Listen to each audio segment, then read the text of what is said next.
Welcome, everyone, to the 2022 Javelina 100 live stream. I'm your host, or one of your many hosts for the day, Matt Feldick, I'm Skylar Hall, Skizzle Fresh, the legend. in the flesh. Hey, Skylar, it's great to have you here. We have just under 30 minutes until race time, and we are starting to get excited here in studio to bring you all some incredible coverage of the 2022 Javelina 100. Yeah, I mean, on paper, this is going to be one of the most competitive races of the year, especially domestically here in the U.S. But in storylines, it's also just going to be absolutely absurd. So many folks out here on a redemption story, so many folks with something out here to prove, and yet we have hundreds of age groupers out here just trying to go for a nice 100-mile jaunt through the desert. So a lot to get excited about today, and really over the next 30.5 hours, and we're going to be bringing it to you live the whole time. And let's go ahead and take a look here at the happenings over at Javelina headquarters. Huge shout out to our drone pilots. They're already raging. They are already having a time there at Javelina headquarters. And again, the 100-miler will start in two different fields, or in two different waves this year again. So we will have our 6 a.m. Mountain Standard Time wave, which will be anyone who's aiming to run sub 24 hours is welcome to start in that wave. Anyone who is expecting to run over 24 hours will start in the 6:30 wave. And then I believe our 100K starts at 7 a.m. So we're going to have a lot going on here. It's the biggest desert running party of the year, and we're back. Yeah, it was very interesting. I got an email this week that described this as an R-rated party, and between the costumes, between all the skin you will see, the folks that are in that 24 to 30-hour range are definitely going to be having some fun out there, but no shortage of fireworks up front that we expect to go down today, as we have folks vying for their golden tickets, trying to earn their way into the 2023 Western States. Yeah, and so that's one of the things that, I think has made Javelina the last, couple of years. It's always been a really competitive race, but over the last couple of years, it being a golden ticket race has really helped bring it to the next level, right? And so the fields on both the men's and women's side are absolutely insane. And then just one thing to note that is new this year, we will have non-binary podium awards as well at Javelina, which is pretty exciting in terms of inclusivity and diversity. So a lot of interesting stories to watch and look forward to, especially at the front end of the spear. But there's also some incredible stories kind of in the middle and the back of the pack as well that we'll be able to kind of keep our thumb on throughout the course of the day or days. Absolutely, absolutely. And we know that a lot of folks joining live in the live stream might have friends, family, loved ones that are going to be out there as well. So we'll be bringing you all the action via commentary, at least until the wee hours of the morning. But we'll make sure that you have video footage throughout the night so that when your loved one crosses that finish line, you can celebrate as if you were there at the party. It's not the same. I will say it's much better to be at headquarters acting a fool, as I've done for many years in the past. But the next best thing is joining us here live on the channel. So thanks for joining, and we'll be sure to make sure the results are streaming in so you can keep tabs through these 5 loops of fun. Yeah, and so as Skylar mentioned there, the plan is for our live video broadcast with commentary to go until somewhere between midnight and 1 a.m. Tonight, Sunday morning, and then we will have a static finish line feed from 1 a.m. until about 6 a.m., where anyone who wants to tune in will be able to watch their loved ones, their friends finish before we pick up commentary again Sunday morning and bring it all the way home. So that is the tentative plan, and I do have to point out we've got Buckeye Jen in the chat, she's tuned in to a ton of Aravaipa live streams. Arlen for the win, and I think that maybe segues us into kind of our next talking point as we, approach the start of this race. Is who are the people that we expect to see up near the front of this field, Skylar? There are many of them, to put it lightly. It is going to be bananagrams, for lack of a better term. So, yes, we have Arlen Glick, who is the returning, what was he, third last year? First last year. He was returning champion. And Put some respect on his name. My bad. Obviously, he was third at Western States after having just a spectacular debut on that course. Arlen is no stranger to this course, no stranger to the 100-mile distance. He had won basically every 100-miler he'd done in the last 2 years, and so we expect him to come out firing again today. But chasing him down are going to be a host of hardy veterans. You have Nick Curry, the U.S. 24-hour champion, who was a podium placer here just a few short years ago. You got Mark Hammond, the multiple-time Western States top 10 finisher. You have Jeremy Pope. But honestly, the person I'm super excited to see back out here is a man who's done this thing 3 times and is 3 for 3 on the wins, and that's Mr. Patrick Reagan. The man with the southern draw. He is focused. He is locked in for this race, and to see him go head-to-head, a 3-time champion versus the defending champion with golden tickets and everything on the line, it's just going to be absolutely spectacular to watch. So super excited to see if that draws us to a potential new course record on the men's side. Yeah, well, I mean, Pat has had some pretty good fields here in the past, but I think that this is probably the deepest field he's raced at Javelina. Yeah. So it'll be interesting to see. Weather is looking like it's going to be pretty good relative to what Javelina can be. Which is super exciting. And then on the women's side, another, I don't know that you can call it sneaky good because there's a lot of big names in that as well, but it snuck up on me as I was researching a few more of these women, just how good this field is. You've got such a great combination of veteran runners like Devin Yanko and Casey Lichtig and Brittany Peterson, as well as, newer runners to the trail and ultra scene as well. Like we were talking before we came on here, Heather Jackson, who's a multi-time Ironman world champion.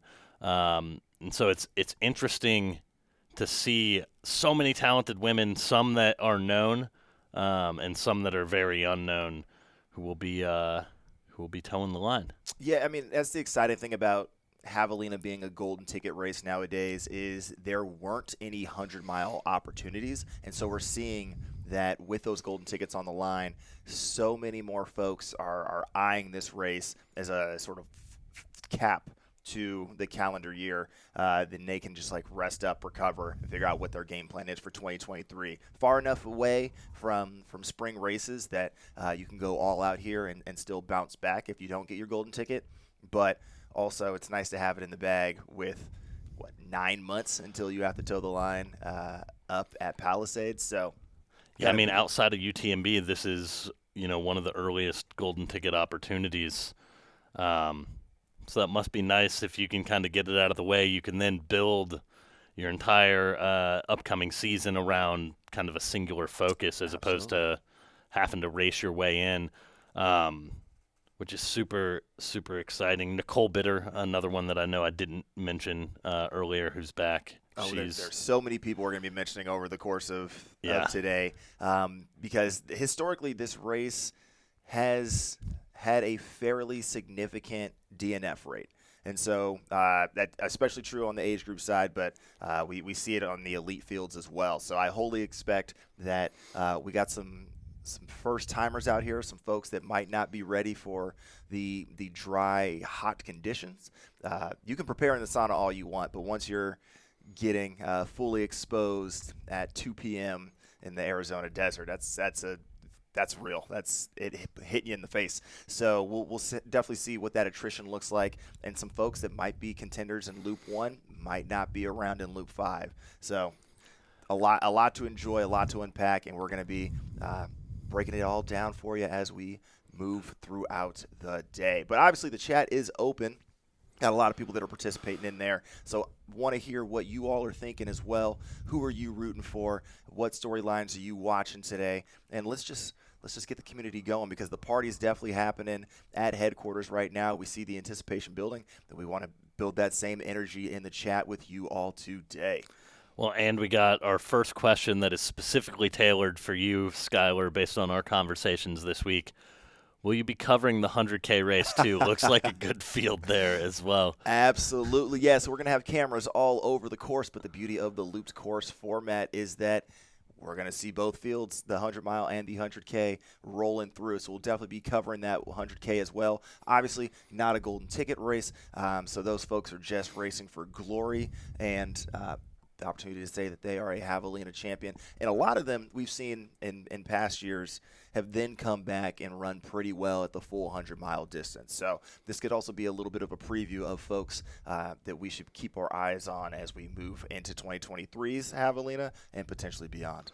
Well, and this is another shout out to Travis in the chat, who helps a lot with the free trail fantasy on that side of things, which we participated in. You notably stole a lot of my picks, but neither here nor there right now. Annie and Arlen were the consensus picks to win in fantasy, and I can't believe, like, I ran through this list of incredible women, and I didn't even mention Annie Hughes, who is my pick, or was my pick in Free Trail Fantasy to win. She's very interesting, right? Because she has done really well at some more mountainous races, and so it's going to be really interesting to see how she takes that ultra running experience and brings it into a more runnable 100-miler that presents different challenges, right? Which, she won Cocodona, so she saw a lot of the heat elements there, but it's an entirely different ball game when your whole focus is just on moving forward there versus trying to run fast here, and lining up with a lot of really incredible ladies. It'll be interesting to see how she does. And then Manuela Sokol, yes, I don't know if I'm pronouncing that correctly, so I apologize in advance. Manuela, she's another really interesting one as well. Doesn't have any real 100-miler experience. Did really well at Transvolcania as a 2016 Rio Olympian in the marathon. And so this could be, in terms of, runnable fast courses, could be right up her alley, right? She's obviously got the leg speed to handle a race like this, but again, it's not going to be a hot year, but that desert sun is really going to be a factor. And so to see someone who's maybe newer at this distance and how they kind of mitigate some of those issues will be super interesting. Yeah, it's a different beast when you're trying to run 7:30 pace in a wash versus, high fives, low sixes on the road. So a lot can go wrong. The advice that we often see given to the age groupers in the Facebook group, which is very active for Javelina, is, go slower than you think you should those first couple loops. It's easy to go when it's cool, when it's fresh, and you have the legs, especially that first 22-mile loop. And then all of a sudden you're in the middle of loop 2 or on loop 3, and that's when the heat gets you and you realize, oh, maybe I took it out a little bit too hard. And we see it on the elite side as well. So whether that's a tactic where somebody tries to draw out someone, kind of burn a few matches early, or are we going to see some folks packing up together, which is kind of what happened last year, especially on the men's side, and but definitely on the women's side. I think we had 5 within 3 minutes of each other coming through the first loop, just like cruising along together. So it's going to be a lot of fun and a lot of carnage, I anticipate, with such deep fields as we look at the fire that is the dance. The start of Javelina is always just such a good time. Well, as I was getting things dialed in studio, I was listening into one of our static feeds, and I could hear this really mellow music playing in the background, and Jubilee says, I asked them to play something really mellow, and then I'm going to burn their faces off right before the start. And so this is just, another one of those things that makes Javelina like truly an experience, right? It's not just it is a race and it's a really competitive race, but it's a whole experience whether you're running the 100 miler or the 100K or the 31K night run, regardless of the race distance. Javelina is an entire experience, and there will be, over 1,000 runners here across all distances, and I would bet that there are probably at least double that in terms of crew and Oh friends yeah, and family who are out there, just to be a part of, this amazing event. absolutely. No, headquarters is always bumping between the camp, sort of the tents that have been popped up for the runners going along the course. It's always busy. It's always mayhem. Trying to drive in this morning is usually one of the first real test of endurance because that line is just so long with competitors and spectators really trying to come out and experience it in person. We're getting a view of it here on the live stream, but if you have not had the opportunity to hop on down in person for the spectacle, highly recommended as well.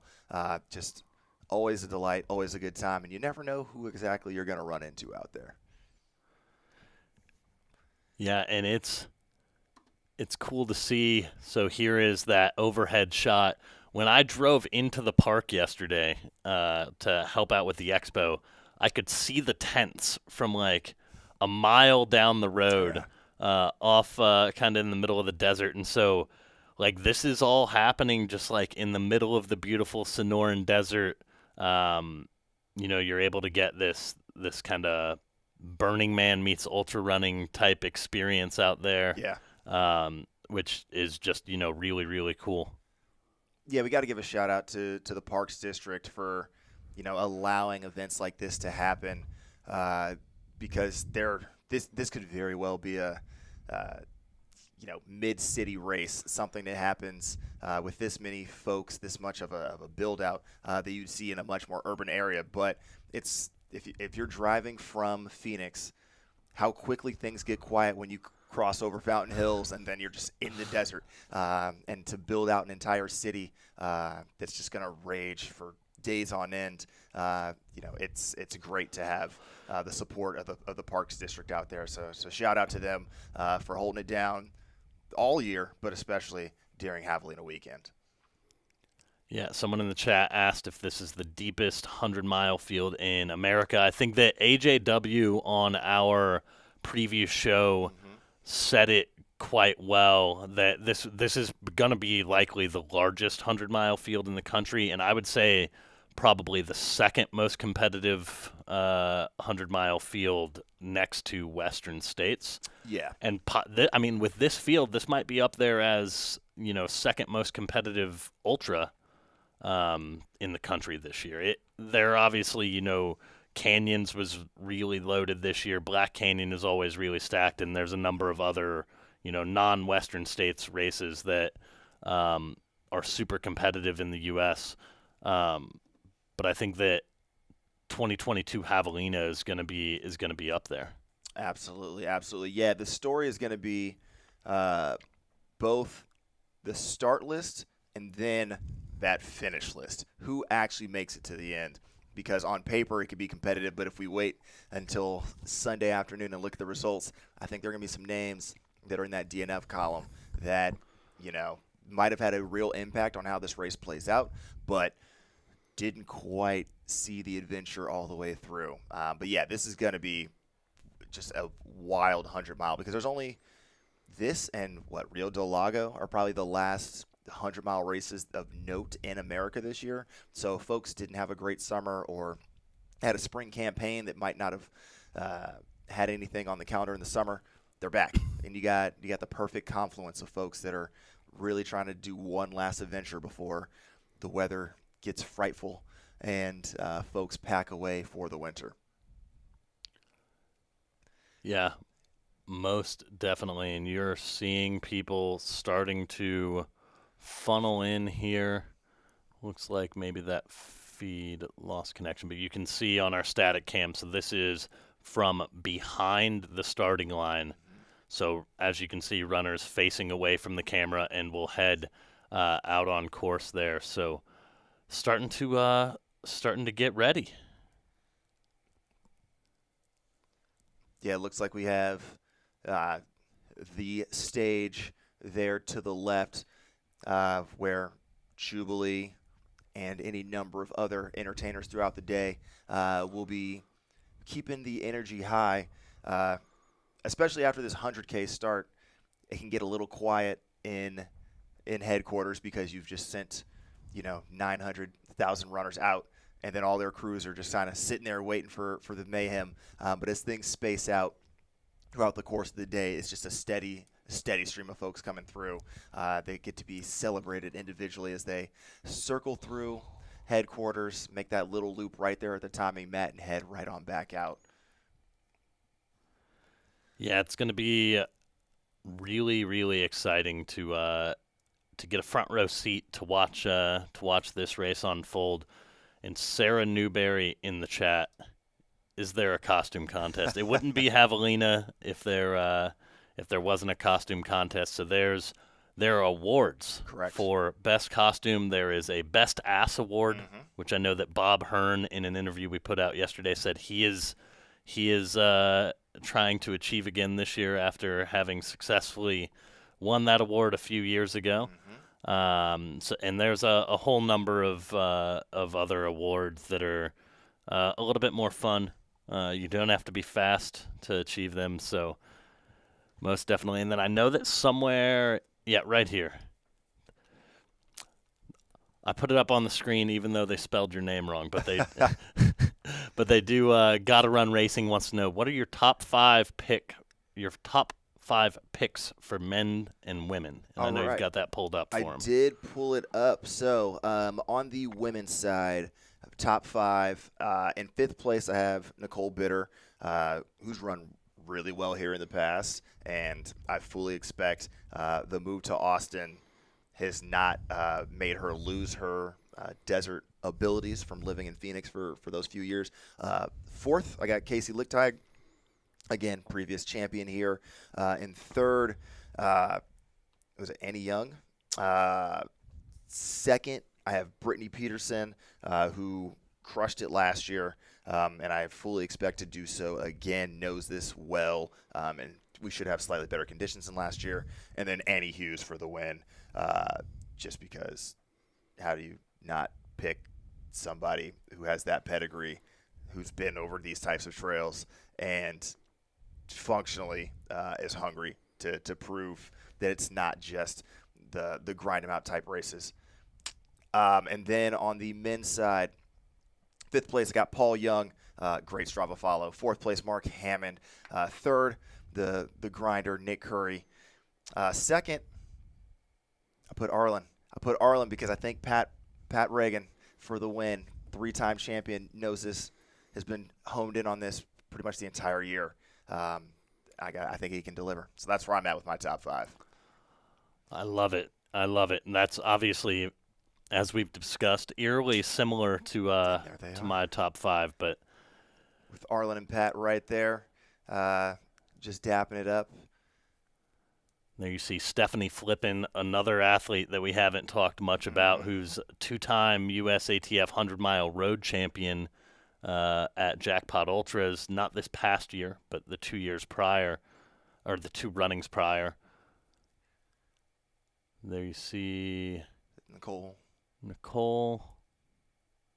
There's Brianna Grigsby, Aravaipa Racing Team's own.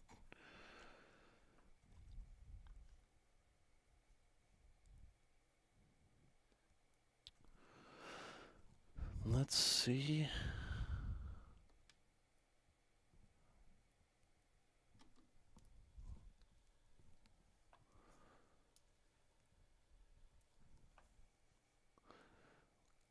Oh, Charlie in the chat. Is this race flat enough for Skylar to race? No. Let's take a look at the overhead shot, courtesy of our good friends at Game On Live Studio. Based out of Utah, they do a lot of high school, college broadcasting up there. A lot of youth mountain bike events. They've come down to help us with some drone operators. They've got some camera operators. So huge shout out to them for helping us make this magic. Absolutely. Yeah, we definitely have built this operation out significantly since the first live streams, and to be able to bring you all footage from throughout the race course today is going to be a true delight. As we've got, it looks like just over 90 seconds until the start. And it looks like Chris is going to be right there getting us the shots. Our good friend Chris Warden here, providing us with a great camera angle. Indeed, yeah, we are just a moment away from the start. Gotta appreciate the joys of live streaming on YouTube. So can't quite bring you all of the audio happening at the start line, lest we get flagged and the video pulled down right before we start this race. Thanks, copyright laws. But it's loud and it's hype. I think we can say that safely based on what we're hearing in ear. Yeah, and I mean there are probably worse sounds than the sounds of our voices, right? As we what are we, just under a minute, just under 30 seconds until the start of the 2022 Javelina 100.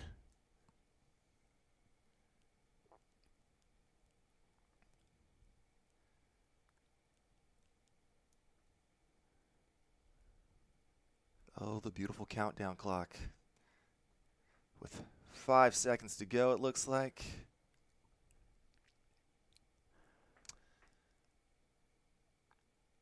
And we are off in the 2022 edition of the Javelina 100.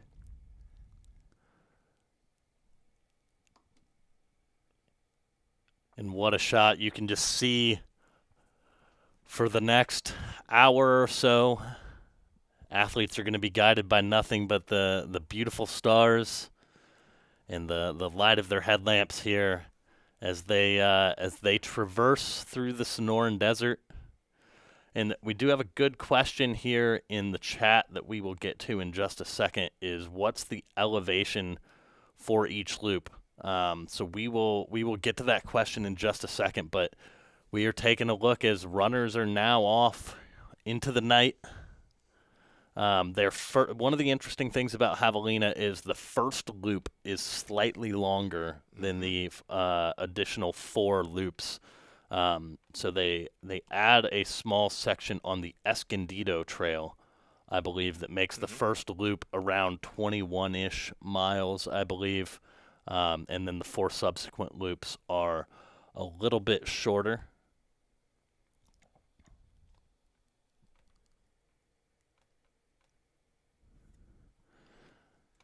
And again, runners are going to run all the way through Javelina headquarters, as it's called, which is this massive, it's basically a small town in the desert for a weekend, before they head out onto the actual trails.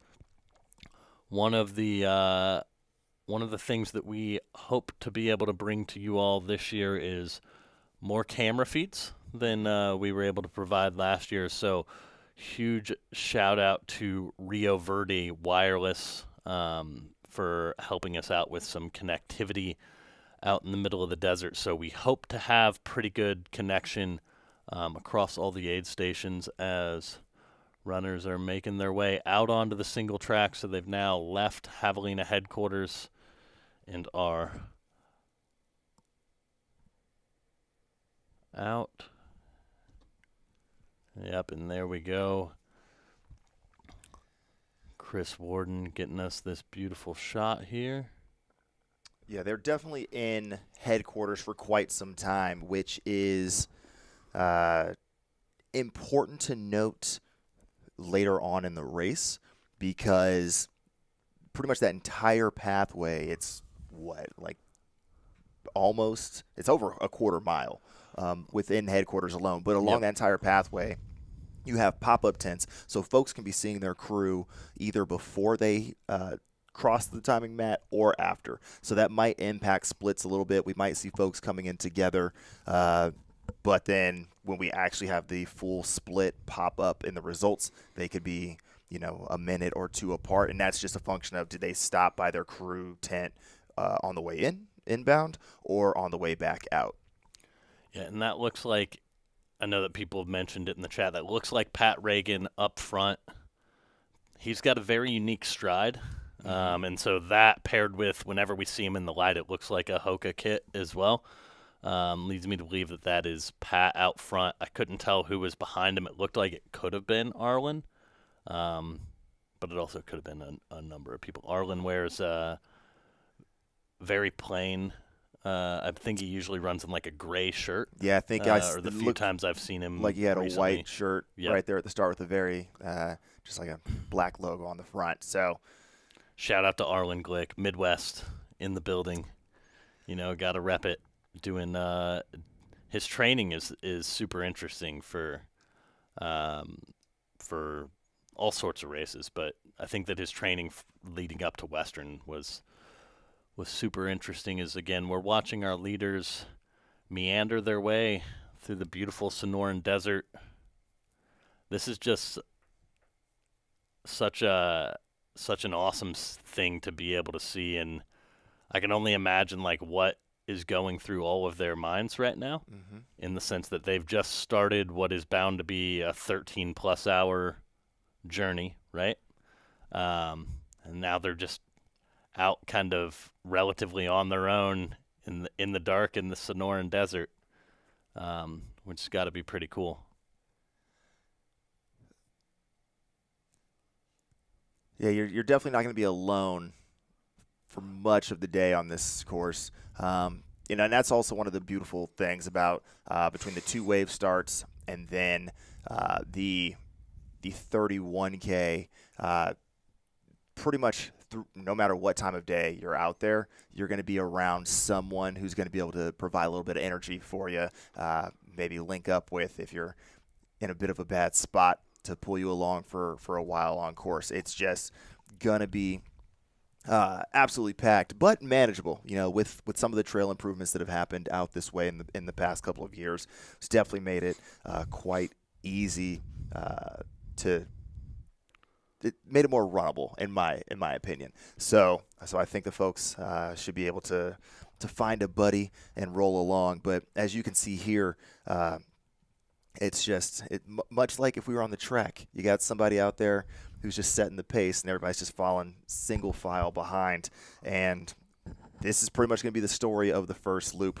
And as we get a few of the sort of intermediate splits around the course, we'll be able to highlight a few of the dynamics in play, but we wouldn't expect much to happen in the first 10 miles of a race that people have been training months, if not years for, especially one that has no real technical aspects in the first 10 miles. So if somebody wants to go around and drop the hammer early, we'll see.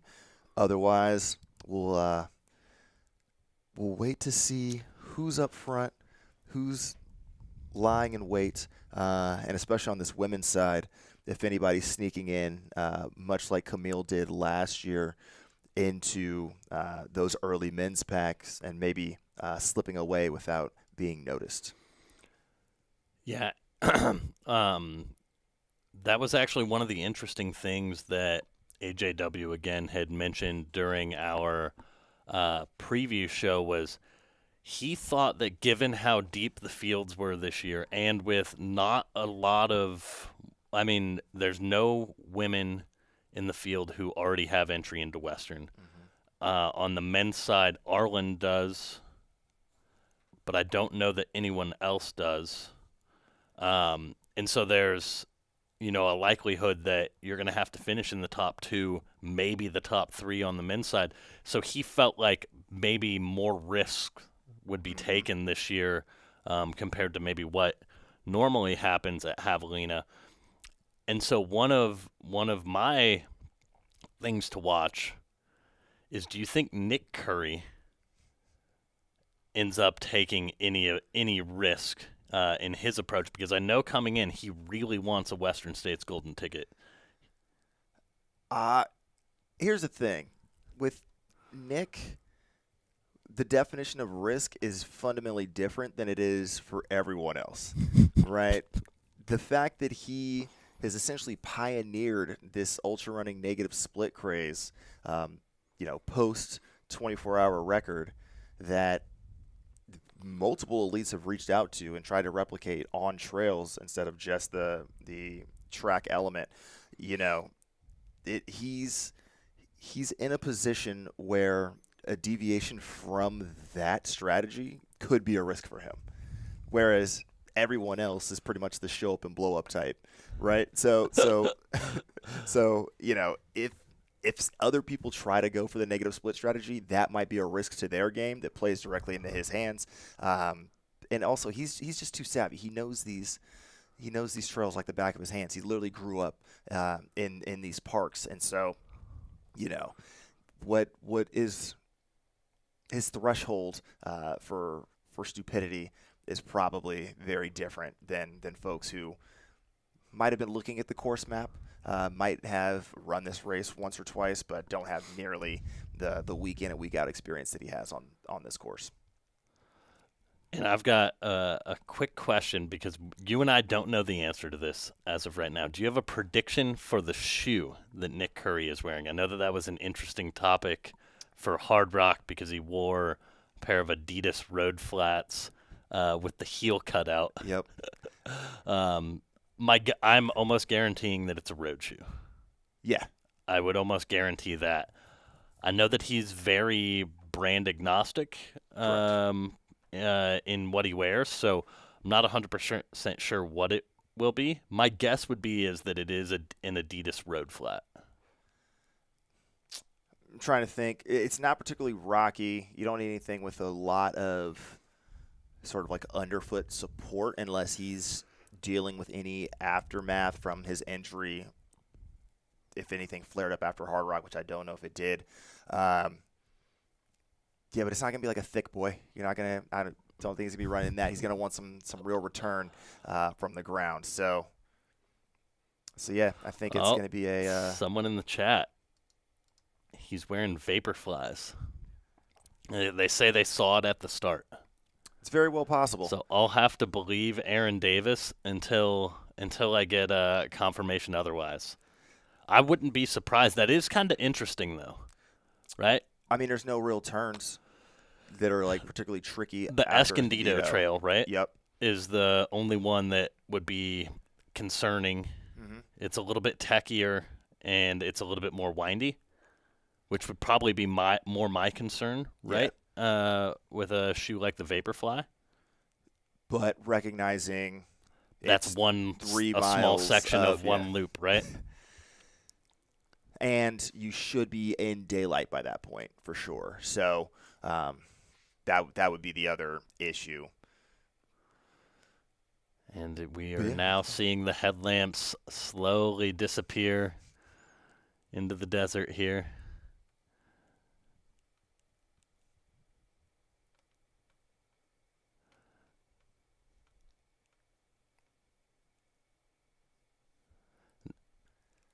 The shoe in with Cody pointing out that the vapor flies can handle the turns. It's the alpha fly that would be an issue. I definitely think the alpha fly would be much more of a concern. Yeah. For sure. So, to say the least. But hey, I mean, energy return, baby. Let's go.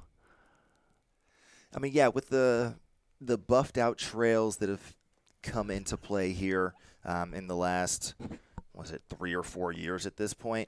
Yeah, you're definitely going to get a bit more stability underfoot for most of the course. You definitely still have those washy sections, little sandy, gravelly, that are never enjoyable. It's also what trips up a lot of age groupers and first-time runners here is you don't really trip off the idea of like, oh, I'm now going to have a bunch of rocks in my shoe. And if you don't take care of those little things over the course of 100K or 100 miles, that could lead to some real bad problems in the shoe with those feet. So So yeah, I mean, if folks know what they're getting themselves into, then they can sort of troubleshoot those types of things coming up. But gotta appreciate. I guess that's his risk, right? We're talking about what Nick is going to do. Like maybe this is the risk he was willing to take to see if that extra couple percent can add up over the course of 100 miles in these types of conditions. Someone asking if anyone, Charlie Seymour, shout out to Charlie. He's always in the chats. Got to meet him down in Tucson at an event not long ago, asking if anyone's wearing normal yet. I don't know if that's posed to the general audience, but Dakota Jones is in the field, and he would be a normal athlete. So, so he would be rocking them in the race. I don't know if anyone else is. But yeah, Dakota would be out there in them. And one of the things that you brought up with Nick, as looks like we've got Chris back on here. We'll throw to him. He's at the road crossing awaiting our lead runners there. One of the interesting things with Nick is he lives not far from these trails. So my guess is whatever shoe choice he made today has been tested. Oh yeah. Specifically on these trails, right? In terms of how they're going to handle, how they're going to, are they going to let in a lot of rocks and dust and things like that? And so let's actually take a look at our drone. As you can see, again, the headlamps in the distance there still, as runners are going to be making their way to the road crossing where we just saw the wonderful Chris Warden.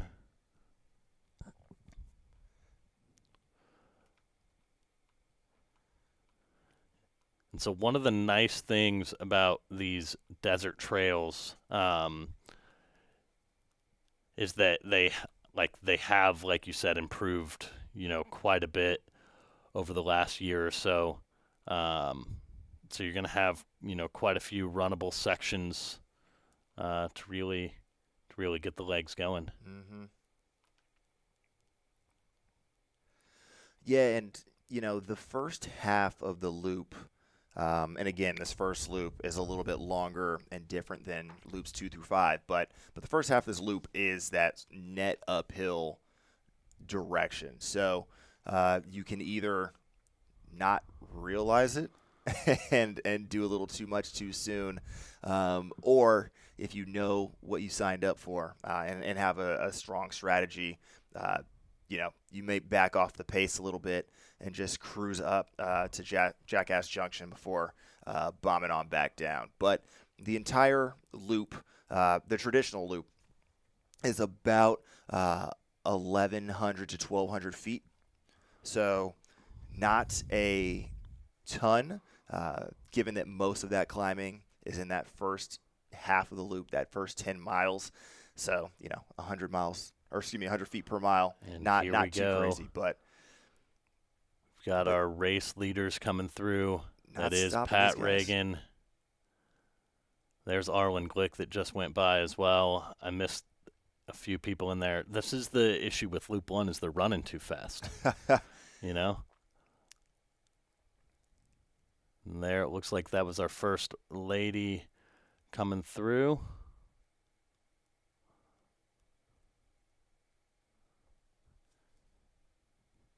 And you can see there's definitely a bit of separation. Looked like we had about 18 to 20 individuals in that first pack, and that's the thing. That's a pretty decent gap. That is. Because I mean, at this point, they're only a couple miles in, right? Oh yeah. They're maybe two-ish, a little over 2 miles in at this point.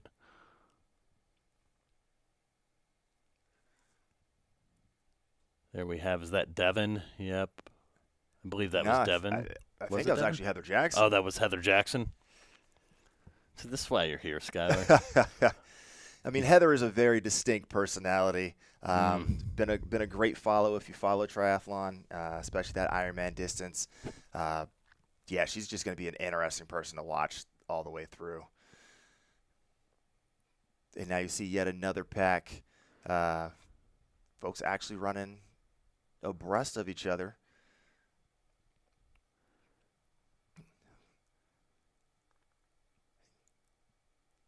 Looked like Nicole was literally mid-conversation, just hanging. You got Casey, There's Casey. the Pixie Ninja. Super excited to see her kind of journey today. Obviously, didn't have the Western states that she probably would have wanted after coming back from what was it, hamstring surgery, I believe. And I know that like Western states is a race that means a lot to her, the same way that Hard Rock means a lot to some people, or that race in East Tennessee that we're not allowed to speak of means a lot to some people. You know, so to kind of see how she goes about the race today, I think will be really awesome. Yeah, the fact that she couldn't walk at the beginning of this year, basically, and is already knocked out 100 miler, still in under 24 hours, and is out here again just a few months later. Super exciting to see what she puts together. And, previous champion, knows this well, knows this course well, and has some of the smartest folks in her camp to ensure that she's ready to rock today. And is well loved amongst her competitors, so I'm sure we'll have no problem finding some folks to tag up with and just enjoy some early miles before things get absolutely insane in the heat of the day. Oh, and is this our first costume sighting? I think so. Yeah, Chris Warden giving us the thumbs up there. First costume sighting. That was a pretty good one. Yeah, mini costumes might seem like a good idea when it's 50 degrees in the darkness. They don't all hold up by the time you get to 2 p.m., Well, yeah, loop one is probably a good strategy. Get it out of the way, have fun on that first loop. It's still a little chilly out there. Yep. Enjoy it, and then get to business. But you're running a little bit further in the costume if you do choose loop one. This is true. Yes, let's break it down a little bit of a course preview here. So the first loop, as we mentioned, is a bit longer, just to ensure that we get to the full 100-mile distance. But then loops 2 through 5 are just going to be the same circuit along the Pemberton Trail. So essentially, we talked about that elevation profile, about 1,200 feet a gain per loop. First loop is a little over 22 miles, about 22.3 miles. And then the rest of them are 19 and a half-ish. It's trail running. So how well can you run tangents? I guess it's up to you. But yeah, so that'll bring us to the full 100-mile distance throughout the day. So fully look to see how folks are progressing loop over loop. How much time are they bleeding against their loop prior? And just basically what's that attrition rate going to look like? As we got more runners coming through here. And we've got about 9 minutes until the start of Wave 2. And so let's see. So now you're seeing kind of the sights and sounds back at Javelina headquarters. This is courtesy of our good friend Austin, who is out there filming for us. It's wild, the difference in daylight 2 miles apart. Oh, I know.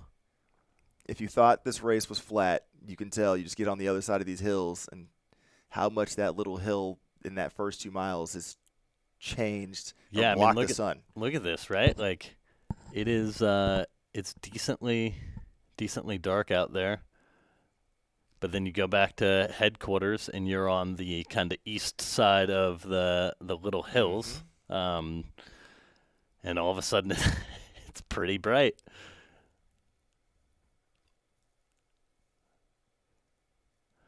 John Moroshik, the legend himself. That was Jordan Camastro in the costume. And since John's in the chat, I'm going to ask if he knows what car Jordan pulled up to for the race. So Jordan, I believe, lives in Tucson and is known specifically at Desert Solstice for renting a luxurious car and driving it to the race. And so I know that he's shown up in some pretty exotic stuff, but that's his that's like his pre-race ritual, right? Like Nick Curry has a whole large pizza the night before a race. Jordan Camastro shows up to the race in style. Very, very interesting. I was unaware that he got down like that. But yes, that's the tricky thing with a race like this is, one, I don't trust people parking, and two, it's super dusty out there. So you got to make sure that paint job is one that you can let get a little bit shutted up as you pull into the park. It's not horrible, but it's gonna get dusty. It's gonna get dusty. Every year I DJ, and then like I go back home and pull my controller out the bag, and I'm just like, what have I done? Like it's just an absolute disaster, which you don't notice, for the 8 hours or whatever I'm standing there. But then it feels like I opened up a sarcophagus when I get home. Oh man. And again, if you were just tuning in, we are seeing some of our middle to back of the pack for the first wave. Mm-hmm. So this wave is folks who are aiming to run under 24 hours, and this is self-assigned, so you can choose whichever wave you want to start in of the two waves. Correct. And here in about 6 minutes, we will get the start of Wave 2, which is anyone who is aiming to run or plans to run 24 hours or longer. Indeed, yeah, and you have the 30-hour cutoff. And so the folks that are starting at the 6:30 a.m. wave that's kicking off here in about 5 minutes, they will still have a full 30 hours to get around. So the race will officially end at 12:30 p.m. tomorrow. Yep. So, yeah, very, very generous, making sure we get as many people across that finish line as possible. I just see Jesse Goldstein roll through. I think I did. Shout out SFRC team member. Got to shout them out. Got to support my people. Bay Area. John Sanders here in the chat, if I can pull that up here. How long will it take the lead pack to complete the first loop?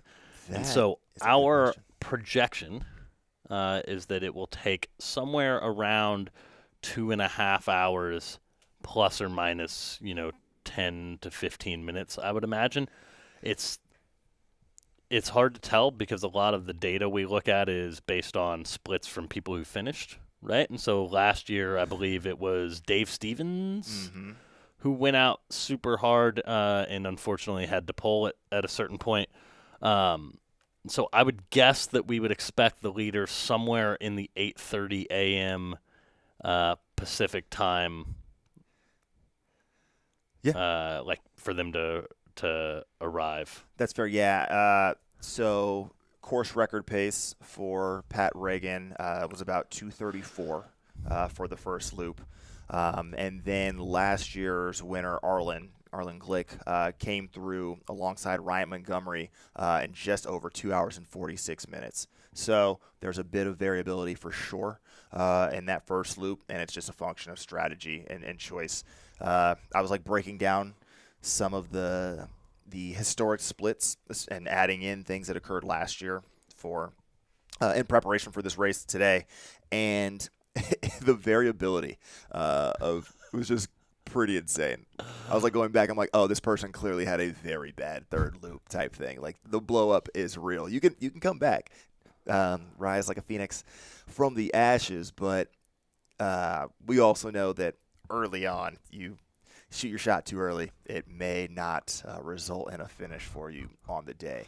And then on the women's side, it's actually not terribly behind the men that we would expect. So Brittany Peterson, for instance, in this year's event, she was second here last year. She came through and about 2 hours and 59 minutes. So we fully expect a lot of folks to just land right there in that 240 to 3 hour range, and we'll see. We've already seen the gap occur in the first 2 miles. We'll see how that shakes out. I think we'll get a lot more information. Not necessarily here at Coyote Camp, that first aid station that they have. Which is right here, which we have beautiful coverage from now. Oh, that's great. Rewatching the live stream from last year and comparing it to the coverage we're getting this year is beautiful. And so this is like you said, the first aid station they'll pass through. And what mile mark will that be on the first loop? 4. Mile 4 on the first loop, right? Correct. So we should be seeing them coming through right here. There it is. Look at that timing, and there we see the leaders all coming in at once. Remember when we said things were going to sort themselves out? No. They all bunched right back up. 8 dudes. It is interesting and refreshing to see many people taking water already in this first 4 miles. That's a lesson to all of us. It doesn't matter who you are. And I quickly want to send it back here to it looks like maybe that feed froze. So we'll go to Chris, but we should be getting that next wave going up there, and we do still have action at Coyote. And this is one of the things that makes Javelina super interesting, right? Is it's not just the runners who are getting to partake in the festivities. You're getting the volunteers out having a good time as well. Looks like we've got more runners coming across, and then the start is we're going to see a start here of wave number 2. Again, this is everyone who is expecting to finish 24 hours or greater. Mm-hmm.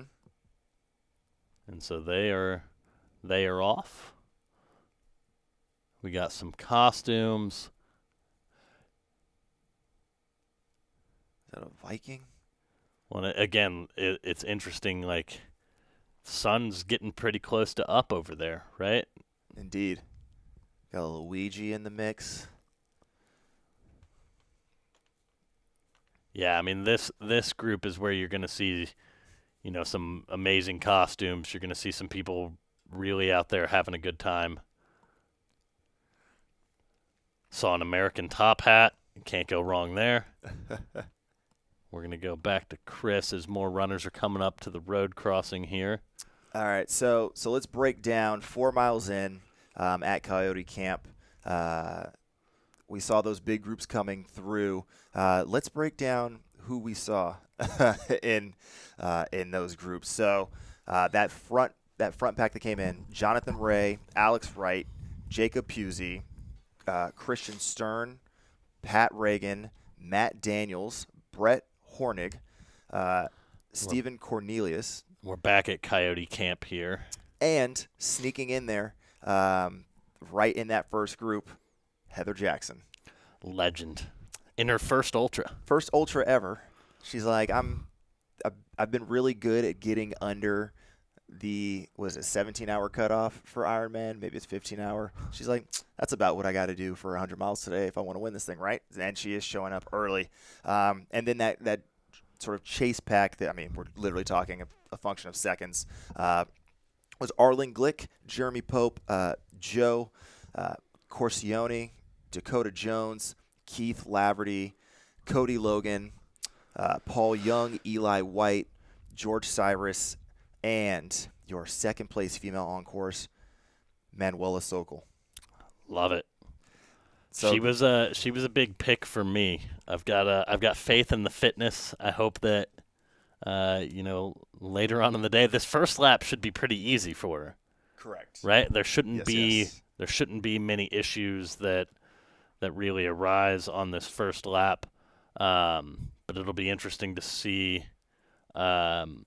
how she deals with some of the adversity that you're going to get in a 100 miler, right? You're Hmm. bound to have things happen, especially out here in the desert. It's going to be, Good times. yep, and we got more people rolling into Coyote Camp here. Shout out to the amazing volunteers at Coyote Camp and at all our aid stations. Without the volunteers, whether it be at the aid stations, whether it be helping get people in and parked, none of these races are able to happen. So, huge shout out to them.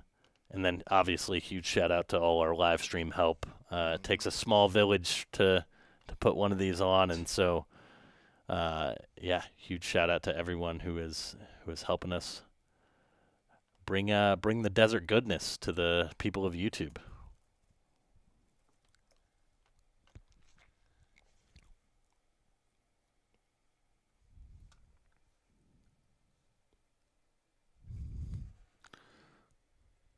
And see the action still happening here at Coyote Camp.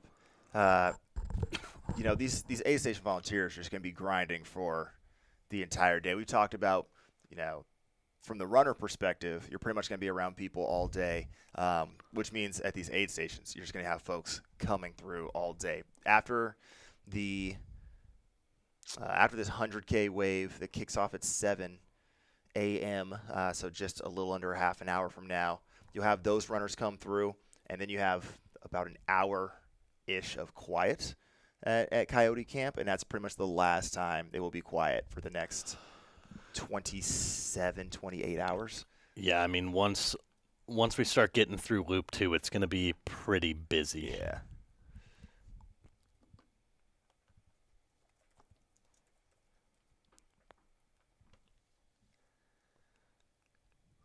So again, we are tuned in here at Coyote Camp.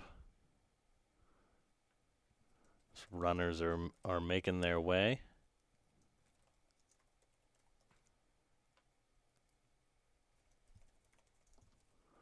And here we go. Again, I'm told by John Moroshik that this is Jordan Camastro. So 1050 on the bib, we might be able to just reverse engineer that.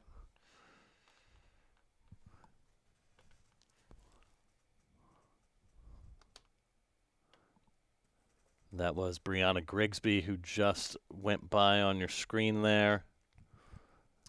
Moroshek is correct. It is Jordan Camastro. John, he's a master of many things. Identifying costumed runners is apparently one of those. It's a very specific set of skills, but I'm here for it.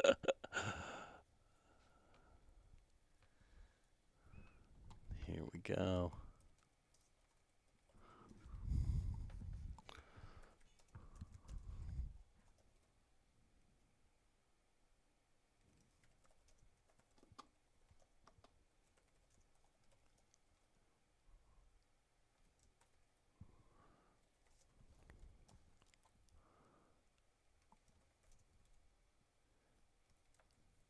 Again, this is the first aid station on course. We should be seeing our race leaders getting out to Jackass Junction here probably within the next 45 minutes or so. I'm not. Do you have just historic lap splits, or do you have splits to? Come on, man. Yeah. Have you See, seen I me? knew. Yeah, so typically we would expect the leaders to come through somewhere between an hour and 15 to an hour and 20 on the men's side, apparently plus Heather Jackson at this point. So, yeah, we're looking at about, as you mentioned, probably 40-ish minutes until the leaders come through at Jackass Junction, which is also the high point of the course. So we mentioned that each loop about 1,200 feet of gain.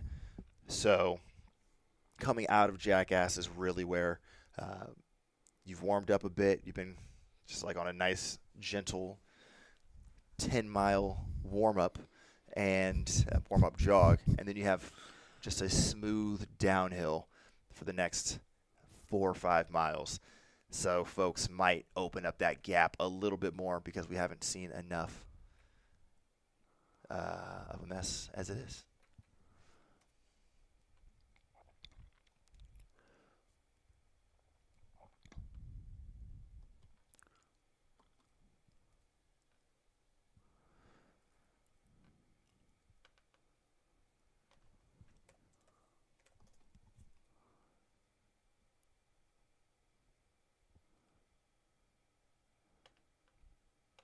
Interesting to see. We just saw a runner there straight through the first aid station on loop one.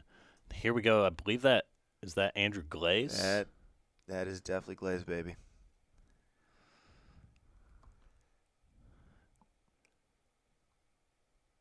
The legend himself. He's done a number of Aravaipa races, including the Cocodona 250, Coldwater Rumble 100 finisher as well.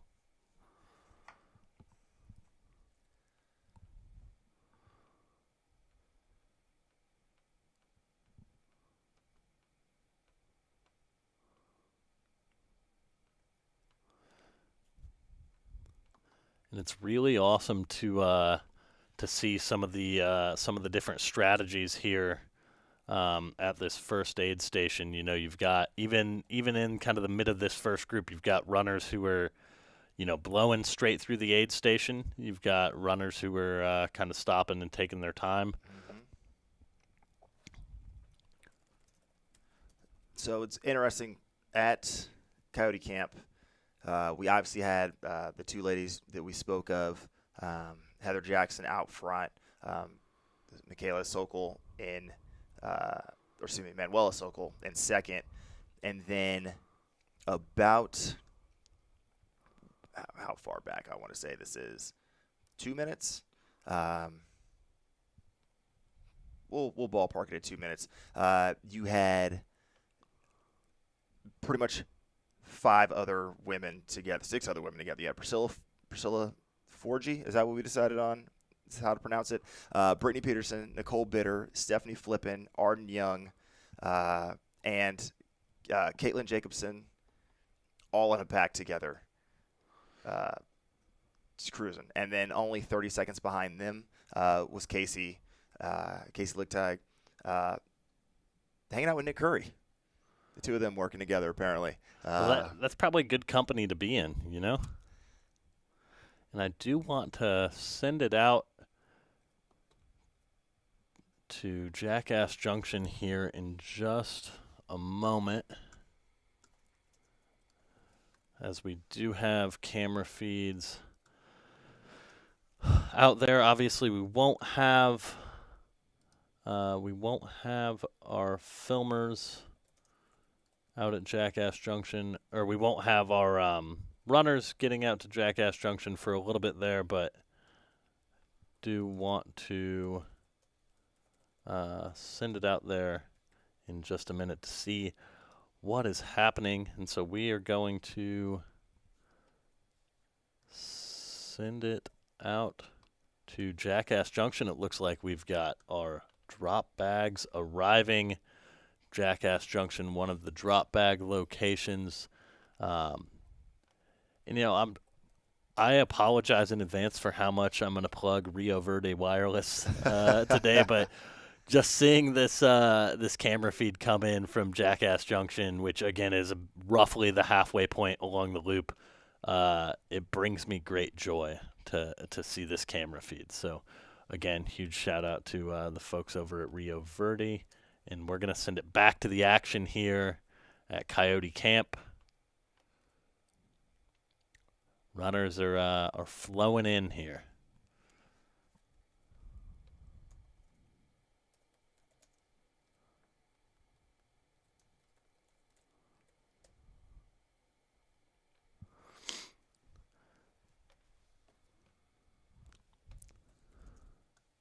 And we got our first, the first shirtless runner I've seen.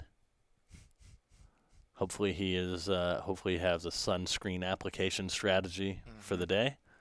I think that that's important. Skincare. Skincare is important, and wind chafing is a thing. Oh goodness, yeah. Do not get it twisted. Definitely uh, protect that skin.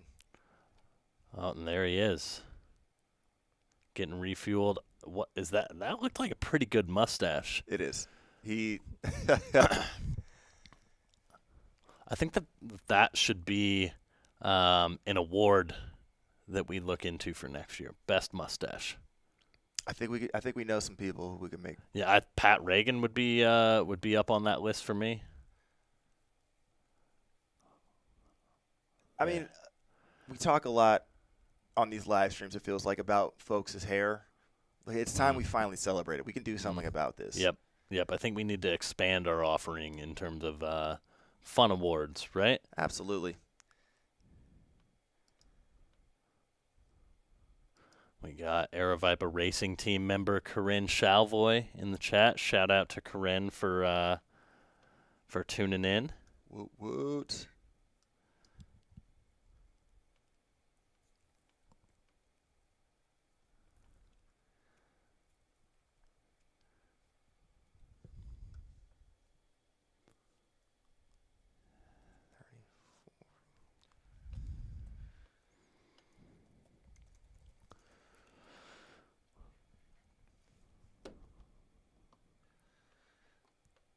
So a runner that snuck in through Coyote that we didn't get to mention earlier. I don't think we've mentioned her name yet. Anne-Marie Madden. She and this shouldn't be the case. She still flies under the radar, and she is so good. Yes. She is so good, and somehow still, like, and again with this ladies' field or this women's field, like, there are a lot of people who maybe weren't in our top fives, who you're like, oh, they could probably win, really. Yeah. You know, and Anne-Marie Madden is one of those people who's, yeah, she's just so good. What she had a good run at Black Canyon this past year, I believe. Just super talented.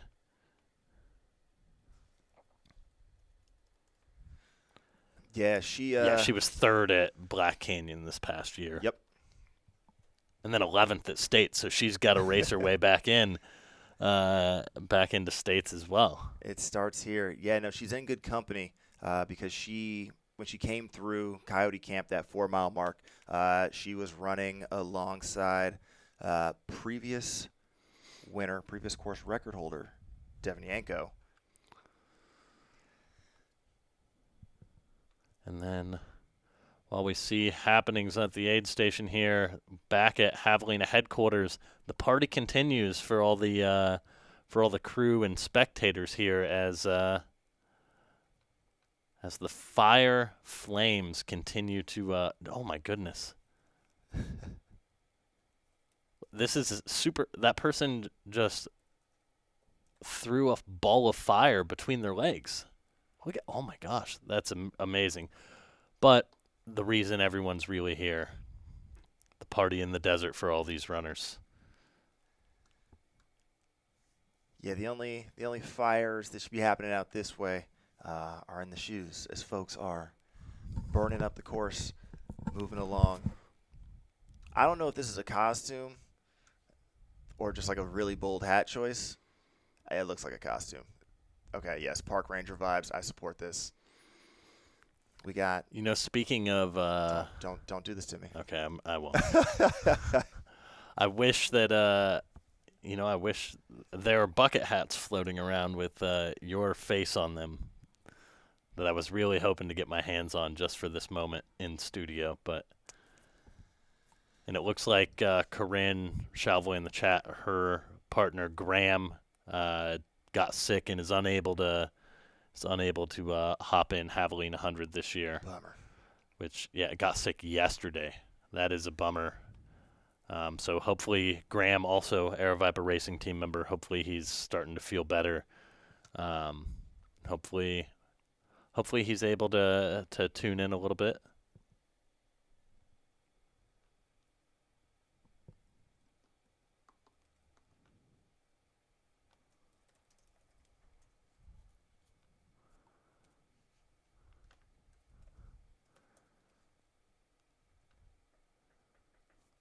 We got someone watching from Tennessee. Thanks for the coverage. Thanks for tuning in. Huh.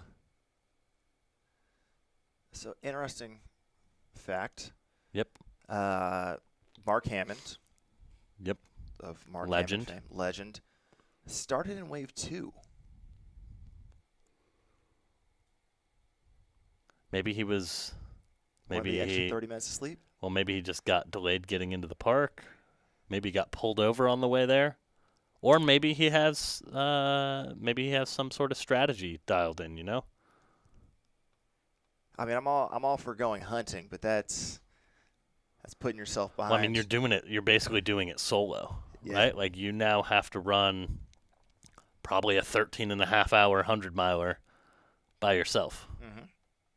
In order to, if your goal is to chase a golden ticket, which maybe isn't the goal, maybe it is the goal. I would assume that it's probably the goal for someone of his caliber, but we'll see if we can get some intel from down at headquarters as to what may have happened there and what the play might be. But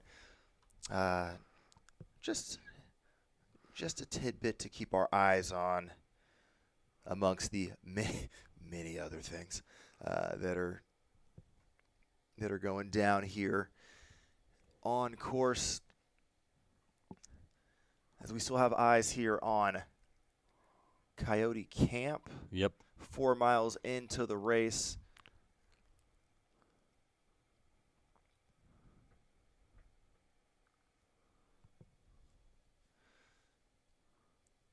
Looks like we just had Gina Armanini, Scott Shelley coming through the frame.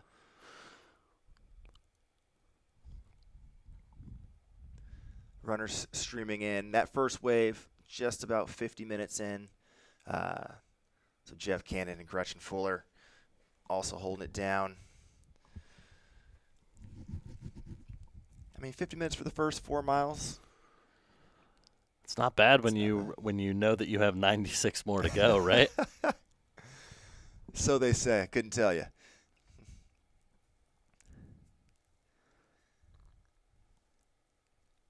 But certainly an opportunity to stay on top of hydration early. You know, when it starts getting warm, it'll start getting warm quickly. Well, and especially for, runners who started in that second, maybe are, I guess, coming through around this time, right? Because they're not getting super far before the sun comes up. Mm-hmm. They're going to be out at Jackass probably by the time it starts to, get warmish. Mm-hmm. And so, making sure you're staying on top of hydration, I think it's got to be an integral part of the strategy.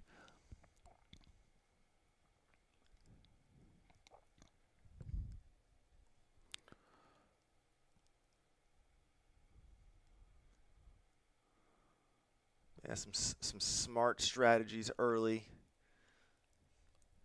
While these very well could be steps that you run, you don't need to. Don't need to. Don't need to. That's one of the interesting things about, some of these longer distances is sometimes all you have to do is just keep moving, and that oftentimes can be, enough to get the job done. Yeah. I mean, and that is what's also nice about this race is that 30-hour cutoff is fairly generous, given there's a lot of troubleshooting that does need to happen in the day, right? We've talked about how this race has historically had a, I guess, quote unquote, surprisingly low, so anywhere between 50 to 70% finish rate. But if you're smart about taking care of yourself, you pretty much should be able to get through the day. And the 100K also, same boat. What's 29-hour cutoff for them? So and they'll be starting here in about 8 minutes.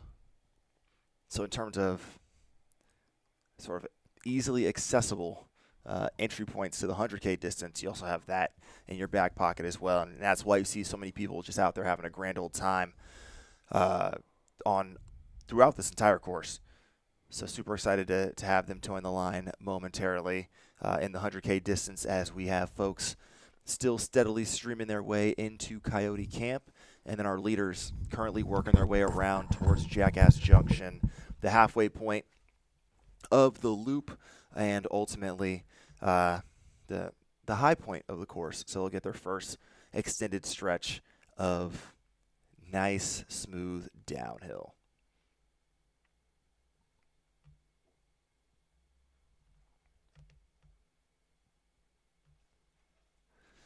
So the state of play on the elite side for folks that might just be waking up and checking in, or the folks in Europe who might have had a little happy hour brunch action and might just be catching up with us.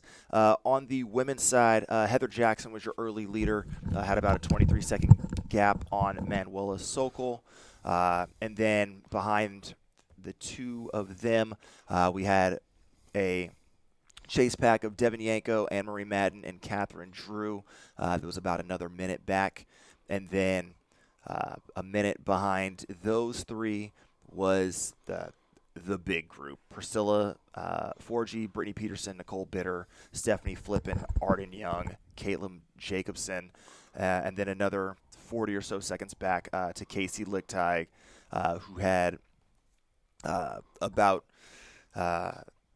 probably another minute or so on the likes of, Annie Hughes, Brianna Grigsby. So a lot of folks still early, just being smooth in that first 4 miles on the women's side and working together. On the men's side, huge group came through all together. Jonathan Ray, Alex Wright, Jacob Pusey, Christian Stern, Pat Reagan, Matt Daniels, Brett Honig, and Stephen Cornelius all came through in just under 29 minutes for that first 4 mile section. Very similar to our Arlen Glick's splits from last year when he ran that 13-13? So, Yep. So out well. Arlen himself was just about 10 seconds back at about 29 minutes alongside Jeremy Pope, Joe Corsione, Dakota Jones, Keith Laverty, Cody Logan, and then just a small another 10-second gap or so to Paul Young, Eli White, and George Cyrus. So a huge group, just a huge group of folks under 30 minutes in that first 4 miles. And then local favorite, hometown hero, whatever you want to call him, Nick Curry came through the 4 mile mark in 31:59, so pretty much right alongside Casey Lichtig. And we know he's 1 to negative split, so that might ultimately be his slowest gap between headquarters and Coyote Camp. Who knows at this point? Yeah. But always got to keep an eye out further down that early leaderboard to see where the negative splitster himself is going to find himself moving up the rankings. And we are taking a look back at Javelina headquarters here, courtesy of our drone pilots. It looks like that feed, we lost that feed, so we're back here at Coyote Camp. We should have the 100K starting here in just about 4 minutes. Yeah. So we will do our best, and we've got some more action at the road crossing, courtesy of our good friend Chris Warden. So, we've got this would be kind of wave 2 folks coming through. Yeah, so these folks started at 6:30, so about 26 minutes ago.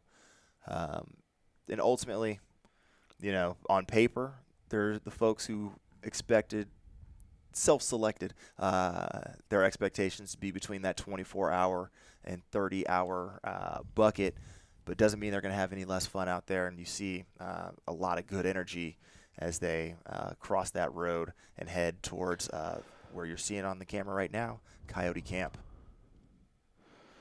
And again, we are seeing some of these Wave 2 runners come through. We will see our race leaders again at Jackass Junction, which again is roughly the halfway point on the loop. So we should expect to see them in just a few moments. And for the time being, as we're just a few minutes away from the start of the 100K, we are going to take a look at Javelina headquarters. Records could go down in the 100K. Yeah, Scott Trayer hopping in the 100K a bit last minute. And then Camille Herron was on the entrance list. I believe I heard last night that she might not be racing the 100K, so I'm not 100% sure. The only way we'll know for sure is whether she's on the starting line or not. But I did hear last night that she might not be lining up and might actually just be at Javelina to have herself a time. Which is actually legendary. Yeah, I mean, I've had the pleasure of hanging out with Camille after her races here at Javelina a couple of times, and if she's that pumped after having run throughout the day, a fresh Camille raging is gonna be a sight to see. I will never forget just watching her rap the entire verse of Nookie, and I was like, I don't know what my life is right now. It's like 2 a.m. Like, what is happening?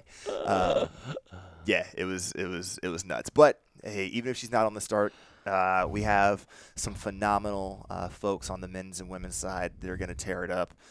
Really excited to see Lottie Brinks.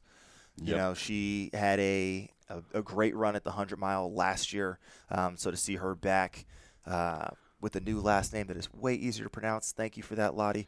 I think she can definitely tear it up here in the 100K and threaten that. But then you also got, Aravaipa Running's own Sarah Osazuski on that start list. Sarah O, the legend.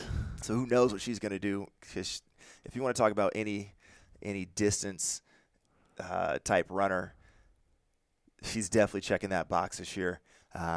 And they are off at the 100K. And so I don't know if we'll get like a great perspective on the drone shot, but I remember last year I was the like follow cam for the leaders of the 100K. I made it at 400 meters and tapped out. I was done. They're running just so fast because this section here at Javelina headquarters, it's really long, but it's also a parking lot. Correct. Normally it's a trailhead or a staging area, and so it's really smooth, which makes it very, very fast. Yeah, I mean, with respect to the 100-mile, with so many people starting, especially in Wave 1, there is a bit of a need to sort of hit the whole shot, right? Like you'd see in auto racing or bike racing. This is one of my favorite parts, sorry to interrupt, of running through the expo? Recent years, right, is running through the middle of the expo tent. That's pretty awesome. Yeah. That's not the whole shot. Luckily, that's still a pretty wide opening. I mean, you could go, 4, 5 abreast here pretty comfortably. Yeah, easily. And you don't really have the pinch point until they hit that single track that's going to come up here relatively soon. They'll go under that Hoka arch and then sort of shade left onto the course, and that's where the pinch point happens. So if you're really trying to establish dominance. It's not really. I mean, I guess that's one way to put it. But trying to establish position and sort of set the tone, then you sort of got to get that whole shot, much like we saw Pat Reagan do in that 100-mile.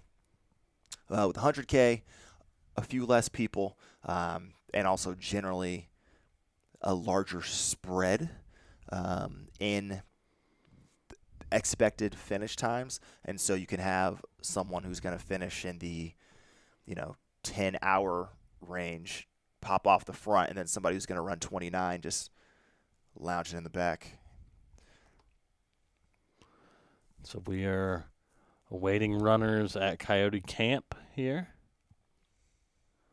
Looks like we've got some runners coming across the road here. And we do have eyes on our 100K runners.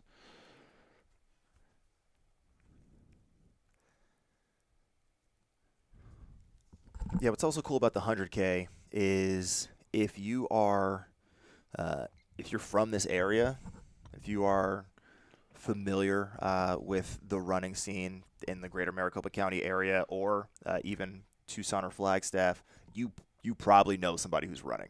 Yep. It's just how it goes. It's too convenient to pop down and enjoy a 60-plus mile jaunt.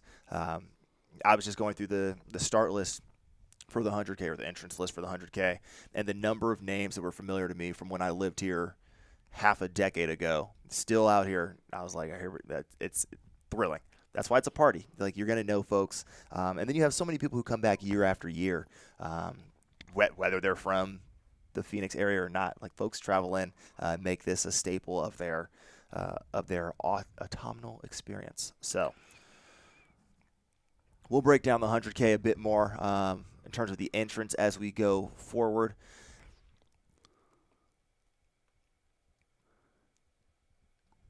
Here you're seeing some of those 100K runners as they're making their way out, leaving headquarters still. And this is the site out at Jackass Junction, where we await our race leaders, who should be coming in the next few minutes. Mm-hmm. And in the meantime, we will... Yeah, the fastest split into Jackass Junction that I was able to find, in terms of somebody who actually finished and finished well, was going all the way back to 2018. Pat Reagan ran 75 minutes and 31 seconds. That's the fastest split through the first 10.5 miles into Jackass Junction. The rest of the range really does fall between sort of like 119 to 121. I don't think Pat's ever split slower than 118 personally through Jackass Junction, though. His slowest of his 3 wins, he came through in exactly 1 hour and 18 minutes at the Jackass Junction aid station. So I would expect to see the race leaders here in about 10 minutes or so out at Jackass Junction. And again, we have eyes out there awaiting those race leaders to come through. And so as soon as we get eyes on them, we will have our camera feeds ready to go. For the time being, we are taking a look at our 100K, I believe, race leaders here. Mm-hmm.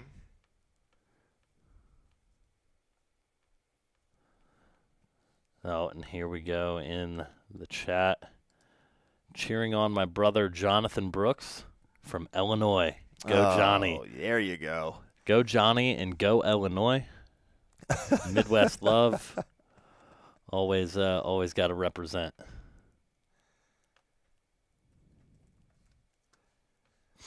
Yeah, Johnny Brooks, bib number 193, officially registered from Granite City, Illinois. You know where that's at? Yeah. Okay, just making sure. Yeah, of course I do. Let's go back here.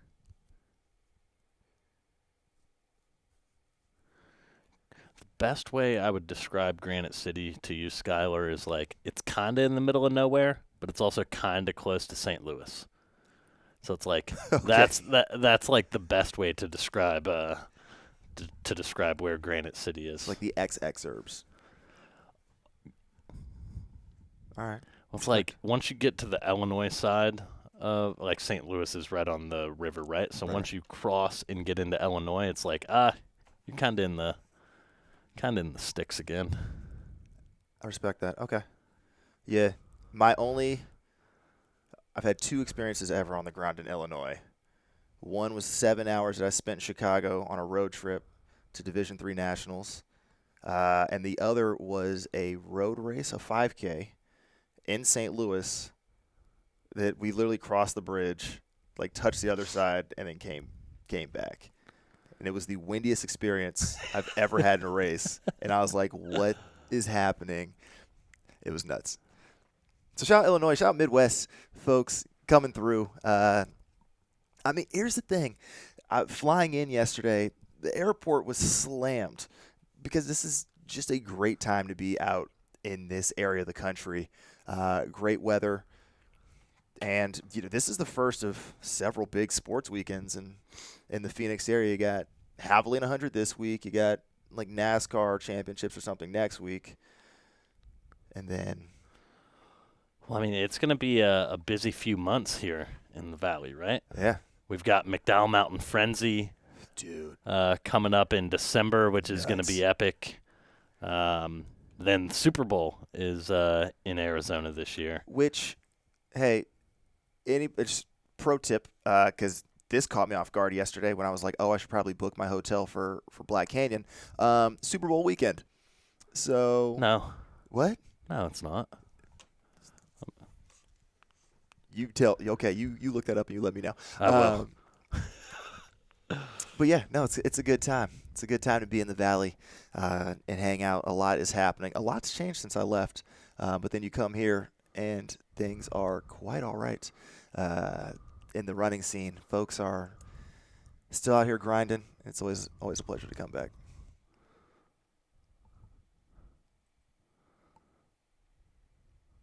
Oh, thank you. Okay.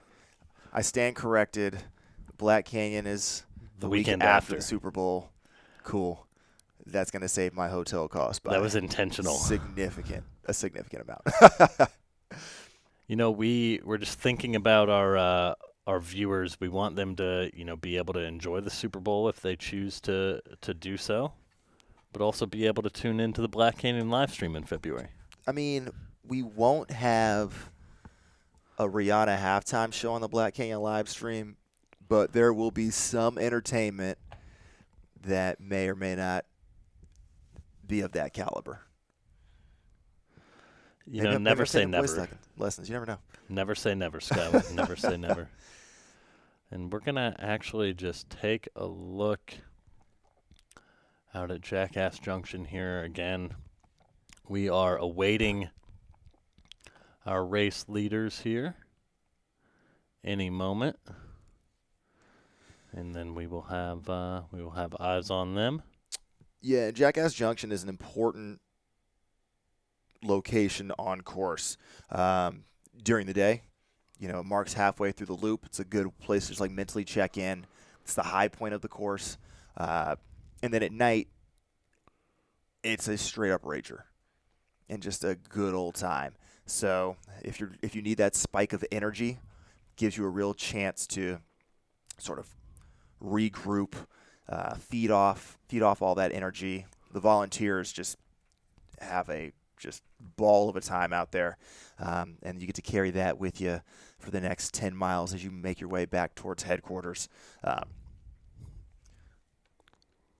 you're never really out there on your own in terms of support. There are 4 total places you can get aid throughout the 15-mile loop.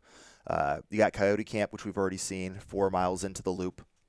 You got Jackass Junction, which is 10.5 miles into the loop. It's where your drop bag is at. Then you got another 5 or so miles to Rattlesnake Ranch. And then from there, just another 10K, another 5K or so back to headquarters.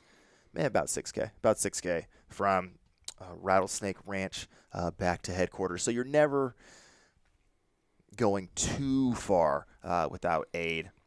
The longest stretch really is this Coyote Camp to Jackass Junction, 6.5 mile stretch.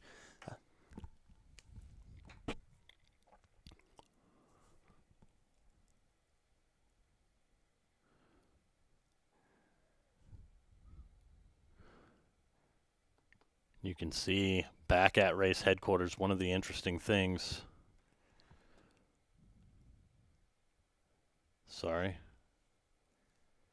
As we have runners coming into Coyote Camp here.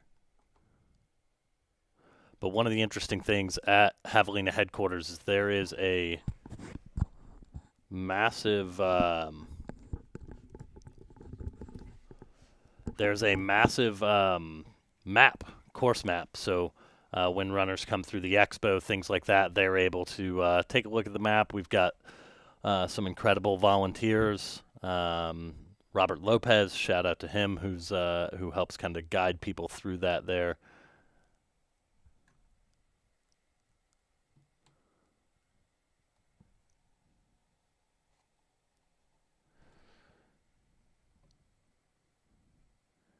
And it looks like we've got the legend himself, Taggart Van Etten, in the chat. Shout out to Taggart. Eastern Illinois University alumni. Shout out to my guy. As always, thanks for hopping in the chat. That's the free trail betting we should have put or had Depot put in. Is how many times can Illinois be referenced? What's the over-under? Gosh, that actually is a good point. I think we should get some prop bets going, but it's like anytime I can reference Illinois, it will be referenced. That is a guarantee. But you know what I really want? I want to see TVE come back to the ultra space. Come home. I want to see him out at McDowell Mountain Frenzy for the 50 miler. Take his opportunity to win a Solomon contract. Like, let's make some things happen here in the trail space, Taggart. I mean, listen, we got vapor flies on course, so I mean it's about as road transition ready for TVE to come back as it's ever going to be. So.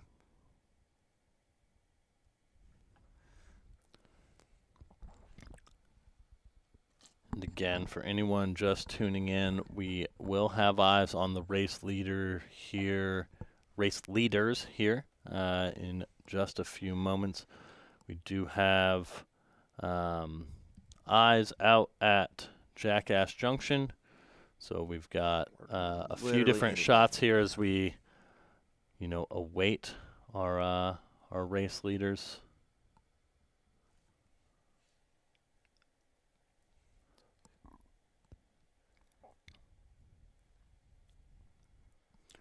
There you see the Jackass Junction aid station here.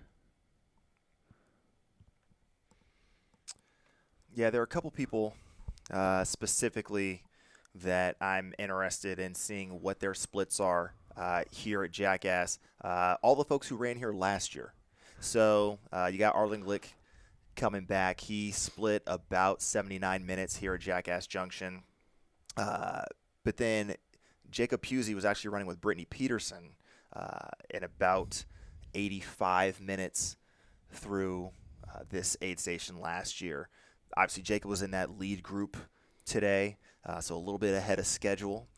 But it'll be nice to compare where folks are, get a pretty healthy sense of race strategies, and our first opportunity to really hone in on what sort of times we can expect to be run over the entirety of the course today. Because it's real easy to get out hot in those first 4 miles, but a lot can happen in that 10K between Coyote Camp and Jackass Junction. Well, and it's easy to go up fast, especially when I apologize, I'm pretty sure we just saw that might have been Lottie Brinks in the 100K come through on Chris's cam, and there we've got, that looks like, is that Scott? Scott Trayer, fist pumping. He's got the button down on. I saw on Instagram that he bedazzled it. So shout out to Mr. Run Fasta himself, the former Bostonian, Mr. Scott Trayer. And then we are going to send it back to Jackass Junction.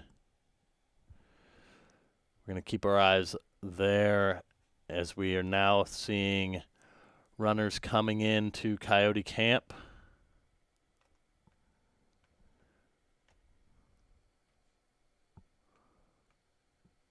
We will keep our eyes out at Jackass Junction so that we aren't missing our race leaders, as they should be coming through any moment.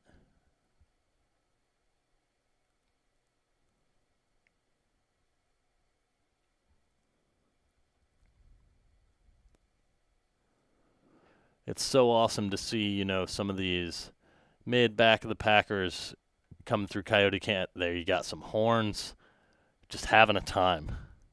That's what it's all about out there.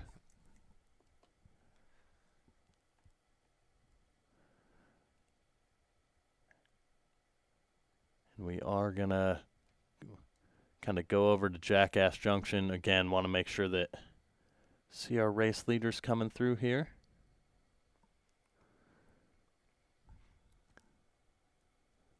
What did you say Pat Reagan's slowest split to Jackass was? 118 flat of his 3 times here and his 3 victories. The slowest he ever came into Jackass Junction on Loop 1 was an hour and 18 minutes. Prior to this, right? Prior to Because this, he's already at an hour 18. That's interesting. You mentioned Arlen last year, just a touch under 119. The bulk of the field came through in 124 or slower. Camille last year, when she came through in just over an hour and 20 minutes. But we'll send it back to Coyote Camp, but don't fret. We will keep our eyes glued to our Jackass Junction camera. And as soon as we see movement, we will be back there to check in on our race leaders. And there it is. There they come in. We got 4 in. And 1 straight through. I couldn't catch who that was, but we'll get that on the timing mat, I believe, here. And here it is. Here's the party of runners just coming through.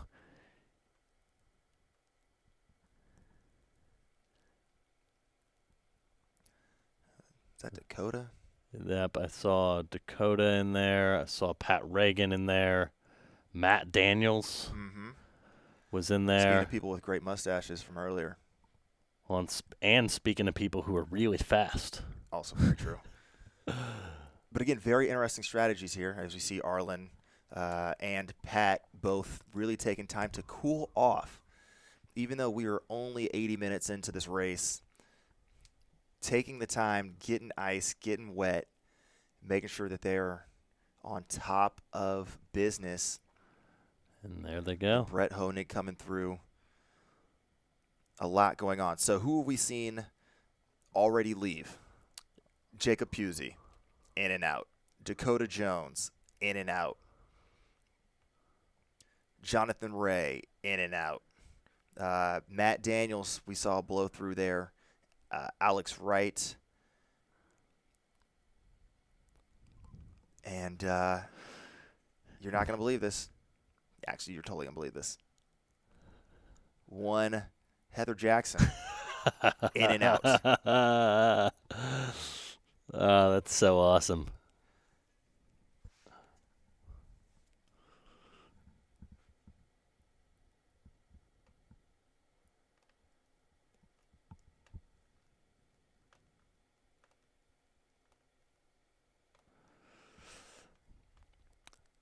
Man, and once they start rolling in,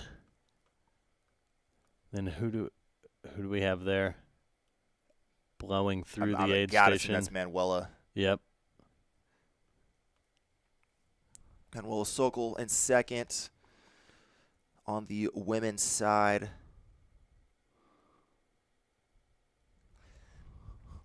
So, yes, we had our first 12 individuals, 11 men, 1 women, through Jackass and out of Jackass in about an hour and 21 minutes or faster. A little bit of a gap, 40 seconds or so to Cody Logan, Bay Area, shout out. Paul Young and Stephen Cornelius all sliding through in just under 82 minutes. Then Manuela was who we saw run through, followed closely out of the aid station by Jeremy Pope. Also from Ohio, I believe, alongside Arlen. So we've already got 17 individuals, 15 men, 2 women through Jackass in 82 minutes. We'll see. Is that a runner or a volunteer? Spending a good amount of time in the aid station is why. More time than anyone else. Um,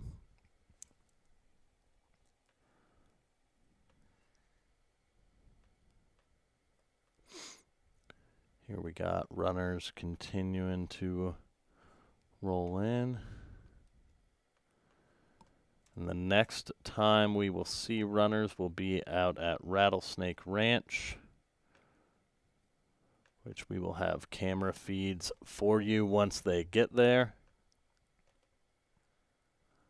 Right now we are tuned in, and that is Devin right there, yeah? Correct. Yep. Devin Yanko, former course record holder here at Javelina. Good to see her coming back after a tough race here last year.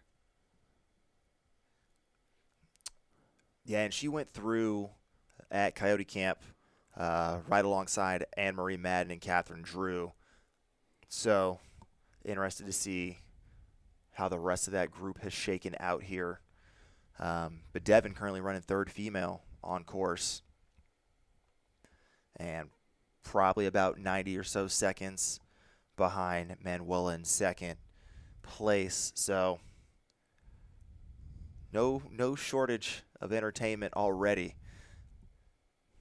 on course. Here we got more runners coming into Jackass Junction.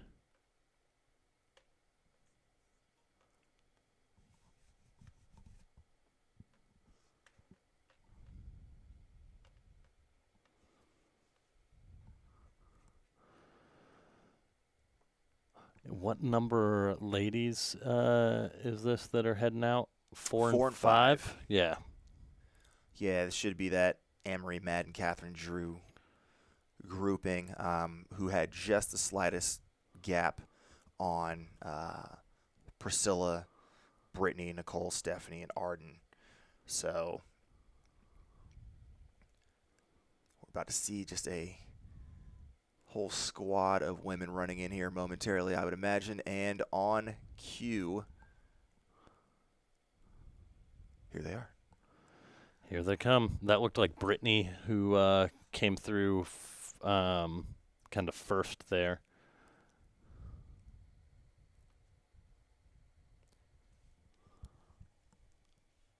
Yeah, Nicole. Yep. Bitter.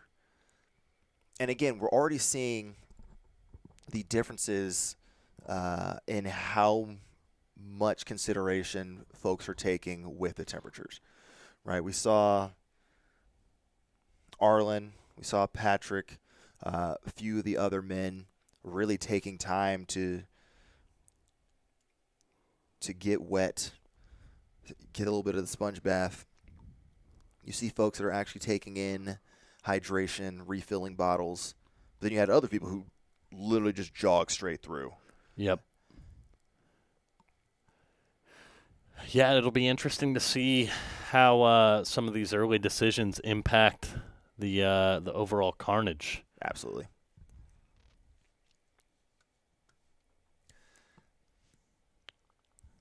So yes, we've had about 30 people have now cleared this Jackass Junction aid station.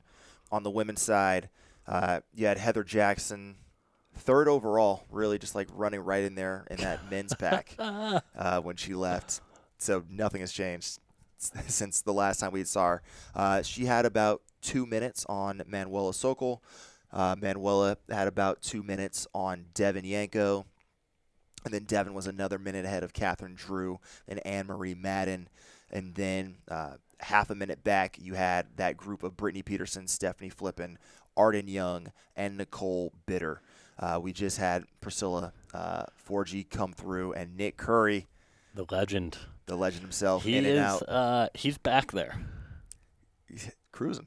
But he knows what he's doing. He's cruising. He knows what he's doing.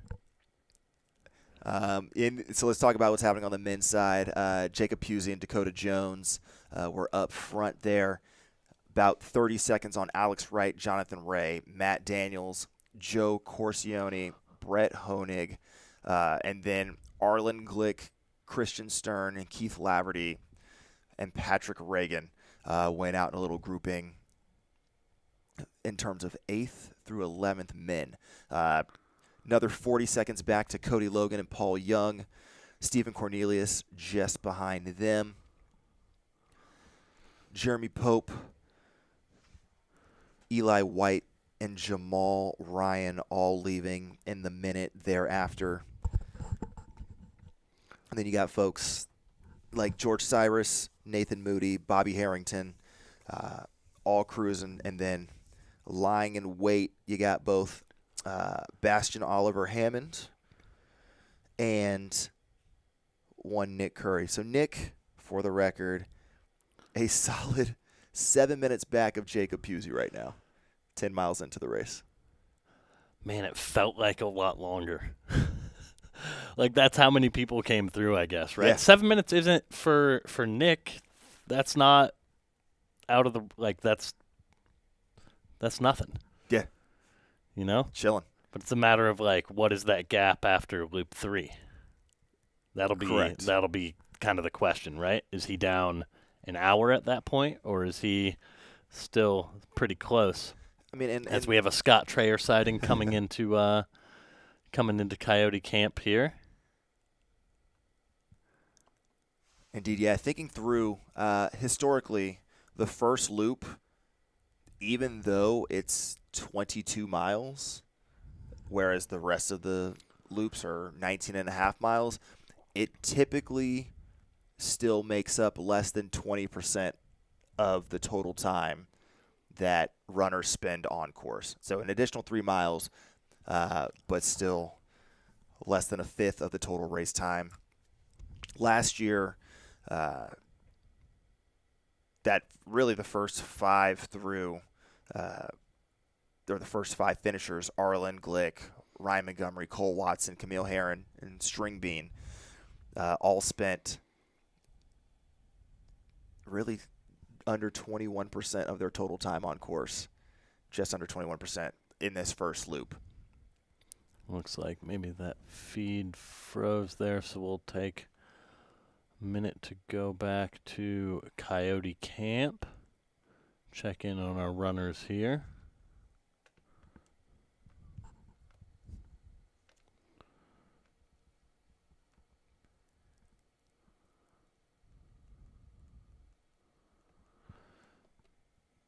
And we will keep it on Coyote Camp for a moment here. It's just wild. So looking at the historic splits, as I mentioned, a good number of people who are in the race this year that have also competed in recent years. Jacob Pusey, your men's leader, coming through Jackass Junction in an hour and 20 minutes. That's almost 4.5 minutes faster than he split last year. Nathan Moody, who was 7th place here last year, was right in that same bucket, that an hour and 24 minutes last year.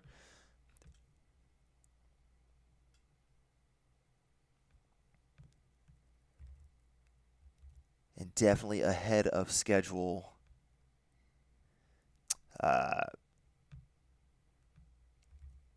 Compared to his finish time last year, had a bit of a rough third loop or so.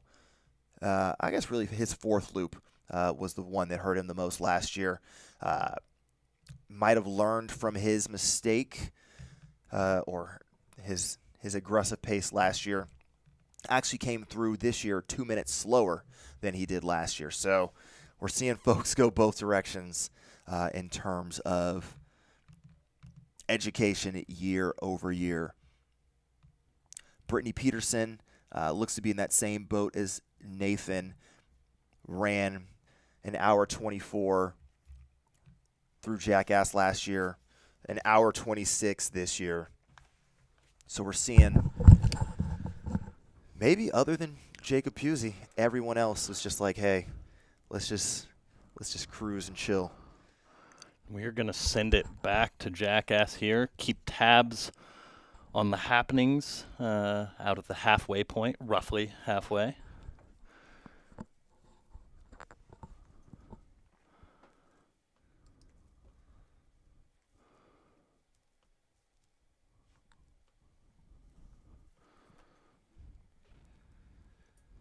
Yeah, we've yet to see Annie Hughes clear Jackass Junction, one of the early favorites, consensus fantasy pick on Free Trail.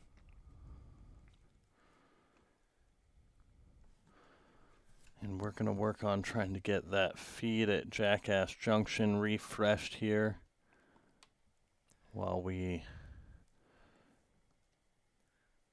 tune in to the happenings at Coyote Camp,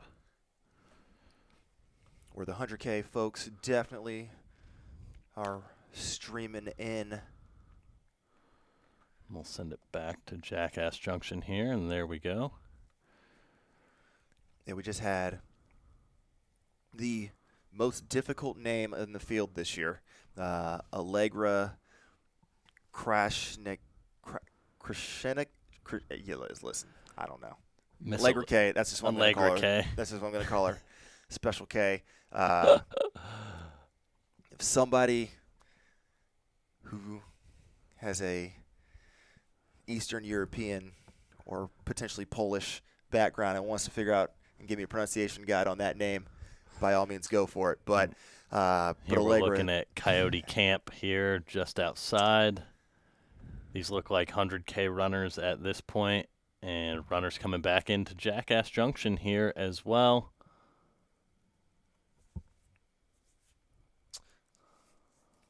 Yeah, this is probably Jacqueline Ferroe. It's going to be one of the things that I find interesting is it's going to be really cool to see how the atmosphere at Jackass Junction evolves as the race goes on here. Right now, very mellow. Volunteers probably enjoying their coffee, trying to keep going, right? But here in about probably 12 plus hours time, it's going to be an entirely different vibe out there. Stupid. So while we were refreshing that feed there, Annie Hughes did come through. An hour, 34 minutes and change. We do have 100K runners here at Coyote Camp. Yeah, so she was 14 minutes back of Heather Jackson, 12 minutes back of Manuela Sokol, 10 minutes back of Devin Yanko.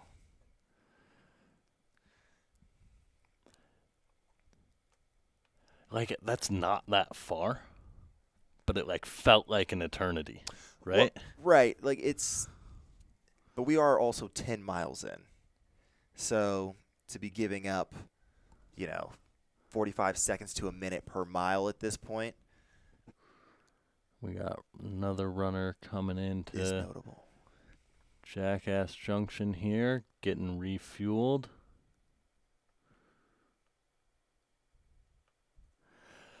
Another thing that is interesting is obviously runners are going to have different pacing strategies out here, different fueling strategies, right? But also the apparel choice, right? So we've seen everything from shirtless gentlemen in 2-inch split shorts to a guy right here wearing a hooded sun-safe long-sleeve shirt there.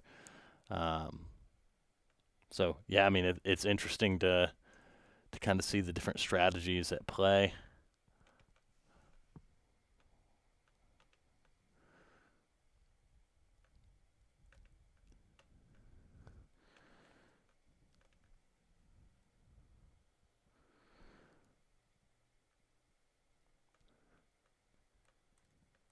And so things throughout the day in terms of our coverage will continue to pick up as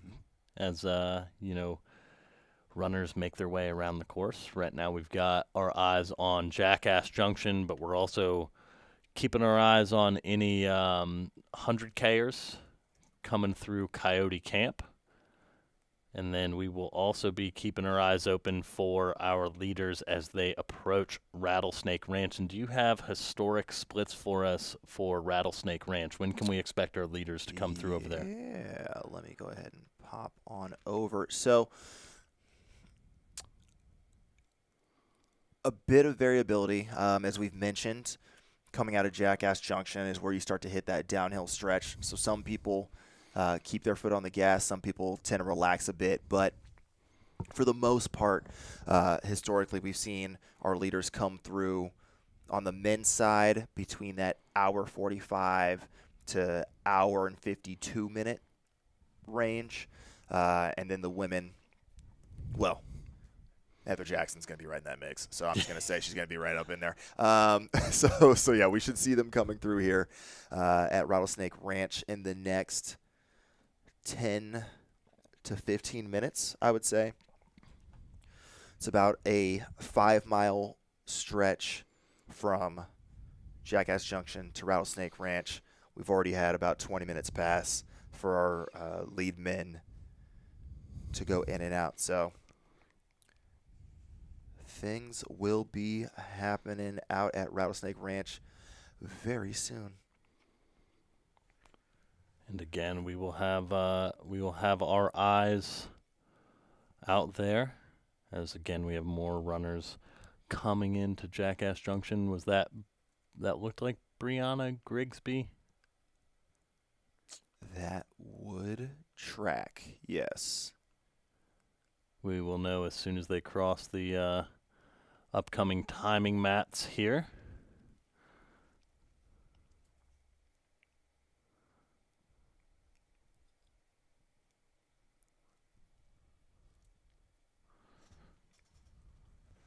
Yeah, talk about people who have a pretty in-depth knowledge of this course. Brianna is definitely one of those. Performed here very well over the years, and probably quite wise to just chill in these early moments.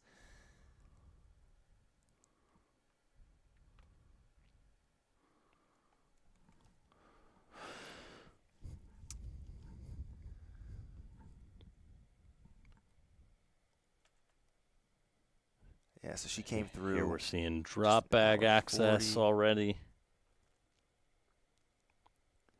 What'd she come through in? I'm sorry. An hour and 40 minutes.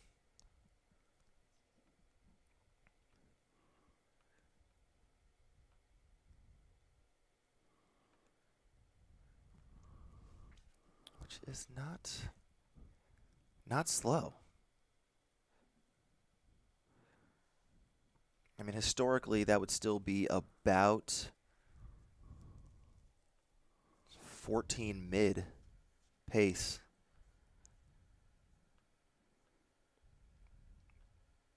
In terms of finish time. So,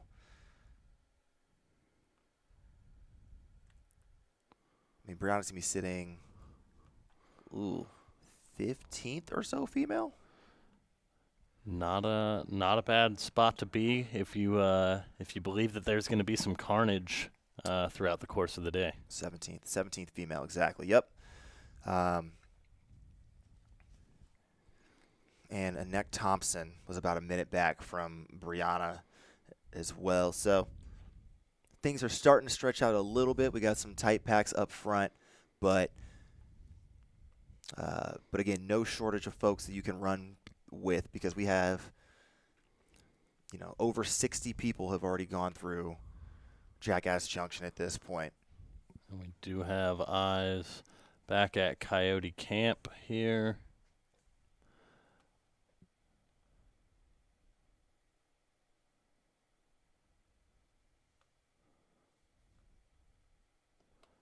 Here we have more runners coming into to Jackass Junction. Little group of athletes coming through here.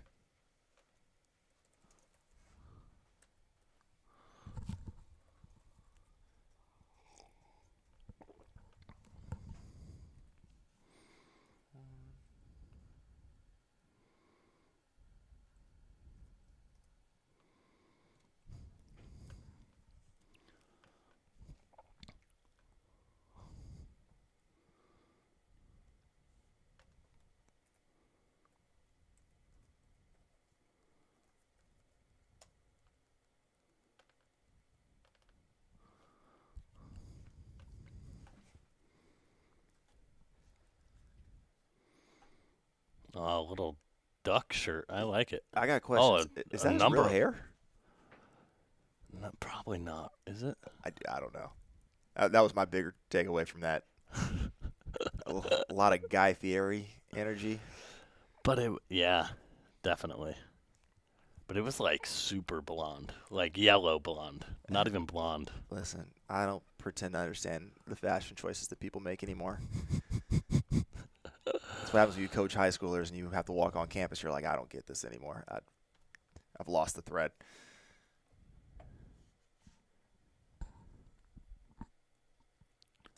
No, it looks like it might be a hat I hope or so. like a wig over his hat, maybe.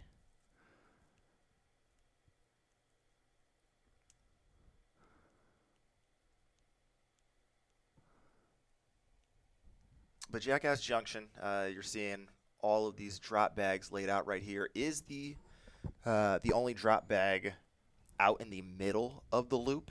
And then obviously runners will have access to drop bags in addition to full-on crew pop-up tents when they swing back through into headquarters at the start-finish line. So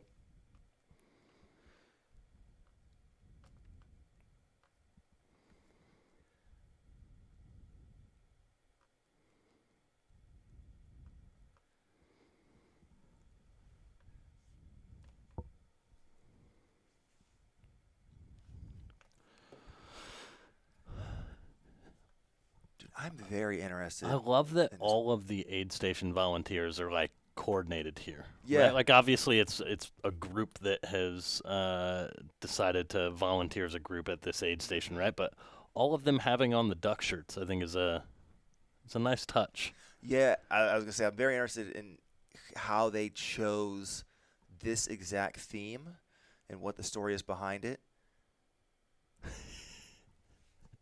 But it's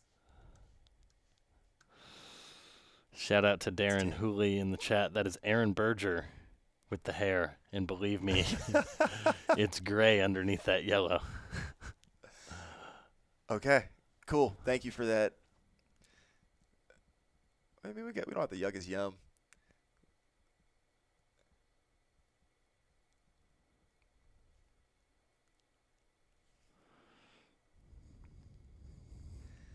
But again, you see uh, runners being smart about temperature management. Even though with the weather right now, significantly cooler than it's going to be later on in the day, it's preventions before interventions. If you can maintain that nice homeostasis for as long as possible, it's going to make your life a whole lot easier when we get to the true heat of the day here in 6 or so hours time. Yep, for sure. It's all about prevention and management, right? And so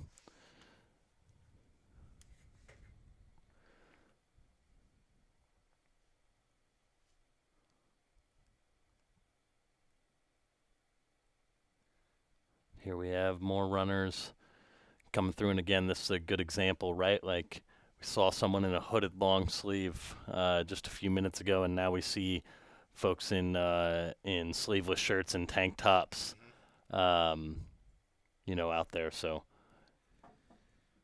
it'll be interesting to see how like the um, like skin protection kind of comes into play, Yeah, right? absolutely.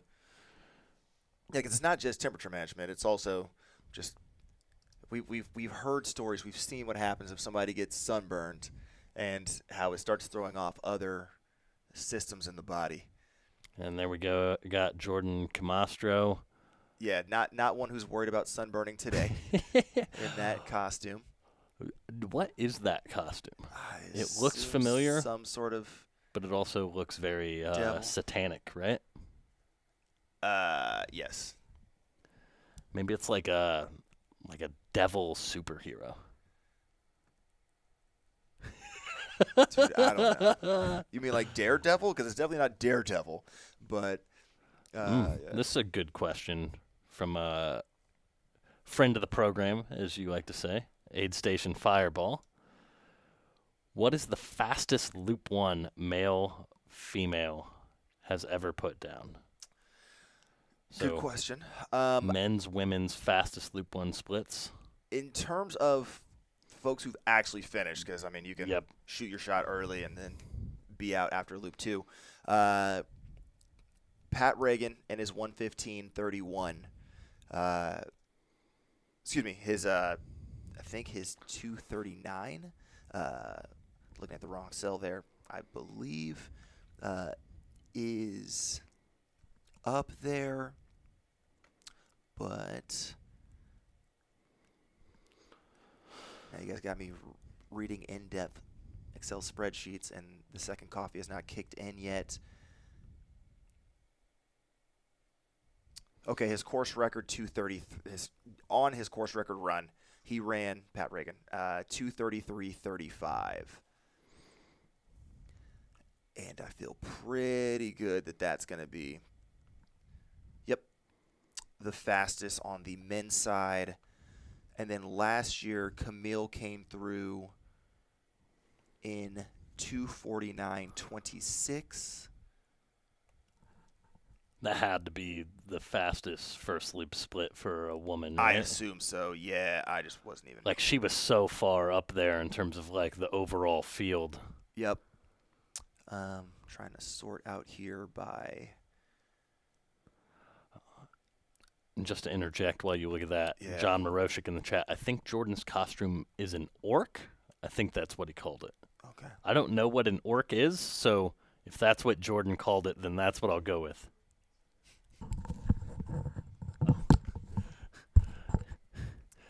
Chat favorite Ryan Montgomery is in studio. He's going to be Ryan will be joining the commentary team momentarily. And he said it's from Lord of the Rings, which is why I would not know it. Which I feel is shameful, you know, but Hey, you're in good it company. is what it is what it is. I saw Shout 3 out to hours of the Ryan for first the movie. assist there. Walked out, and that's all I saw. Yeah, so I'm a double down that Camille's first loop last year is the fastest loop 1, 2:49:26. Because I think she was Here it looks like we have another the fastest by about 10 runner minutes. leaving. Jackass, yeah, the fastest woman last year by about 10 minutes on loop 1 or easily. total. Just total. Yeah, Oh, I think yeah. the next fastest I can find is Darcy Klaus in 2020 ran just under 3 hours. So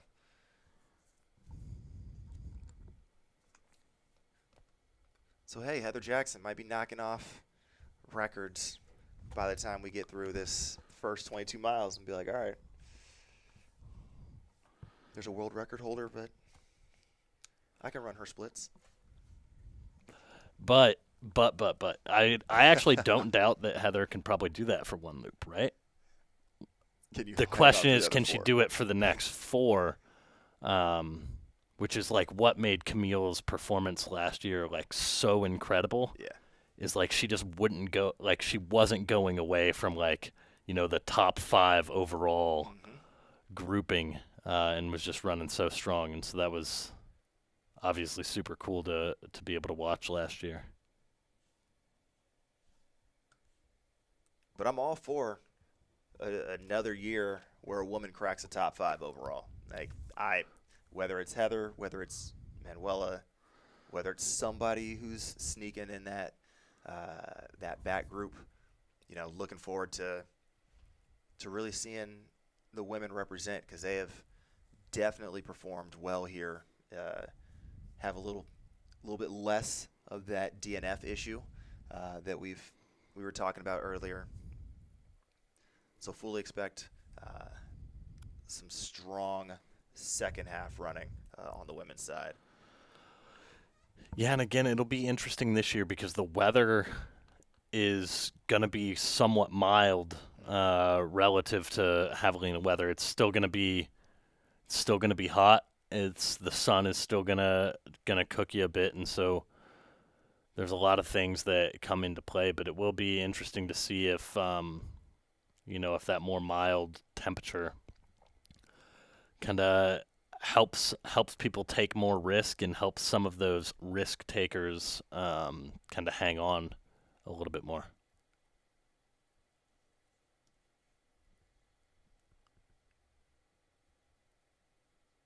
The desert is just such a fickle beast. It is. I mean, everything wants to try and end you, right? Between the the wildlife and the plant life, the Yep. vegetation. The sun wants you to just bake, and there's no reprieve. So it's great. Absolutely. Yeah, I'm trying to think of the last time I ran this loop. I got attacked twice by cacti, one of which I didn't even touch. I swear it jumped off the plant and onto my sock. It was quite a fiasco. Um, there's just some of the joys of running in the McDowell Mountain Preserve. As we see folks enjoying the joys of this Jackass Junction aid station, topping off on nutrition. More of the volunteers really helping these runners get in and out, sorting through the drop bags, sorting out some of those costumes. And we will keep our eyes peeled over here to our Rattlesnake Ranch aid station where we've got a few different feeds coming in. We'll keep our eyes peeled for the race leaders. We've got the legend himself, Chris Warden, out there as well. And how about that timing? So we've got the race leaders here coming in to Rattlesnake Ranch. About an hour and 55 minutes. And in and out.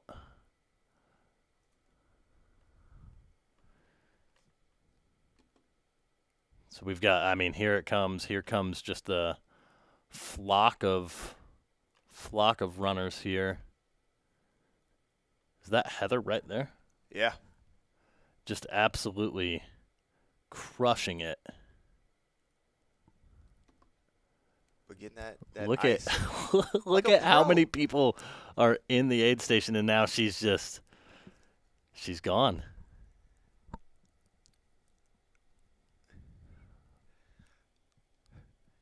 I mean, there is something to be said. This is her first ultra ever. She's obviously done long efforts, running a marathon at the end of an Ironman. She's knows how to deal with some beat up legs, but still having to move forward.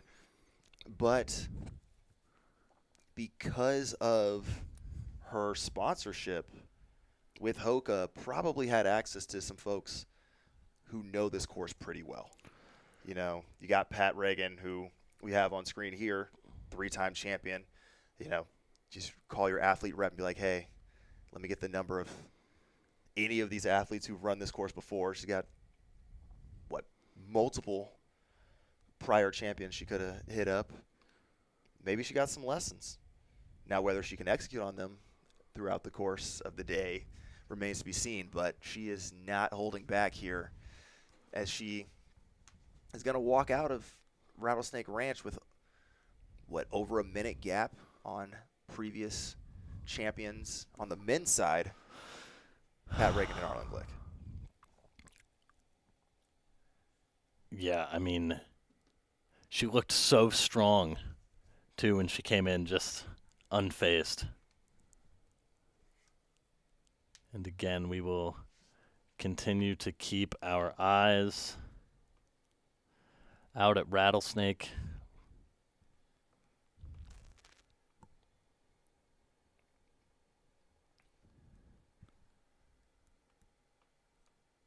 Yeah, so while Heather was crushing it on the women's side, Jonathan Ray crushing it on the men's side, officially taking over the lead from Jacob upon leaving the aid station.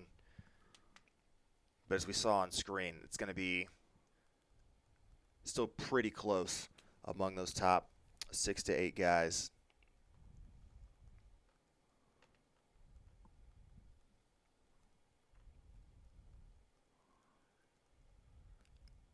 So officially, Jonathan was tagged at 155.40 coming out of Rattlesnake Ranch.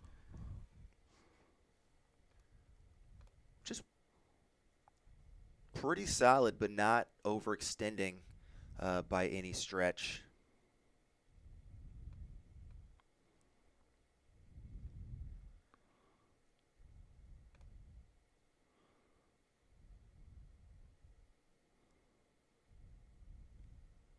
I mean, that's about 5 to 7 minutes back on previous course record paces.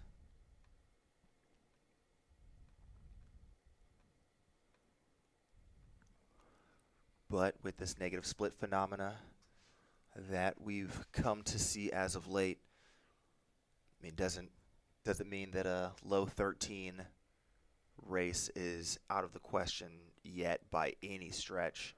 Here's we're 15, almost 16 miles in, and on screen here you got Manuela. Just okay. Looks so smooth. It's like there's an aid station, didn't even notice it, just ran straight through. Your second female, Manuela Sokol, in and out. That former marathon experience, used to just grabbing bottles off the table on the go and executing a very similar strategy here early on. Love to see it. Then we got Chris going back out on course here. We've got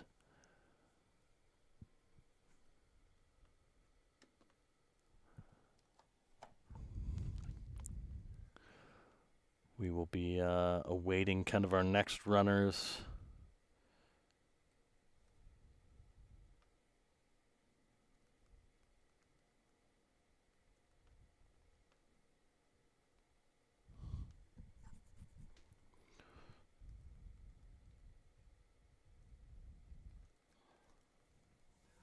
I'm going to see if we can identify some bib numbers as folks roll in.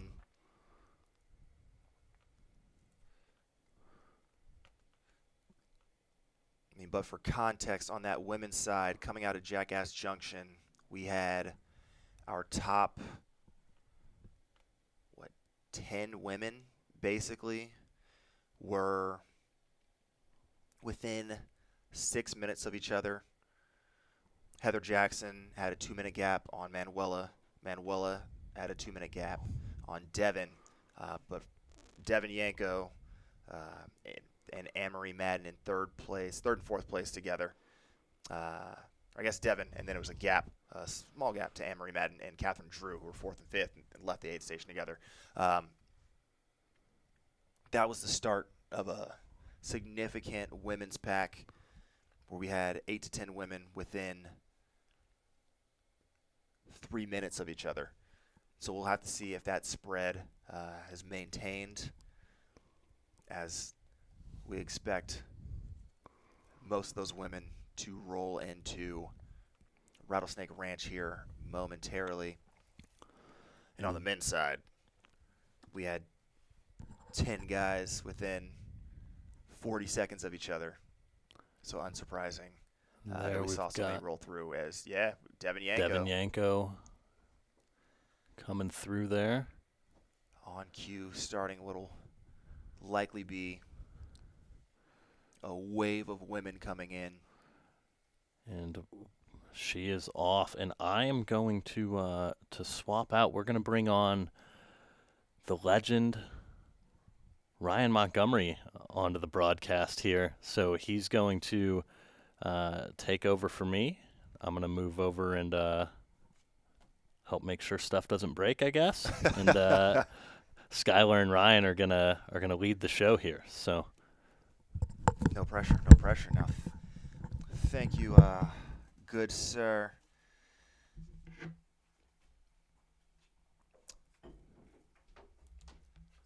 But as we mentioned, Devin Yanko just rolling through Rattlesnake,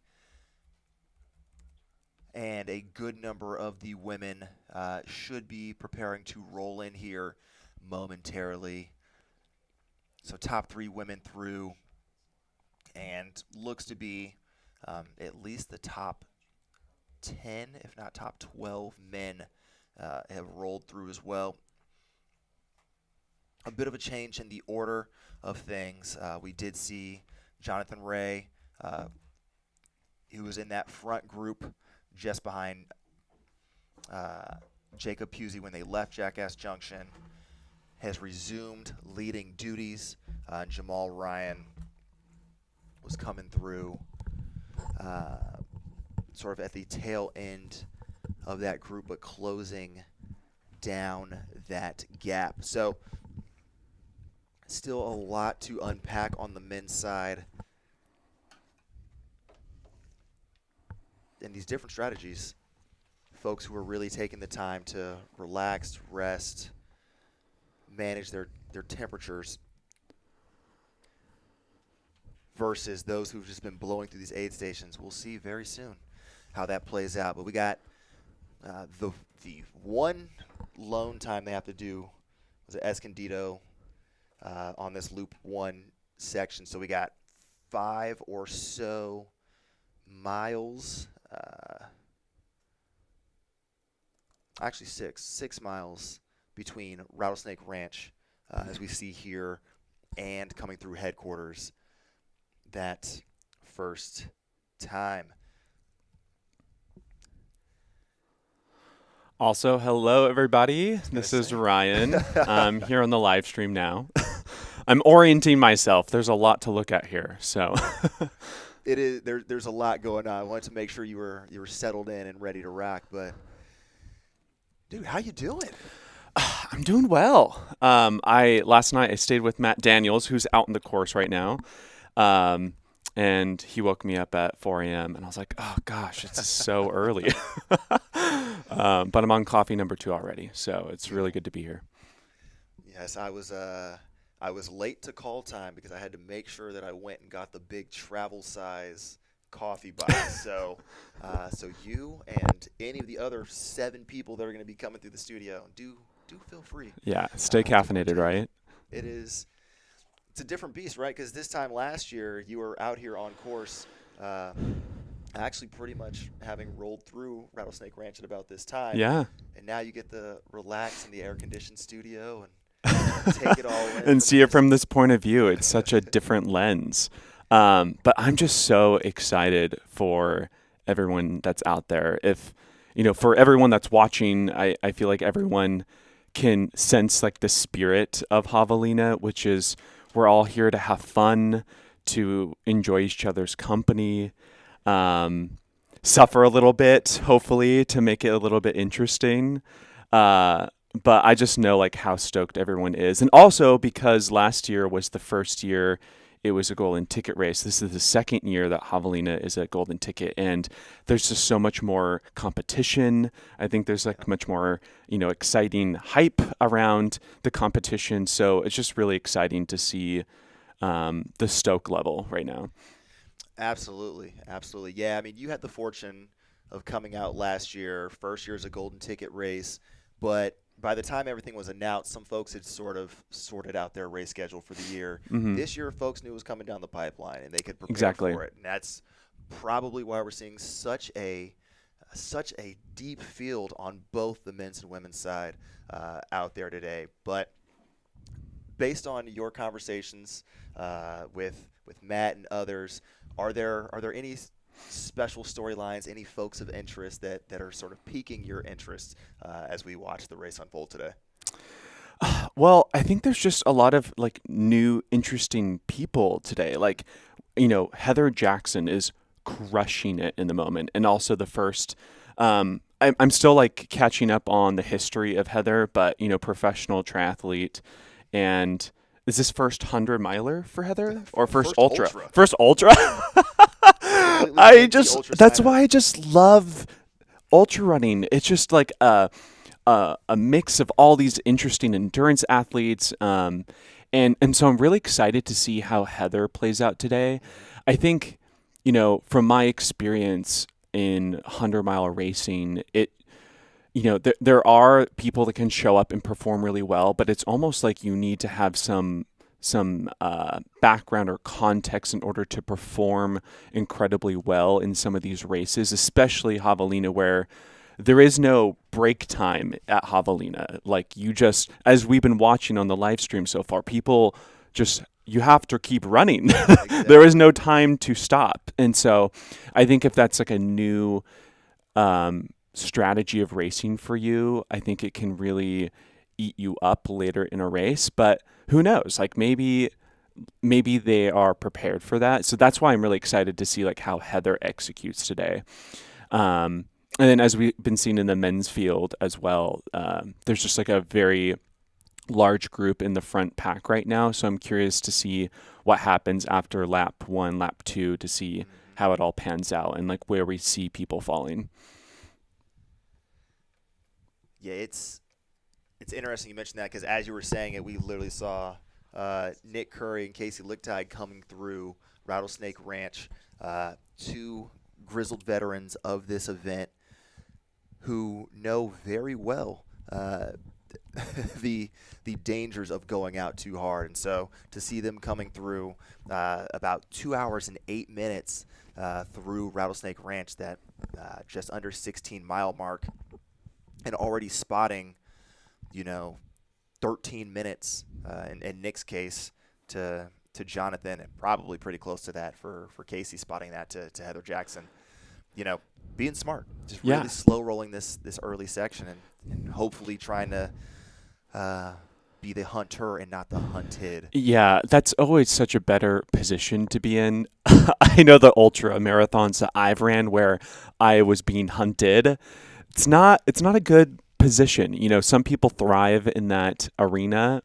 I do not. And I think especially as like the heat comes later today, just trying to maintain position is like very, very difficult. So where are we at today, or where are we at right now? We're at Rattlesnake. It looks like we've had several of our, front pack has passed through. Yeah, we are. Let's see. Based on Nick coming through and Owen and Casey, that should put us in at least the first, I'm going to say 30 or so individuals should have rolled through. Okay. In total. We're seeing that there's a bit of a discrepancy on the timing, Matt, in terms of who's actually being tagged. But between Jonathan Ray and Jacob Pusey in that front group coming through in about 1:54, and Nick and Casey and Owen coming through in 2:08, we still got 30 to 35 individuals within 15 minutes of each other or so. Like, it's just a lot can happen here in this Escondido section, really the most technical section of the course. You only have to do it one time, and it's the longest stretch between aid stations they'll have all day. Yep. But this is the sun's out. Folks are starting to start to feel the effects, because when they finish, they'll be more than a fifth of the way done in terms of total distance. Yeah, I remember running the section with Arlen last year, and it is a little bit more rocky. I mean, compared to other mountain races, this is nothing, right? But it is rocky, and it's surprisingly like very rolling like in terms of terrain. And I remember running with Arlen, and we were talking a lot during the section right before we got to the start finish of this first lap. And I remember speaking to Arlen, and he was like so adamant about like his pace, and he was like, I'm right on pace, or I'm not on pace, or actually I'm going to go, or I'm going to hold back. I think at that point he was like really holding back to try to maintain his pacing. And so based on what I've been watching so far in the live stream, it seems like everyone is pacing pretty well. And so I hope that yields to everyone's favor later in the day. But at this time, like, everyone should be like feeling really good, really stoked. And I hope that's the case for everyone out there. Yeah, if you're in the first 20 miles and you're already having a bad day, it's gonna be a lot more difficult for you to keep moving forward. But you talked about how you were running with Arlen last year. You came through headquarters in just over 2 hours and 46 minutes. And so we would expect that our leaders are going to be at a relatively similar pace this year, if not just a touch faster based on those first splits. Mm-hmm. So here in the next half an hour or so, we're going to start to see that huge group of men roll in to that start-finish line for the first time, cycle through, head right back out on course. It is quite a scene out here at Jackass Junction. We got the duck shirts rocking out there. As at this point, we should have both the 100K and 100 milers coming through. So probably a good time to check in on the 100K race and see if we can get a bit of intel as to what is happening. Yeah, let's head over. Let's see. Started at 7, so our first runner should be actually coming through here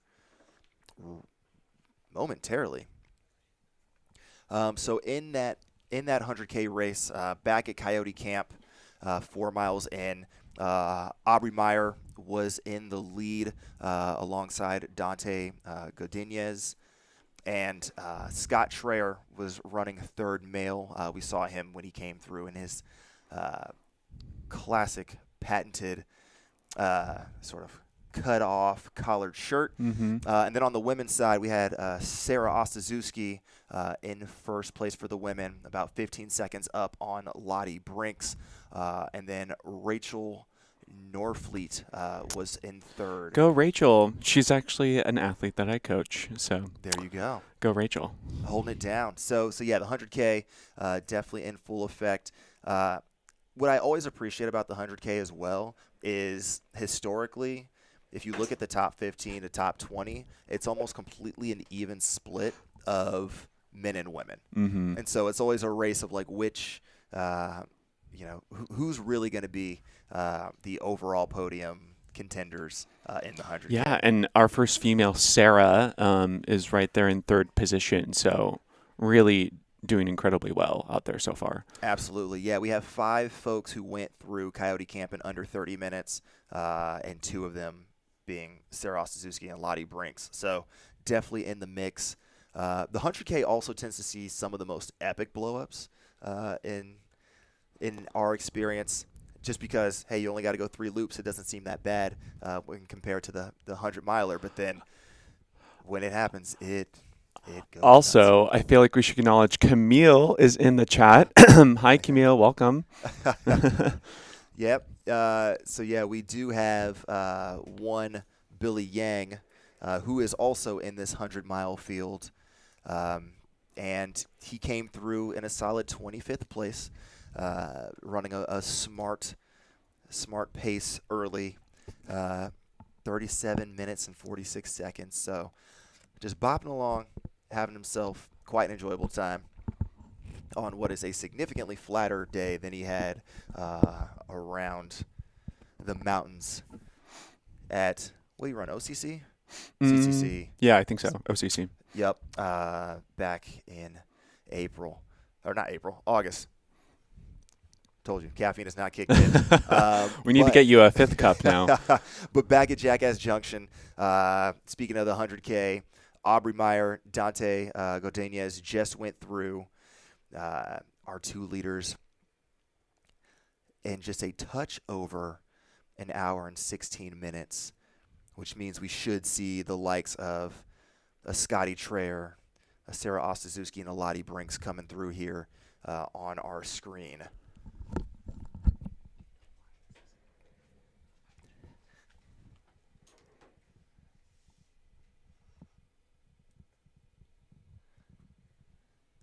And, of course, they'll be intermingling here with the 100 milers on course, which is also an interesting sort of trick and nuance of this event overall, is whether you are in the front or in the back of either the 100K or the 100 miler, you're going to be dealing with some lap traffic, having to leapfrog over people.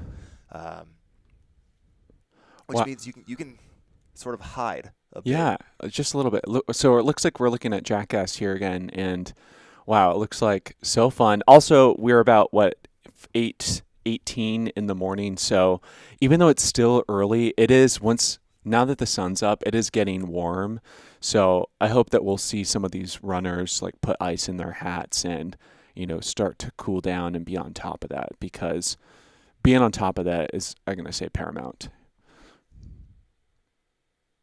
It looks like we got Ryan Miller in the chat. Welcome, Ryan.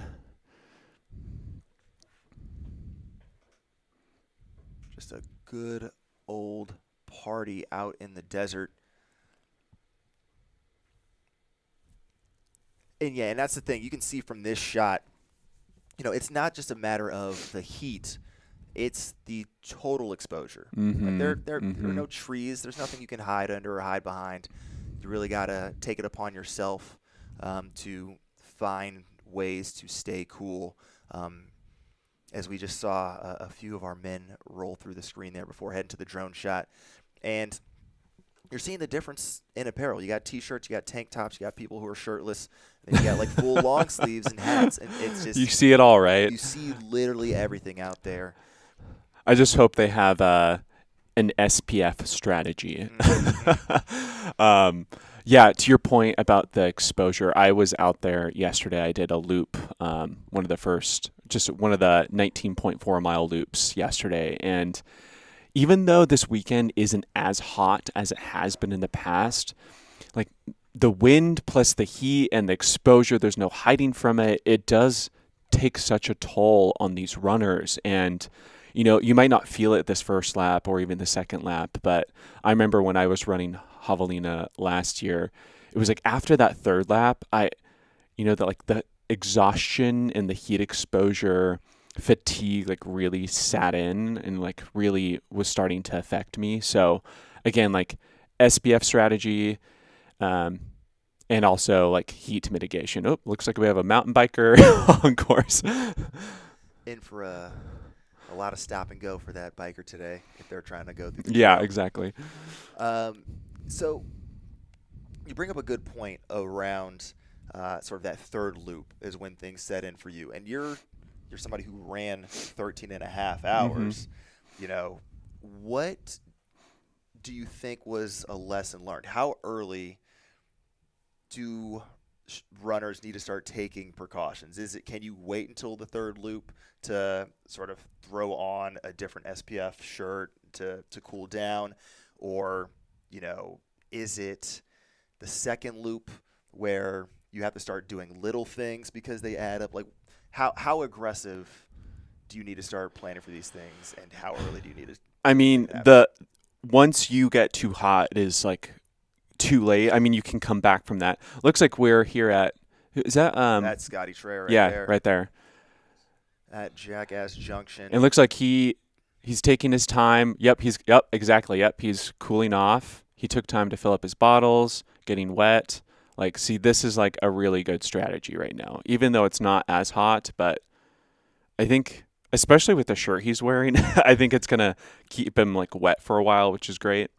But yeah, to your question, I think what we're just seeing right now, like being on top of like staying cool, using ice ahead of the heat of the day is going to be really important, because once it's 2:00 and the sun's beating down on you and you've been in that headspace and that heat and haven't been on top of it, it's just going to be like a double, triple whammy on you. Did you make any costume changes last year mid-race? Was that part of your... I mean, I was wearing a crop top, so that was my costume. But as much as I wanted to wear a costume last year, I just felt like it was going to get in the way. However, this year, later tonight, I'm going to be at Jackass Junction in costume. So, yeah, for the 100-mile and 100K runners and the night hallucination runners as well, I will be seeing you out there. So, would you like to give any hints as to what your costume is going to be, or is it you got to be there to see it situation?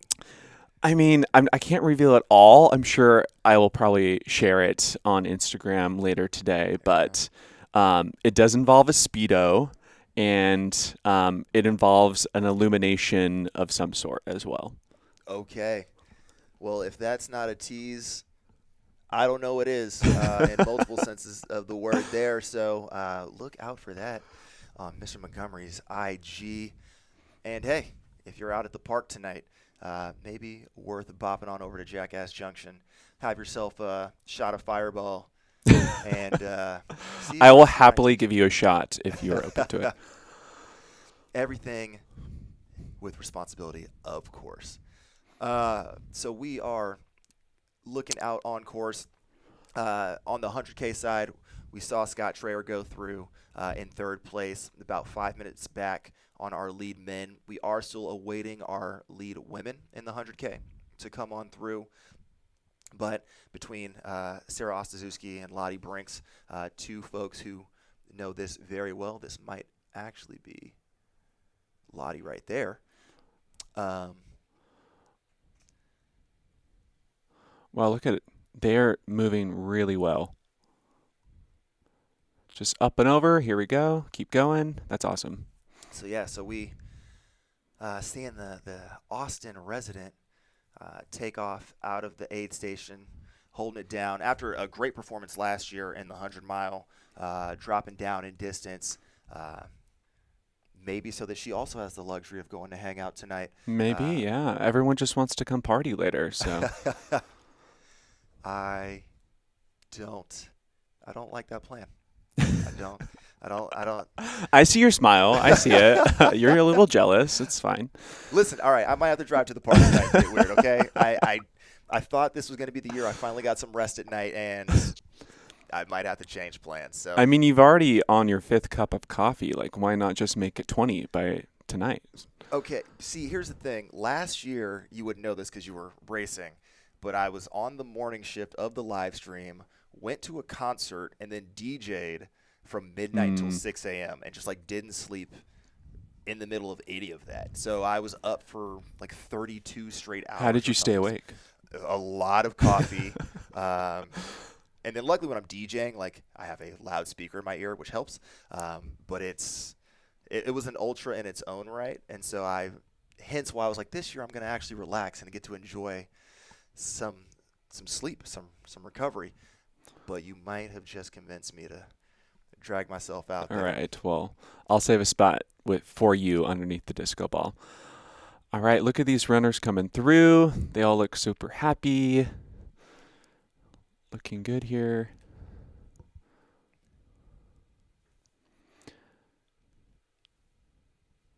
And yeah, we have from Jackass Junction, you got, 5 or so miles out to Rattlesnake Ranch. And then on this first loop, Rattlesnake Ranch to headquarters is going to be about 6.5 miles. So we should totally expect our leaders to come through headquarters here in the next 20 to 25 minutes or so. And we'll really see a fifth of the way through the race on the 100-mile side how things are shaking out. But we got a lot of folks that are just enjoying life.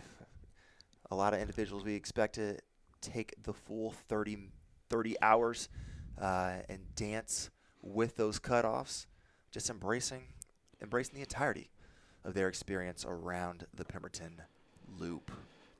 So I'm looking at splits from last year when Arlen and myself came through the first loop, and we came in at 2 hours and 46 minutes, which is in about a little over 15 minutes from now. So based on the pace we've been seeing so far, they should be, right on par with that, if not just a couple minutes faster, it seems like.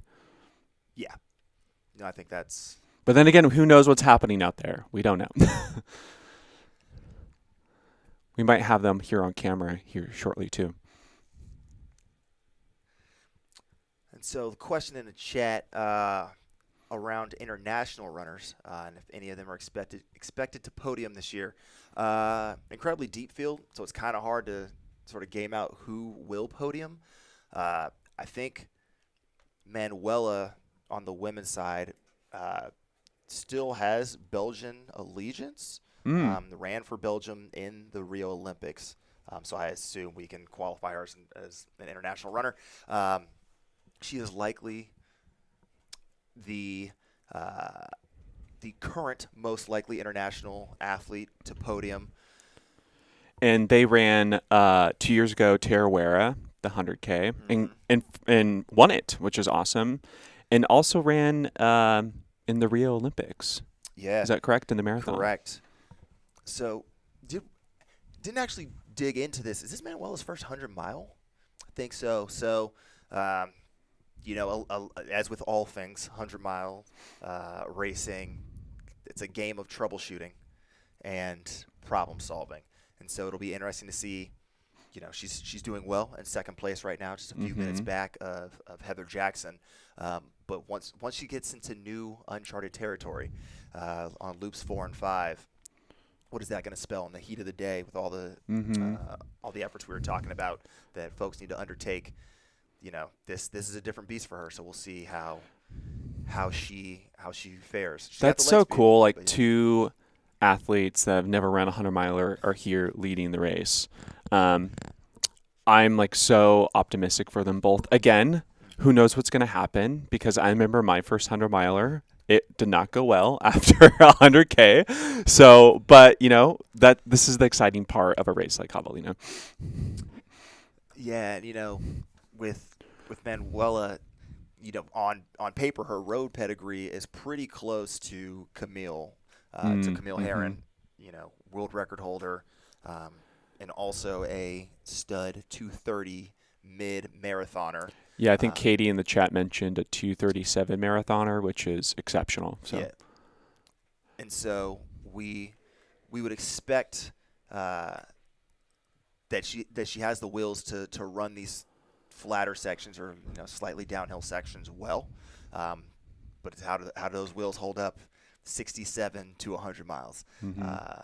So definitely going to be fun to track her. On the men's side, it's a pretty American heavy field this year. Yeah, I'm looking through my notes here, and I don't think we have any international runners according to my notes, but I could be wrong.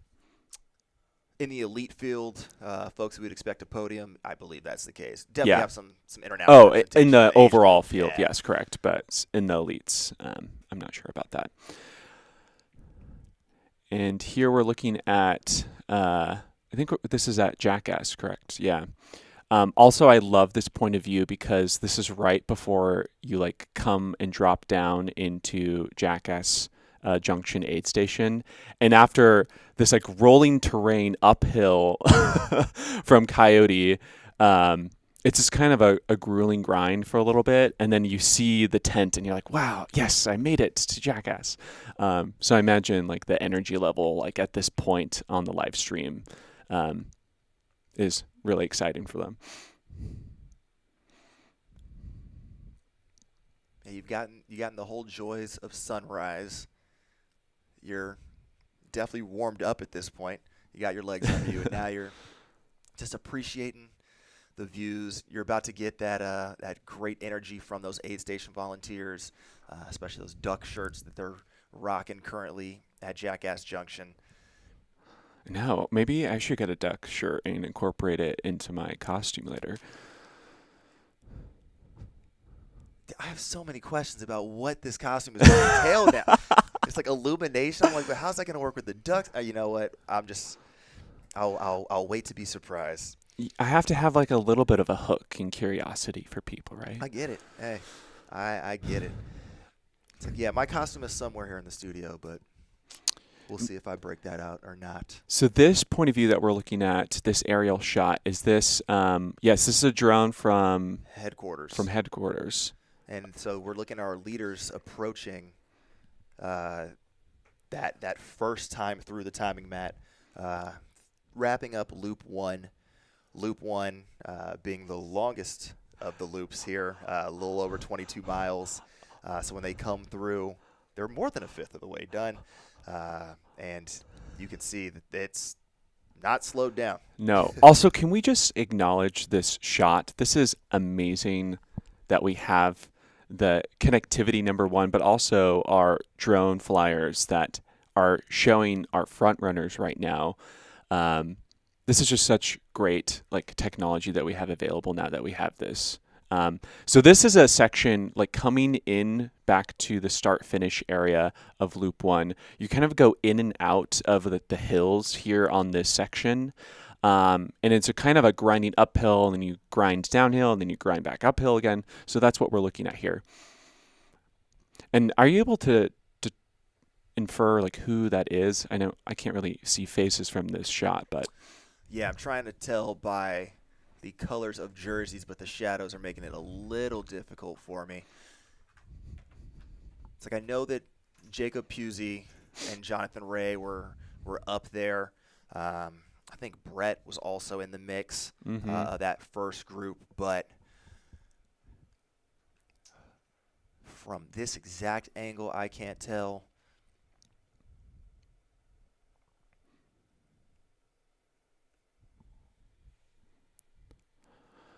Yeah, but as you mentioned, just in and out. yeah, just on all these curves here. And they're moving at a very good clip here, it looks like. I mean, at this point, you know that you're approaching your crew. You know that you're approaching your gear. And so you start gaming out. Can I push here a little bit? Because knowing I'm going to get a minor break if you want one. Or do you try to press the advantage against those behind you and get back out before? Well, that's the thing is I remember in this section running with Arlen most of the time, and we were really adamant about pacing because you just come off of that downhill coming off of Jackass, and it is like a very nice downhill where you can really go sub 7 and really like feel good going like a 7-minute pace or faster for the men and women. But in this section, yeah, I think pacing is most important because you can kind of keep that momentum if you wanted to, but is that the best strategy? Maybe, maybe not. So I guess we'll see what the splits are when they come around the bend here towards the finish start area. Indeed, yeah, and we'll get eyes on them at a more ground level, pretty much as they head into headquarters. And again, it's the fun of this race is you have that full loop into headquarters across the timing mat and back out. So you really have half a mile or so just within the city that is just built in the middle of a parking lot. That's just absurd. Desert party. So yeah, we have for if you're just joining or and to answer the question in the chat about the leaders and are we expecting them to come through in 3 hours, we're expecting them to come through in like 2:45 to 2:40 probably. So here in the next like few minutes, we'll probably have a ground shot of them coming through the headquarters area. But for those just joining in, we are about closing, coming to the end of the first loop, the 22 plus first loop here at the Javelina. Yeah, so a question that was asked earlier that I think is relevant to bring up again now is sort of course best for loop one.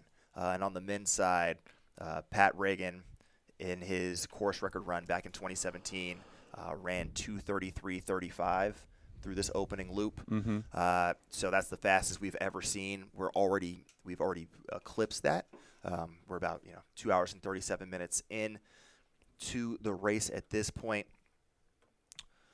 But for last year, for instance, as you mentioned, you all came through in about 2:46.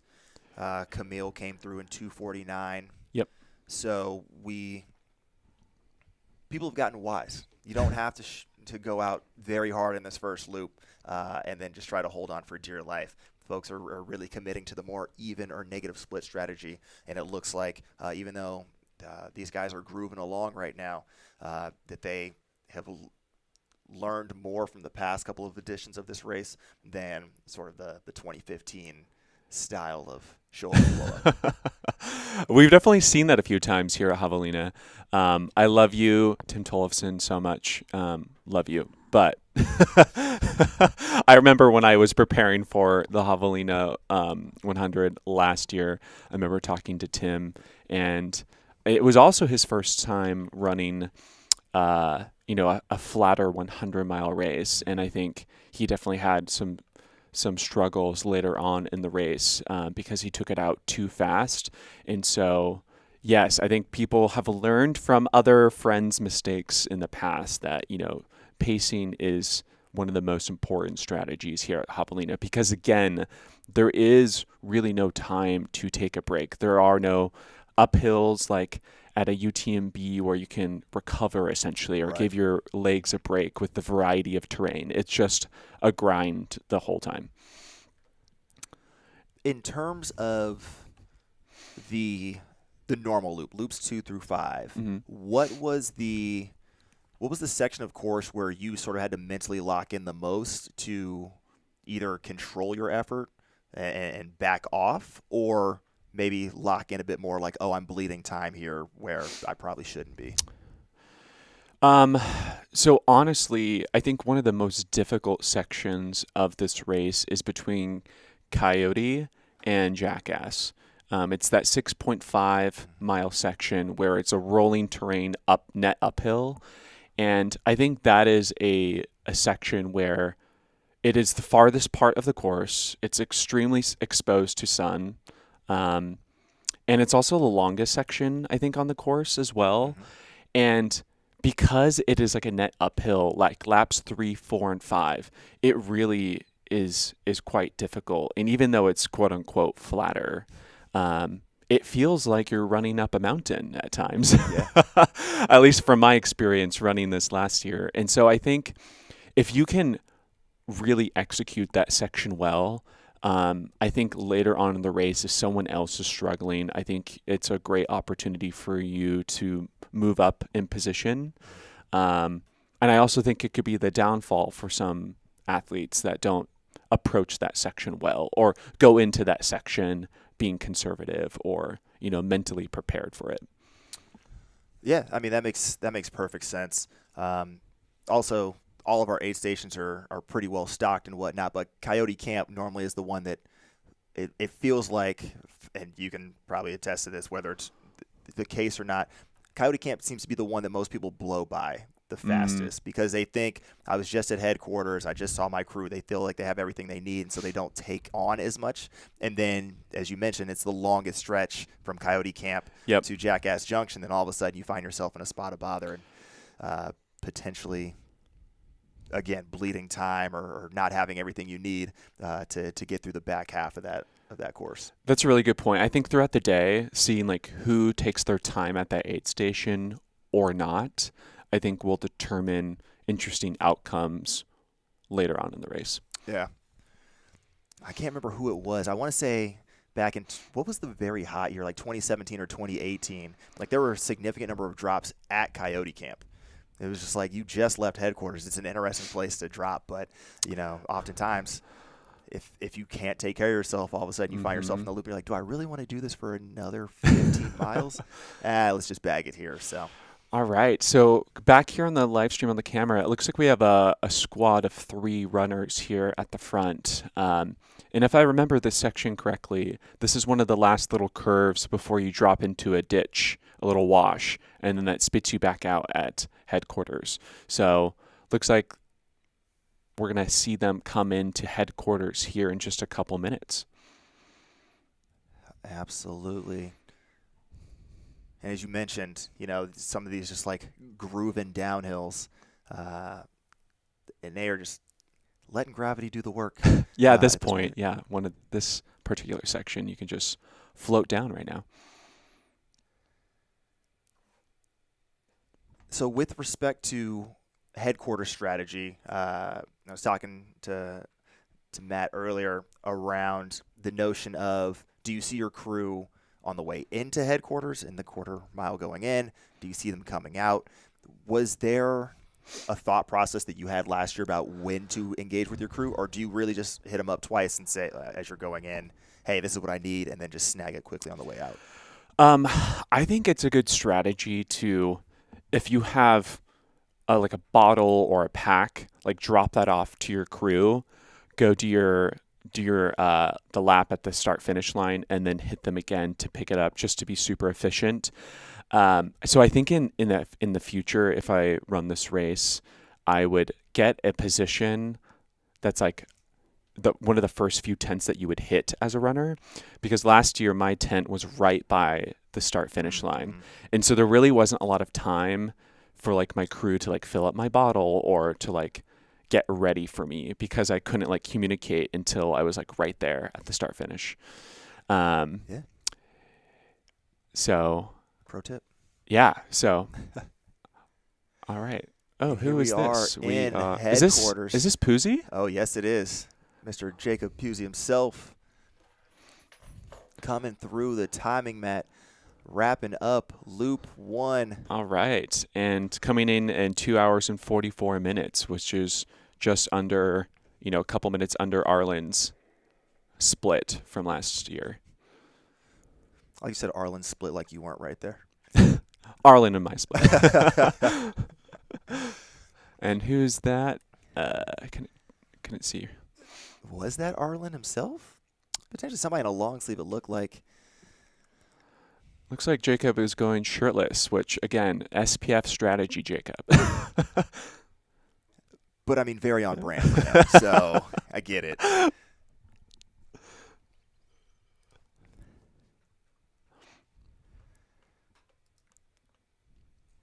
Looks like that is Arlen. That is coming through the loop right now. Yep.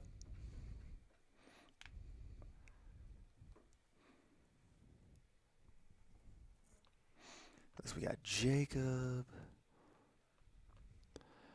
Go, Jacob. Oh, so exciting. This is such an exciting moment. It's like you just went through this 22-mile loop, and now you get to see your crew for the first time. The energy is high. The stoke is high.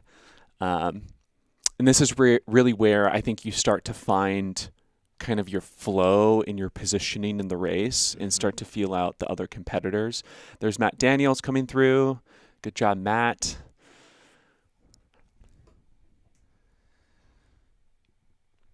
Well, that's also an important consideration because you are going back out the exact way you came in. You really do get a chance to, probably for the only time, see your competitors in the face. Mm-hmm. Like you're not just as you see Pat Reagan running through. You're actually getting a feel not just for the gap and Heather Jackson. Heather Jackson The right there. female. Go, Heather. Right there with Pat coming through in 2:46. So Heather Jackson running your splits from last year, bud. How do you feel about that? That's awesome.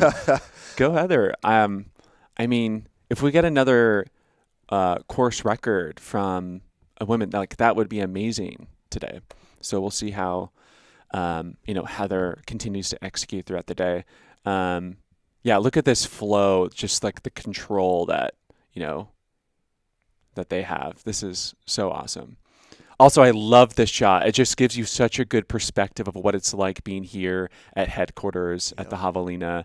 Just the energy, all the people. Looks like that's Patrick taking some time to do some heat mitigation, stock up on food. Yeah, I mean, this is like the one of 4 or 5 times that you get to see your crew throughout the race. So yeah, definitely take the moment here. Make sure you got everything you need. Yeah, someone's calling Heather's pace spicy pace, which is, I would say, on point.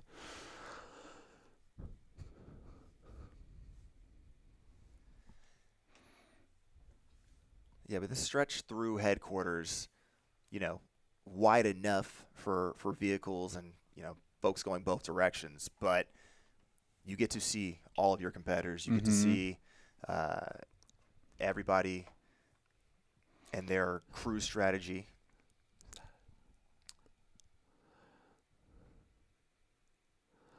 I can't tell who this is, but they're looking strong and fit and happy. Oh, it's so exciting to just see their faces. And to your point earlier about how long the stretch is, um, it is such a great opportunity to see like your competitors, to see their energy levels and to see your positioning. When I was running this last year, Cole Watson was behind me pretty much the whole race. And every time we would come into headquarters, because it's about a quarter mile, stretch. Yeah. So you essentially have almost like a quarter mile to half a mile of time that you can see your competitors. Cole was like always right there. When I was going back out, he was coming in. And so it really gives you a good sense to see like where your positioning is and, if you need to make up more time and close that gap.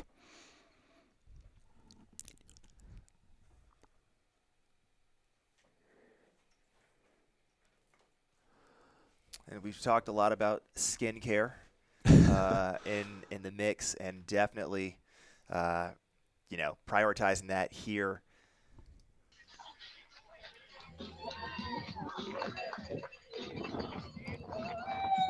So as Keith is taking care of himself, looks like Nice. we've got.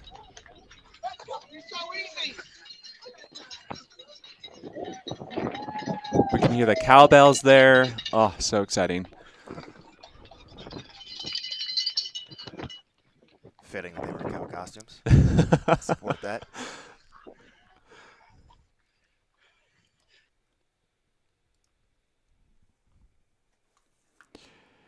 By the way, if you're looking to get the live results, I also, for Rachel in the chat, you're just seeing the DNS DNF. If you click on the split times 100 miler, that will yield the current results rather than clicking all results or overall results.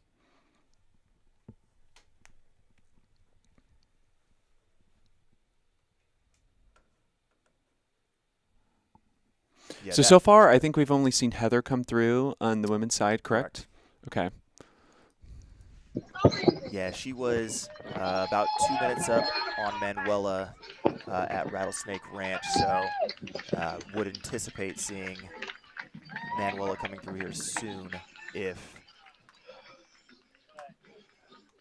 she was able to maintain her pace in that long Escondido stretch.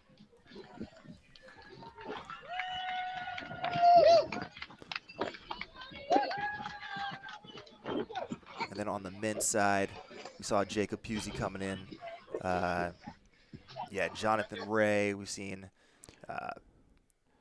Pat Reagan, Arlen Glick, Brett Hornig, Keith Laverty, Eli White,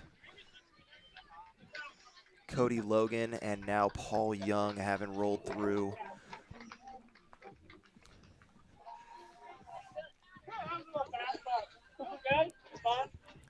And Stephen Cornelius should be popping through frame here in the background in just a second. So that's going to put us, what was that, top 10 men at this point? Yep. I think we've had our top 10. Look at this SPF strategy, sunscreen. We love to see it. Also, I just love this point of view to show you what it looks like coming into your crew. And it is incredibly quick. And so shout out to all the crew out there that, have 30 seconds to execute in supporting their runners. I did the pre-show and picked you. I know, I got my heart rate. I saw you, Ray Miller. Ward just having himself a good time. Stoke is high out there. It usually does. See, but this is novel, right? It's not just age group folks that are taking the time in the tent with their crew. Like, we see folks that are at the front end of this race that are taking multiple minutes to make sure they have everything they need, taking care of that SPF strategy. Because, again, you're going to be out there for 19 miles until you see your crew again. It's a lesson for all of us that sometimes you just got to slow down and take a beat. Yeah, like take a moment, right? The worst position you can be in is like if you forget something that's critical, right? And that psychologically can like have a major effect on you. NASCAR style, put stops. Yes, that's exactly what it's like here at Javelina headquarters. So yeah, so on the screen right now, looks like we got Cody Logan, and Cody's a special guy in my heart because he's from the Bay Area. Is this our second female, it looks like? Yep, Manuela Sokol coming through. And they're coming in 2 hours and 53 minutes later, which is a really fantastic pace. I mean, yeah, to put that in perspective, Brittany Peterson, second here last year, came through the first loop in 2 hours and 59 minutes. So Okay. splitting 6 minutes faster than second place last year. I mean, Brittany ran, 15:47? Mm-hmm. So, listen, man, Willa's out here crushing it. It also just puts into perspective how absurdly fast Heather Jackson is currently running. She is crushing it right now.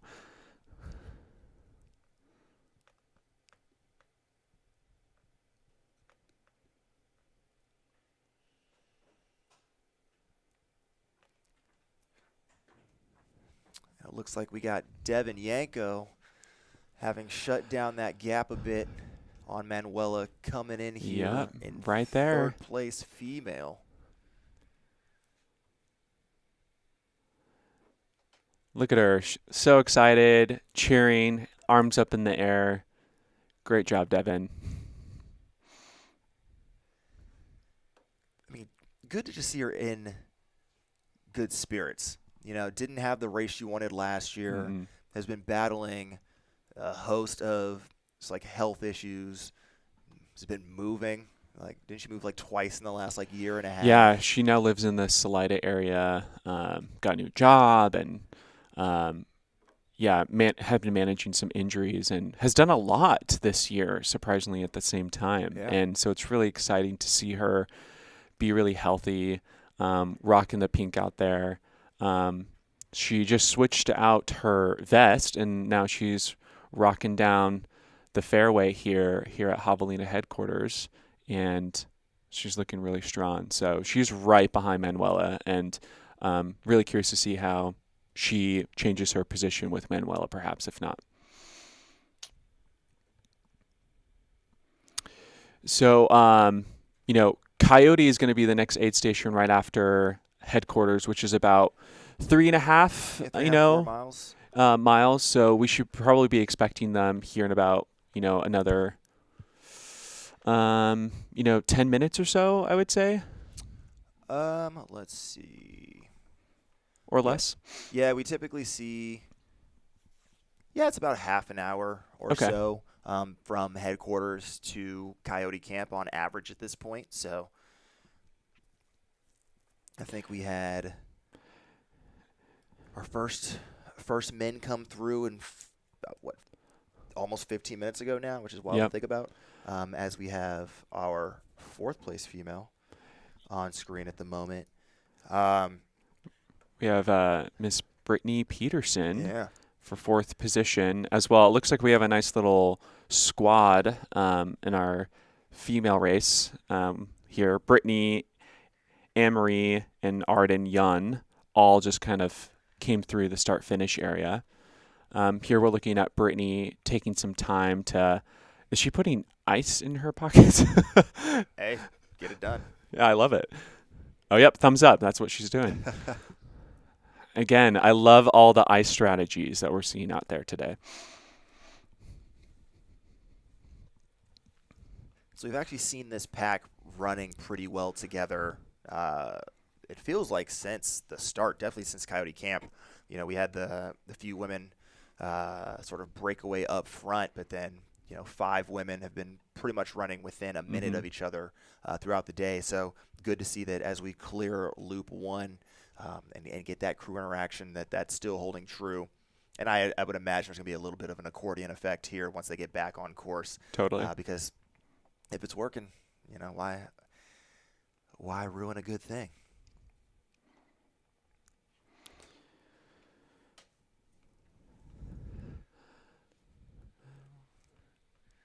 Again, what an awesome shot from our drone team.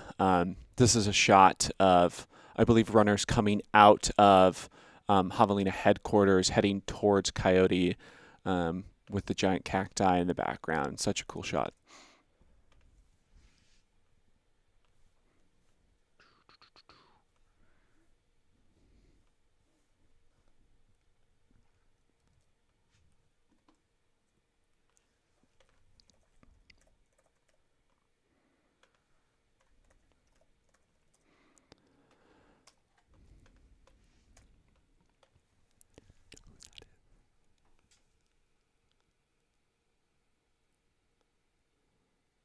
I want to say that that's Devin crushing along right Oh, now. Devin there in the front. Yeah, this is a. I really love this little lollipop. That's part of the first couple miles coming out of headquarters. It surprisingly is pretty rocky actually, and it's actually going uphill coming out of headquarters. But because you just saw your crew and your energy level just got rejuvenated and you refueled, you kind of forget that you're going uphill here. Um, so as much as you want to like capitalize on that energy, I think if you rage too hard coming out of headquarters, going uphill and over those rocks and rolling terrain, it can definitely take a toll going into this lap two here.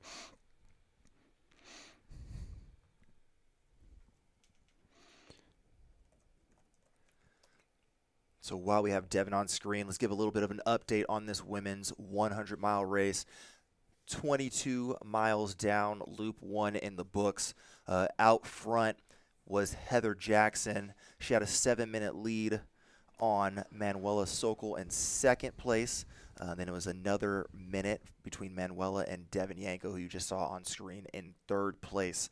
And then you had your 4th through 7th place women, Anne-Marie Madden, Catherine Drew, Brittany Peterson, all another 2 minutes back from Devin, crossing that start-finish line, as well as Arden Young. So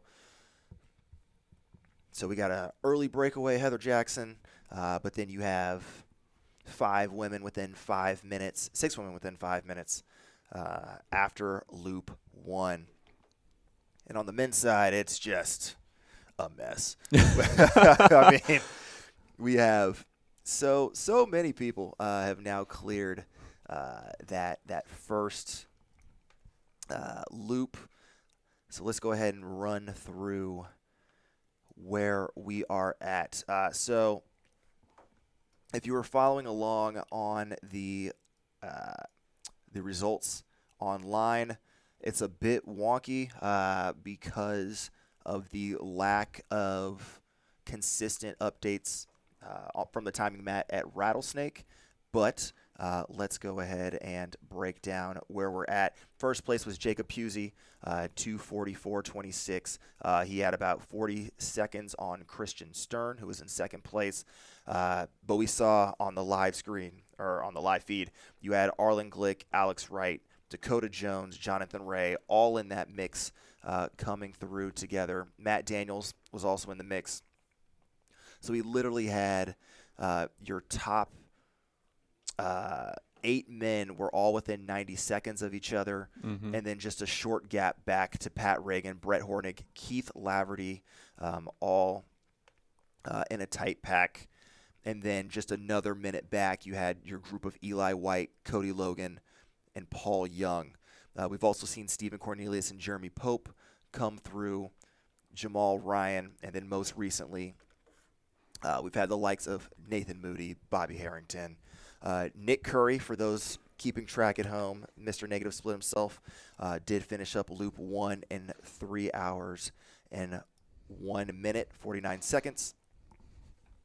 I would not rule out Nick to be a podium finisher here, though, Definitely. because he, as anyone knows, Nick, he is the king of negative splitting. And so he's taken his time. But, when everyone else has been raging this whole time, he's going to start, negative splitting. Yeah, let's to put it in context, when he last raced here in 2020, he ran 14 hours and 9 minutes on this course. And at the end of Loop 1, he came through in 3 hours and 21 minutes. So he's 20 minutes faster than when he ran here. Wow. When he went just over 14 hours. Yeah. And he was second that year. He knows what he's doing. So, in Nick, we trust. He might be something like 20th male on course right now, but don't get it twisted. He knows what he's doing. And then on the women's side, we just talked about Brittany and Catherine, Anne-Marie, and Arden all come through.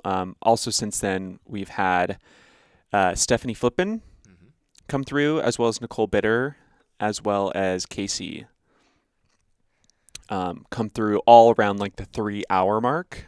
So really also a really competitive, compelling time we see in this top 6 group of women, as well as Priscilla and Lauren as well, both coming in 3 hours and 1 minute, 3 hours and 2 minutes.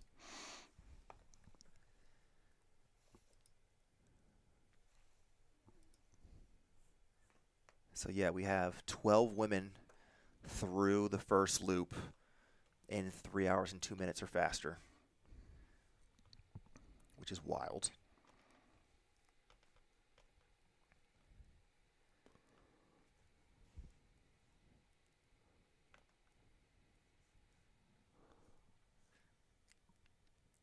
Yeah, so just looking at last year, for instance, our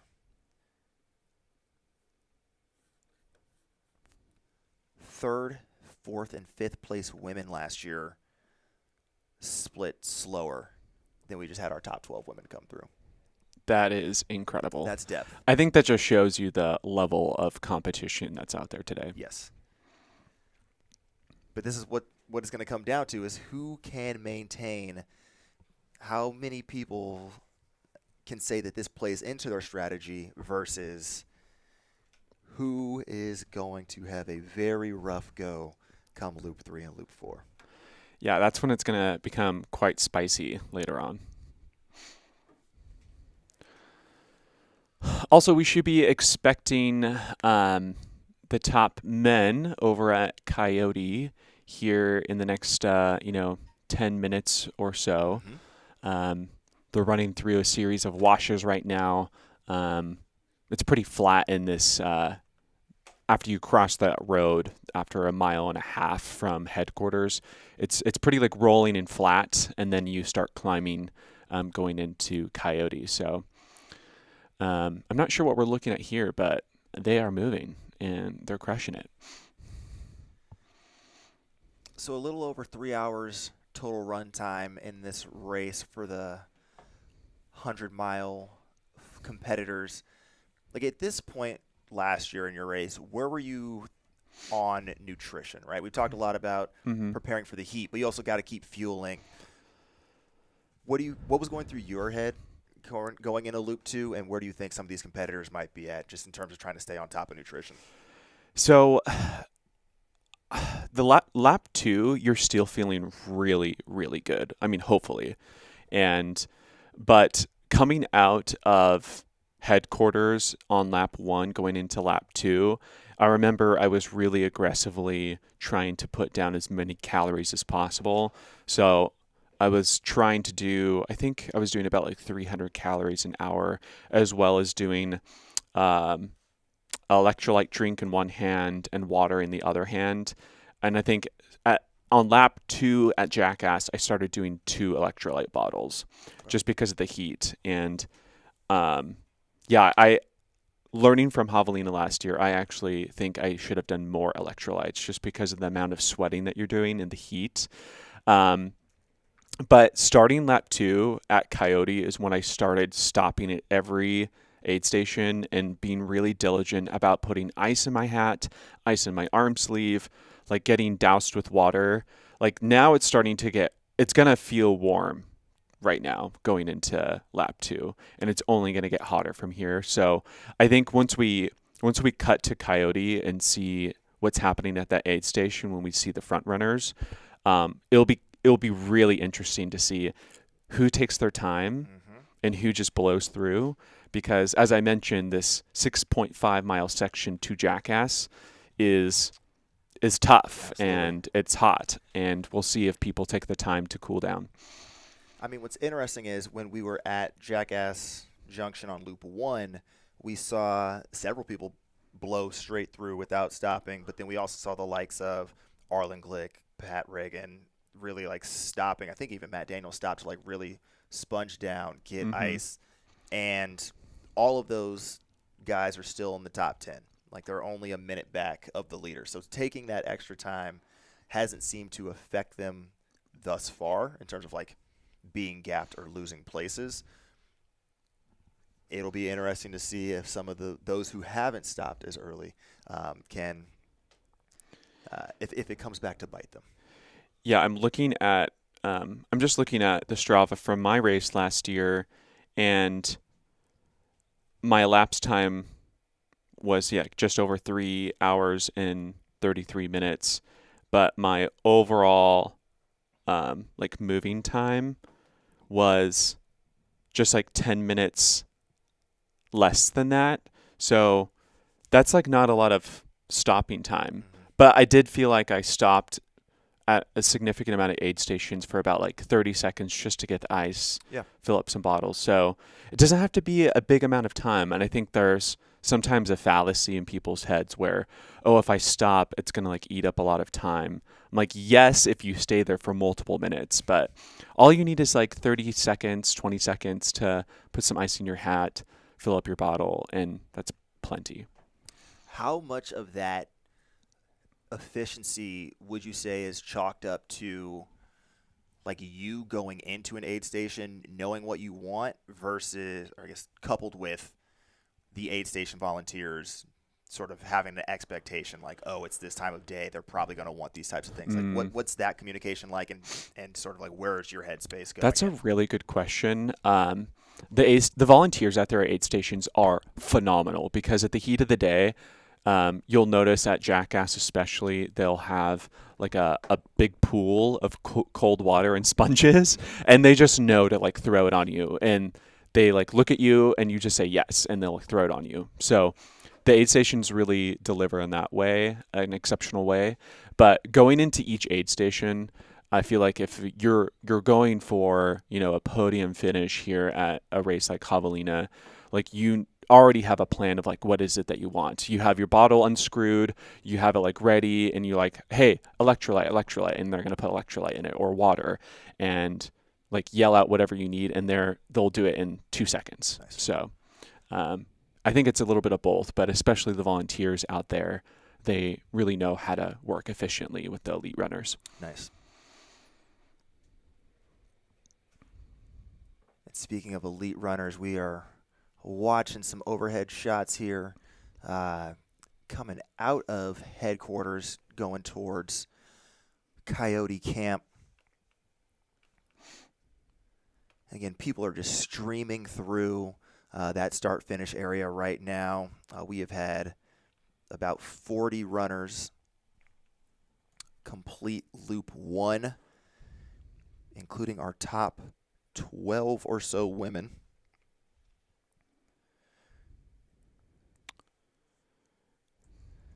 Everyone is doing so well. It's so exciting to see everyone having such a great day. It's when we think about the depth of this race this year, I'm looking at Caden Hintz, right? Came through in 3 hours, just under 3 hours and 3 minutes. Ran here last year, was 10th place, and came through in 2 hours and 55 minutes. And so only giving up an additional, 6-7 minutes on that first loop and sliding back about 30 places compared to where he was last year. Wow. It's like folks are coming to play. Looks Yes, like sir. we're seeing here on the screen now Jacob Puzzi coming into Coyote.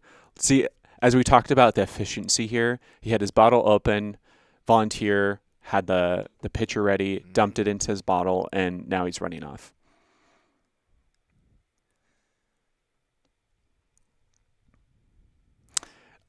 Does not look like he stopped to get sponge. Maybe we missed it in the glitchiness of the feed here, but man, I could tell Jacob Puzzi wants this really bad. I could Yes. see that in his face. Yeah, he had about a 40-second lead at headquarters. So we'll see what that means, if that's opened up or maintained here. And this is now Matt Daniels. Is this a second position? It would be.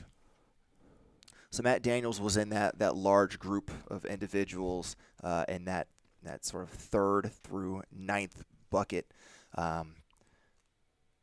He's definitely slid up, leaving about 45 seconds behind Jacob, who is your leader on course. So Jacob's still sitting with more or less the exact margin he had when he left headquarters, just a different runner chasing him down now. And the wave is beginning. Looks like our third runner coming in, and that is Arlen. Yeah. Did he change shirts? He changed Oh, shirts. I was going to say, I'm like, I don't recognize the orange, but here he is. Looks like he's getting some cold water on him.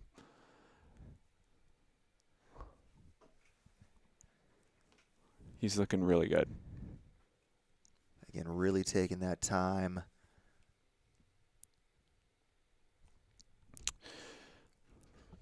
Is that Brett? Or this could be Christian. They're all going to be here in a second.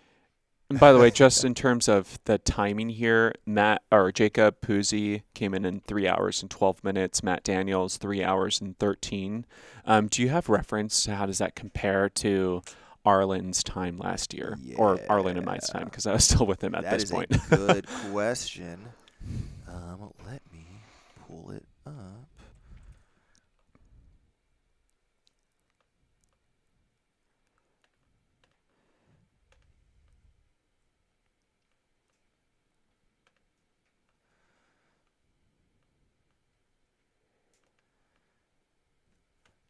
All right. So at this point, you technically were in the lead, but you guys came through in 3:16. In 3:16? So pretty much. So 4 bang minutes on. faster right now for Yeah. Jacob and Matt.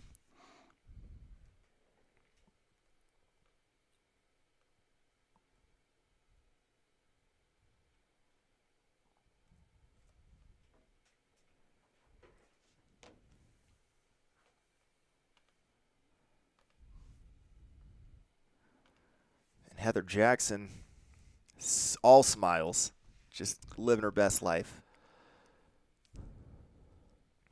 Oh, so exciting. And was that, did I see was that Patrick? It did look like Patrick. Yeah.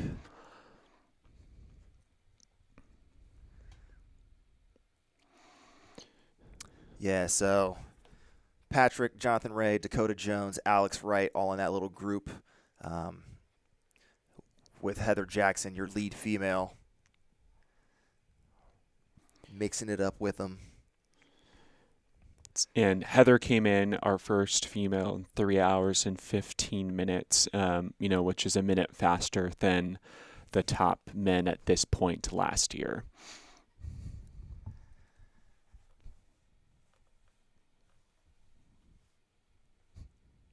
Which is just so exciting. Also, whoever was that at Coyote with the bacon cape, I love you.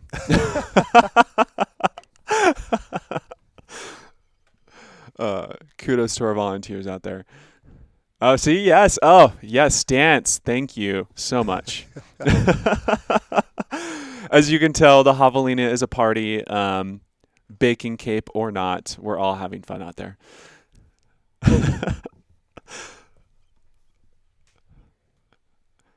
Thank you so much.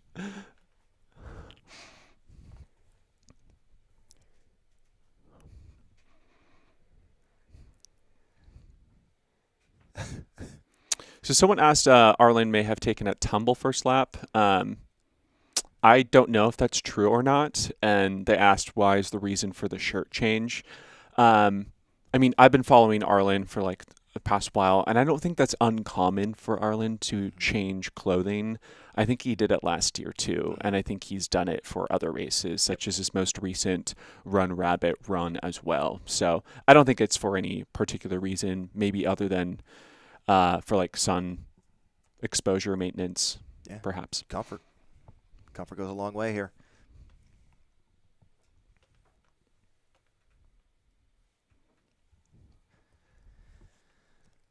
So we're keeping eyes on Coyote Camp because we should expect to see our second and third place females coming through relatively soon as well.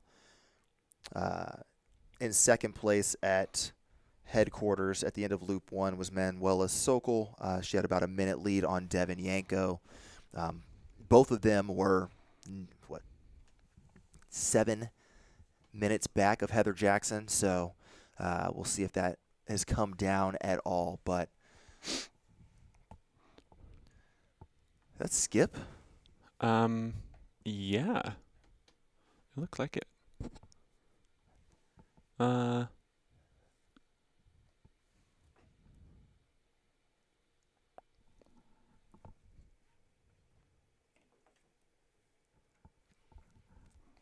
So I want to believe that's Skip Brandt of Healdsburg Running Company fame.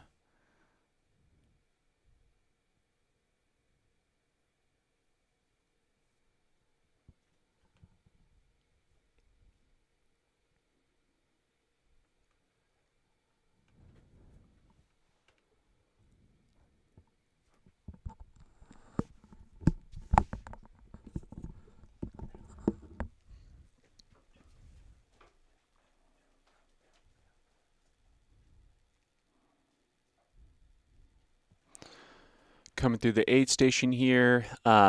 Also, this is a very surprisingly difficult section coming out of Coyote. There's actually one of the steepest parts of the course in terms of terrain is coming right out of Coyote. There's a little hill, and it's surprisingly rocky uphill for a bit until you take a right-hand turn in about 2 miles coming out of Coyote, and then it's like a nice buttery, smooth trail going up to Jackass. So it looks like Coyote is a party right now. Looks like it looked like that was Eli White coming through, perhaps. Yes, it was Eli White with all smiles, looking good, stuffing his food and water bottle, and then off to Jackass Junction now.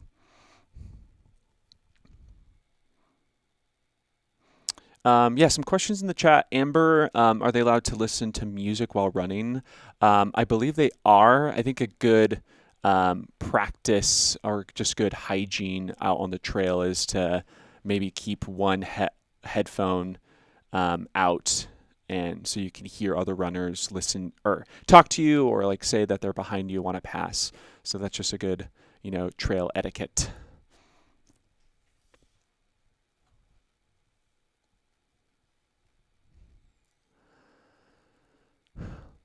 Looks like athlete here is taking some time, refilling, restocking, gonna grab a little snack, and off we go.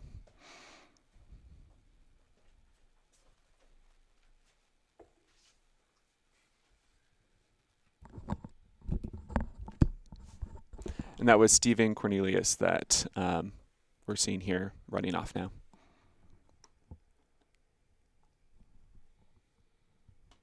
Which is among our athletes here. This is Stephen was our 12th male coming through.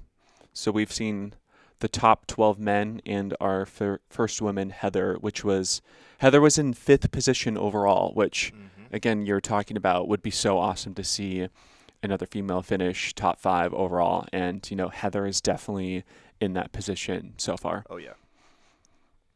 I mean, when you're running next to the likes of Pat Reagan, Dakota Jones, like experienced runners who've done this 100-mile distance a lot, when you're out there on your first one, you gotta feel good that you're doing something right if you're running with some grizzled vets like that. Exactly.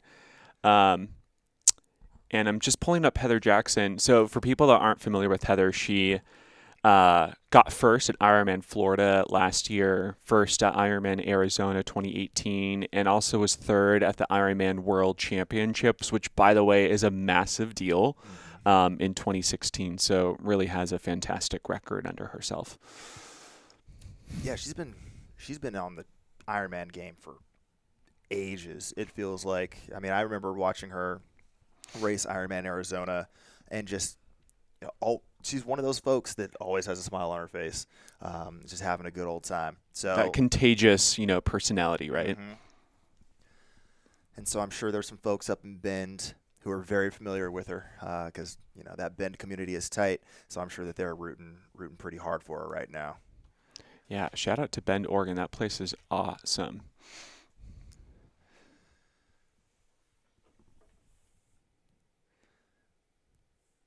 So I'm really interested to see some of the women come through here. Because as it stands, Heather's actually opened up her gap even more since leaving headquarters, with the clock still ticking. So we'll see.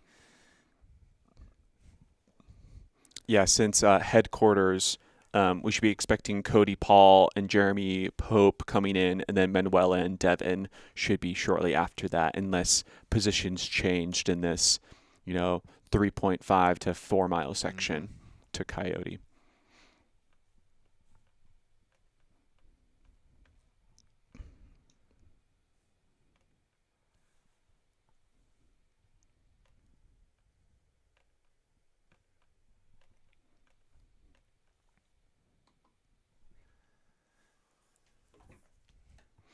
Also, for those that are wanting to follow the live results, again, on the My Race Results page, if you click the split times for the 100K or the split times for the 100 miler, will give you the most up-to-date results.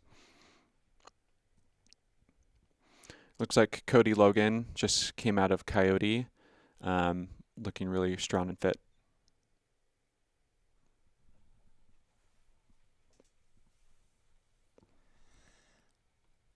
Yeah, while we're focused on the 100-mile on screen right now, we do have those 100K runners who should be somewhere in the next, I'd say, 20 to 40 minutes approaching the end of Loop 1 as well. So we'll keep an eye on that, see if we can get some images of them. But on screen right now, we got Manuela Sokol cruising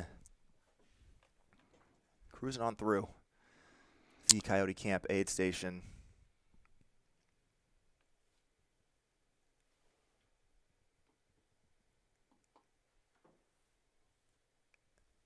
And again, not another in and out sort of endeavor for her. Great for Manuela. I am nervous. But it looks like we have Devin here really taking her time. Real difference in strategy. Little different strategy. I can imagine, Manuela seeing Devin right there with her and thinking like, oh, maybe this is my opportunity to just fly through and put some distance on Devin. But I know maybe we'll see how that strategy works out, because there's no wrong answer. It's just a matter of how your body responds to that strategy, I guess. But Devin Yanko, no stranger to this course, former course record holder at this event, and even when she hasn't been racing here, has definitely been on the scene.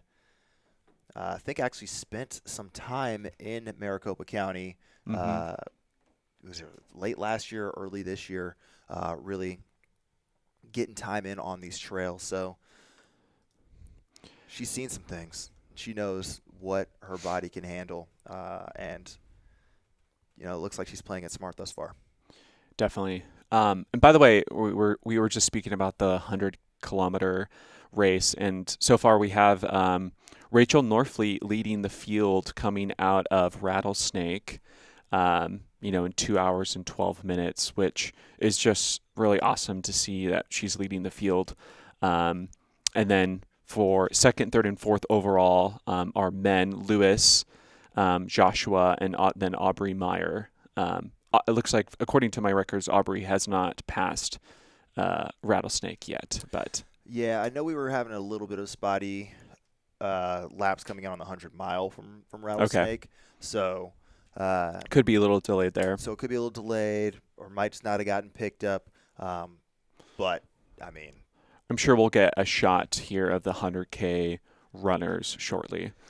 Yeah, and I mean, at this point, they are definitely well mixed in with the 100-mile competitors, those who are going for 24-hour finishes as well as Wave 2. So definitely. Just really focused on to the next one.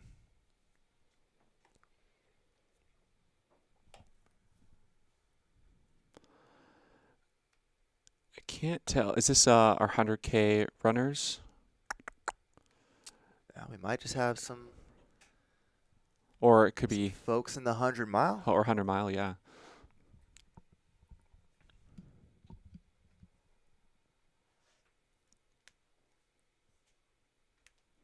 Again, such awesome drone shots here.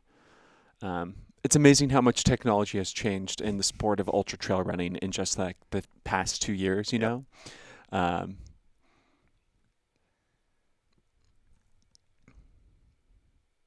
Yeah, absolutely wild. I mean, we're fortunate that McDowell Mountain Preserve is still pretty close to sort of the Phoenix area, Mountain Hills, but it's out there. Like, your cell reception is not great if you are on foot or on bike out there. I mean, you look around. This is the desert, even though a quick 12-minute drive from the gate, you'll be back in metro area. Yep. So I'm looking, I have a little side camera here looking at Coyote. It looks like it's a party over there. It looks like lots of runners coming in and out, being hydrated.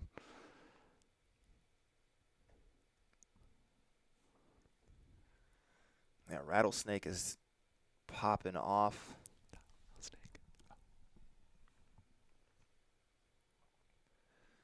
I mean, because we're at the point where we are, even for the Wave 2 100-mile runners, they've been out there for 3 hours, totally reasonable for them to be about that 15, 16-mile mark at Rattlesnake. And so they're getting busy. And this is where the aid station volunteers come in clutch, because from here until that aid station, each of those aid station closes, they are going to have a steady stream of individuals. Yep. Yeah, the whole time. It's nonstop. Especially, now that we're approaching lap 2 and all the races have started until the night races, it's going to be pretty sprinkled out. Like, there will be someone on course within a couple seconds of each other the whole time. Absolutely. So, do you happen to have numbers of participants across all the races? That is a good question. I do not have the 31K. Okay. But well, while you're looking that up, I just wanted to share that in the women's 100-miler, so just a few moments ago, coming in 3 hours and 28 minutes, Brittany Peterson and Catherine Drew.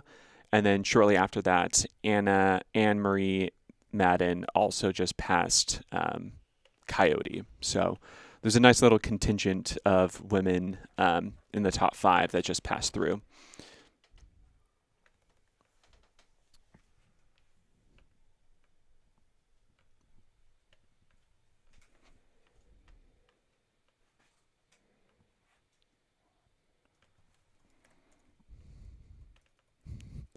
Do you know who Aid Station Fireball is? Is that someone on course? Knows. I love this. Knows. That's like the right sentiment for Javelina, so I appreciate the name, so thank you. But yes, to your point, they're all like 1 minute within each other, so they're a nice little running squad there. So getting back to that prior question, total participants in the 100K, we had 290 that were on the start list. Obviously, some folks may or may not have taken off when the gun sounded. And then in the 100-miler, we had 705. Okay, wow. So there's total that's going to be just over 600 plus. Oh, am I seeing your number right?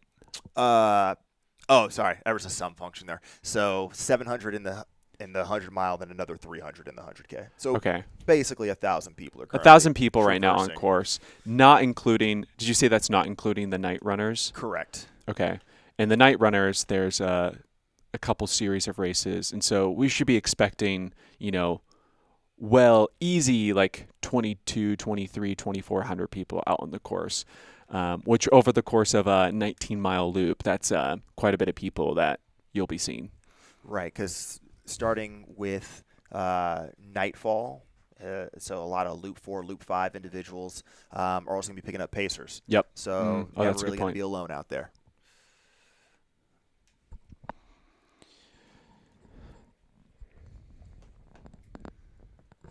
So this is the one of those sections that on the first loop. Remind me what the trail is called again. This Pemberton? trail. No, this on the first loop. This trail going into Escondido. Escondido, correct. So it looks like we're seeing some of the what perhaps is a mix of the 100K and 100-milers coming into to Javelina headquarters, making their way through some of these floaty in and out of these canyon routes.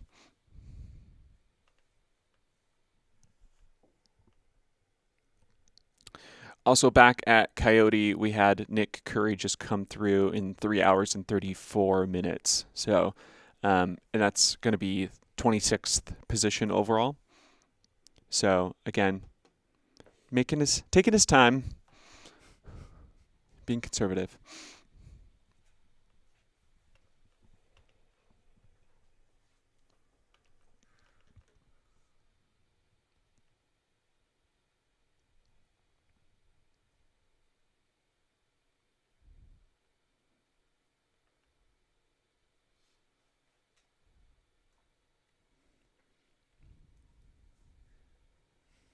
And at Coyote, it's happening.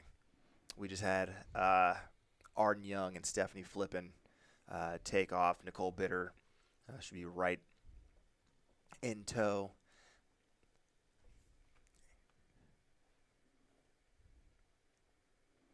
Oh, and Casey was also there. There it is. And Lauren. And Lauren. So 5 women.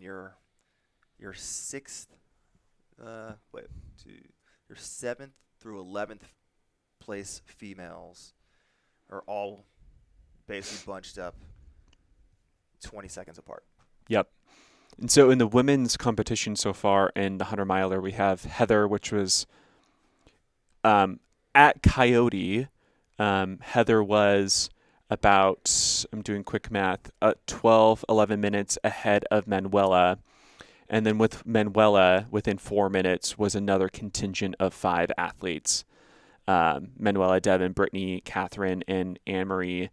And then 5 minutes later from Anne-Marie was another group of 5 women, Arden, Stephanie, Nicole, Casey, and Lauren. So there's some nice little groups forming in the women's race, which is really exciting to see. And so it will be great to see how those groups kind of evolve here over this next lap and two.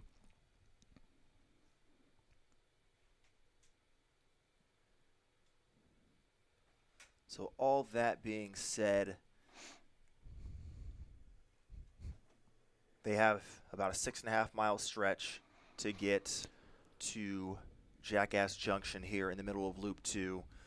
We would expect them, our leader, Jacob Pusey, to roll in, I would say, just a tad after 10 o'clock local time. So probably in the next 30 minutes or so, that he would be completing that section. and rolling over to Jackass Junction. And that's would be considered just over the 50K mark of the race. Getting to Correct. Jackass the second time. Yep, 32.8 miles.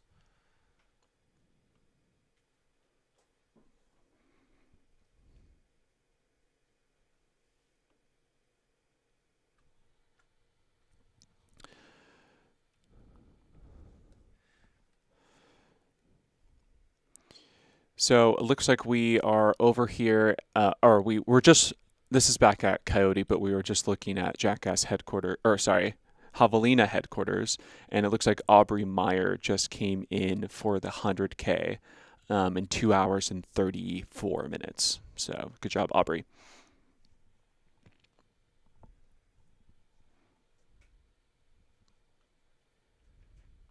Yeah, I'm just like looking at the age breakdown because Owen Thornton, the 18-year-old, just came through Coyote 3 hours and 37 minutes.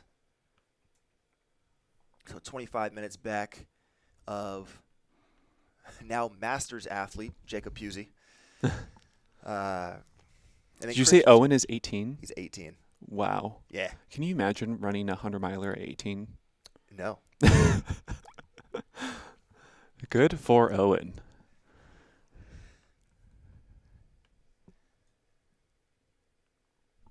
And then the women's side, you have a whole lot of things happening. Like Annie Hughes is probably our youngest sort of podium-esque contender at the age of 24, but then you're looking at Masters athlete Nicole Bitter. You've got Devin as a Masters athlete. Anne-Marie Madden as a Masters athlete. Mm-hmm. And so definitely putting the age is nothing but a number thing to the test today as we see folks across the age spectrum. Again, a reason why I love ultra running is that age is irrelevant in terms of performance in this sport. Yeah. And it's just so awesome to see master athletes winning golden tickets, winning these types of races. So, and Jacob is 40 years old, so really awesome to see him really, at his prime today.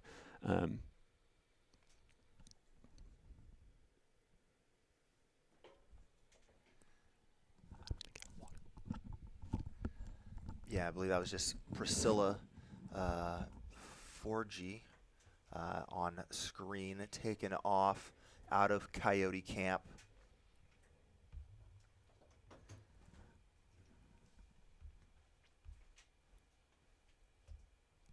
And just a lot to appreciate here in this 100-mile race.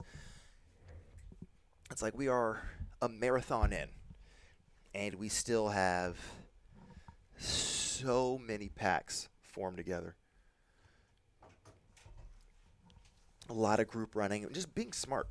A lot can and will happen as we get into the true heat of the day here.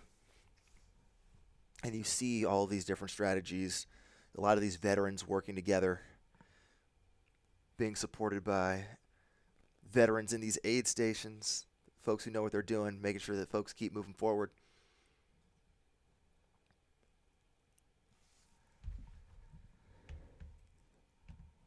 And so looking at sort of the prediction calculator based on current splits, we would anticipate, based on how the front end of this race has gone out, that we would expect our top men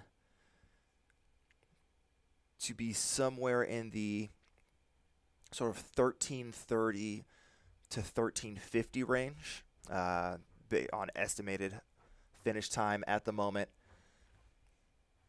But again, with a host of sort of folks aiming for that negative split, we'll see if they can bring down their predicted estimated time. As you see, the SPF strategy, the staying cool strategy being employed here. Sponging, snacking, and going.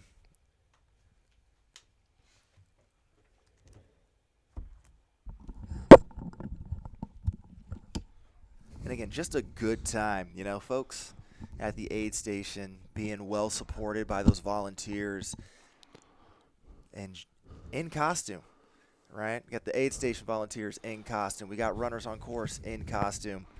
We're not seeing too many of those folks factoring into the to the podium conversation yet, but they're being supported by some hot dogs over here.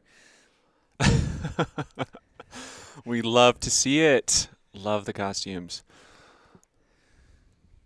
Yeah, we'll have to get some reports from on course for who are some candidates for the best costume award. We know Jubilee has her eyes out for it.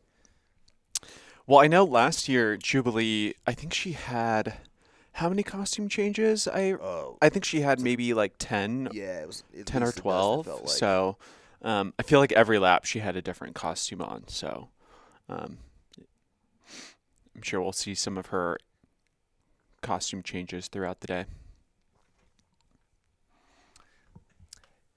Yeah, we'll definitely have eyes in headquarters as runners continue to move through that area. And then throughout the night, even where we might not have commentary from us, you will still have video coverage. So if you're following along for a loved one, friend, family member, favorite Strava follow, whatever, you'll be able to keep tabs on runners throughout the night and into tomorrow morning throughout the entirety of the 30 hours of Javelina. We're now looking at headquarters at the Javelina 100, and look at Tent City. Oh, what a cool shot. So if you're just joining us, we're looking at the start-finish area. This is where our 100-mile runners are coming in, as well as the front runners for the 100K right now. It's a little lollipop where you run through the tents, see your crew, get to the start finish the lap, and then head back out. And so far, speaking of the 100K, we've had Aubrey and is it Dante have come through in the 100K, and we should be expecting a few more here soon.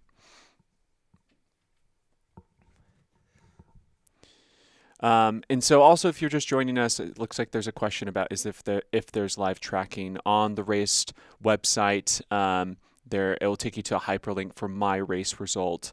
And then if you want to track the live results under the 100K or the 100-miler at the very bottom, there's a hyperlink called Split Times, 100-mile or 100K, and that will show you the live results, so you can follow along. Mm-hmm.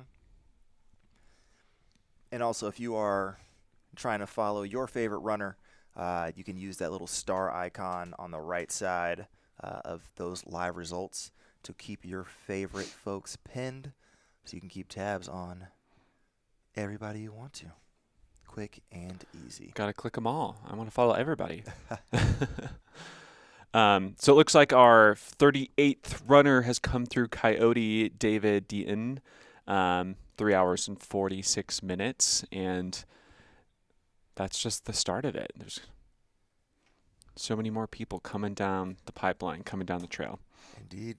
Staying cool, because, again, we've been mentioning completely exposed, and coming out of this aid station that you're seeing on screen, Coyote Camp, you have that 6.5-mile run until you get to Jackass Junction. So the longest stretch between aid stations on course for the rest of the day is in this section. So really important to get ahead of it, because it's going to be an hour plus until you can get help again. Mm-hmm.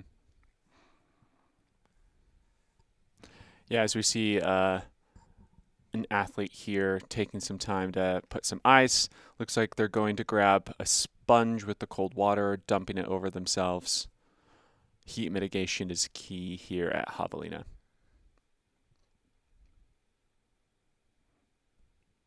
Last year when I remember at this point in lap 2 at Coyote, I remember putting ice in my hat. I also had arm sleeves, which if you've never worn arm sleeves in a race, I highly recommend it because it's thin enough where it doesn't like feel like you have extra layers on, but you can actually like put ice in your arm sleeves, which I remember doing.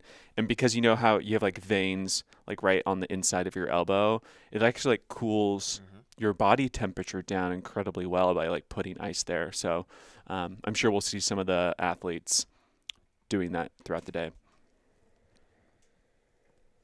Absolutely. Absolutely. Yeah, I was actually going to ask, you had mentioned earlier you had the 2-bottle strategy, and then we're going electrolyte and water until you got to Jackass Junction on this particular loop that the runners are on. How were you actually zeroing out those bottles between aid stations, or were you'd get there and you just kind of had like half left to work through?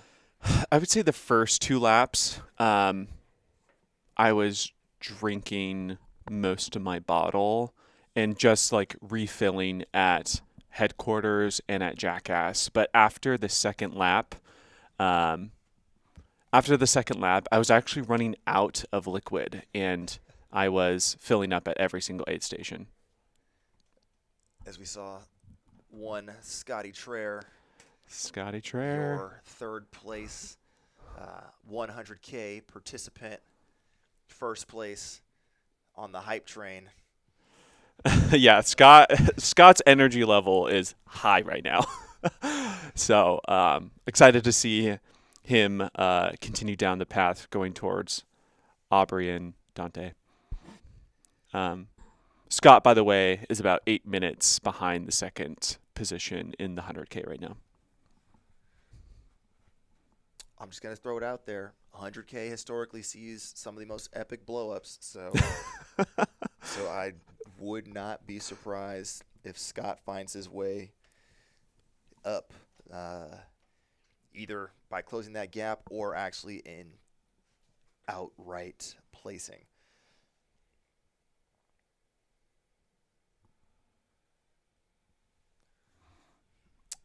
But this is a nice little feature, this sunshade that's been set up here at the aid station. I believe this is Rattlesnake. Coyote. It's Coyote. See which way the hills were facing. But, you know, it's the only shade they're going to have on course. Yeah, only at the aid stations, right? Is that new this year? I don't remember. I think some aid stations had that shade, but I can't remember if that's new this year or not. I don't recall seeing it. I guess I'll look to somebody who works for the company to see if they invested in different tents, but we're out here, and you can see it's just a nice, welcoming cast of darkness. Yeah, and it looks like we just had Annie Hughes come through, Coyote again just a few minutes ago. So she is also just trucking along there.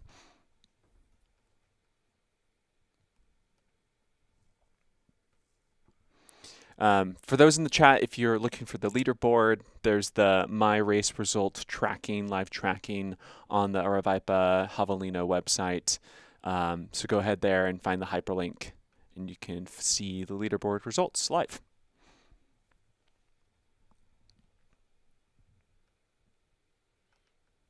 All right, just doing a time check here. We are 3 hours and 52 minutes into the race, so we should expect our lead men to come through in about 12 to 15 minutes, I would anticipate. I will say they are well behind course record pace, in case anybody was concerned about that.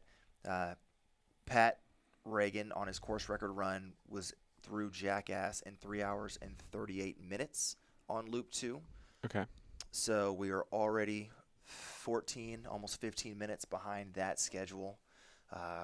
Just a little over 50K into the race. So that's very interesting. I was not expecting that because I know because Pat mentioned that he is not racing for a golden ticket today, but really was racing for like a CR course record today, as well as Arlen Glick, I think, also is already in Western States, and I think in his pre-race interview mentioned that he also just wanted to see how well he could execute today. So given that we're still, a bit behind, course record pace is surprising to me, I guess, but maybe they just have a strategy to be conservative and then, move up here in the next couple loops.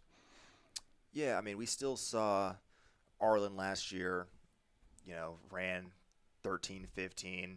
You ran low 13:30s, and that was after coming through this next aid station. They're going to come through Jackass Junction in the middle of Loop 2.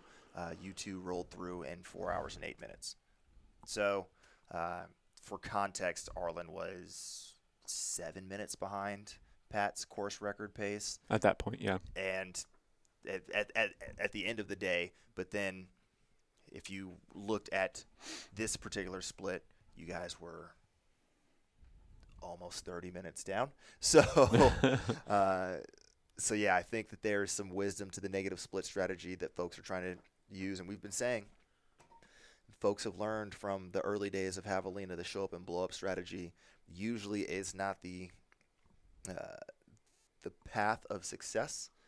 So, looking forward to seeing what Loop 3 and especially Loop 4 looks like. Loop 3 is where a lot of the mayhem tends to start unfolding, but Loop 4 is where it manifests. It's really easy in the Loop format when you come through at the end of Loop 3, be like, I'm already back here. Like, I can just stop and be done. But then your crew will kick you out. No, you got to keep going. You can't stop at 100K. And then that's where the wheels start falling off because it's, 2 to 6 p.m. and you just hate everything about life. I remember coming off of Loop 3 and just like from the heat of the day, I was like really starting to be pretty discouraged or like feeling the heat of the day. And I remember I brought my pacer in for lap 4 rather than lap 5. To kind of boost my spirits. So I definitely agree. Like Loop 3 going into Loop 4 is like really where we see some probably position changes significantly. Yes. Yeah, for sure. Loop 5 usually tends to be the slowest of the 5 loops. Not surprising. Naturally. But it's basically a war of attrition between 3 and 4. Typically, it's about 20% of your total race time on loops 3 and loop 4. But it's interesting to see who drops what where. So, question in the chat: when Pat set his course record, did he have a big positive split, or was it fairly even paced? That is a good question. So, let's track this bad boy down.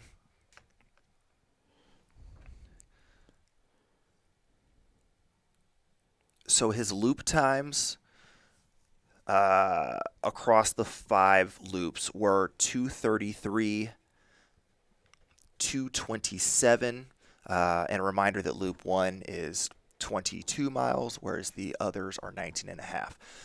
So loop 2, 2 hours and 27 minutes.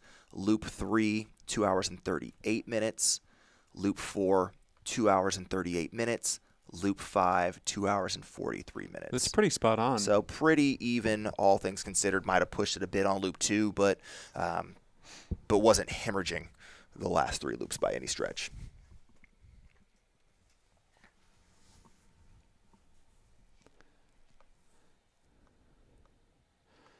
As you can see from this point of view, it's a party at the aid station, all the fanfare, decorations, costumes. Especially, if you are, having a hard time out there, it's so refreshing coming into an aid station where you're met with a piece of bacon or a skeleton who's dressed up, and it's just so fun to see all the decorations and costumes out there. Yeah, you're thinking it's too early to be hallucinating. Oh, not too early. You can imagine that's quite fun at 3 a.m.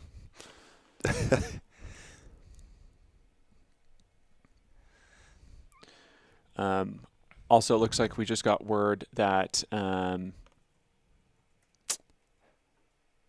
per our photographer on course, Howie, that Jacob and Matt are running together. The top two men are together going towards Jackass right now. So we should be able to have them both on camera here shortly as they approach Jackass Junction. Yeah, this is the type of course that suits Matt Daniels well. He did earn a win at Black Canyon, if I remember correctly, a few years ago. So he knows this type of desert running. Black Canyon, I would say, is even a bit more rocky in tech than you'll get on this course. So no stranger to the terrain, just a function of if he's going to be able to troubleshoot the heat of the day, because February in Arizona is a little different than October. But good moving up on Matt Daniels' part to now be side by side with the bare shoulders of Jacob Pusey. Yeah, amazing athletes. I was talking to Matt Daniels last night where we were staying, and he told me that he did not heat train, but I mean, Matt is no stranger to hot races, especially running Western States in 2019, which, by the way, he did incredibly well. I think he got third at that race, which was a very fast year. I think he ran, was he 15 plus or 16 hours plus in that race? So he's no stranger to like fast running, to your point. Question in the chat, is that lady a jalapeno? Probably. I mean, we're at Javelina. Everything is possible.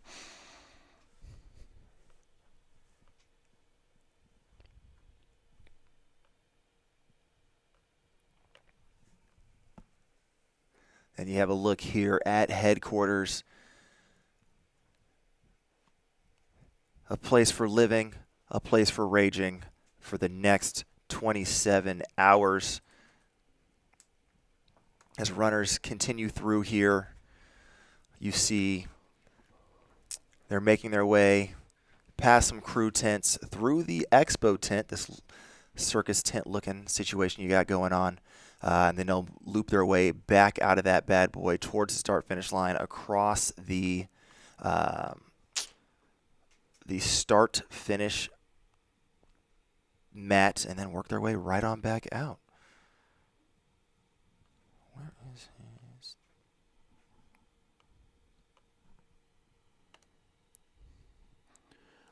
By the way, I know we were just talking about Matt's time at Western States in 2019 and ran a 15:21, which is an exceptional time at Western States. And that I remember being at Western States in 2019 as well, and it was very hot that year.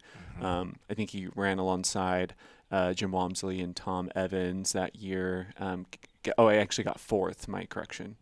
I think it was Jim Walmsley, Jared Hazen, Tom Evans, and then Matt Daniels that year.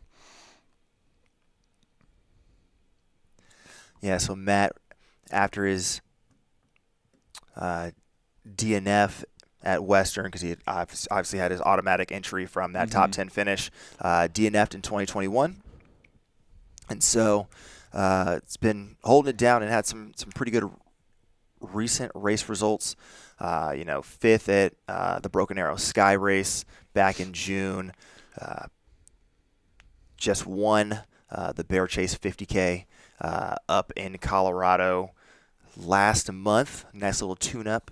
A tune-up 3 hours and 12 minutes for a 50K.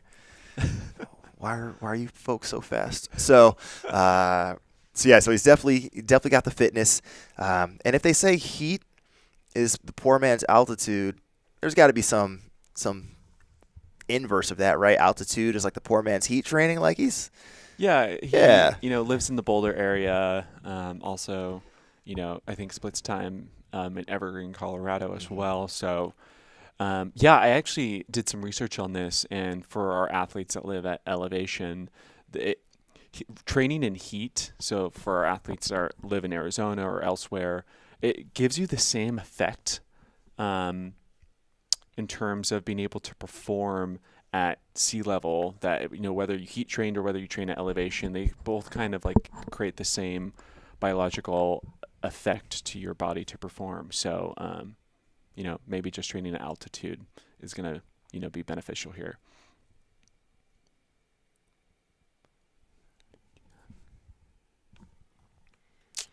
So we got eyes on course. And in the 100-mile race, we have almost 50 competitors through Coyote Camp, just over a marathon. And a whole string of runners, more than 150, have actually finished up Loop 1.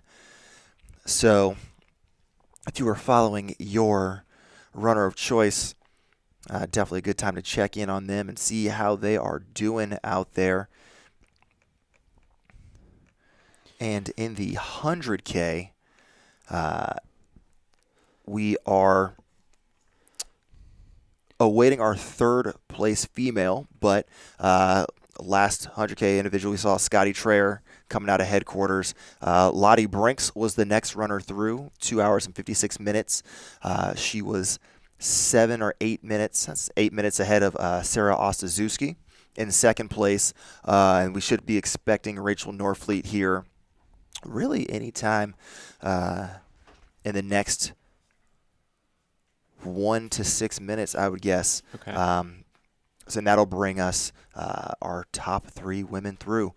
Meanwhile, Aubrey Meyer, who was your leader through headquarters at the end of Loop 1, has cleared Coyote Camp himself as well just a few minutes ago. So grooving along. Yeah, good in job, the 100K. Aubrey, crushing the 100K. Also, we should be expecting Matt and Jacob at Jackass here shortly. Oh, it looks like right on there. the screen we have Jacob Pusey, and I don't see Matt. He's probably there on the other side of the screen. But we're looking at Jackass right now. This is our front leaders of the men's 100-mile race. And it looks like they came in it's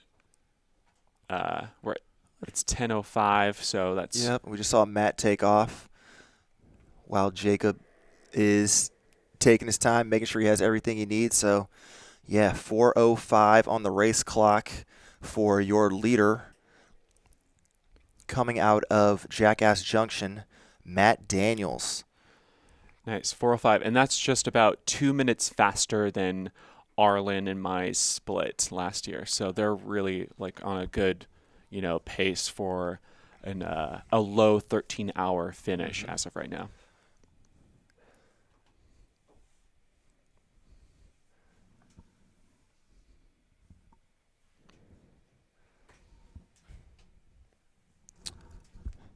Yes, we had seen Jacob making sure he's got everything he needs as we head back over to Coyote Camp.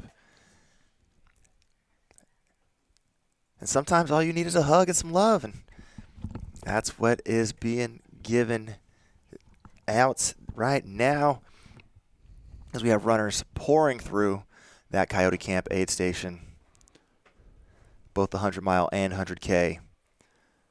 All the smiles, all the hugs, we love to see it. Again, we're looking at Jackass here, and the front men coming through into the aid station here. Looks like that is Arlen coming in. It looks like maybe 4th position right now. I can't tell who's that in the white. I believe that's Christian Stern. Okay.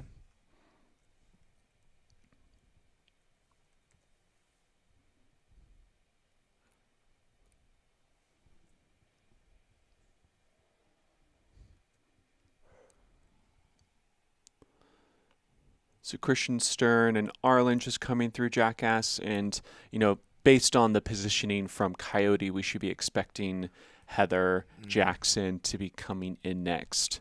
Yeah, Heather Jackson, Jonathan Ray, Pat Reagan, Dakota Jones, Alex Wright, all in that pack together.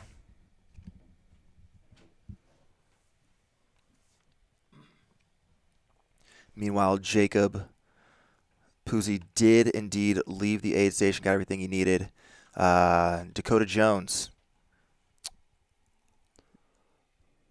just popped out as well. So That's maybe Dakota that we were looking at Yeah. on the screen a few moments ago. So a minute between Matt Daniels and Jacob leaving the aid station, a minute from Jacob to Dakota Jones leaving the aid station. So your top 3 men within 2 minutes of each other.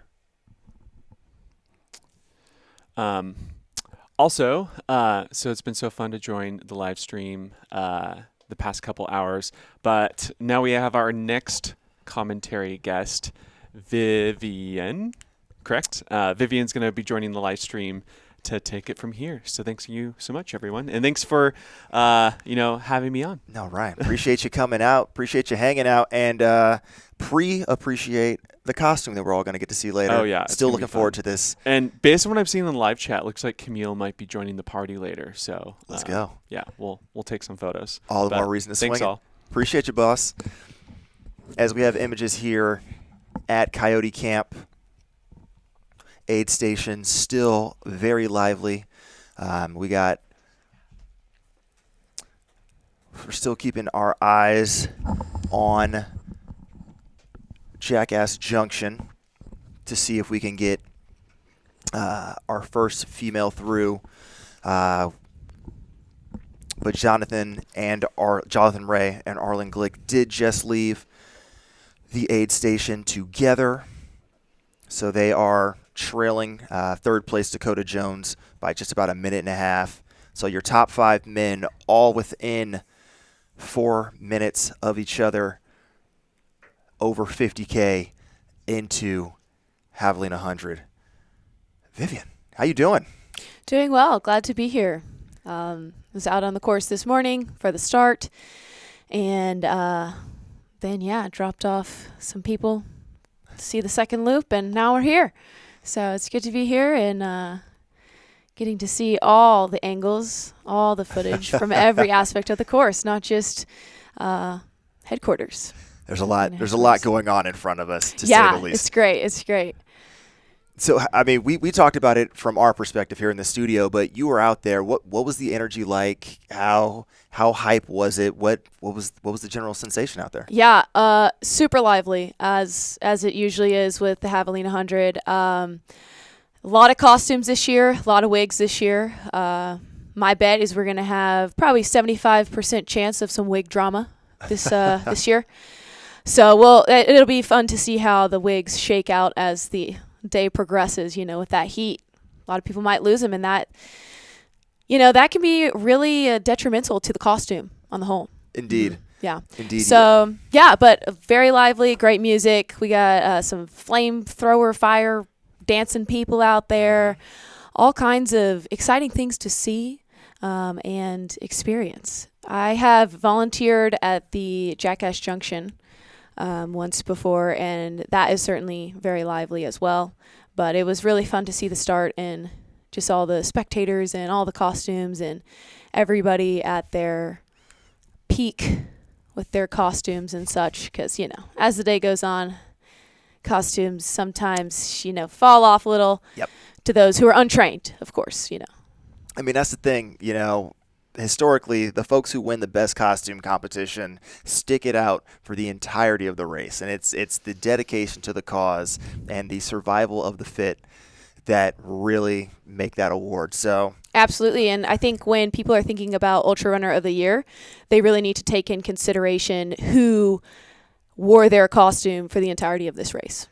Because to me, that has a lot of weight. And if you can do that, then that gets you a lot of points in my book. So there you go. Yeah. There you go. We'll harass Jamil for his ballot. And see if we can factor that into the consideration. Absolutely. Meanwhile, on course, we are looking at Coyote Camp. I will report from Jackass Junction that Brett Hornig did go through 6th male, and we have had a Heather Jackson sighting. Nice in and out transition real quick. What wasn't a lot to take in, but she's through Jackass Junction as your lead female, 4 hours, 11 minutes, and 37 seconds through 50K, which honestly might be the furthest she's ever run. It's kind of hard to know as somebody who's never run an ultra before. So super excited to see how that's progressing for her. Absolutely. So do we know exactly how far ahead of course record pace she is currently? You know what? I can do that. I can do that math for check. you. That's what I'm here for. Awesome. So for context, let me make sure I'm on the right cell. Yes.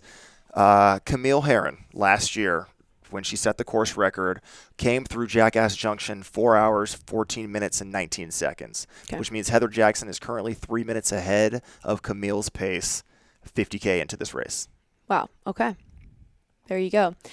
As far as Camille's ranking overall, was she as far up in the men's field as Heather is right now? Yes. So I don't think Camille ever actually fell out of the top 5 overall last year. Obviously ended up finishing 4th overall. And Heather seems to be following that exact same playbook. Currently, this is the lowest she's been, and it's 7th place overall. Right. So good for her. Very strong start for her. Absolutely. Yeah, Christian Stern also rolling through that junction aid station for 12:53. So there's a very real possibility with Pat and Alex also in play that our entire top 10 is going to be through in under 4 hours and 15 minutes, including our lead female, which is just insane. Yeah, that's smoking. Yeah, for context, last year we were talking about how Arlen and Ryan had come through in about 4 hours and 8 minutes, but the bulk of the field was in the 4:15 to 4:20 range. So we're right in that sweet spot of String Bean, Luke Garten, all of those folks from last year, that sort of 3rd through 8th range from last year's times. So it's going to be absurd. Yeah, absolutely. As you see Patrick Reagan right here on course, getting and going. Yeah, I saw he's got his sun hat on. It looks like I saw some other folks with the Cocodona uniform, which was the full-length sun shirt, full hood. So I've seen a couple of those, but I didn't think this year was particularly hot. Mm-hmm. However, I think the high is 80 today. So that's going to feel pretty hot out on course with absolutely no shade, and just the duration of that sun exposure certainly compounds as the day goes on. Absolutely. But yeah, in comparison to other years, would you say this is just kind of more of a moderate year? Yeah. Oh, yeah. Certainly. But it's really a matter of troubleshooting, right? Regardless of what the temperatures are, if you're not taking care of yourself, it's gonna beat you up quickly. And that's why we see Patrick, 3-time champion, really, really covering his bases here. Up the arm sleeves, in the hat, in the neck gaiter. He's about to sponge off before he leaves as well. Just really, really checking all the boxes in terms of management. And it's wild because this is actually the slowest he's been through this aid station. Mm-hmm. The slowest he'd ever come through Jackass Junction was 3 hours and 40 minutes, I want to say. And to answer the question that popped up in the chat, the course record pace through 2 loops is 5 hours flat. So the fact that he has another 10 miles to go and he's already at 4 hours and 17 minutes, he's playing it smart out there. Absolutely. Yeah. It seems like I don't know if the word conservatives fits this year for the men's field, but it seems like people are being pretty smart about how they're racing this year. And hopefully that'll lead to less blow-ups and more finishers. And I'm looking forward to a dramatic finish. Maybe in the last loop, a nice showdown. I think that could be real fun for everyone. because everybody wants to see the 10-mile kick from Jackass Junction to the finish on Loop 5. But for these runners, they got to get there first. And so you see them taking advantage of the aid station and the very generous aid station volunteers who are making sure that they get around in one piece. Yeah, speaking of aid stations, I feel like this course is very unique in the fact that you really got to take some time to think about your aid station in and out strategy, because you can really get bogged down if you want to, say, have a dance party at midnight. If I was thinking about this, especially from like if I was like chasing cutoffs or something, that could be real tricky, because I might get caught up in all the lights and the music and the bacchanalian of Jackass Junction and lose my spot for the cutoff, you know? Yeah. You really got to think about that. Well, it's also the notion of, you know, you get this energy boost and the adrenaline of, you know, getting to an aid station, being around the people, and then, especially in those night loops, then you're out there in the quiet, in the desert. And so you have these spikes and crashes of adrenaline and energy, and that can make it very difficult to maintain a pacing strategy, make sure that you're staying on top of nutrition, really just that consistency that you need to keep putting one foot in front of the other in a timely fashion. Yeah, absolutely. So more eyes here on Jackass Junction. And again, all these aid stations are going to be busy for the entire rest of the event, because we got 5 loops for the 100-mile, 3 loops for the 100K. But both those 100-mile and 100K runners have until noon, actually 12:30 p.m. tomorrow. So no rest for the weary when it comes to aid station volunteering at Javelina. I feel like this race has some of the best volunteers and the most energy throughout the entirety of the race. I don't know how long the shift we had was, but I was out there with Wild Women Running, and yeah, there's no time where you can not be energetic out there. Everybody coming through needs that energy, feeds off of that, because like you were saying, you are going through these moments of solitude out on course where it's just super dark. You could be the only one out there. It's the desert.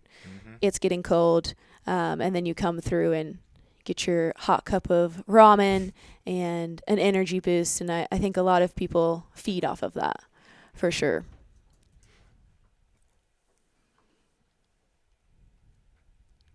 And you can see that magnetic appeal of the aid stations taking effect right here, heading into Jackass Junction.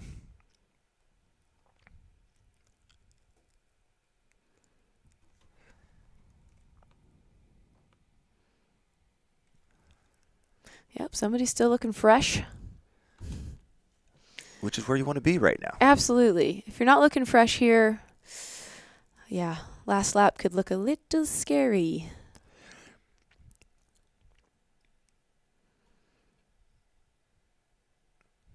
You see the ice bandanas in full effect.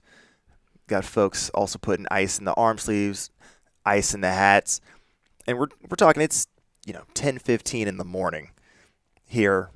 It's still 4 hours until we hit the hot part of the day, but you're already exposed. You've been in direct sunlight for the last 3 hours, 3.5 hours. So, it's starting to add up, and it's all about maintaining.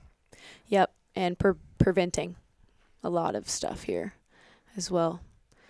A lot of preventative care. I think the main trick with this is just keeping your feet dry with all this ice and water and melting and dripping. Like 100 miles is still long, especially the speed these folks are going at. If you get your feet wet for too long and aren't paying attention to that as well, that could also catch up to you later on in the race. Yeah, between the dust and sand of the course and the wetness, it can add up. But, you got Joe Corcione on on camera right here, Phoenix local. So he knows what he's knows what he's getting himself into. Oh yeah.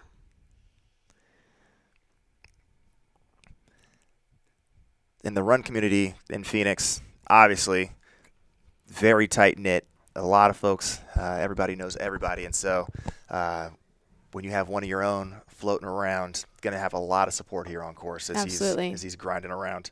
Yeah, his ice mistress was Megan Salvin. She was in the orange tutu just then. She's a PT here locally in Phoenix. So certainly surrounded by good familiar faces. Absolutely. Always provides good energy.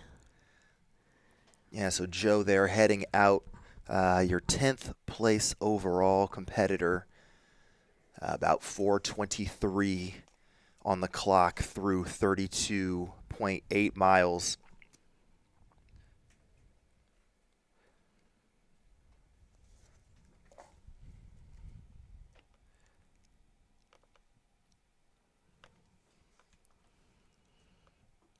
I mean, it's Joe's first 100.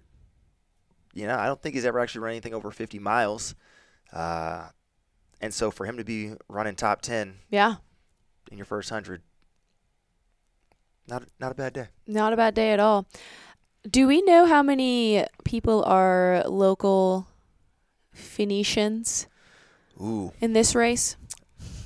I don't. I'm willing to bet a good portion of people are. Definitely, especially in the 100K and the night run. As we see Manuela Sokol on screen there, she's going to be approaching the Jackass Junction aid station. Just got a little bit of spotty cell coverage, but we should pick her up here on the Right on. aid station camera momentarily. But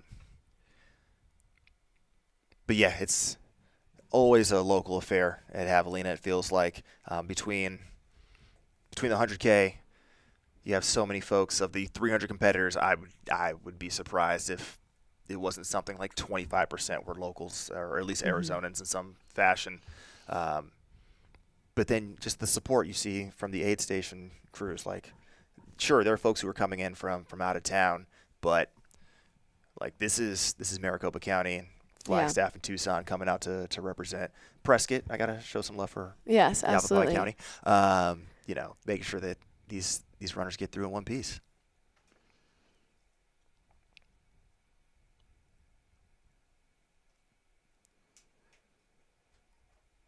Now, how many people do you think will be eating candy corn as their race day nutrition out here?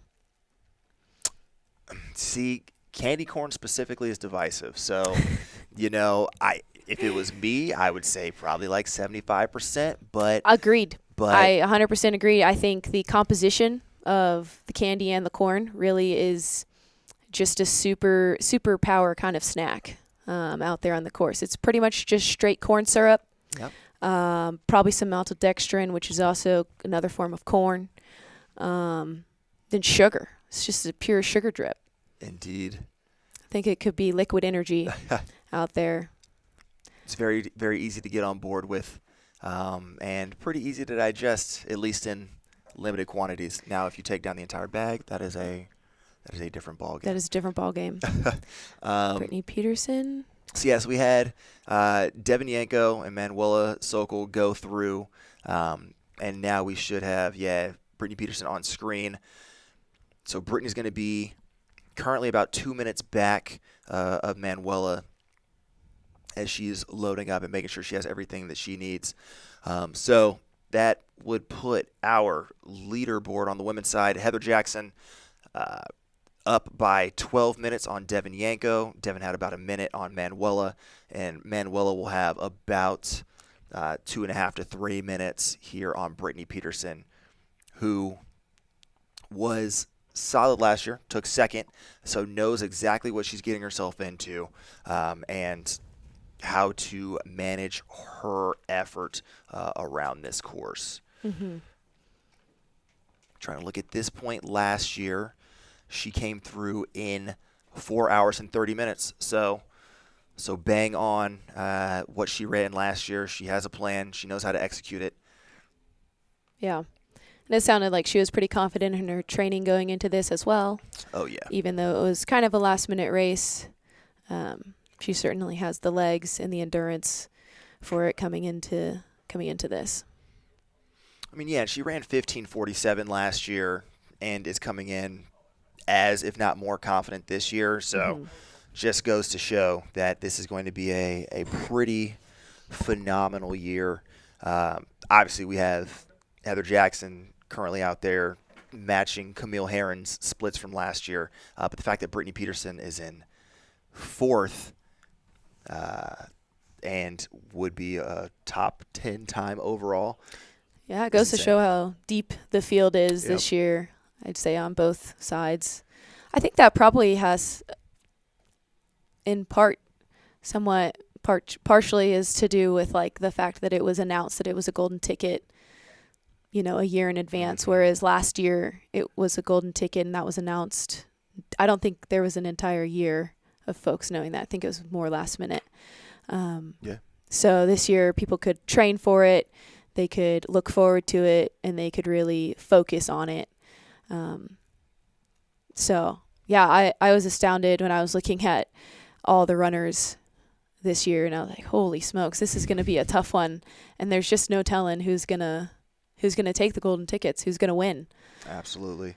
Yeah, no, definitely a lot to still shake out. As we saw Catherine Drew leaving the aid station a moment ago, Bobby Harrington coming into the aid station. So, so much can happen in the remaining 68 miles on course. But what we do know is that folks are not playing around. We might not be seeing the course record predictions on the men's side play out, but we are seeing a unprecedented level of depth and a very tight band amongst those top 10 runners. And then the women's side is just a Cruising. dogfight.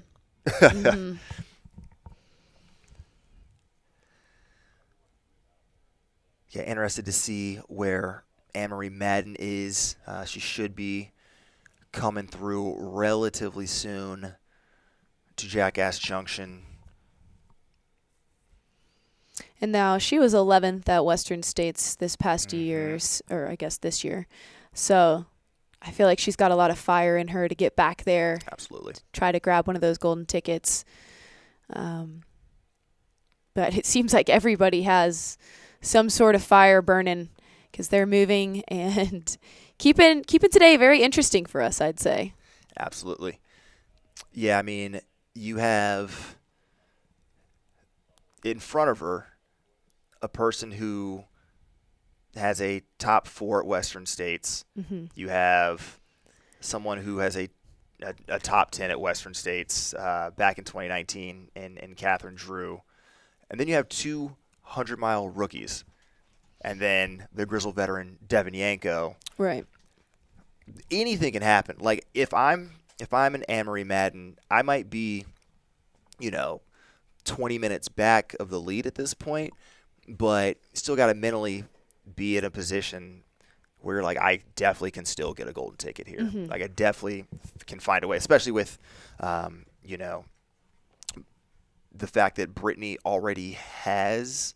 Does Brittany Peterson have a? No, none of the. None. I don't think any of them do. None of the women. None of the women do. So yeah, you still got to be mentally locked in and think like, hey, there's a lot of chicanery that can happen in front of me on this course. If I got to stay on my grind and run my way into this top 2. Absolutely. As we're back at Coyote Camp, the Ducks. Oh, Jackass Junction. The Ducks and the aid station.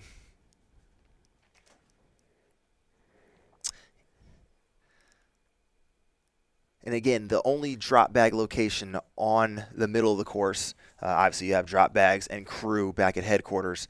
It'll be interesting once we get to Loop 3 or Loop 4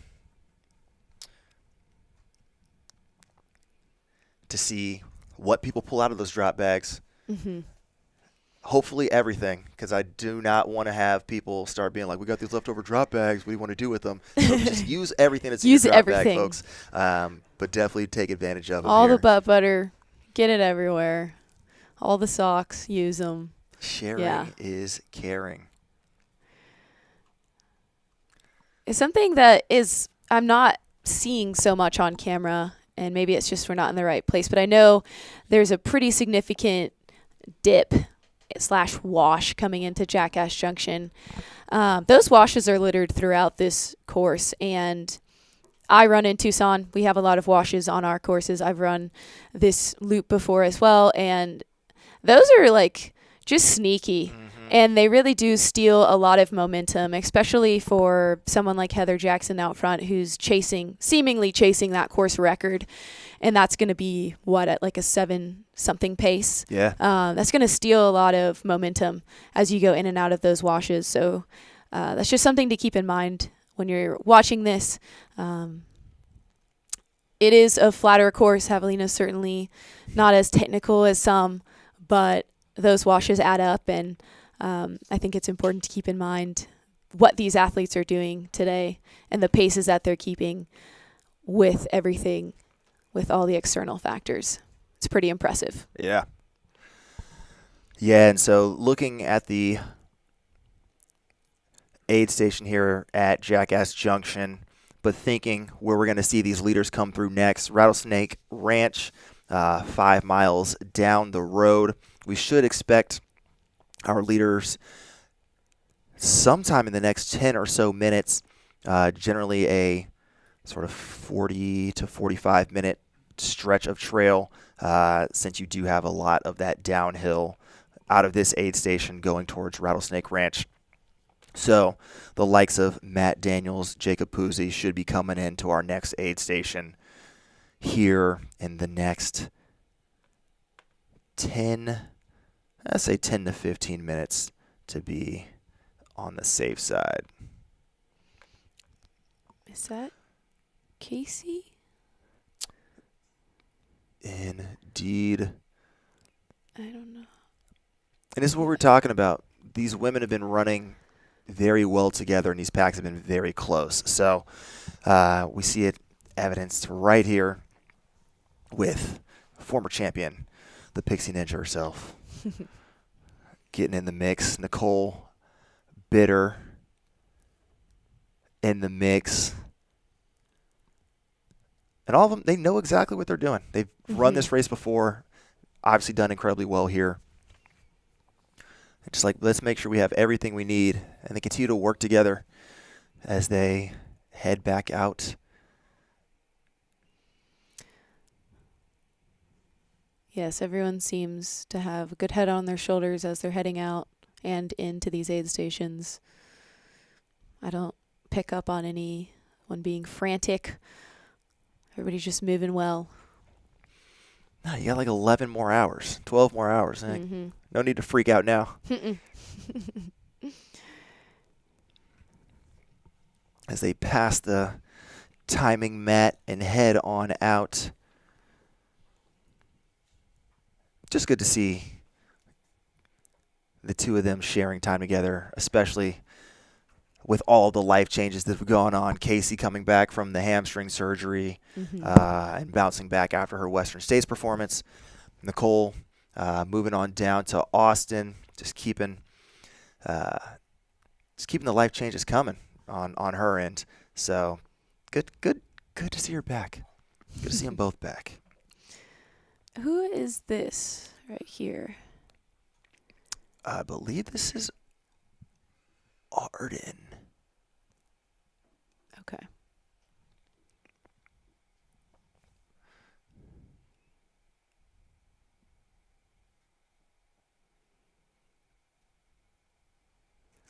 Yeah, packs and bibs make things all the more difficult to keep track And of. sunglasses. And yeah.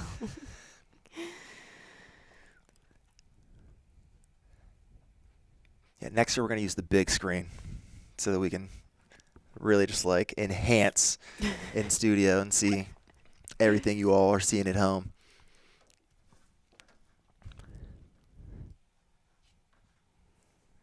Oh, Oh, that's what there. you're going to do for me?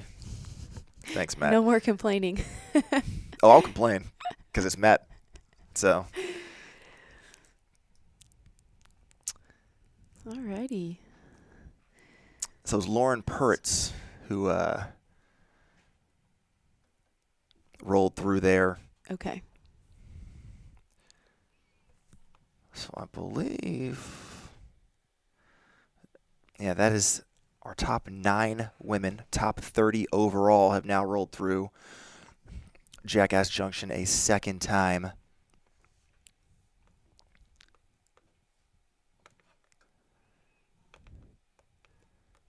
And the good times will keep on rolling. And I think the good times are going to keep rolling in the production studio as well. I'm just not going to be a part of them because it's time for me to say farewell. Gotta figure out my costume now that Ryan's got me on the hype beast for going to Jackass tonight and potentially getting my dance on. But it's been fun hanging out with all of you. I've got to have such an array of characters in the studio today and also in the live chat. But yeah, I'm going to give it up. I'm going to give up this seat. I'm going to give up these headphones. I'm going to go get some rest. You'll be missed. I won't. I'm going to have like 3 different coffees on the car ride home to make sure that I don't cause an accident on the 60. And I will harass you guys from a distance very soon. So thank you all for letting me crash. And I'll catch you on the flip side.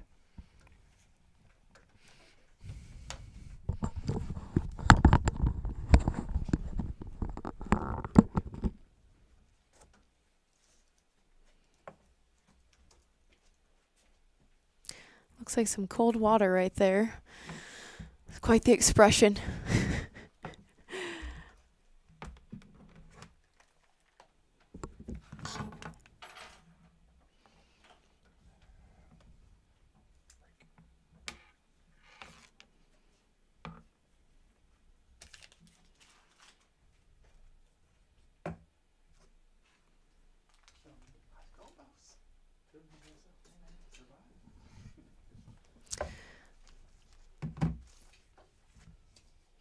I'm curious if in those drop bags there are any costume changes that are going to happen at Jackass Junction.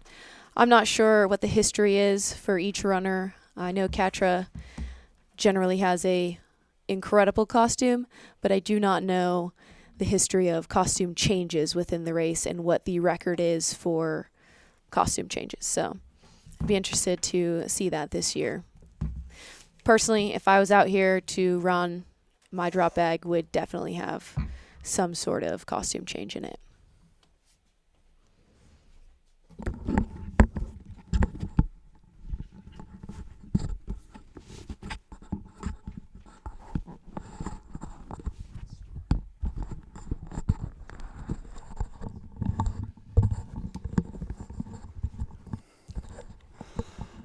All right, Vivian, this is Nick Hilton signing in here. Heyo. Good to be here with you. Good to meet you. I'm excited Yes. to be here on race day here at Javelina. Been following all morning, and it's been some exciting action, and I'm excited to see how things unfold here. Indeed. Yeah, we're just getting started, it seems like, but already a lot has happened. I think Heather Jackson has surprised us all with her current performance. Just coming out of the gates hot and shooting her shot early. So interested to watch that play out with some of the more seasoned runners here. Yeah, I would say that's probably my biggest takeaway from the morning coverage so far is that there's this really interesting mix of KG veterans and 100K, 100-miler veterans, and with some of these maybe more untested names or people who aren't as experienced at the ultra distances. And especially we have with Manuela and Heather Jackson, people coming from that road background or that tribe background coming into a completely different discipline, seeing how they hold up over the latter stages of the race today is going to be really, really interesting, I think. And it's going to lead for some volatility later in the race and some excitement, especially with on the men's side being as bunched up as it is, and on the women's side, especially that 2 through kind of 8, 9 area, how bunched up it is, I think there's going to be a lot of place shifting and a lot of fun things that happen later on in the race. Fun for us, maybe not so fun for all the competitors. We're going to have a great time in this air-conditioned area. Yes. It's great, yeah. Yeah, it's, you speak Good about for air us, not conditioning. It's toasty out there, so it's going to be,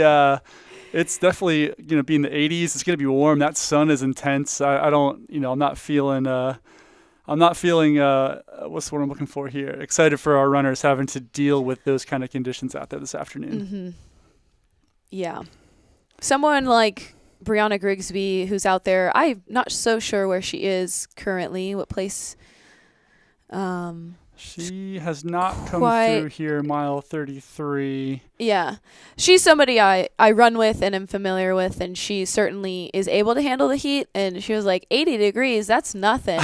It's nothing for here, but for a lot of these runners, 80 degrees is really warm, and it's a different 80 degrees. Yeah. For sure. Yeah, and I wonder, you see with like Brianna, who's maybe just chilling kind of back there a little bit, biding her time, and runners like Nick Curry, who is, right now about 25 minutes back of the leaders, if this is a really planned strategy to kind of be conservative, knowing that heat's going to come and knowing how well adjusted they are to the heat, if they're going to make some moves later on when people start to feel that a little bit more. Right. And you wonder with runners like, obviously Jacob Pusey's no stranger to Arizona or no stranger to Javelina, but, coming from northern latitudes, it's going to make it a little bit more difficult to adjust to that heat once we get into the afternoon.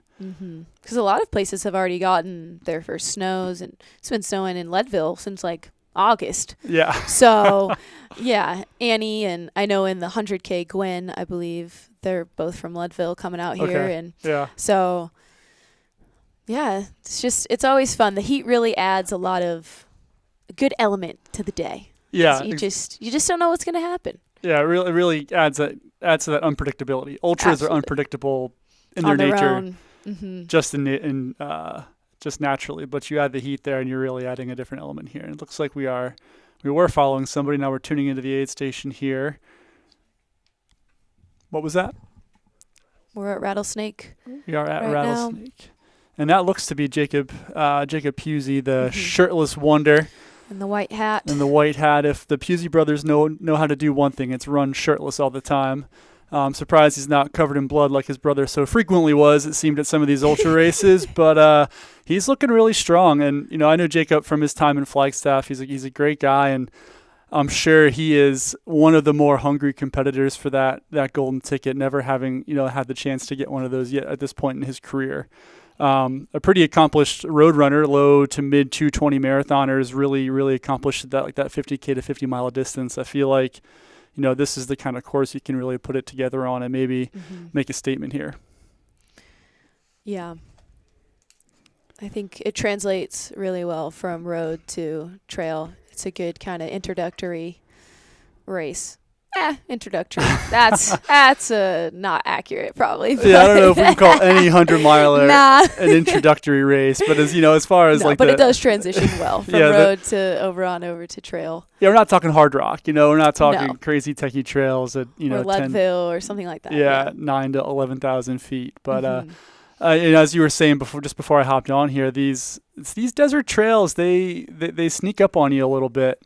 With the variability of the terrain, there's lots of weaving in and out. Lots of it on camera looks flat and easy to run on, but that's not necessarily the reality for all of these places. And like you said, there's tons of these momentum breakers and ups and downs that it's gonna beat them up a little bit. It's just a mental thing almost more so than physical. If you're familiar with road running, or think of like the Boston Marathon, there's Heartbreak Hill. In an ultra. A hilly, mountainous ultra, you wouldn't think twice about that. But when you're at Boston, the marathon, you're all about your splits. You're going after time. For these people who are in the front, maybe more concerned about their splits than, say, the mid-pack. Those tiny little in and out washes, they add up and they mentally just slow you down. And I don't know. I'm not a big fan of washes. but I live in the desert, so I've had to overcome that. So. Well, yeah, especially if it's sandy at the bottom and you've got some nice momentum, you roll into the wash, and all of a sudden it's just all gone, and you just have to try to get that back again, and that's just not something you really experience in a lot of other places on the trails. Right. Even you go 2 hours north of Flagstaff, like that's not something you're dealing with whereas you're dealing with that on the daily, or they're dealing with it, dozens of times out here. And with a mountain bike, you can really roll through those and gain momentum almost through those, and they're fun. But with running, it just kind of like is extra pounding almost as you go through. To me, it's just a bit awkward. I'm not a fan. Absolutely. And looks like we have our follow cam here. Not quite sure who we've got coming out of aid stations, and looks like we do have that. It is Jackass Junction. And it looks like we've had some splits come in here from mile 38 from Rattlesnake Ranch, but it looks like we're not maybe picking up those bibs as well as some of the other aids are. I know we saw Jacob come through, and I think we maybe saw Arlen come out after him. And let's see who we've got here.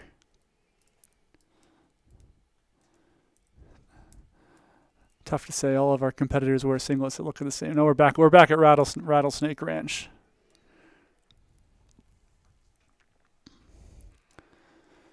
And we've got some good comments here in the chat here. People are asking, what shoes is Arlen Glick wearing? It looks like he has got the craft shoes on. And so that might be two of our top three, because I believe that's also what Jacob Pusey's wearing. So nice. A lot of variety there in the footwear game now.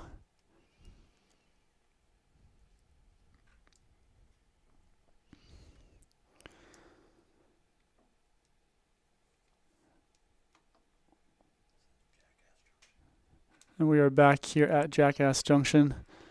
We got a man with a bucket hat on his way out of the aid station. We just get to enjoy his shorts. I was gonna say, getting a nice view of those glutes. Hopefully, he's getting those activated. Engage them. Yeah, let's not overload the other dominant muscles there in the legs, buddy. Use those glutes. Nice. And beautiful views. If you've ever been up to McDowell Mountain Regional Park, it's pretty incredible that a place that feels as remote as that is like 15 minutes out of the sixth biggest city in the country. So kind of a cool thing, and something that's unique to Phoenix here is we are surrounded by cool regional parks and mountains and trails all over the place. Absolutely.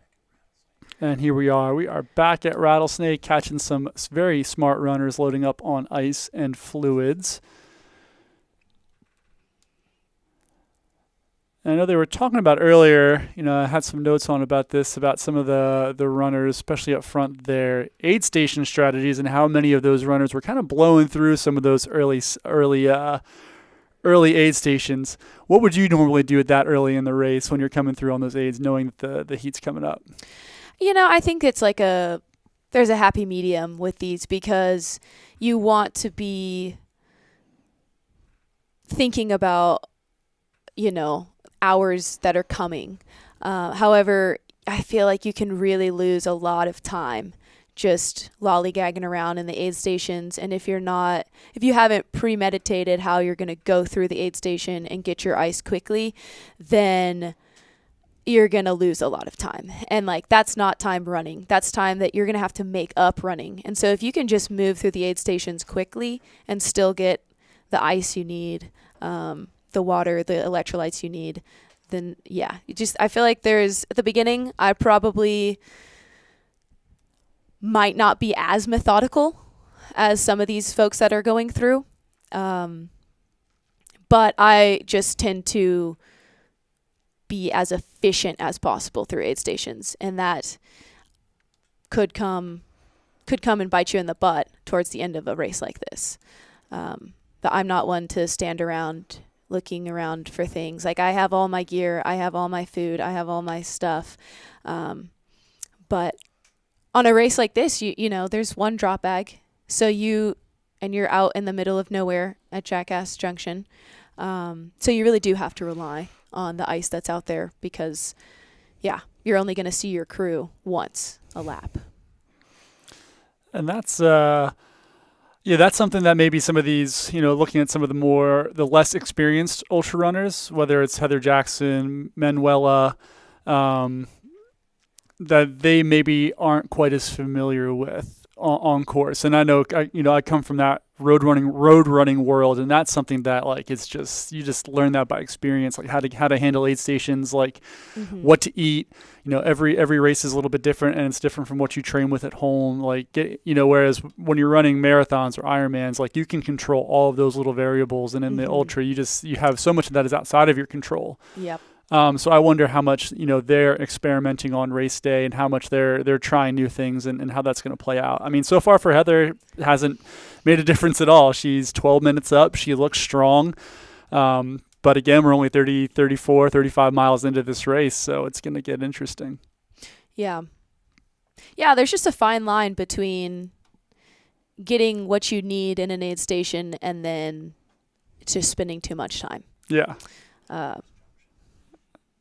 And we are back here at Jackass Junction, getting a view of some of our EMTs. Great to have them on course and helping keep our runners safe and healthy out there. Indeed. And then, the other factor for maybe those who aren't as competitive here today, who are out just to have fun, experience the joy that is the Javelina 100. Not getting too caught up in the fun of dancing and hanging out with people and chatting up the volunteers, because that can be an absolute time suck. I certainly would not recommend skipping the dance party. You definitely have to at least stop in and give a couple dance moves, depending on the song. Some songs I might stay for 5 minutes instead of 1, but you got to really think about that too. So it looks like we are back at Rattlesnake, and this might be our women's leader. I believe this is Heather Jackson here coming out of Rattlesnake. Did not get a split on her coming out of that aid station, so tough to say where she is amongst those top 10 men. But we know she's in the desert. We do know she's in the desert. Yes, that is for sure. And she's got a nice clip going. Looks consistent, strong. Yeah. Yeah, she's moving. It'll be interesting to see, what the gap is now once we get in through Rattlesnake and once we get back to headquarters, what that gap to Devon looks like. We'll be approaching the, 41-mile mark, so runners are definitely getting into the middle stages of the race. And, will that be when we see Devon start to chip into that lead, or will it kind of stay the same for a while here? And now we are back at Jackass in that little downhill section there. There goes coming Annie out. Hughes, I believe. And where's Annie placing right now? She's still in the top 10 women? Let's see. She is just on, looks like the backside of that top 10. Yeah. Okay. Or just outside of it. Right now, coming through at 4:55, she's about 45 minutes back of Heather and about 20 minutes back of Lauren Puritz and Nicole Bitter and Casey Lichtig. So she's definitely within striking distance of that top 10 for sure. That is the strategy right there. The umbrella parasol strategy. I'd say rather elegant. Maybe not something we're used to seeing out there, but hey, if you got to keep the sun off yourself somehow, so that's one way to do it. That is one way to do it. Yes, I did see that it's about 5-mile-an-hour winds today. So when you're choosing your costume, I think that's something you really need to factor in, the drag on your costume. Or if she's got a good tailwind, hold out in front of her and she gets a little pull like a sail. Also true. So today, 5-mile-an-hour winds, you could say, you know what, I am going to bring that pink umbrella. 15-mile-an-hour winds, you might reconsider. Yeah, you might leave it at home that day. Yeah. But she is rocking it. I like the vibe that brings too, not too serious. I'm just here to have fun. But, the other thing that the umbrella can bring is in the night, that can really double as a weapon. If you're scared of the bobcats, the coyotes, you can use it to kind of fend people off if need be. So, I think she thought that through. I think so. I don't know. Yeah. You never know what kind of wildlife you may encounter out there. And you do not. In Arizona, everything's out there to kill you, whether it's the plant life or the wildlife. So it's good to have, good to be armed in some way or another. Yes, everything's sharp. And it could be a magic umbrella. No one's saying that. We don't know what's going on there. Nice comment there from Buckeye Jen that Nick Curry ran a 2-mile warm-up this morning at 3 a.m. That's dedication to the process, I tell you what. So he is That's kind of like a power move, similar to showing up at a wrestling weigh-in naked. It's like, yeah, let me go run 2 miles before I start this 100 miles in the heat. Yeah. Yeah. Maybe just an intimidation tactic from Nick there over the rest of his competitors. We're back here at Rattlesnake. That is Pat Reagan. Coming on through. Couldn't miss that mustache from a mile away. Pat Reagan is former Division II standout, actually a rival of mine back from our college days. Ran for Slippery Rock University. Also has a road background too. He ran the 2016 Olympic marathon trials. So, obviously a 3-time winner here, but very, very accomplished on the roads and at shorter distances as well. So, really well-rounded runner is Pat Reagan.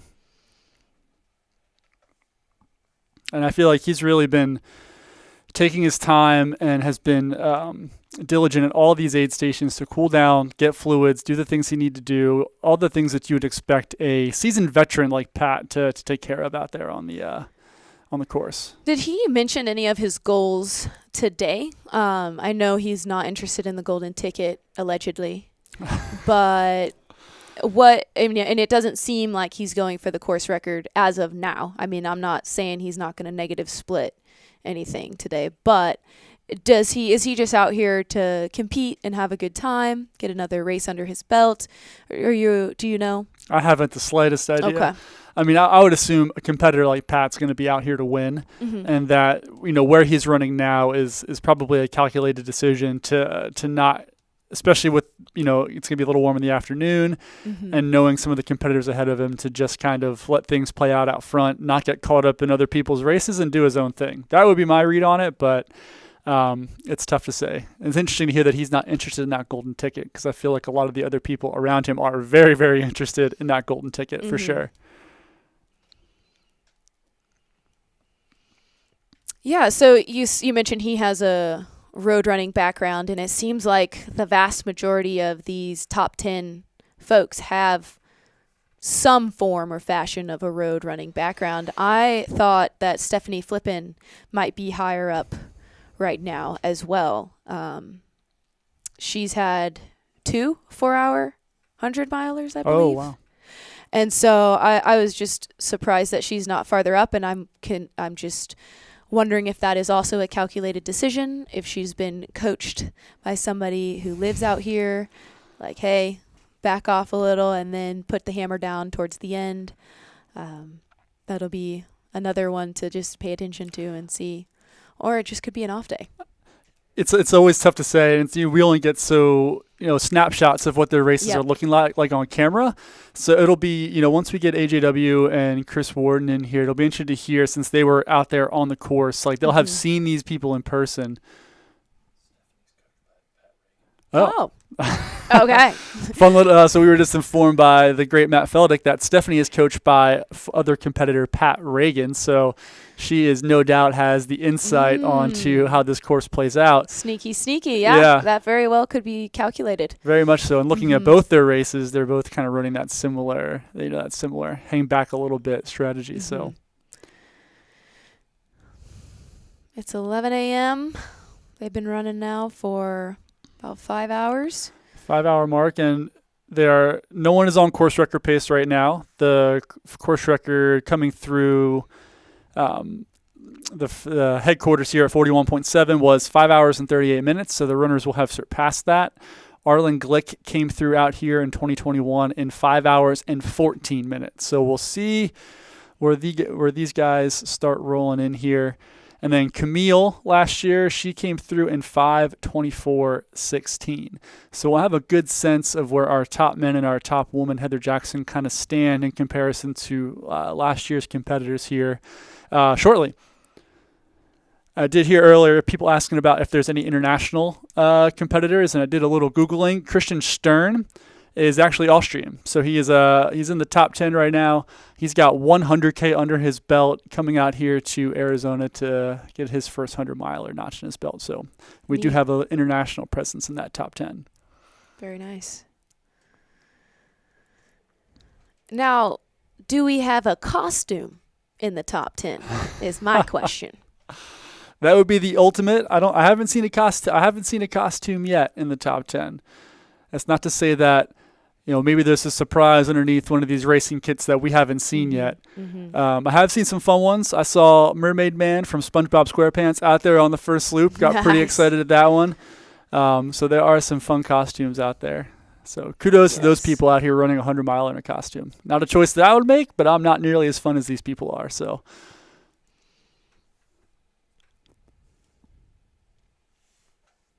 Yeah, I think that not only does it physically add another layer to your race day outfit, but it also adds another layer of mental strength that you're going to have to overcome when wearing a costume. Here is Devin Yanko. She's rolling into Rattlesnake at 5:03, and we don't have a split on Heather, but I got to say, I think she's closed that gap a little bit from when we last saw Heather leaving Rattlesnake. So I don't think it's gotten much bigger, but it also may have gotten a little bit smaller between those two. And now, stations. does she have gloves on?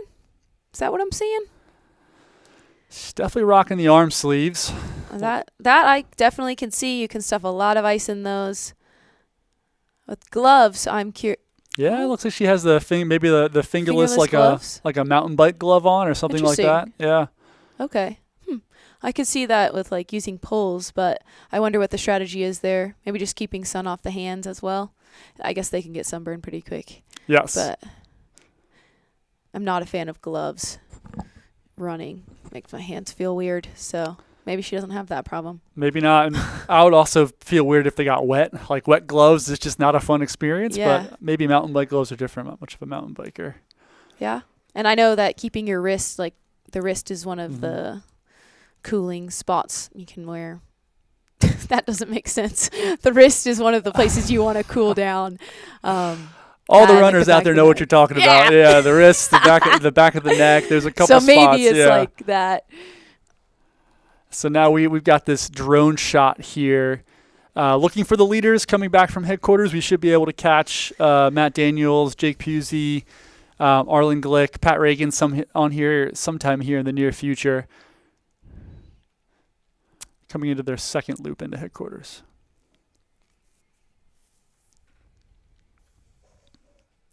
A couple procedural questions here from Charlie in the chat. How do the runners keep their feet dry while splashing water and ice? Sometimes you don't. Sometimes your feet just get wet, and that's just part of it. That's why we pack extra socks and extra shoes, and you make those changes if you feel like your feet are getting a little bit too wet. Yep. You can also bend at the hips and have people water you down from there so you stay a little farther away from your feet. But a lot of that drippage just runs right down into the socks. Yeah, there's only so Hard much to you avoid. can do. Yeah. And you're challenging the flexibility of ultra runners, asking them to hinge from the hips, not something that probably most of them are adept at, especially like 40 miles into a race. Bend and snap can be tricky. And we're still on this drone shot, looking at a couple of our probably second waivers here coming into finish of their first loop, heading into the raucous start-finish line area at Javelina headquarters as we await to see some of our leaders, our men's and women's leaders, come through here to the start-finish.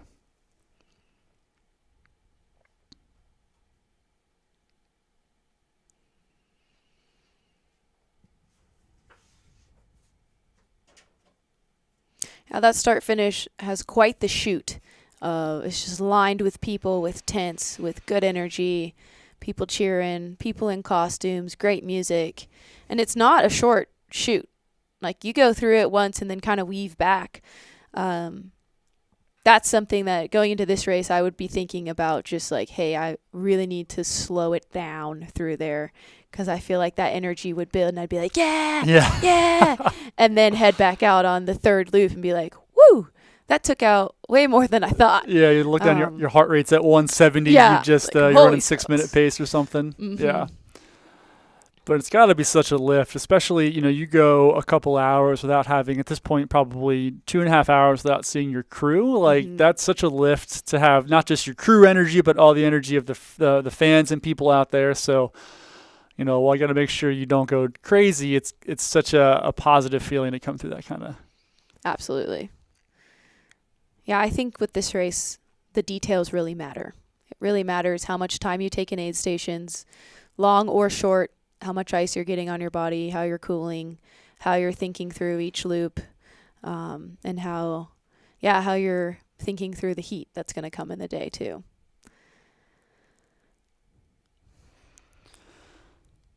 As we're back on this drone shot here, heading into headquarters.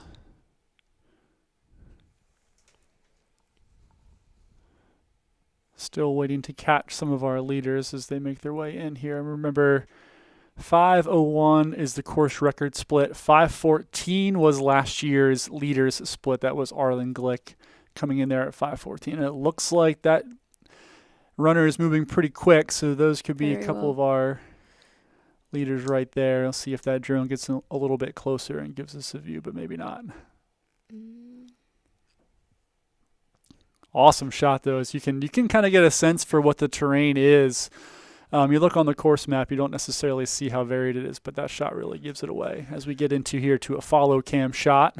Is that Brittany Peterson at Rattlesnake, leaving Rattlesnake or coming in? Leaving Rattlesnake. So we last saw her, she was 4th, and now she looks to be somewhere in that top 3 or top 4 here. She comes out to Rattlesnake. I would assume she's 3rd. Maybe she moved ahead of Manuela in that period of time, so we did not get eyes on her, but we'll find out here once we get some splits coming through. And it looks like Matt Daniels may have come into headquarters based on getting a reading here around 5:03. I know that headquarters split can be a little finicky depending on what way they go around, but so we know we do have some of our leaders starting to head into that area. Impressive. That's actually a lot faster than I was expecting based on how they were moving earlier. That's only 2 minutes off of Pat Reagan's course record clip. Yeah, and well ahead of what Arlen Glick was doing last year. So Matt Daniels, former Black Canyon champion. Okay, we're trying to confirm that. We've just got word here that Jamil didn't see him, so we'll see if that is an actual split or not. So Again, we're talking about Matt Daniels. Has he competed at this race? I don't believe Matt Daniels has, no. Didn't think so. So he's a first timer then.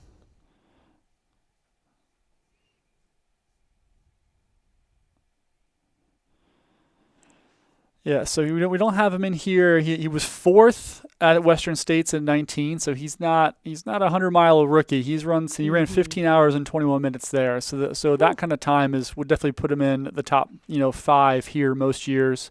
And he did win Black Canyon in 2019 as well, and he has the course record there, 7 hours and 20 minutes, which is just a blistering time on that course. That's so dang fast. That is incredibly fast, yeah. Despite the downhill, like that course, yeah, that's impressive. So it wouldn't be surprising to see him come through here in the lead or close to the lead as we wait to get that confirmation that it was in fact Matt Daniels coming in there. And looks like we have another reading there on Dakota Jones around 5:10. So that's another ultra legend, a guy who's no stranger to highly competitive races rolling in there. So all the heavy hitters seem to be, floating to the top of this field as we get into the Dakota There Jones. we go. We right have there. Dakota Jones looks like he's getting that sunscreen on and receiving a little bit of aid here as we hit mile about 41.8. Dakota's had a busy 2022. First in the Canyons 50K, 3rd at Hard Rock just a few months ago. So you could say he might be tired, but I'm going to say he's in great shape and he's and he's ready to roll. So, obviously, moving from a course like Hard Rock to this is impressive, and it shows what kind of range he has. Yeah, and he was showing down with Keelan there for a while, I think, at the start of that. So yes, yeah. He's also no stranger to really stacked competition and a deep field. I don't think he's intimidated at all today. No. Yeah, I think if you show down with Killian at Hard Rock, it would take a lot to intimidate you out there. Absolutely. Yeah. And he runs for Keelan's brand Normal, correct? Yes. He's got a little shirt that says it, so I'd imagine. But He's on that team. And it looks like he's got a hat with ears, so that could be your first costumed runner here. All right, folks, put that down. If you do get to vote for Ultra Runner of the Year, you get some extra brownie points. And he looks to be moving really well. No hitches in his gait. Looks smooth. Looks comfortable. He looks ready to roll.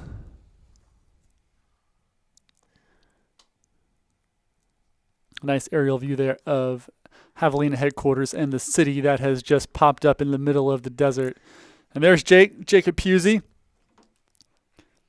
Looking happy. He's rolling in here. Still shirtless. So he might not put a shirt on the rest of the race. So that would be the real surprise if he were to put a shirt on from here on out. Looking pretty strong. He's got maybe an unconventional gait as runners would go. He's a big, strong guy, but builds like that can hold up over the 100-mile distance, and he still looks like he's doing pretty well. So he hops at the aid station there. Looks like Flagstaff pizza legend Caleb there helping him out of Pizza Clutta fame. Helping fill his bottles and give him a hand here at mile 41. The electrolytes. Looks like that was 3 scoops. That's all. Is that Scratch? That is Scratch Labs Nutrition.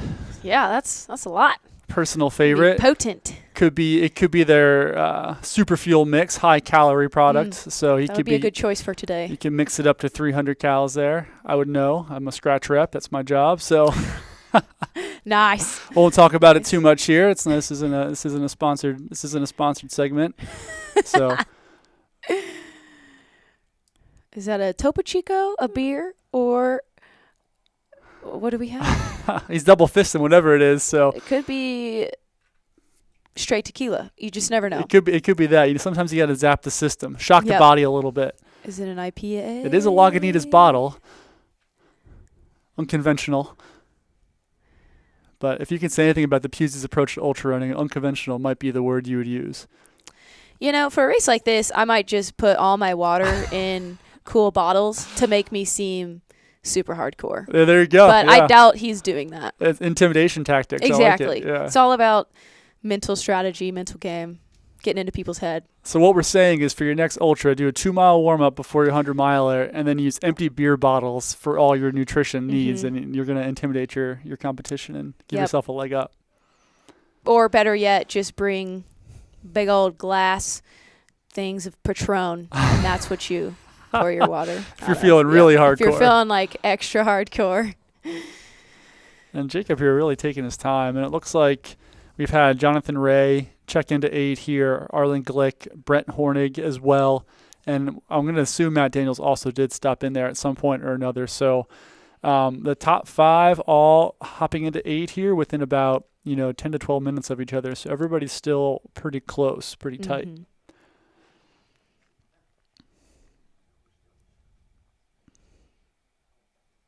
So, who's this in the orange yellow shirt? We'll hopefully get a bib number there. I'm not entirely sure. Ooh. And it's all folded over, so there's only so much I don't you know, can but do there.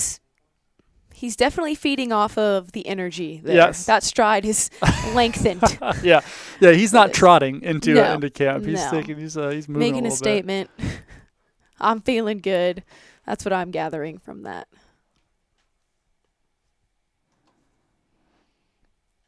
So right now, based on how runners have checked, and again, this could be a little inconsistent based on when they cross the map. We've had Matt Daniels, Dakota Jones, Jonathan Ray, Arlen Glick, Brett Hornick, and Jacob Pusey.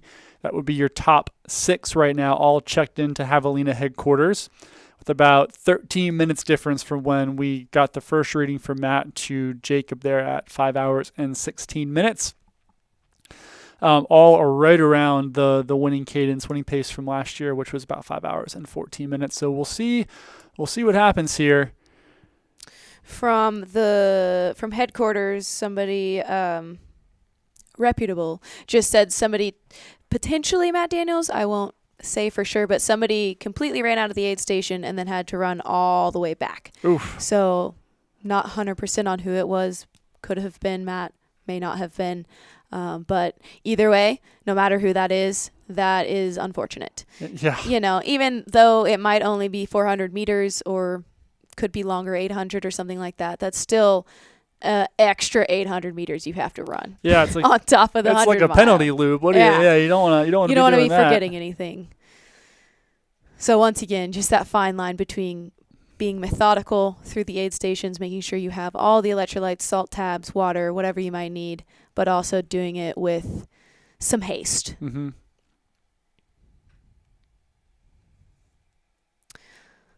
Somebody asked what the age gap between the youngest and the oldest runner is. That's a good question. I will let you figure that out because I can't pull that out of my brain. But I do know, I noticed that a lot of the top females were all above, like, in their 30s or beyond. Annie Hughes was one of the youngest in there. She was, I think, one of the only ones in her 20s competing today. There was maybe one other 20-year-old out on the course within the top 50, but the majority of the women were within their 30s to 50s that are right there in the top 10. So I thought that was just a testament to this sport and how, you can have a long career in this sport. And I think, that I would say that's probably the trend just across running in general. You're seeing so many women compete at the top level, whether it's Sarah Hall or others, or Kira D'Amato, into their 40s even, into their early 40s, Janet Balcom, or even, some into their, you've seen some runners compete well into like the early 50s even in some ones. So somebody like Camille Herron, exactly, got the course record last year. She turned 40 or 41, I believe. Yes. Last year. Is she that young? I thought she was a little older than that. So I think she turned 41 this year. Maybe that was not a tactful thing for me to say as Matt laughs at me here. Tact might not always be my She strong looks suit. like an Amazon queen no matter what. So, yeah. No. Thank you for covering me no for that, Vivian. knocking Appreciate on that. Yeah. no. But she's been around in this sport a long time. So I think that's what you mean. Like, she's been around for a long time. Yeah. Lots of accolades. It's hard to tell, So it looks like our youngest competitor in the 100-miler is 18 years old. Oh. So we have two 18-year-olds. We've got a 20-year-old. And then our oldest, let's scroll to the bottom here. Oh, man, there's a lot of people. Our oldest 100-miler is 75. We have a couple 75-year-olds from California out here running the 100-miler. So I love that. So 55, 56-year age gap, 57-year age gap. That is amazing. Kudos to them for sure. Quite the range. Yeah, that is quite the range. Yeah. Really proves that this sport is for everyone. For those of you who are just watching because your spouse might be making you, like, you can do this too. No matter your age, no matter your height, no matter what you look like, everybody can get out here and have a fun time. Especially, like, you don't have to commit to a 100-mile race. There's the 31K, there's the 100K, and I just encourage everybody to at least get out here once in their lifetime to see and to experience the joy of the Javelina 100. It is everything that it's cracked up to be.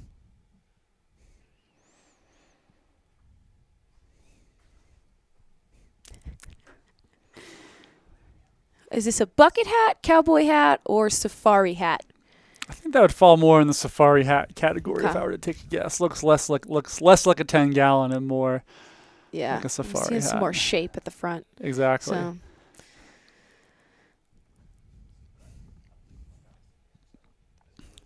So we've had 6 runners of our leaders pop through there at Javelina headquarters, finishing lap 2. We're waiting on the rest of our top 10 and our top woman here, Heather Jackson. She should be coming in here shortly, along with Devin Yanko, Manuela, Sokol, and Brittany Peterson are all. I think we're going to see that gap close down a little bit. That would be my intuition here once we kind of get through the second lap with the women.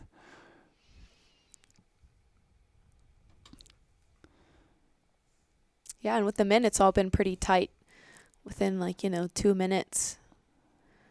Yes. Pretty much the second through the 6th.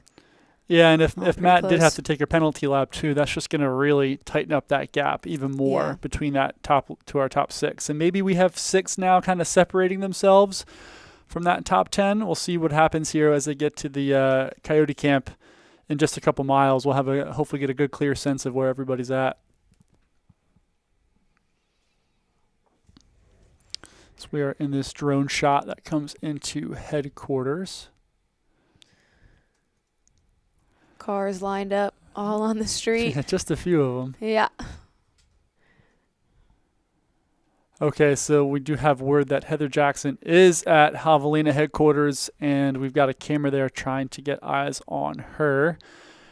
This is about 5 hours and 22 minutes, which is going to be, let's see where Camille was last year. She came in 5:24, so she's right around that same that course record split of Camille Herron left from last year, about 2 minutes ahead of it or so. Nice. Ish. Yeah. No, go ahead. It's nice, like, there are a lot of these road runners that are coming in, and there we go. That's her. Heather Jackson coming through.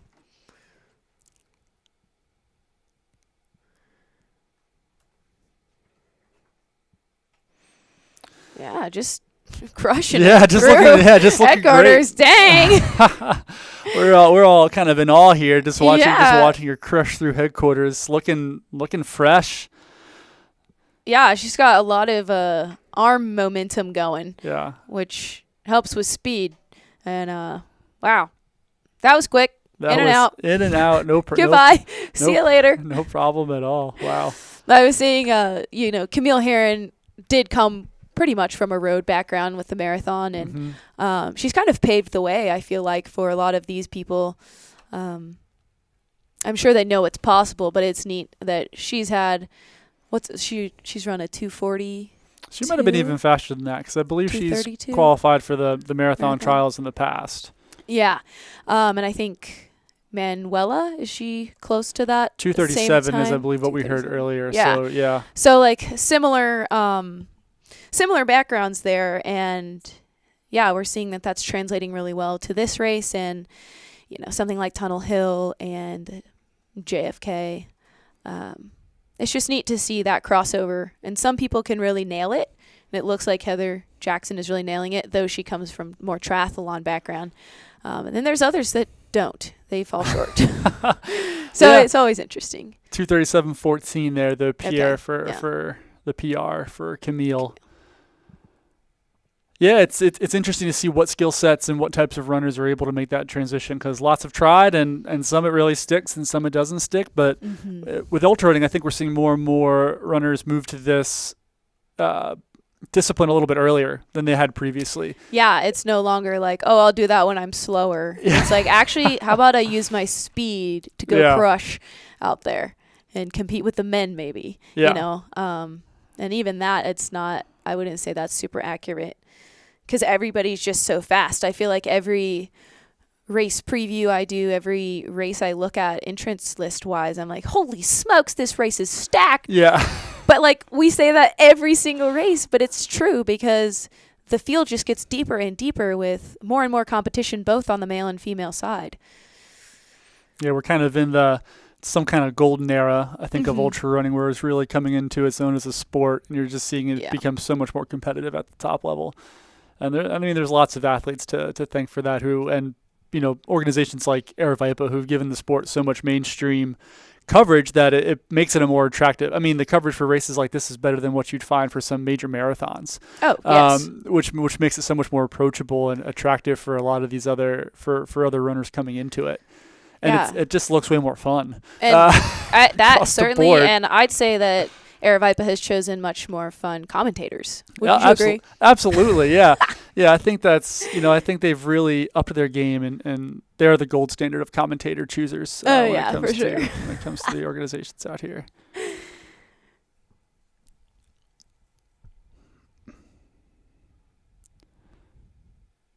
And here we are. We are at Javelina headquarters. Lots of action here. People going in, people going out. It's exciting. It looks like the official split at 41 for Heather Jackson was 5:23. And it looks like we just got a reading for Christian Stern, our Austrian, our seventh male, coming in at 5:26. So he's about 10 minutes behind that pack with Jacob Pusey, who left at around 5:16. So definitely a gap rolling in here. between some of these other runners. And we'll see who kind of rolls in here after Christian. We'll see if Nick Curry comes in, see if he's closed that gap a little bit, if he's starting to move a little bit faster, or Pat Reagan, see where he's at and see if we know how his day is going. No, we already saw Pat come in, didn't we? Or did we? No. No, we haven't. We haven't seen him come in. We were on the fence about Matt Daniels, but I think at this point it's safe to say he's come through. He's been in the area. But nobody got eyes on him. So. We had some weather question. What's the temperature now? It is 75 degrees in Fountain Hills, Arizona, so it is warm and it is sunny. And in Arizona, 75 is a little bit different. It's not humid, but if you're directly out there in that sun, you are going to be cooking a little bit. I think it's 15% humidity, so compare that how you will. If you live in Houston, that's nothing. If you live in Antarctica, that could be something. I'm not really sure. But there you have it. Yeah, we're not meteorologists. We can't tell you what the weather is like at the polar regions of the U.S., but we can say that it is not humid in Arizona right now. Yes, currently not humid. No clouds to be seen, which is unfortunate for these runners. Yes. I think 2018, potentially 2017 or 18, it was pretty much overcast the whole race day, and that was a great gift to everyone. Yeah. Today is not that day. They're going to have to be experiencing the sun at its fullest. Sunburns are going to abound, I'm sure, by the end of today. Probably already at this point. Probably a solid 4 hours in the sun by now. And that looks like Pat. That's Pat, yeah. Yeah, it looks like it looks like he really took his time. Mm-hmm. Or he just came in, I guess, is maybe the other thing. Checked his watch. Again, looks like he knows what he's doing. He's very calculated in his approach. You know, the difference in Arizona that those shade sails make is like 10 degrees. Yeah. I find myself sometimes in training runs in the summer, and we don't have a lot of shade anywhere in the desert. And so the little sage bushes, they provide a little bit of shade to your calves. I will go out of my way to run next to the shade brush just to get a little shade on my calves because it makes a difference. Yeah, and you can see him. He's really even sticking in the shade of those tents just as long as possible, just to get a little bit of relief. And you're absolutely right. Like any little ounce of shade on any part of your body makes such a big difference when you've just been out there baking in the sun for as long as these guys have. Yeah. Question in the chat about where these runners are at in comparison to Pat's course record pace. Pat came through 2 loops at around 5 hours and 1 minute. Matt Daniels was somewhere around 5 hours 3. It could have been longer. We're not entirely sure. So he is at least a couple minutes behind course record. And Dakota Jones was about 9 minutes behind course record. He came out about 5:10. So it's not out of the question they could get the course record, but they are a little bit behind it at this point. Mm-hmm. And Heather Jackson is right on the tail of Camille Herron's course record. Actually, she's 30 seconds to a minute faster than Camille Herron's course record right now, as it stands.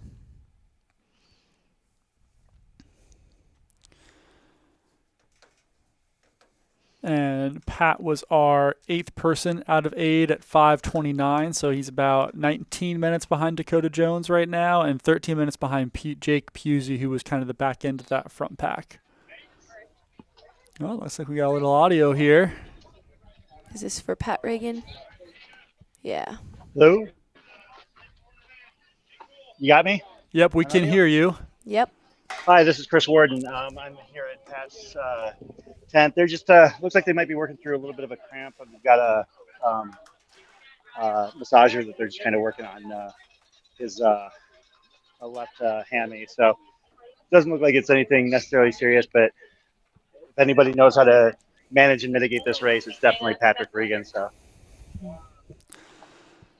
it looks like Pat Reagan there working on a little bit of a cramp. Doesn't seem to be a big deal, but just getting some work done. So if any cramp specialists in and around the area. He's got a big crew out there hanging out. Yeah. Yeah, part of his crew includes Nicole Monette, who is an accomplished runner in her own right as well. I believe she actually has run sub 14:30 in the 100-miler at Jackpot. So Wow. he's not only taken care of by his regular crew, but also some of his Hoka teammates stepping in. Devin Yanko just actually went by me. Oh, yep. I'll There try and goes the catch her on pink. the way back. So I will try and catch her for a moment as well. Thank you. Thank you, Chris. What's you've been out there on the ground. What's the vibe of some of these leaders? Anybody looking particularly good? Anybody looking a little tired? What's your read on that right now? Right now, everybody looks so good, and that's why everybody was so tight that first loop. I was trying to get as much coverage of everybody as they were coming in. However, everybody was so tight and moving so quickly that by the time I would stop to let somebody drop me and try and pick someone else up, it would be already another person just behind them as well. So there's a little bit more separation on the second lap, as is to be expected. And I'll catch Devin on the flip side. Coming at us right now is David Bliss, local runner, who's going for his 10th Javelina finish. Nice. So we've got a lot of stories out here as well. I saw several other runners who might not have the same profile, such as Susan Donnelly, who's a 14-time finisher of this race, going for number 15. She's out here today looking good. But a lot of storylines that we'll obviously be following the leaders and looking at that golden ticket race. However, even once the podium is decided, we'll be out here, until all 30 hours are completed. So we'll be following that. And I see Devin actually right now. Let me catch up to her real quick. Looking good, feeling good.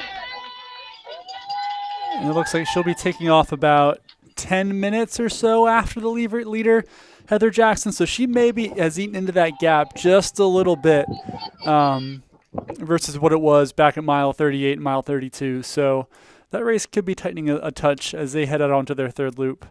And Chris is absolutely right about everybody else in this race outside of the leaders, and those stories might even be more fun to tell than the stories of some of these some of the front runners. And all these stories will be exciting to hear as the race progresses into the night, as we get towards that 24-hour and 30-hour cutoff mark.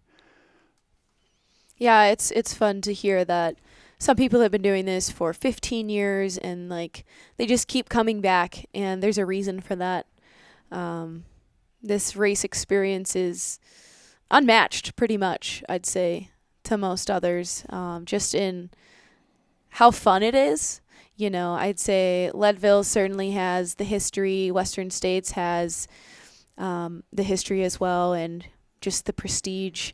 This race is more, I think it's a little more, what's the word I'm looking for? Approachable to some.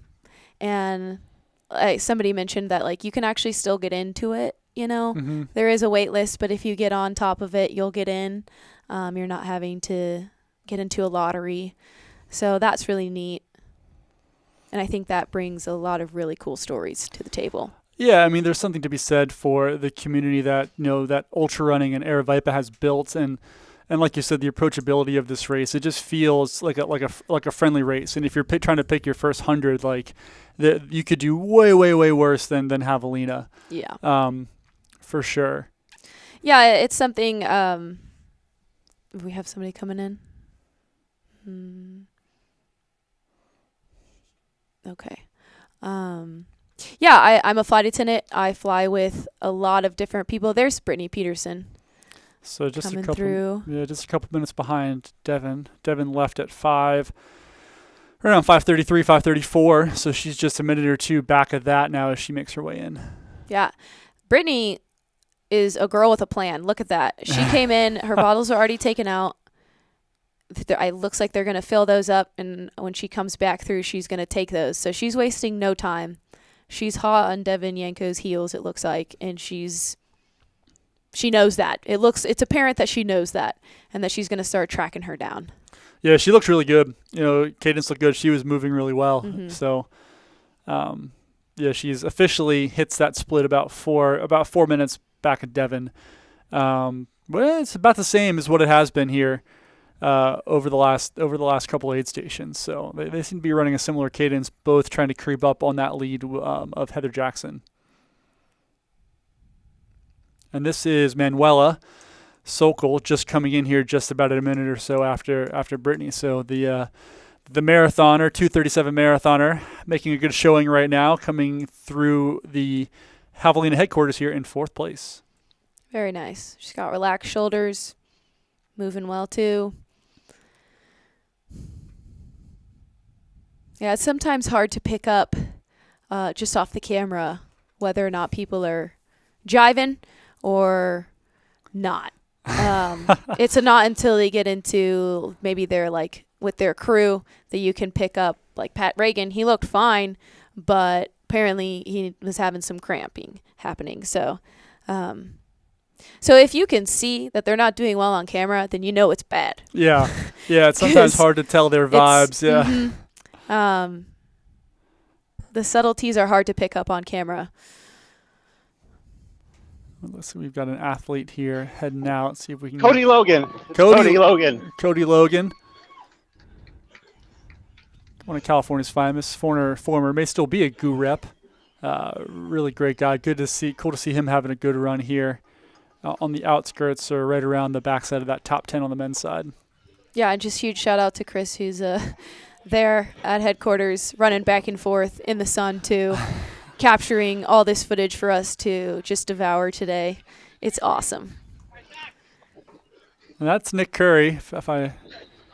Yep. With the vapor flies on, coming through here. Nice. And talking about intentional, he was ready to go to get rid of that pack and pick up new stuff. And he looks like he's starting to make some moves here and make up a little time on that top 10 group. I think we're going to start seeing that as we move into the 3rd lap.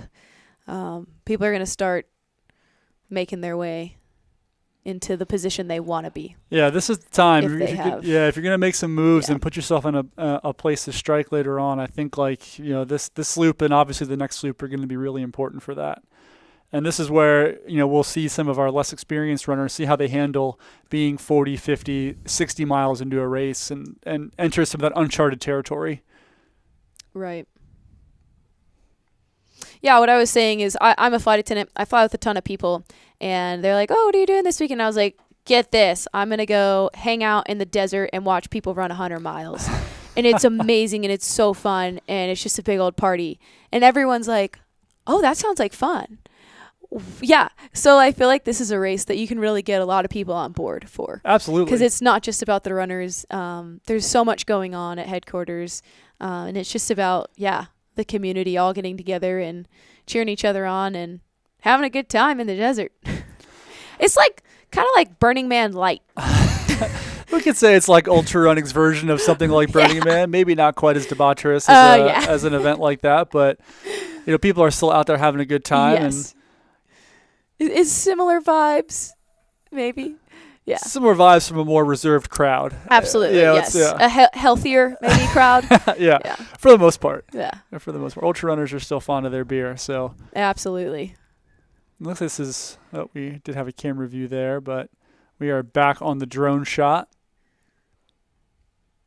A lot of Nick fans here in the chat as well. An Arizona favorite. We'll be exciting to see how his lap here unfolds as we're getting some good. There goes Manuela. Yeah, Manuela, and see if we can catch any of the other leaders here as they exit headquarters and head towards Coyote.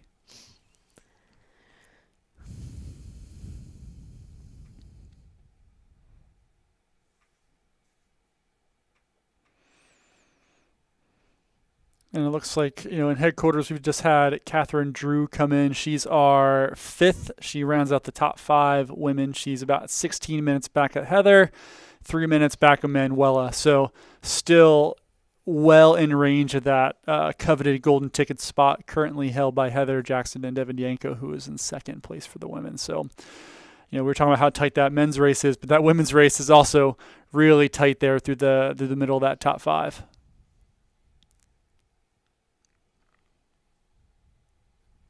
Yeah, it'll be interesting to see if that gets strung out more in this lap or if they just stay together and work together.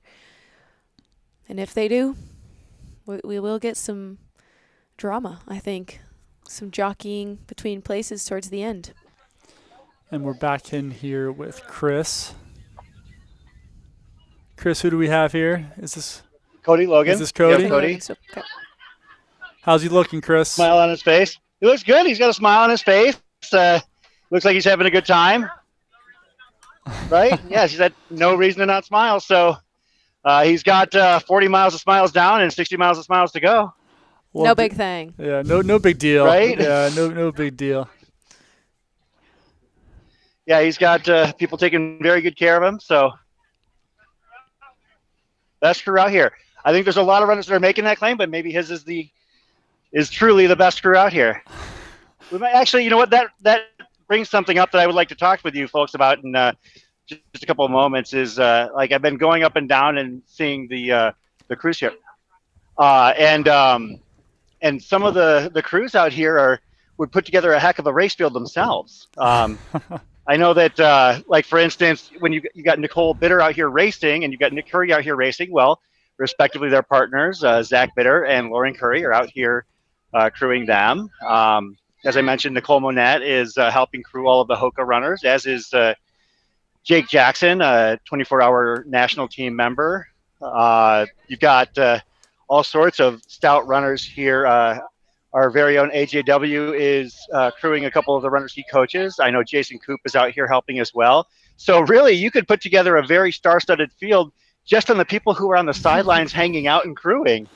And that's one of the most amazing things about this race. I think that's one of the cool things about ultra running in general. You go to any of these big races, and it's not just like the fast people in the field, but the people you see who are crewing it's always incredible. It's always for incredible. Sure. And that's one of the seeing other runners support each other is awesome, and not something you always get in other disciplines in the sport. Mm-hmm.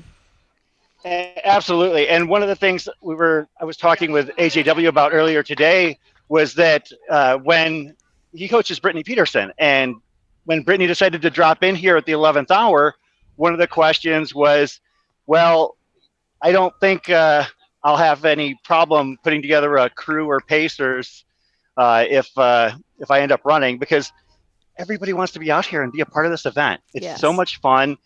And a lot of people, I believe, personally, I don't have any evidence to back it up, but other than the people I've talked to anecdotally, but what happens is they come out here and they run this race, and it's deceptively hard. I'm sure you've talked about it over the course of the day that the elevation profile here isn't intimidating, but if you don't know how to mitigate heat, if you don't have a strategy for that, it can be extremely difficult. So a lot of these runners might come out here and they might suffer through some 90 or pushing triple-digit heat temperatures and say, oh, that was awful. I would never want to. So it looks like we just had to cut off Chris there, but we were heading to the Coyote Cam. We just had word that Matt Daniels is through Coyote, and Dakota Jones is as well. Mm-hmm. And we are looking here at. We'll try to get a bib number on this. It could be Brett Hornig potentially, or Jonathan Ray. 616. That's Jonathan Ray, 616 Jonathan Ray. Not the most heralded runner in this field, but really making a good showing here through mile 45, coming through somewhere between second and third, if we can get a reading on that. That came through here earlier as well, too. So that's top three right now through Coyote Camp mile 45. Dakota Jones, Jonathan Ray, and Matt Daniels. I'm sure we'll be seeing Arlen, Brett, and Jacob Pusey come through here as well shortly. Not too long.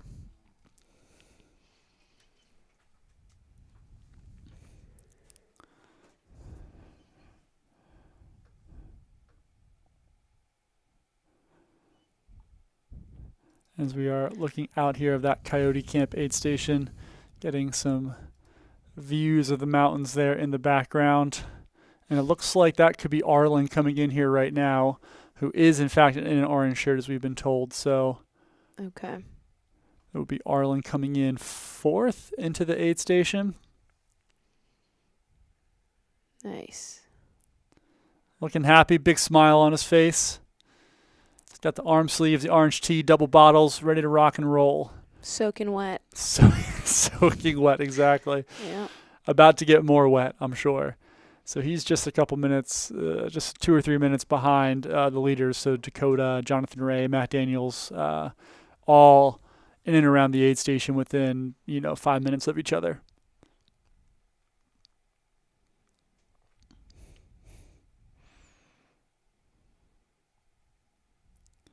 '97 is in leggings or a full bodysuit. Hard to tell which, but nonetheless impressive. Yeah, bold choice. Bold choice indeed. We'll see how it pays off. Arlen getting filled up on some ice. The famous ice bandana.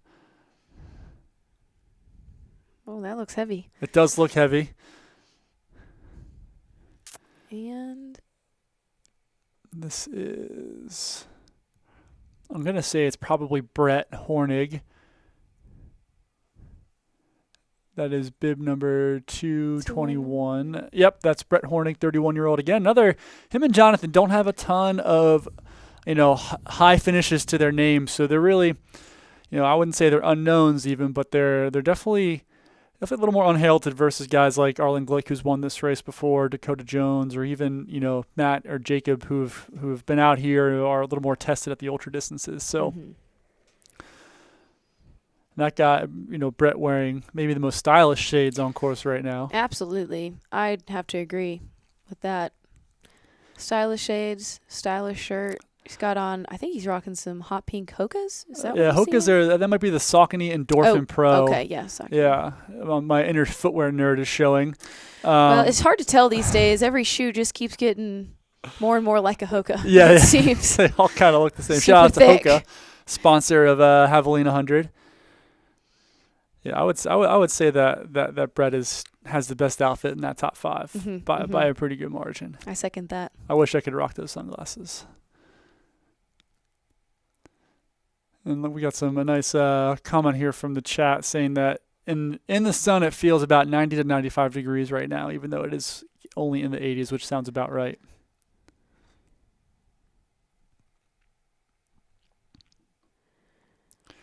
And now we're back on the headquarters drone here. 5 hours and 49 minutes into the Javelina 100. If you're just joining us here, we were just at Coyote Camp watching our men's leaders come through. Matt Daniels, Dakota Jones, Jonathan Ray, Arlen Glick, and Brett Hornig, all within just a couple minutes of each other. We popped into Javelina headquarters to watch Heather Jackson, Devin Yanko, Brittany Peterson, and Manuela Sokol come in off their second lap. Again, all within a couple minutes. Heather right now about 9 minutes ahead of Devin and Brittany, and then that 2 through 5 are pretty bunched up. So if you're just tuning in, thanks for joining us. This is the Javelina 100 live coverage here. Javelina presented by Hoka and Aravaipa Running. Right now we are on the drone cam, which heads into the Javelina headquarters aid station, which is the finish of lap 2. And looks like we were incorrect. Matt Daniels has not come through Coyote yet, so he is not in that top 5. So our top 5 right now is Dakota Jones, Jonathan Ray, Arlen Glick, and Brett Hornig. And the word is that Matt Daniels likely dropped at Javelina headquarters at mile 41.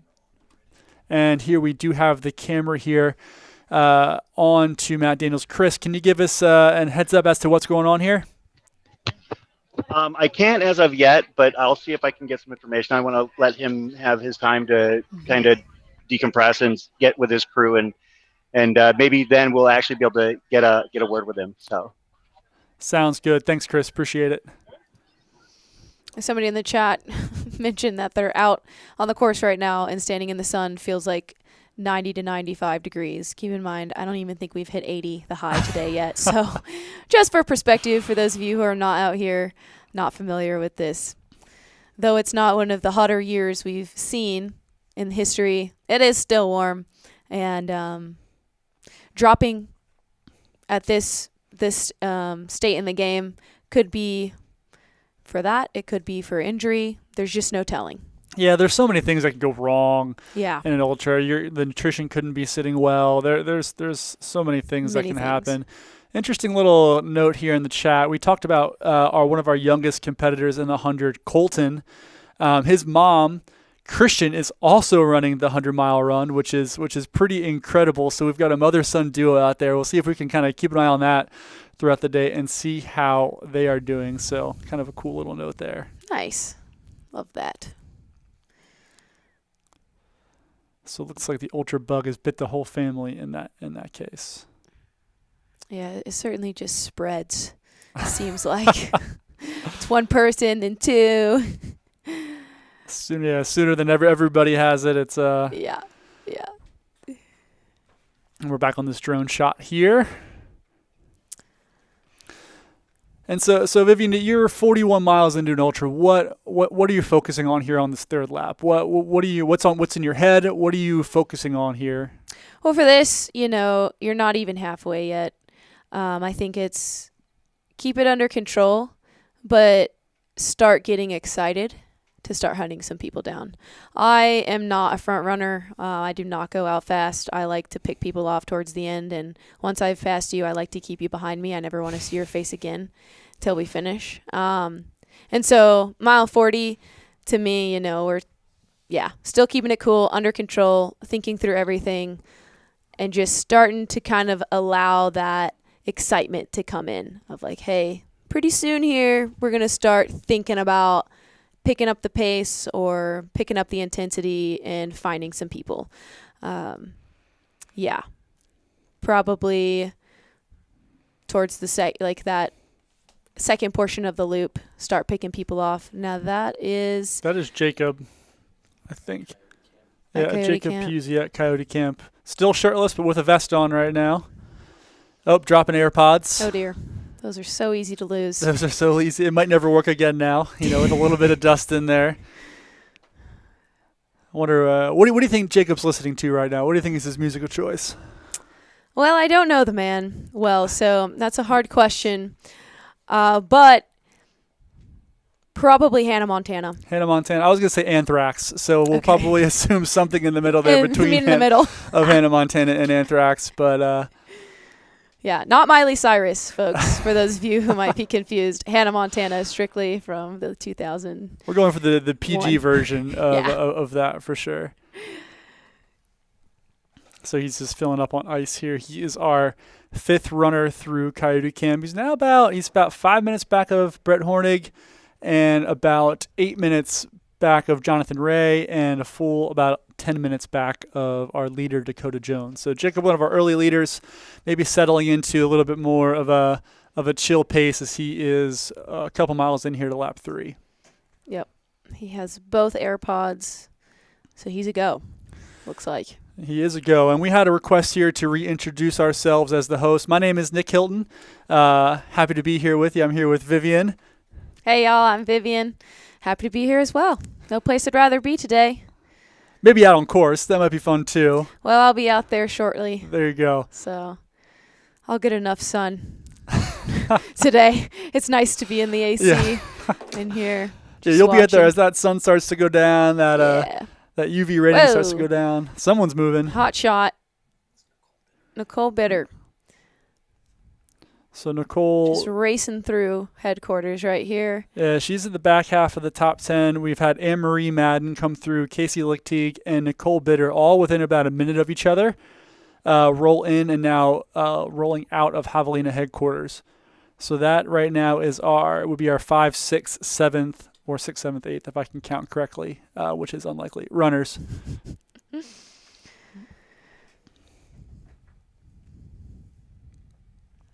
And Chris, any more word on Matt Daniels and where he's at mentally, physically? I mean, all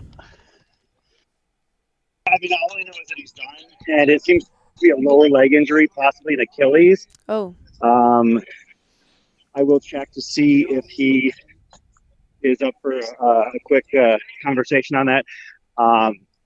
We'll take a look and we'll kind of gauge it from there. I want to give him his space, obviously, but that's the first big news of that type of day. Obviously, it's bound to happen over the course of a race like this. Even the best have the days that just don't go their way, and unfortunately for Matt Daniels, it seems like his day has drawn to a close. Unfortunate news there. Matt Daniels with a possible lower leg Achilles issue. That's definitely a bummer. Hopefully that it's nothing serious and he's able to recover from that quickly. yeah. This is ultra running. Mm-hmm. You never know what's going to happen, and dropping out is sometimes the best option for the given day. Yeah. And that's, we were talking about the course being a little bit tricky, but with some of those washes, the way you go in and out of those washes and the way you come over some of that terrain can, it can lead to some sketchy moments there, whether it's lower leg, Achilles, ankles, feet. It's not all rainbows and butterflies out there. There are some moments where you're going to be on some sketchy terrain that can cause some problems, and that's just trail running in general, I think. Mm-hmm. Yeah. Those certainly add a bit more pounding than you'd imagine. And they're steep. A lot of times they're just like short, steep, but, maybe 5 steps total. But if you're trying to accelerate out of those to keep your speed, that might not be something you're used to with your body. Because washes aren't a nationwide phenomenon. No, yeah. I don't think. It's pretty regional to here and maybe Texas. I feel like Bandera has a couple of those here and there. Yeah, definitely more to the desert Southwest. A mid-Atlantic guy like myself, we don't have a lot of washes. They're actually filled with water. So we have Heather at Coyote right now, coming through, looking controlled, taking the time to get cold water on her head, her back. And look, she does have the bend and snap method going. Bending at the hips to keep that water off of her feet. She's got some pretty cool shades. She might be in the running. Yeah, her and Brett in the running for coolest shades. Ooh, Bacon Man. Bacon Man has returned. I'm not quite sure what his pants are, but they are also very cool. Yeah. Maybe it's more bacon. Could be more bacon. Could be some Asian flair. It's hard to say. He's got bacon wristbands, and that's commitment to a bit. If I've ever seen it. So where does one find those? Yeah. Maybe Walmart. They have the darndest things there. I gotta say it's probably started with a weird Google search that he ended up with him getting those bacon wristbands. Here goes Heather Jackson So in and out of Coyote. Definitely less than a minute spent in there. Big smile on her face. Looks like she feels good. Is having a good time out there. Yeah, as somebody coming from the triathlon background, transitions are huge in making or breaking your spots and your position, your time, and like paying attention to T1, T2. All of that really adds up, and a lot of people pride themselves on getting through those transition stations. So I don't think she's no stranger, basically, to getting through aid stations quickly and knowing what she needs and thinking through those things, which is a huge advantage, I'd say, to somebody who's newer to the ultra running specifically. Yeah, and with Ironman specifically, like nutrition and just being out there for 10, 11, 12 plus hours, like that's obviously in her wheelhouse. So those are all transferable skills, I think. So obviously not on your feet for that entire time in an Ironman or a race of that distance, but it's still, you're out there, you're burning calories, you're learning how to fuel properly and utilize the correct substrate. So there's something to be said for that. Absolutely. That experience. Well, and the minute you get off the bike, your legs feel like noodles. And so even if you have put in the time and the training, and so she will also not be phased or surprised by super heavy fatigue in the legs come that final lap. I think she'll probably still have some in the tank if she's done well with fueling today. So we're getting a view of some of our wonderful aid station volunteers. Obviously, events like this are not possible without them. So thank you for everybody for being out there. And obviously, I'm sure the runners are incredibly appreciative for what they're doing out there. We have a cool story in the chat. Eric Coing, bib 141. 5 years ago, he weighed 140 pounds, heavier than he does now.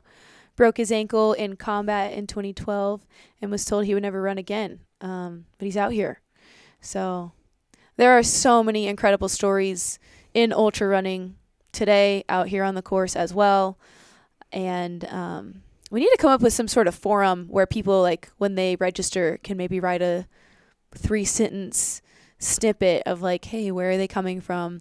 Because I feel like a lot of those runners don't get highlighted in something like this where everyone's pretty focused on the front runners. And yeah, people that are maybe not in the top 10 have really cool stories too, and I think just as inspiring, if not more inspiring, to the masses.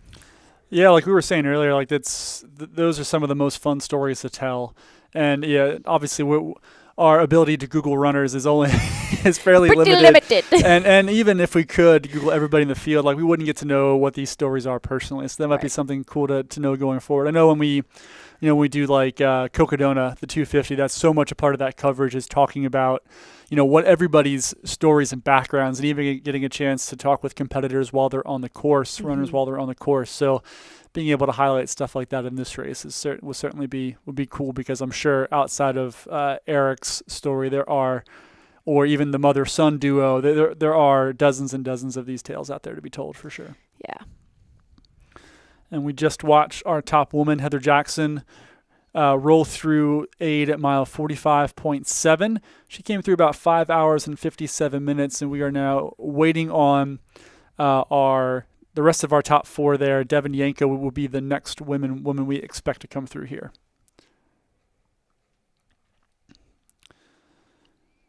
And we've Had a lot had of smiles on the course. a lot of smiles. good. People having a good time. And so far, we've had 5 men come through there: Dakota Jones, Jonathan Ray, Arlen Glick, Brett Hornick, and Jacob Pusey. About 11 minutes separating first and fifth right now. Matt Daniels, an early leader, we did learn has dropped out due to a potential Achilles injury. And so right now we're just waiting on the rest of that top 10 for the men, and then the rest of our women's competitors as we're watching on here at Coyote Camp, seeing some of our other athletes who are out there striving to hit that 24-hour or 30-hour cutoff time, make their way through their second loop.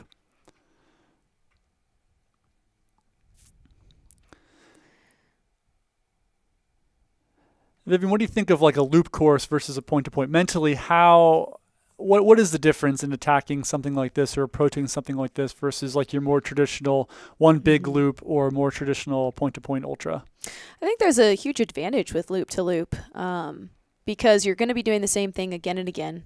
You're going to have similar splits again and again. Like there's just an advantage in the repetition, which can also be a disadvantage to some, or like maybe a con. Some people might really enjoy that. Other people might think, oh my gosh, that's the most boring thing, too monotonous or what have you. But for me, I think I would thoroughly enjoy it. Bandera's 2 loops, and I love loop course because I can think through everything I'm going to do at each aid station, and then I just have to replicate that. I don't have to be thinking 15 miles ahead, we're going to hit this interesting aid station. It's not going to have XYZ, but this next one's going to have water, this. So you can kind of streamline it, I feel like, in your race approach. But yeah, the downfall would be you're doing the same loop again and again. It might get boring, especially for 100 miles. And yeah, some people just aren't interested in that. That's not their idea of ultra running. Their idea of ultra and trail running is point to point, getting to see a lot of variety in the day, lots of climbing, lots of descending through the trees, maybe starting at sea level. I know the Puerto Vallarta race this year is going on this weekend too. You start at sea level, you're then up in the mountains, and you end back down at sea level. So there's a lot of variety there. Some people really thrive in that environment. But I wouldn't say that, like, the desert, having lived here for about 4 years now, has certainly surprised me in its ability to be so diverse. Yes, these folks are going to be running quite a few loops today. However, those loops are going to change throughout the day with temperature, with the wildlife that's going to come out, with the people they're running with. But yeah, just in the wildlife and the flora and fauna in the desert, I think it's just so amazing what you'll see out there. I never expected. I don't think I've ever run in a place where I've seen so many turtles and deer and coyotes and bobcats. It's just thriving with wildlife.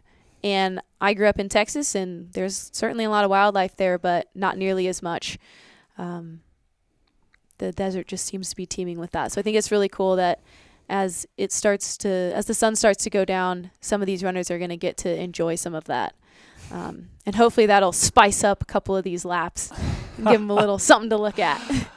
And I'm not sure how many of our runners would enjoy coyote sightings or bobcat sightings, but and we just had word here from the amazing Matt Feldick and Aravaipa insider Chris Warden that it was a bursa flare-up for Matt Daniels is the reason for his drop. So thanks, Chris, for getting that information. And here comes Devin. And that's Devin. She is right now about 13. No, I can't do math. About 9 minutes back of Heather. So Devin Yanko, our second woman right now, coming in at 6:07.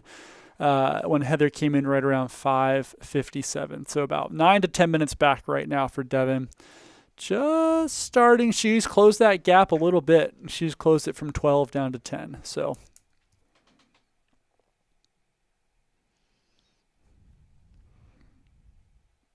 Looks like she's talking. Is there a way to get audio there? hey, on the Oh, yeah. Here we go. there we go. Yes.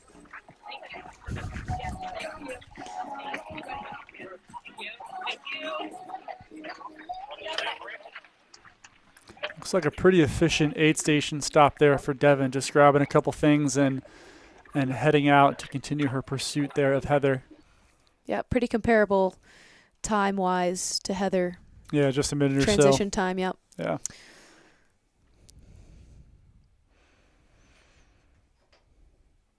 Yeah, how about you? What do you think? What are your thoughts on the looped course versus point-to-point?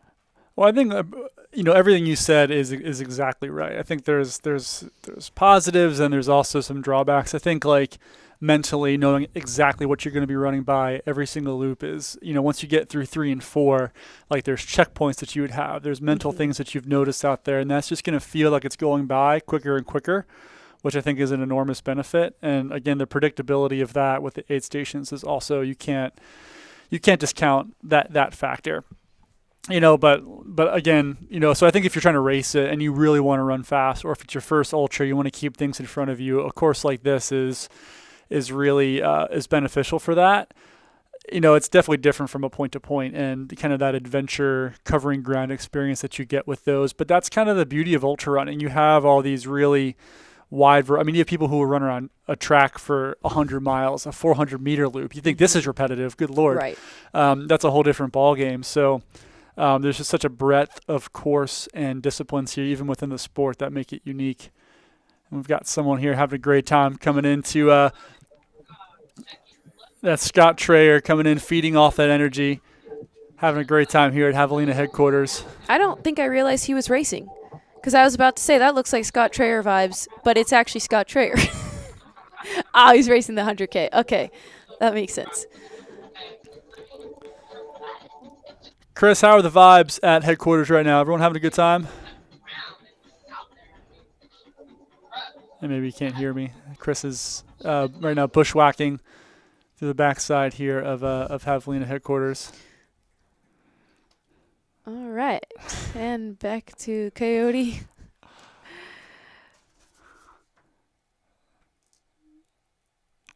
We got a runner here at Coyote Camp.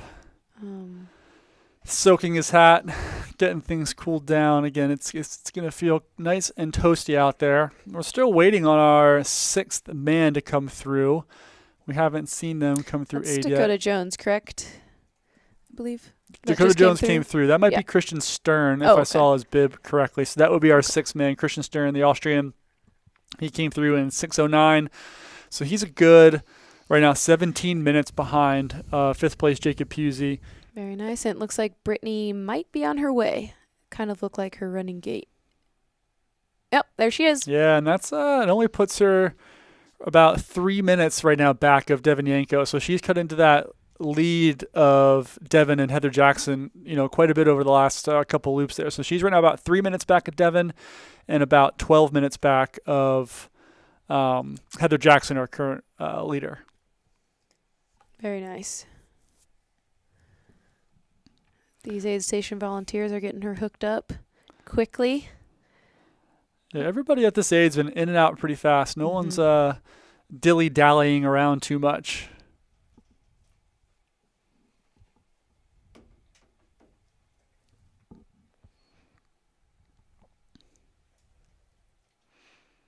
Lots of runners here filling up on ice, filling up on fluids, getting those packs full for the next stretch to, what's the next aid station called? On Jackass Junction here. So this stretch is a bit of an uphill stretch. They've got about 6 or 7 miles here from Coyote Camp to Jackass Junction.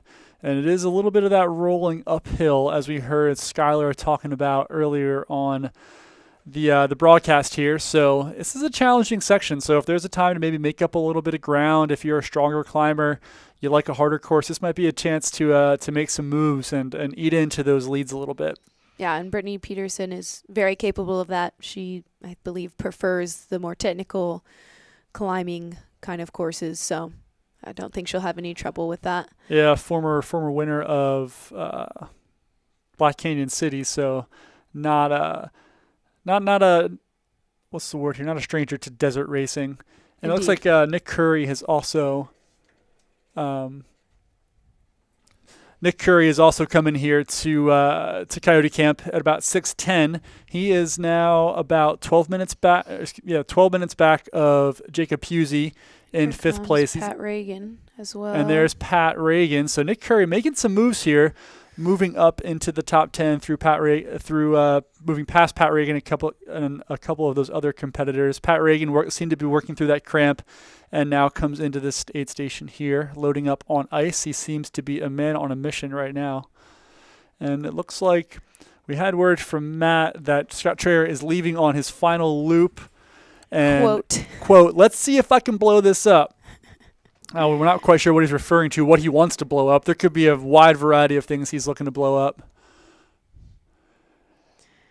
And as the chat here has noticed that Nick Curry went from 30th to 23rd to 15th and now into 9th. So he is flying around the course, and he's going to make up some more ground. We'll see how much he can factor into this top 2 over the last couple loops here. Yeah, I think he's kind of been off the radar, I'm sure, for some of those top male athletes running through. They're probably not concerned about who's in 30th place, who's in 15th place, but they should be now. Yeah. Because Nick's going to start coming for them. Yeah, and it's one of those things like mentally you don't want to always be thinking about who's behind you. You want to make sure you're focusing on what's going on ahead of you, but as soon as a little bit of doubt creeps into their mind, or they feel a bit of a cramp, or they start to have some issues, then you start thinking about, well, how much time do I have the next person back? Who's moving well? And you want to make sure you want to try to avoid some of that doubt. And that's like Pat Reagan was stretching out that hamstring a little bit. I think he's still working through some of those cramping issues. We'll see how he deals with that over the next going into Jackass Junction here over this next section. Yeah, but with someone like Nick behind you, that's somebody you got to keep in the back of your mind. If you are familiar with your racing field and just racing strategy, you got to think like, I need to be running scared because he is somebody who's been known to negative split these races. So, yeah, you got to keep that in mind. Even if you're at the front, you can't get too comfortable. And it looks like Catherine Drew, our 4th woman competitor, has just come into Coyote Camp here. She comes in at 6:14, about 4 or 5 minutes back of Brittany Peterson, and about 17 minutes back of our leader, Heather Jackson, right now. So still pretty tightly bunched, and she's only 8 minutes behind Devin Yanko, who right now holds that coveted 2nd golden ticket position. So very nice. Very much still in this race for that golden ticket. 8 minutes is not a big gap in a 100-miler. No. Not at all. Anything can happen. So far, we only have 1 drop from the leaders, correct? As far as we know, yes. As far as we know, okay. And then Pat Reagan, who's kind of milking a little hamstring thing. Yeah, we'll have to keep an eye on that and see how that goes. And hopefully he's able to work through it and stay in this race. But, it can be unpredictable and a lot of things can happen. Right. But he did get some watermelon, I noticed, and that is a very good hydrator. That might just save everything. Is that the cramp buster? I don't know necessarily cramps, but it's good at hydrating, and the cramps could be coming from that. Who knows? Who knows? Just making observations, saying things, Well, that's what we're here to do. That's what I'm here to We do. are here to make observations and to say things. This is all my opinion. Take it or leave it, folks. Yeah. Take it or leave it. All right, so we have moved on to Jackass Junction here, mile 52. As 6 hours, 16 minutes in, we should be expecting the leaders to come through here. Oh boy, now we're asking more math of me. Soon. We'll just say soon. Soon. Yeah, we'll just give I like it that.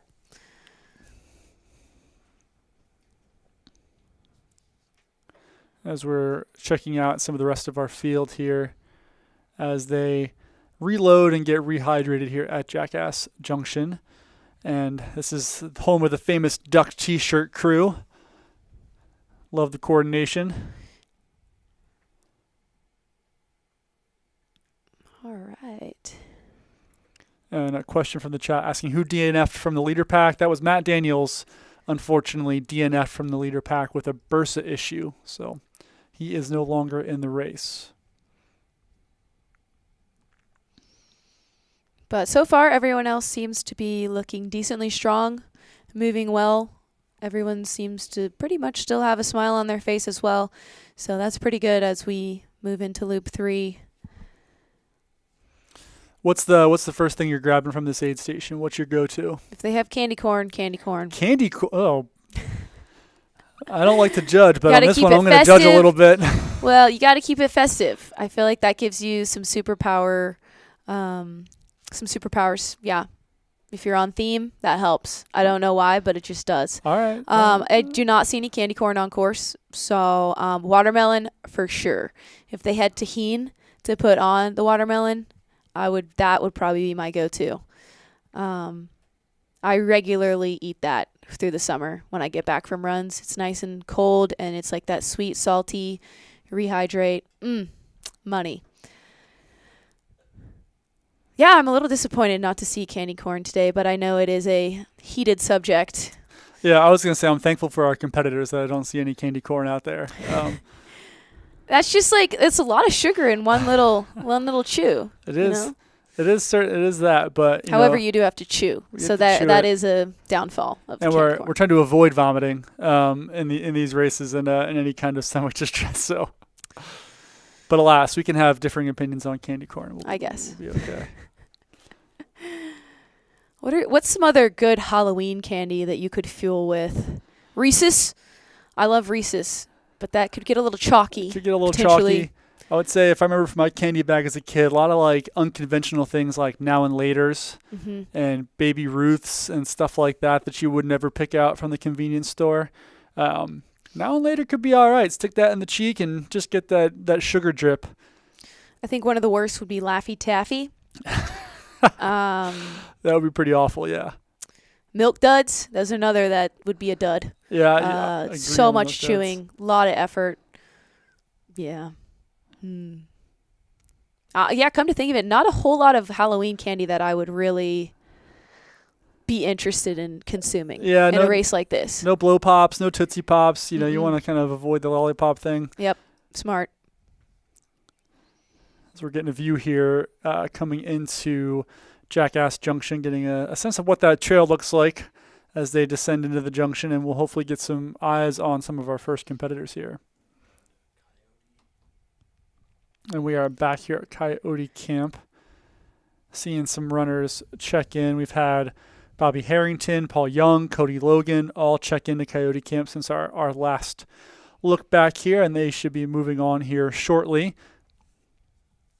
Those guys are just outside the top 10 in our men's race. Okay, so Bacon Man is not racing. Just picked up on that, should have picked up on that probably 2 hours ago. And I'm like, wow, he's been at that aid station a while. Turns out he's a volunteer, folks.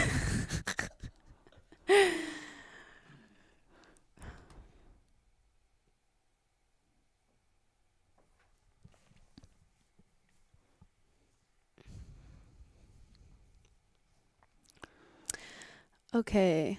White shirt. That's Cody is Logan right Cody there. Logan. Yeah, that's Cody Logan sporting the Renegade Running singlet. Great shop up in Northern California. And he, out of all the people who've come through here, he's maybe taking the most time, just kind of getting fueled up, and he's got his hater blockers on. He's ready for the sunlight out there, the bright sun. And you said he was a goo rep? Last I knew, he was a goo rep. Yes. Well, I must say that I'm impressed. Every frame we've found him in, the goo logo has been present. So I don't know if that was planned, but if it was, wow, a lot of thought put into that. Always plug. He's always got to be ready to be on camera there. Impressive. To be in front of those goo backgrounds. He knows the cameras are on him. He knows what's going on. He knows what's up. Looks like he's over at the medical tent for some reason or another. He has not sat down. I will say the skeleton at the medical tent is an intimidating view. That could be you if your day goes wrong. Maybe getting some electrolyte pills or maybe some Tylenol, just something like that. Doesn't seem like he's... It doesn't look like he wants to stick around for too long. Yeah. But one medic is putting on some gloves, so hard to say. Out. Looks like he's moving along. Not going to stay too long there, so...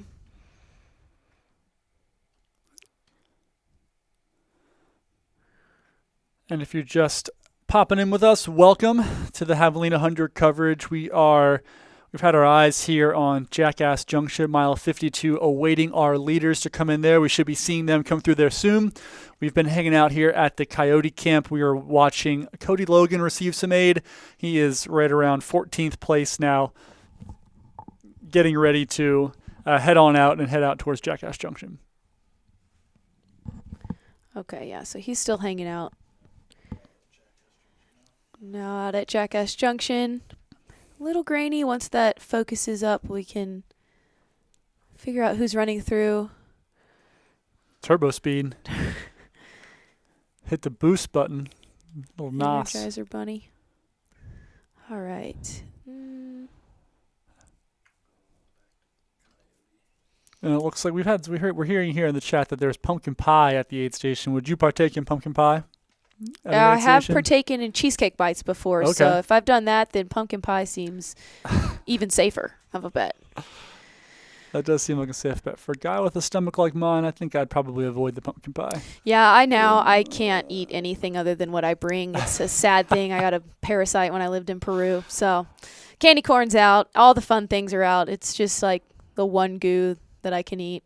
Yeah. Well, I don't have a story that cool about getting a parasite in Peru. My stomach just is no bueno, so things just don't sit well. Yeah, it's an unfortunate thing, but I guess it makes things more streamlined. I don't have to shop around at the aid stations. I just I'm not gonna be eating any more cheesecake bites these days. Get in, get out, get on your way. We got a big group here. You got coming water? into I'll take water. Oh, nice little drone shot. Good view of Very nice. the mountains there in the background of the little village that is the Jackass Junction aid station here. That's mile 52 for our leaders when they come through on this loop. Yeah, driving into Jackass Junction 2 years ago was quite a little scary, actually. It was super washed out. I don't know how it is this year, but I was surprised at how washed out it was. We were up on two wheels in somebody's Jeep at one point. I was like, okay, yeah, this is it. This is a good time.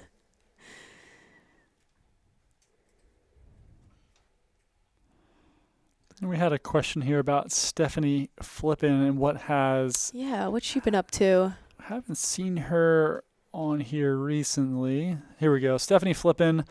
We had a last check-in on her at headquarters, and it looks like she came through there at about 6 hours, 7 minutes, so she should be on her way to Coyote Camp. She was sitting 33rd overall and maybe 10th woman.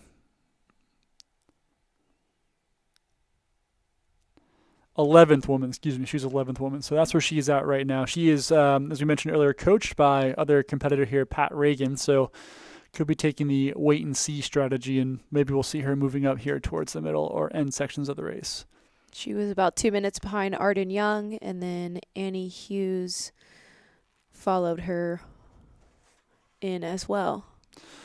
Yeah, probably a good time for a quick recap here of our women's top 10. Haven't mentioned that in a while. Heather Jackson is our current leader. Devin Yanko in second. She was about 9 minutes back. Brittany Peterson in third was just a minute back of Devin Yanko, or a couple minutes back of Devin Yanko. Catherine Drew, 4. And those 4 have all checked into Coyote Camp. And now we're waiting on Manuela Sokol. She was 5th. Anne-Marie Madden, Casey Lichtai. Yeah. She and then Nicole Bitter, Lauren Puritz, and Arden Young wrap up our top 10 right there. And then on the men's side, it's Dakota Jones, Jonathan Ray, Arlen Glick, Brett Hornick, Jacob Pusey, Christian Stern, Nick Curry, Pat Reagan, Bobby Harrington, and Paul Young all have checked into Coyote Camp. And right now, there's about a half hour or so gap from 1 to 10. Back to Cody Logan. Lots of candy talk in the chat. People are split on candy corn, but lots of talk for Kit Kats and Reese's Peanut Butter Cups. Obviously pretty normal take, but Reese's Peanut Butter Cup would be my go-to. I don't know so much in an ultra race, but just in general, you can't go wrong there. If they could make it into a bar, I would be all for it, because like the wrappers, I feel like would detract from the appeal. Yeah, it's true. Just for like speed. Yeah. Just purely speed. But yes. Back in the day, Snickers had an energy bar called the Snickers Marathon Bar, and that was fire. Whoa. Yeah. I don't know why they don't make it anymore. Snickers, if you're listening to this, get on that. But yes, that was the good stuff. So some of the names, okay, so people were asking about Stephanie Flippin, Casey Lichtai. She's still pretty far up there, it looks like. I think most of the people that were predicted to be in the top 10 are fulfilling that actually right now. Yeah. Yeah, not a ton of surprises. On the men's side, Brett Hornig and Jonathan Ray will maybe be the 2 biggest surprises in that top 5. Mm-hmm. But I think on the women's side, it's a lot of chalk. We're seeing, Devin Yanko, Casey, Nicole Bitter, Brittany Peterson. Maybe people weren't expecting Heather to be this aggressive this early, but certainly she has a heck of an endurance pedigree, so it's not overly surprising to see her out there. Here comes Nicole Bitter into Coyote. Yeah, so she has overtaken Manuela Sokol and moved into the top 5 now. She's about 14 minutes back at Catherine Drew, but she's making moves. Yeah, I'm still just so impressed. And there's Casey Lichtai right there with her. Looks like. Yeah, both she there just at came. Coyote. They just came through, and they're right now they're split from headquarters to there was right about the same as Catherine Drew. So they're running about that same pace as they are. But Nicole, Anne-Marie, and Casey Lichtai are all bunched up now. We'll kind of wait and see what's going on, see how Manuela is doing, as she is now fallen out of the top 5. Mm-hmm. Somebody said, and this is 100 miles? I don't know if that's sarcastic, if that's an actual question, but yes, in fact, that is the reason it is called the Javelina 100. And each loop has about 1,560 feet of gain, estimated. So yeah, overall, they'll be running a decent amount of climbing for a race course that's considered super flat and easy. And like we talked about earlier, it's not just easy up and down either. It's a roller coaster of a ride. Lots of steep ups, steep downs, lots of turns, lots of little variations in the terrain that make it feel a lot harder than its elevation profile would suggest. Right. Yeah, you can't plan for like, oh, I'm going to have a 3,000 foot climb like you would at somewhere like UTMB. Yeah. Like, okay, I'm planning for that. It's more like the devil's in the details here. You got to be calculated and pretty familiar with those silly washes, the in and outs of the washes, and things like that are just over time going to either take time away or you'll be able to gain time on people. And they're just going to beat you up. They're you're going to get some wear and tear. Absolutely. And we're still here at the Coyote Camp Cam. Just watching athletes fill up, take in some aid, and some of these runners are on their second loop. Some of these runners are on their third loop here. And we're still haven't seen anybody come into Jackass Junction yet. They should be coming in there very soon. We're waiting for Dakota Jones, our current leader in the men's race. And let's see, we got some word that Jundred ran 27 miles at 7 minute per mile pace a week ago as a primer for this. Maybe not my preferred way to taper for an ultra, but I guess, you're running a quarter of the distance, so that, that makes sense. Yeah. Yeah, I guess a nice little tempo run. Little, quote, that's relative. Yeah. Speaking, that's a marathon, a little bit more than a marathon, so yeah. We're speaking in ultra terms here.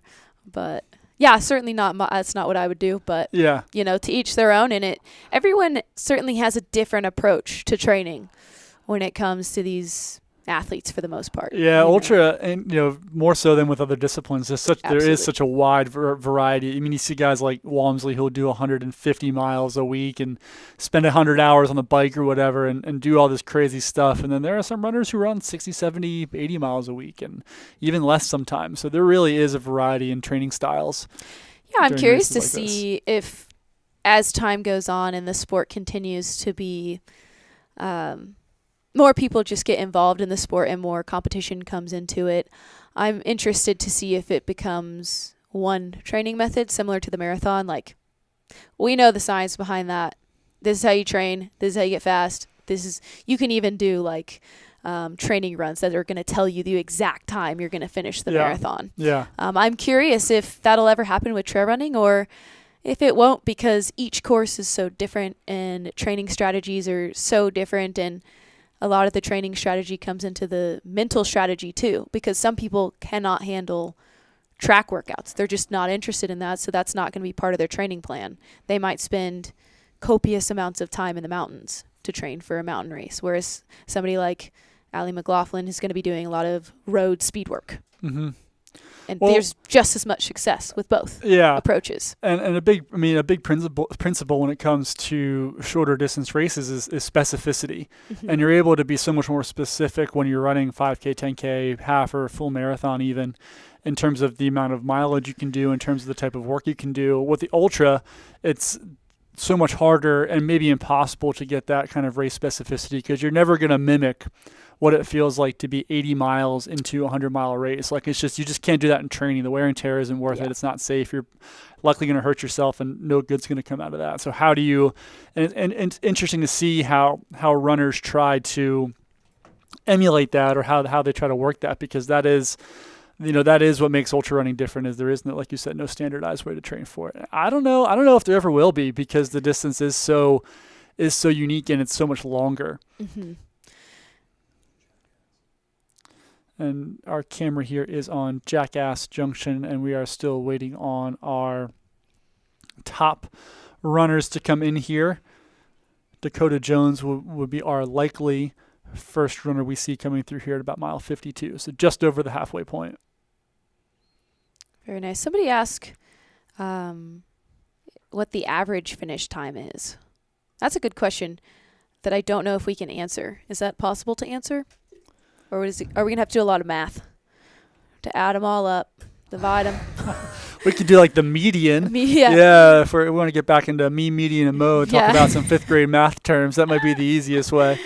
Unless we want to see Matt break out the calculator over there, which, it could be interesting. We'll get back to you in about 4 hours. How many people are running? That's a better question for now. We can answer that. We should be able to answer in theory. About 1,000 runners right. in just the 100-mile race and 100K. Wow.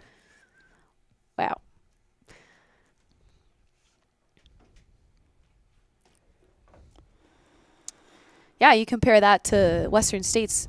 They only let in, 300? Is that correct, or am I just completely wrong? It's like 327, I think, or something like that. If you include that, looks like Dakota Jones. Dakota Jones is headed out. Yeah, it looks like we did get Dakota Jones here at Jackass Junction with his signature kitty ears. Kitty ears, yes, yeah, a cute choice. Very cute. And he looks to be moving well. Cute and classy. moving well.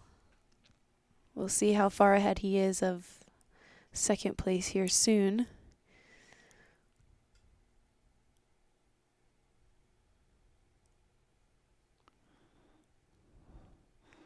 And it looks like we had a question there from Ellie Pell about she has a non-binary friend, Riley Brady, who is running. So it'll be important to note her as she is competing for the women's golden ticket. And right now she is sitting in about sixth place. She's right in that Nicole Bitter, Anne Marie Madden, and Casey Lichtai group. So we'll keep that in mind moving forward. Thanks for shouting that out for us, Ellie.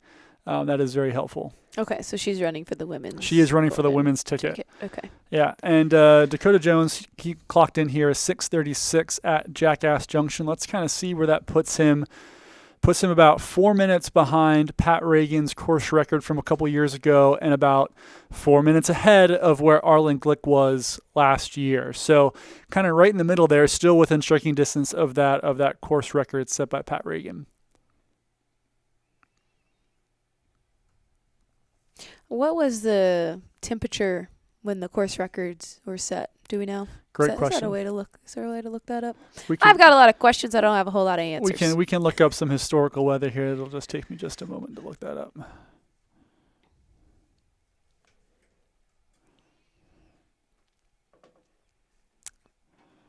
Back here at Jackass Junction.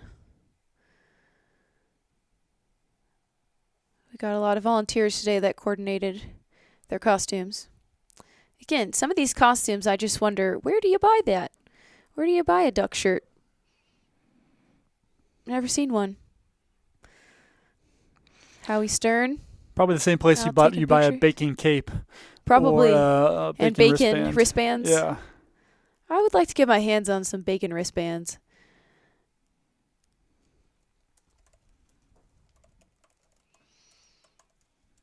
Another runner coming through. Bib number 655. Got the pineapple shorts. Split shorts. Those splits are going all the way up to the hip. Love it. That's the only way to wear split shorts. Indeed. Thank you for the close-up. Oh, yeah. Look at the wind. Letting them flap by. That, I think that's Jonathan Ray coming in here. Still only 3 minutes back of Dakota Jones, so he's keeping pace. We'll see how long he takes here at the aid station.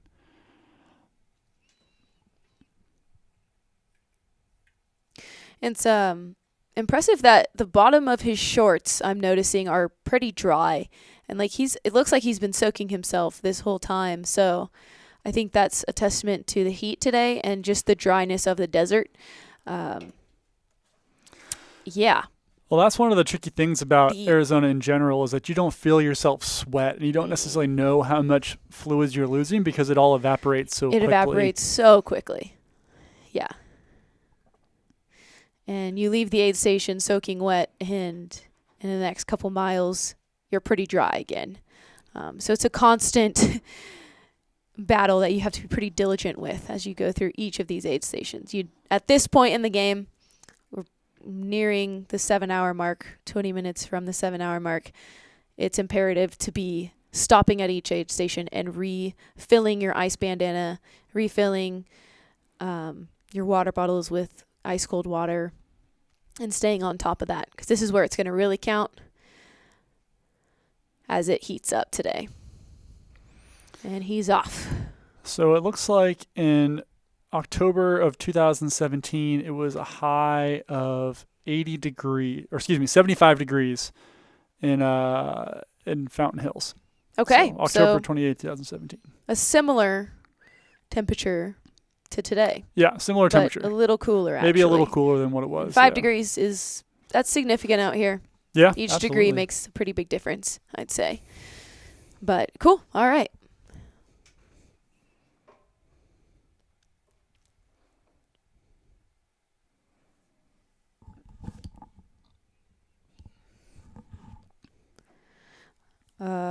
The Good Life Lab said 26 hours was the time for the top half versus back half at Javelina 2021. So maybe that gives us a little bit more of an average That sounds about right. That feels about average for on a Yeah. course like this.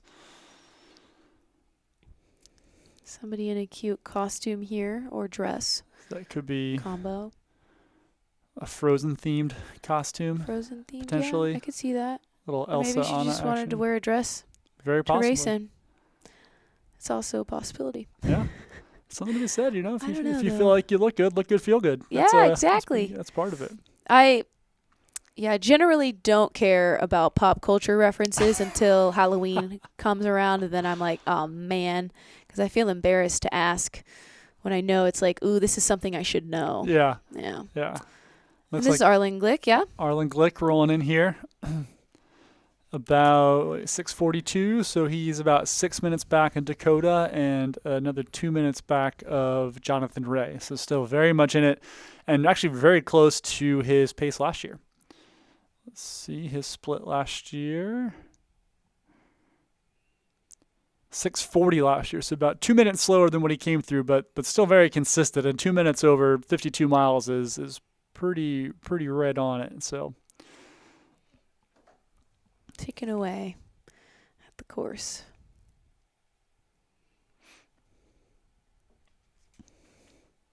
There's plenty of volunteers at Jackass Junction that are willing and able to help. It looks like nobody looks like they're waiting too long to get water bottles refilled, ice refilled.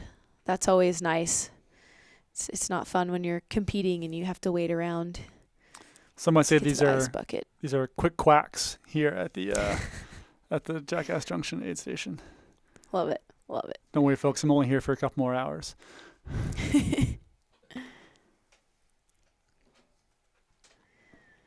So getting fully watered down and cooled off here. So everybody's, I think, maybe starting to feel the heat a little bit.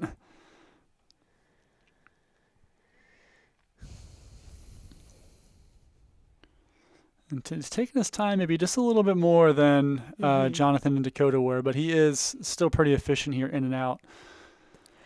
And back to the races.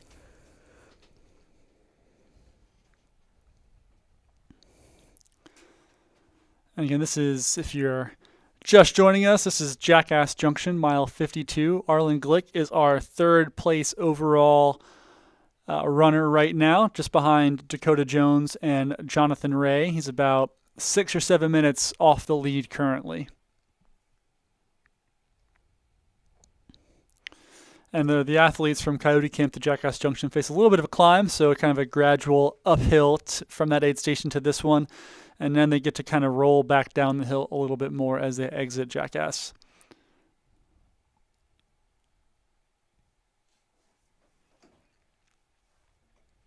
And I gotta say, everybody in the top three looks good so far. Nobody seemed to be hurting too much. Everyone's smiles on their faces. Gait looked good. Everybody was rolling in nicely. And this is Brett Hornig, owner of the best sunglasses on course currently, or one of the top three, we could say. Yep. And definitely the most fashionably dressed of the top four. He is just a couple minutes, just missed seeing Arlen. So maybe that could be to Arlen's benefit to be out of the field of view of Brett right now. But Brett, 31 years old, right now in fourth place, about 6 hours and 45 minutes into this race. Yeah, something about a desert race too. You can't hide too much because there's not a whole lot to hide you. You know, you're not going through any huge forested areas or big mountains so you can get over where they won't see. It's pretty exposed. So I feel like in some of these windier parts, you can see where the field is a little better and have a better idea of like, okay, they're probably 2 minutes up on me. So that could work in your advantage, or it could be a downfall. Either way, depending on your mental state at the time. Brett in and out really fast. That was much quicker than Arlen, so yeah, he did not take much time. he's probably on the hunt, as one would be when you're Another that close. 5 miles here from Jackass to our next aid station.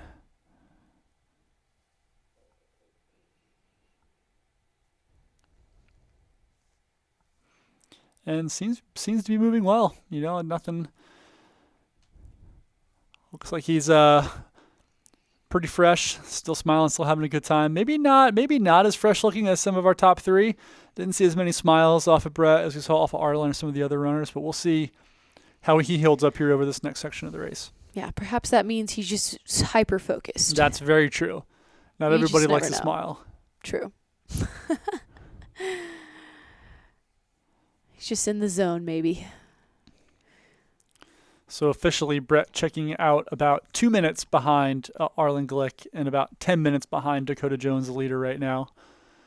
Still no women through Jackass for the third time, but I'm sure they will be nearing soon. Yeah, we'll be waiting to see Heather Jackson here shortly. At the last aid station, she was about 10 minutes behind Brett, so I would assume she's maybe lost a little bit of that, depending on how well Brett is moving from Coyote Camp to this one, but we'll see how it looks here. But we are waiting on Jake Pusey, should be our next competitor we see coming through here, unless some things have changed, which things can always change. So. Always.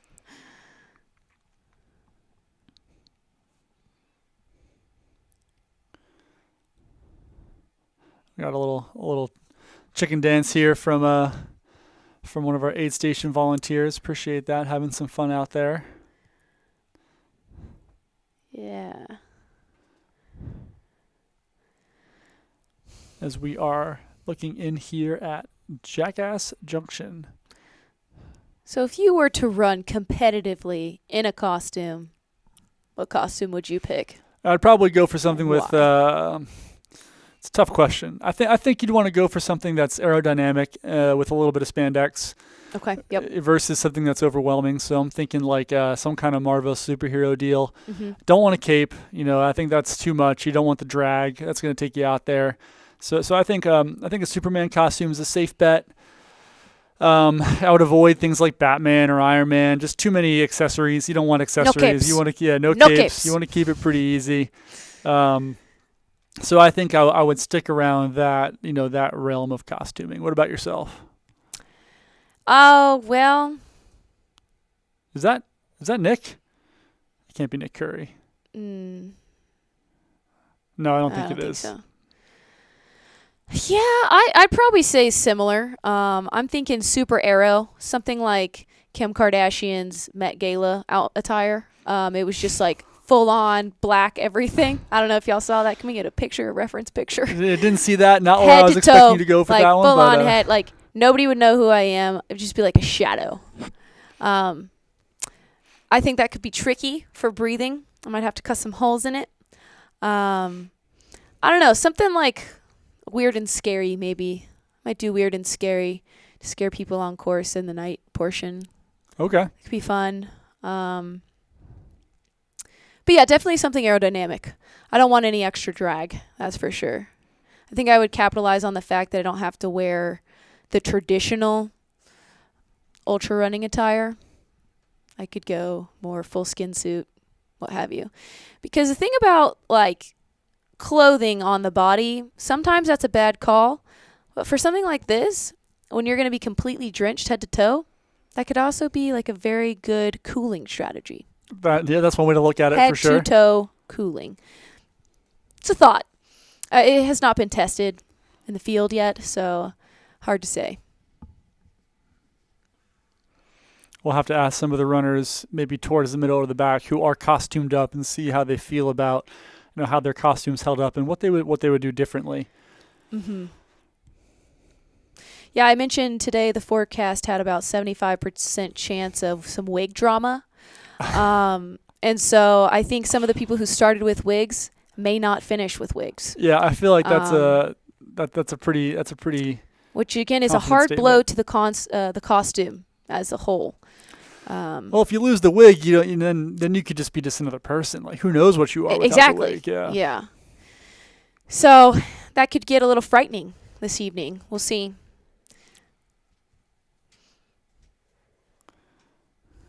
This looks like it could be Jake coming through potentially. And no, wrong. That's a hard no. That's a hard no.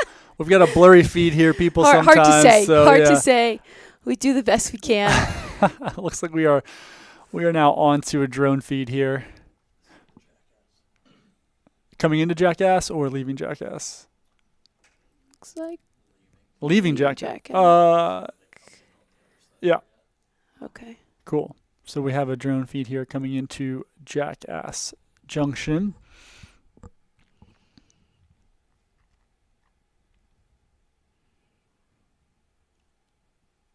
Nice tents, good setup.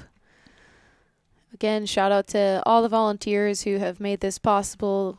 Like all that stuff has to be not carried in, but driven in on dirt roads and then set up and broken down. So it takes a lot to make this all happen.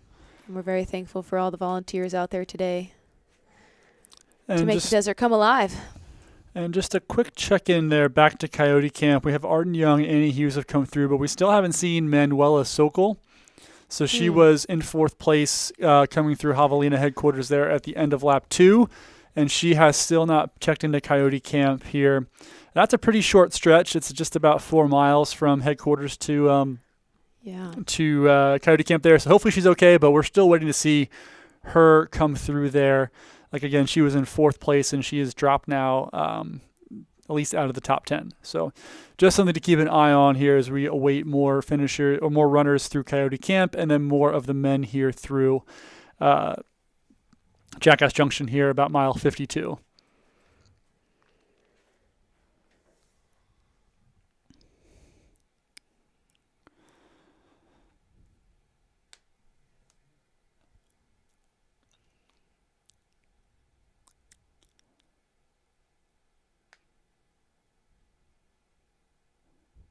And as we're watching it, let's see, we talk about costumes. The cow costume, I think, it seems to be a smart choice. Just go for the color scheme. You know, nothing too crazy there. Keep it simple. Mm-hmm. So I think that's going to work out well. Or Dalmatian. Yeah. Can't really see the ear, so it's tough to predict entirely what's going on there. Looks more cow leaning, but it is tricky to say from this angle.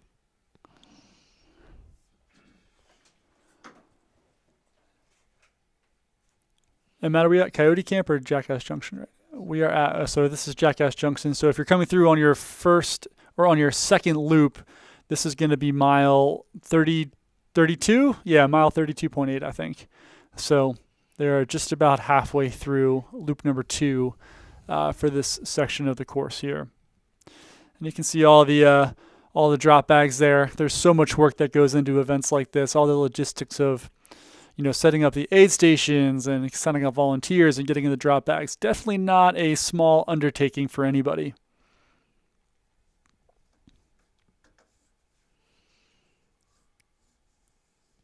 So we got a note here. The cows are a trail running group from Seattle. So cool to see some people from the Pacific Northwest coming out here. So not only is it's a costume, it's a whole theme. It's kind of cool. Very nice. Yeah, we have some people chiming in on their costume choices. Jim's UTMB suit this year, potentially, and you could show up as a sponge.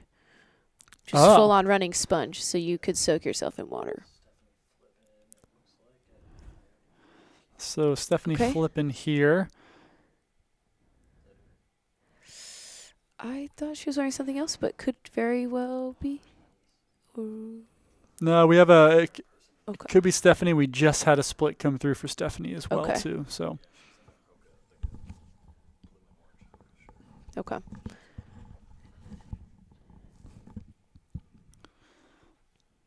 Oh, yeah. Is that her right there? Yeah.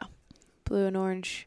Stephanie Flippin into Coyote Camp right now. Refueling, getting some more water, icing down, it looks like.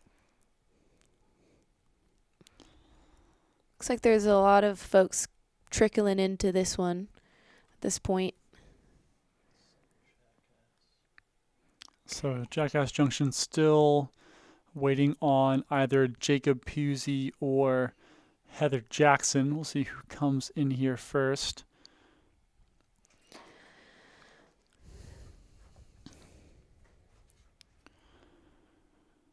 And it looks like on the men's side, we've got a pretty solid separation now of our top 4. So it looks like Jacob may be falling off a little bit. He's now 10 minutes back, at least 10 minutes back of fourth, and a solid 20 minutes back of the lead. So it looks like Dakota Jones, Jonathan Ray, Arlen Glick, and Brett Horning have all kind of separated themselves a little bit from the rest of the field here. Still early, only halfway through, so still lots of things that could go right, lots of things that could go wrong. It's going to be a very interesting second half of the day, especially as we reach the peak temperatures here in Fountain Hills or in McDowell Mountain Regional Park. Yeah, I think this is the part of the day where we're going to start seeing the heat take its toll. Somebody mentioned they didn't see Manuela cooling off a whole lot throughout today. That could be creeping up on not only her but other runners. Oh, we've got Billy Yang coming through. He's doing the 100K, correct? Oh, nice. So, yeah, a lot of people out here on the course, not just racing, but volunteering, like we mentioned earlier. So, yeah, this is the part of the day where we'll definitely start seeing people spread out some more, or people closing the gaps. And this could be, I mean, people are going to start hurting now, and this is through all sections of the race. Front pack, back pack, everyone's going to start to feel a little bit uncomfortable. And this is always interesting to see how people manage this discomfort because, for some of our road or other athletes, like it's not the same discomfort that you feel over some of those races. So Yeah. how you handle that kind of slow burning, uncomfortable grind over the course of hours is it really can make or break your race and how you weather the ups and downs because you're going to have some sections where you just feel like garbage and there's not much you can do about that. Or sections where it might be smart to take a couple steps and just walk and regroup and then hop back into the pace, For some of these front runners, they might not be doing that, but maybe the back end of the front runners who are really trying to hang on to maybe a top 10 place, they might say, I can't walk right now. I have to keep pushing, but that might not be the smartest idea. It looks like Heather Jackson is now coming through Jackass Junction as the first female. Coming in right around 6 hours and 58 minutes. Keeping her cool, keeping the lead. For the time being. What is she overall right now? So she is 6:58.44, and Camille Herron's split was 6:58.30 coming into Jackass. So they are. Dang. She's right. She's been nailing it. She is right on pace. Looks like she's going to stop here and refill and taking a little aid.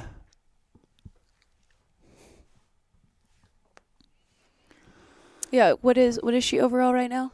6 overall. She's overall placement fifth with overall. men. Fifth overall. Yeah, okay. Fifth overall. So she's moved ahead of Jacob Pusey and is about 12 minutes back of Brett Hornig, who is 4th overall. Right on. So she's running a seemingly similar race to Camille Herron when she broke the course record, staying in that top 5. Yeah. So strong. She looks men. good. She looks focused. Chatting with aid stations. Looks like there's some smiles. There's some laughs there. So still having a good time. Yeah. She's another contender for coolest shades. Absolutely. For right now. Well, the coolest shades with the flipped up brim is that's a power look right there. Indeed. And so 50 miles into this race, I mean, this is her first 100-mile ultra, but she still looks good. She seems to be running well. And looks like she's out. She is out. So In and out. maybe a minute spent at the aid station, a minute or two, very, very quick through the aid there. Again, if y'all are unfamiliar with Heather, she has a background in triathlon, Ironman, specifically has had some championship wins there. And, a lot of that training and that sort of racing can translate nicely to the ultra distance. Yeah, she's no stranger to long efforts, long hard efforts, no endurance efforts, nothing like that. So this is not, the thing will be how her legs hold up, I think, over the pounding. Yeah. And how, obviously you're going to feel differently in something like this versus an Ironman because, when you're on the bike, you have the option to take in so much more fuel than that's for you sure. can when you're running. Yeah, and you get kind of just a switch up. You can break it up into 3 sections. Okay, we got to swim, we got to bike, and now we get to run. Whereas we're going to run, Then we're gonna run some more, and then we're gonna run some more. You know. She probably wishes she could hop in a pool right now and take a little Yeah. take a little bit of a dip. I'm sure. Is that I thought that looked like not Jacob, somebody else. Disregard. Yeah, so if it's not Jacob, we could see Christian Stern or Nick Curry come in here soon. Okay. And it'll be interesting to see if Nick, he's been moving up the field all day. Like, has he overtaken a couple other runners? Has he closed the gap at all? Will he move in the top 5 men? So I'll be very curious to see how he's moving here through this section. Oh, hey. Butterfly Nice cape. Intricate. I like it. That is a good use of capage. You see how light it is? You see, you can almost see through It's it. translucent. Yeah, Mhm. very breathable. You could almost create some breeze for yourself. So, few capes really are like that. Most of them pretty thick. Like Bacon Man. Luckily, he's not racing, so Yeah, the but it's Bacon pretty cape thick, looks heavy.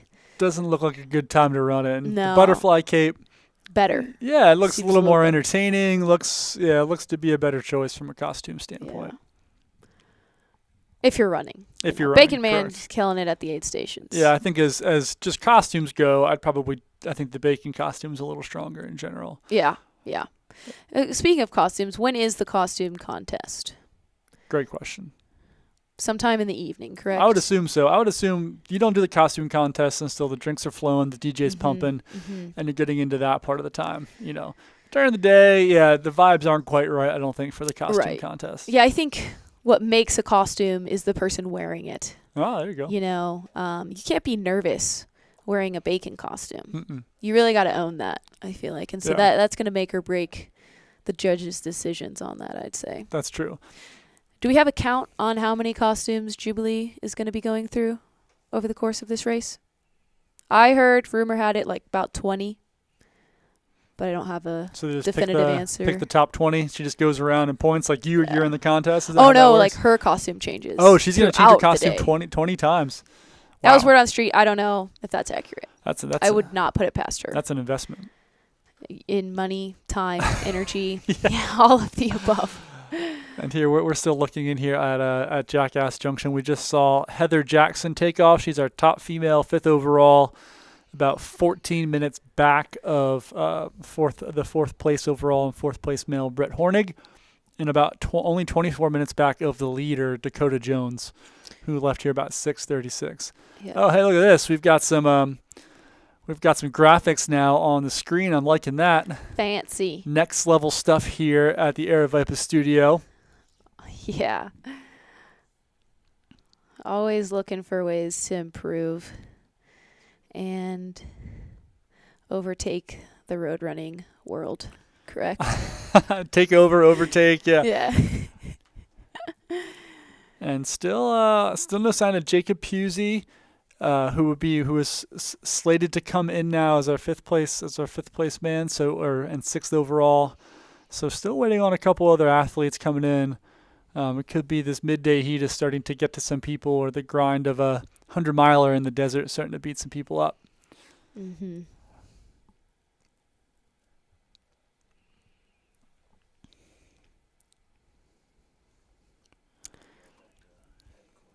Oh, look at that. Back to headquarters. Still lots of people moving through. I feel like you really got to come up with a system to find your tent, since there's so many. Yeah, you got to Wow. have something that calls it. I did see a 76ers flag, Philadelphia 76ers. So shout out Sixers, go Phillies in the World Series. Shout out Nice. to all my Philly peeps out there. Maybe a microphone, or like, what are those called? Megaphones to like shout down your runner. Like, Yeah. Vivian, this way. Or Vivian. just scare the competition. you Yeah, know. that too. But it's a cool. There's not many. Well, look at that 100K stats up right now. Scott Trayer leading that race currently. No way.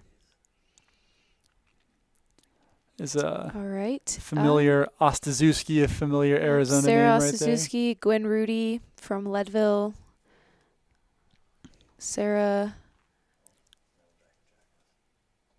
did well at Cocodona, and now we're back at Jackass Junction. Watching a few more folks come through here. Some people are on their second loop, others are on their third. So keep an eye out here for Devin Yanko. She was about 9 minutes back at Coyote Camp, the last aid station. So we'll see if that gap has stayed the same, if it's gotten bigger, or if she's cut it down at all. So we're waiting for her. She should be coming in here shortly, as well as Christian Stern, Nick Curry, the next two men. So we do have a couple athletes we are expecting to come through Jackass Junction here sometime in the near future.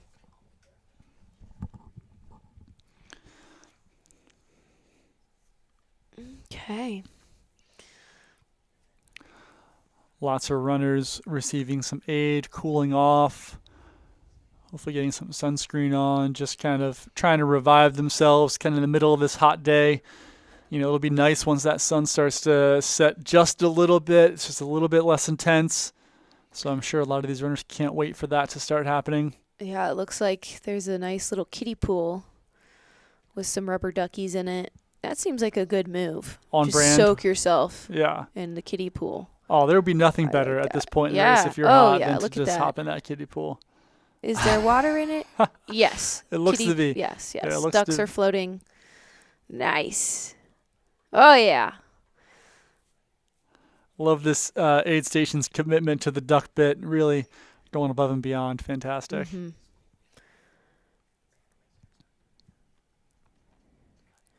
Oh, somebody taking our advice. Someone Yes, taking a work dip. it. Ah, there it Okay, is. that's the stuff right there. That's what it's there for. I would have done a couple rolls. Yeah. A couple rolls, front, back. Flipped it, gotten Yeah. the whole body wet. It's awesome. Okay. Somebody coming through Rattlesnake. Is this for the 100K? Uh, That kind of looks like Sarah. Yeah, I was gonna say that Ostaszewski, looks but- like an Ostaszewski for sure. but- No, maybe not. Okay. Well, yeah, I think that's Sarah So we're looking coming in through. here. Likely Sarah Ostaszewski, who was in second place in the 100K at last check. So she's coming in here to Rattlesnake. Yeah. Maybe not Sarah Ostaszewski. We have conflicting Yeah. opinions here in the studio. We're trying to figure it Doesn't out. look like her face so much. No. No.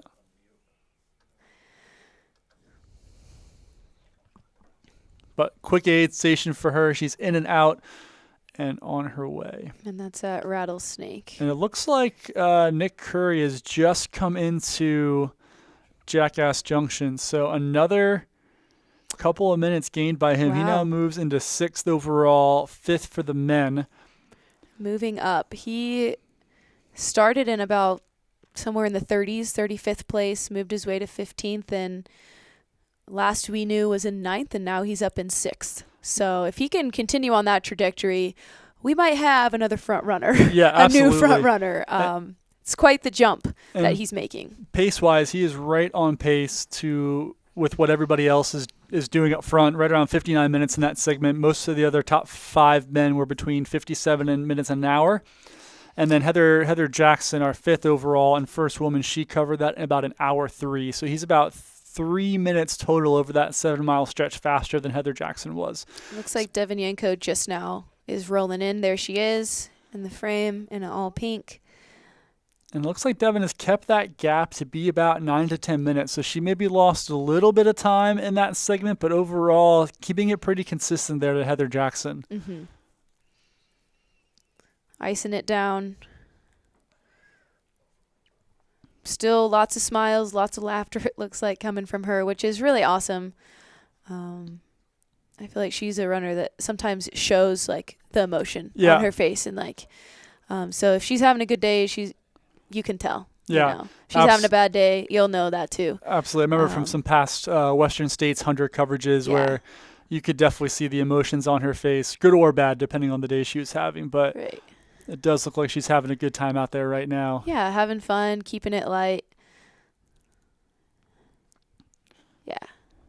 I don't know if that was a crew or just a friend, but still giving out hugs. It's always a good place to be when you have energy for that. Yeah, exactly. When you're not pushing people away, when you're accepting of the hugs. Yeah, it's like, please get away from me. Things are going to happen. Too hot. I'm too exactly. hot. But looks calm, cool, collected, under control, not trying to force anything, not trying to rush out of here, really taking her time to get those water bottles back in place. And I'm sure she'll be moving and grooving again shortly. She's somebody who can maintain a very quick clip for a very long time. So she is dangerous. Heather Jackson, you've been warned. I'm sure she knows what she's gotten into. So. I'm sure she does, but you got to think that Devin knows that Heather is maybe not as experienced over these distances as she is. So she's got to have some confidence that she can really maintain over that last 50 miles and that she can make up some ground. And Devin she has the second fastest time on this course, I think. She had been the previous course record holder. She does. 14 hours and 52 minutes. Yeah, from 14 hours and 52 minutes, which 2015. Is pretty far off from the new course record, which is 14:03. Yeah, that's quite a... However, she's not too far off of that. She will certainly PR today if she stays on pace. Well, she's well ahead of that pace right now. I mean, through 52 miles, she's at 7:11. So for, you're looking at somewhere around a 14-hour-ish pace or so. Yeah. Here we go. Dakota Jones at Rattlesnake. So that's our men's leader. Coming into mile 57.4. Yeah. He's moving so fast that the camera can't stay focused. Cannot keep up with him for sure. It's like Sonic, Just got to put up the little rings in front of him, and then he'll really get that turbo boost. But he does look to be moving really well. He does. Just good turnover in the legs. And I'd imagine this will be a quick stop for him into this because there's only just a couple miles, just like 3.5 miles from here to headquarters. So just a quick fill and get back on the road. Had right around a 4-minute gap to Jonathan Ray at Jackass Junction, the last aid station. So we'll see how that gap held up. Excuse me, is somebody that is nakey? Those booty cheeks on the feed, and maybe a little beyond that. So let's get back to it's Jacob Pusey. Usually we save that kind of content for Aravaipa After Dark. I know. I'm like, well, this is exciting. Things have livened up. That's amazing. I'm not sure if that's a first here. I don't know. Oh, okay. Was that Brian Tinder, or was it somebody wearing a tankini out there? But I love the confidence that comes with that. Once again, speaking of just like wearing your costume with confidence, he's winning. And this looks to be Jacob Pusey in the pool. Dear. He looks to be hurting a little bit, and he did fall back a bunch of places. He was at one point 5th overall, but has been passed by Heather Jackson, Nick Curry, and Devin Yanko. So he has jumped back a little bit. He looks to be struggling a bit in the heat right now. Yeah, but making the most of it, taking his time in the kiddie pool. Yeah. Might as well. It's there. And he does still have a smile on his face, still able to crack some jokes with how he's stern, it looks like. And yeah, he's getting things back together, piecing it all together after that. Sometimes this is what you got to do at an aid station. You got to put yourself back together a little bit, and he's certainly no stranger to this. There's still a lot of time for coming back, and he's sitting in 7th place right now, so he's not. And it looks like Brittany Peterson has also come through. We didn't get her on the camera, but she came through just about 3 minutes back at Devin Yanko. So she's maintained a similar gap to Devin that she had at the last aid station. So that's our third woman.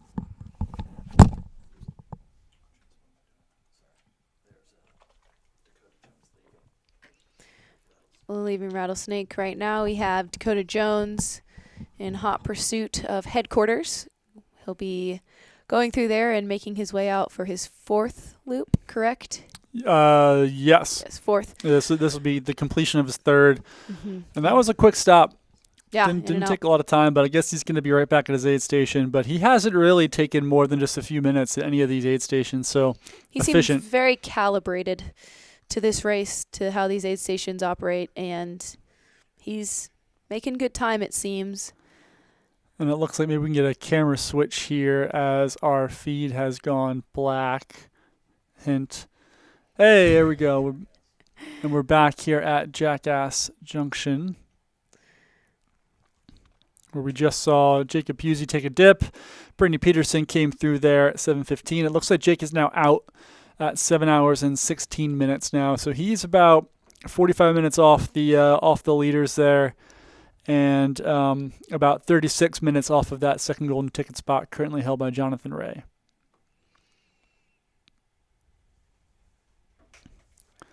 And back here at Jackass Junction with the Duck crew. That game is strong. As we're seeing runners come through here, some on their second lap, our leaders on the third lap. And just to recap, right now our top 5 on the men's side is Dakota Jones, Jonathan Ray, Arlen Glick, Brett Hornig, and Nick Curry. Our top 5, we have right now 3 confirmed through on Jackass Junction on the women's side. That's Heather Jackson, Devin Yanko, and Brittany Peterson. Heather is also 5th overall, Devin 7th overall, and Brittany Peterson 8th overall. So they are right in there in the overall finish as well, too. Yeah, we were talking earlier about the pros and cons of running a looped course. I think one of the beautiful things of a looped course is getting to enjoy some of the mid-pack, having conversations with them, or maybe just, saying hey or good job, getting to interact with them more than when you're on a point-to-point course and you never see them again. I think it's also an advantage to get to pick people off. As some people are finishing their second lap and you start your third, you can start having carrots and saying like, oh, okay, I'm going to try and catch that person by the next aid station to help you kind of pace it out and give you motivation. So just another couple of things for loop courses. Something to be said about just not being by yourself out there the whole Also time. true. Like just seeing people frequently, I think, is such a lift, where if you're just toiling away in the woods for hours on your own, that's a different kind of mental challenge for sure. Yeah. I think it lends to a lot more camaraderie out on the course, where I've seen someone who's in their second lap help somebody out who's in their third lap, and then vice versa, and just kind of pick each other up and remind each other why they're out there and why they're doing it. And, it's a cool thing, this ultra running stuff that we do. Yeah, the community is fan. really unlike any other. And it looks like we have Bobby Harrington. He just checked in here to Jackass Junction at mile 52. Rattlesnake. No, he's in Jackass. We had Dakota Jones. Okay, sorry. Yeah, Dakota Jones. I thought Yeah. My bad. No, you're good. We had Dakota Jones at Rattlesnake. Okay. I believe we had a really quick glimpse of Jonathan Ray just a couple of minutes ago as he flew by over at Rattlesnake as well too. Okay. So Cool. But Bobby Harrington 10th overall right now, and our 7th man came through Jackass at 7:18:27. Perfect. And we didn't get to talk too much about Devilman, but Devilman just came through. Never seen him yet. Is he still in his costume? Yeah. Oh, impressive. We're 7 hours into this. He could be in the 100K. I don't know, but I haven't seen him yet, and I just thought, wow, that's impressive. That head-to-toe red outfit. I think it was a Devilman. Some kind of demon. Yeah, Some kind of demon. Oh, an orc. Oh, okay. yeah, that's right, Yeah, I because could see that. Matt was unfamiliar with Lord of the Rings, and yeah. It's Jordan Camastro. And that's Manuela. Okay. I believe that's Manuela. Yeah, Yes. I believe so. All right, so she's here at Jackass Junction. So we must have just missed her at Coyote Camp. She did come through Coyote Camp. Okay. So then No, we missed her at Coyote Camp. We never got a split for her there, but she does seem to still be running well. So that's Manuela. Okay. Yeah. So she's still in 4th. Still in the game. Still hunting people down. Yeah. Not too far off from Brittany. Oh, wait. Yeah, so 7:21 right now. So she is currently 21 minutes back of Heather, 10 minutes back of Devin, and about 6 minutes back of Brittany Peterson currently. So that's Manuela Sokol. She's a 2:37 marathoner right now, the 34-year-old here. 4th place woman in the 100-miler and somewhere around 11th place overall as she heads out of Jackass Junction. Very nice. Looks like they're keeping that water nice and icy. That reaction from her was, yeah, it was pretty intense. All right. So Annie Hughes is now in the top 10.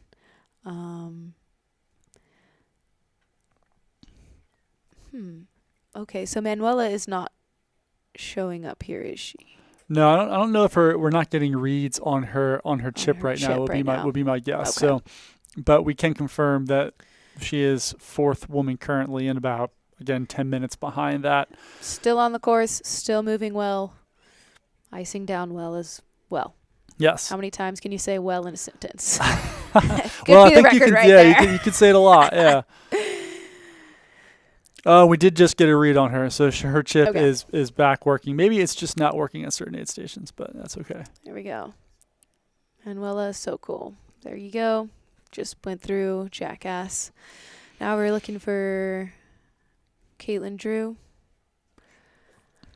Yes, Catherine Drew would be our next, and then Nicole Bitter, Riley Brady, Anne-Marie Madden, and Casey Lichtai would be our next group of women to come in. And they were all pretty close.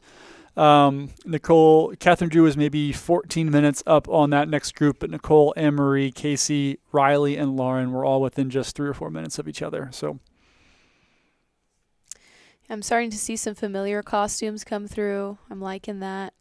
It's a lot of fun. There certainly is a plethora of people who dressed up today. yeah, and I'm surprised that they all have their costumes on still.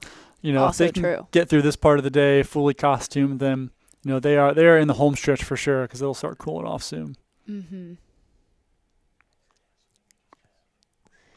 Yeah, I think we probably still have 2 to 3 more hours of this heat where it'll keep creeping up, and then I think 6 o'clock everything will start going down after that.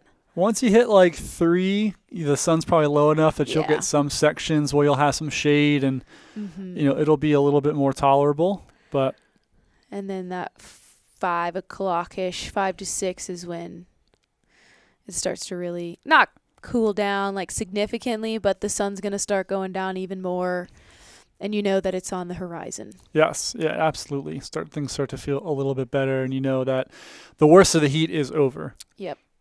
You've made it through that.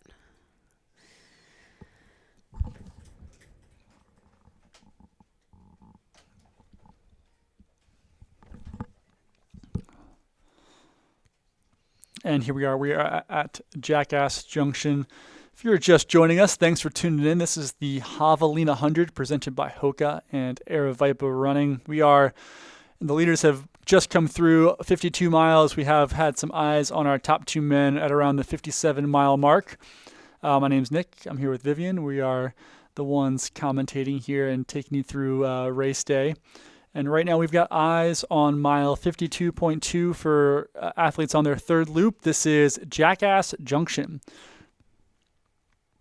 And Vivian, right now, your takeaways and predictions. So based on how this race has unfolded right now, what do you expect, or what do you think is going to happen over the next loop? What would you expect to happen over that period of time? On the men's side, I think Dakota Jones is going to probably keep his lead.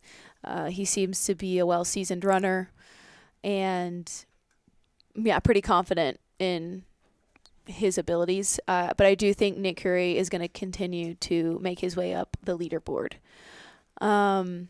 Women's side, I just don't know a whole lot about Heather Jackson other than her background as a triathlete, a stellar one at that. So she's certainly a competitor and wants to win. That's in her for sure. But I think Devin Yanko and Brittany Peterson are going to be hot on her tail, and that could just be a full-on showdown. My prediction is that Devin Yanko is going to overtake her. If Devin Yanko continues to have the day that she's seemingly had, we'll see. It's ultra running, hard to say, but I think those folks who are in the 5th to 10th, they're going to have to make up quite a bit of ground to be getting a golden ticket today.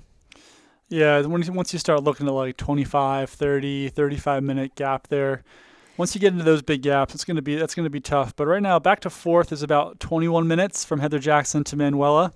So I would still think she kind of has a shot there to finish in that top 4. But again, you never know what could happen depending on what happens with these top 3 runners. But I do think with runners such as Devin and Brittany Peterson being as strong as they are, I would guess that they're going to be pretty consistent over the second half of this race. They'll be able to maintain the rhythm they've had, I'd say, yeah. But, yeah, we've seen, here's Pat Reagan. He did have a hamstring cramp. Where is he sitting now? Right now he is sitting somewhere around 12th or 13th overall and about the 8th or 9th man. Okay, cool. Yeah, and I mean, he's moved through it really well, but there are some cramps that you cannot move through. And so that 30-minute gap can be closed really easily, or you can lose that 30-minute gap quickly. So there is very much no telling, and the effects of high noon and the heat will eventually catch up if you were lax about taking care of yourself throughout the day. And those will definitely start showing, I think, through the second half of the 4th loop. Yeah. And there's only so much we can see. We have no idea, how are these runners eating? How much nutrition are they getting down? Are they getting down calories? How are their stomachs? So outside of just the visuals that we have here, there are so many other unpredictable factors that we can't really see that could affect how the race unfolds. Heather Jackson right now, I think in that top 5 overall, she's the wild card. I think most definitely. She certainly has the ability in the background to be able to just nail this and maybe pull away and run in that Camille Herron region in terms of right around that 14-hour mark. But being new to the sport and having some experienced vets like Devin and Brittany right behind you can.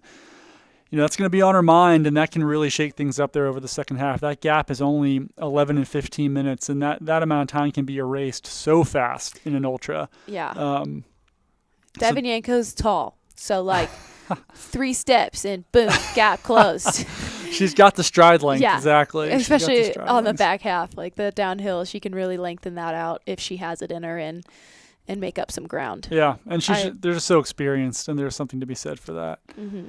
On the men's side, I think you're right about Dakota. I think he feels so consistent and so experienced that I have a hard time seeing him really cratering. Mm-hmm.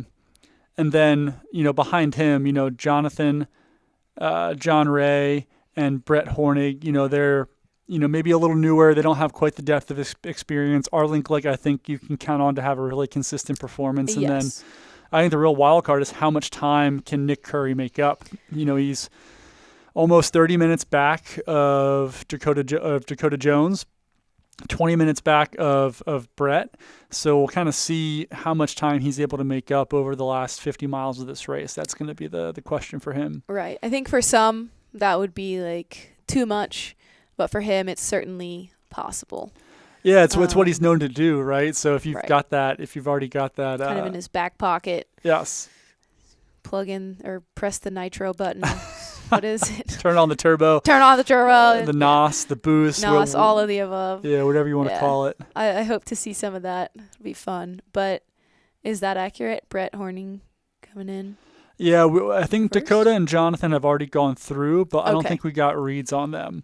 Okay. So we saw Dakota 10 minutes ago or so. Yeah, and we saw Jonathan just a few minutes beyond that. So my guess is they're kind of maintaining, maybe even growing those gaps back to Brett Hornig. So okay. And I would say of the top 4, he didn't look as spry or to be having as good of a time as Arlen.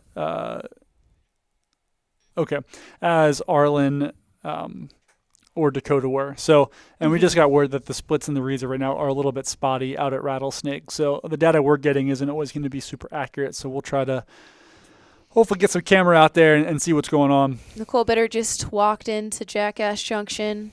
So that would... and I think that's a... Oh, wait, no. So Nicole Bitter, that would kind of keep her. We haven't seen Catherine Drew come yet, so there's a possibility that Nicole maybe overtook her in this last segment, which would be kind of surprising because Catherine Drew had about a 14-minute gap on Nicole coming out of headquarters. So we'll see. We'll see what happens here when the runners leave. Mm-hmm.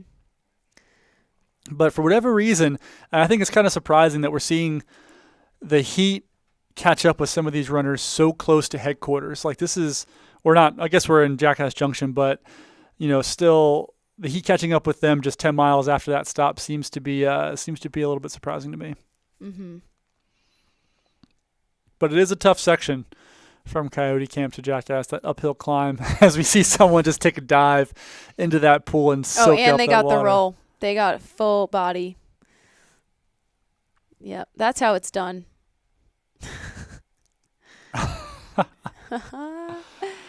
Looks like they are dressed as a lucky 4-leaf clover, so they are their own luck right now, and that's the way to do it. They've done that before. Yeah.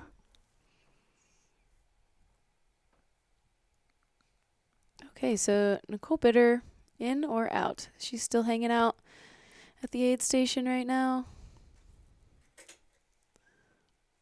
Pretty focused on our lucky clover. Yeah. That's great. Yeah, we haven't seen Nicole Bitter leave yet, so she is still in aid. The last person we saw leave was Pat Reagan, who was dealing with that cramp, who has dropped back to like the 8th or 9th overall guy, 13th overall. Okay, that's Casey over there on the right, I believe. Casey Lichtai, who had been very close to Nicole Bitter previously. They were kind of almost running together, it looked like. Yeah, it was a Casey, Anne-Marie Madden, Nicole Bitter, and Lauren Puritz. And Nicole Bitter has left. Okay. So she is now sitting at 5th overall, or excuse me, 5th in the women's division and and 13th overall currently. Very nice. Casey's taking her time getting some water. And we have had some reads come in from Rattlesnake. Jonathan Ray and Brett Hornig both have come through there. We did see Dakota Jones earlier, and we see about an 8-minute gap now between John and Brett Hornig. That's grown by about 2 minutes since their stop at Jackass Junction. So it looks to be right now Dakota and Jonathan holding on to those 2 golden ticket spots. And so far, from everything we've heard, they will be taking those tickets, correct? As far as I'm aware, yes. Yeah. The only person I've heard who was not interested was Pat Reagan. Yeah.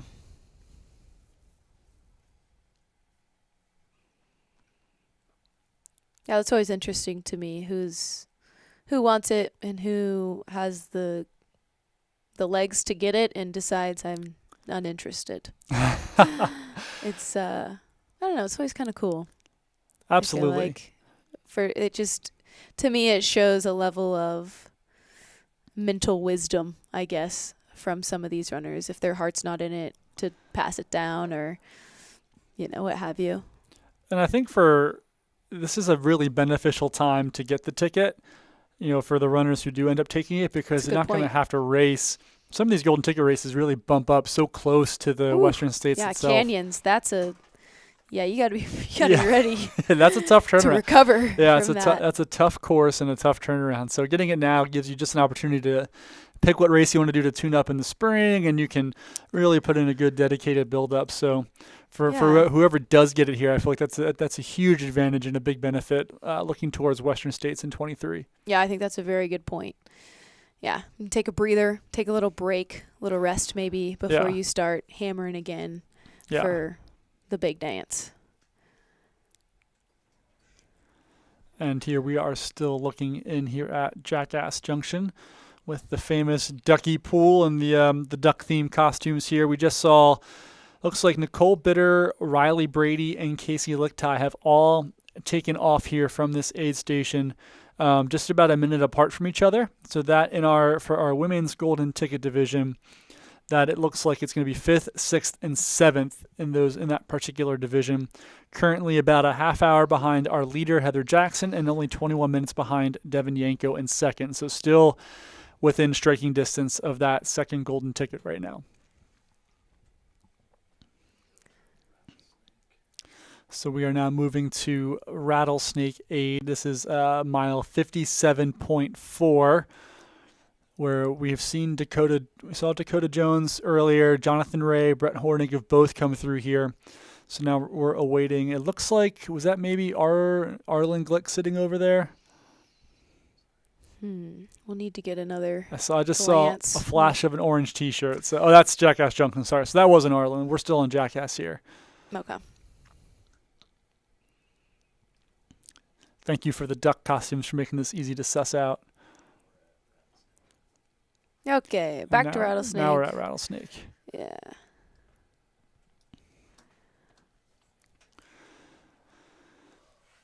So it looks like we'd be waiting on Arlen and Heather would be our next two runners, and maybe Arlen's already come through here and we missed him, but those would be the ones we're waiting on to come through here next, and then Nick Corey to see if he's been able to eat in that gap a little bit more. Yeah.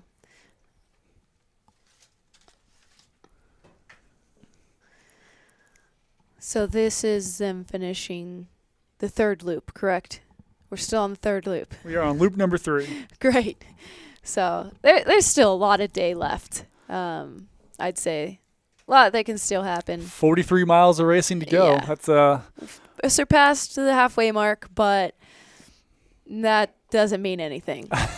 there's still time for a lot of volatility, and I think with the weather, with it being warm, with having some more maybe some inexperienced racers in the front, that the chances for some things to go sideways or for there to be some excitement in the front of this race are absolutely there, which is for us watching is fantastic. I think it's going to be a lot of fun going into the evening to watch these men and women battle out for these top 2 spots.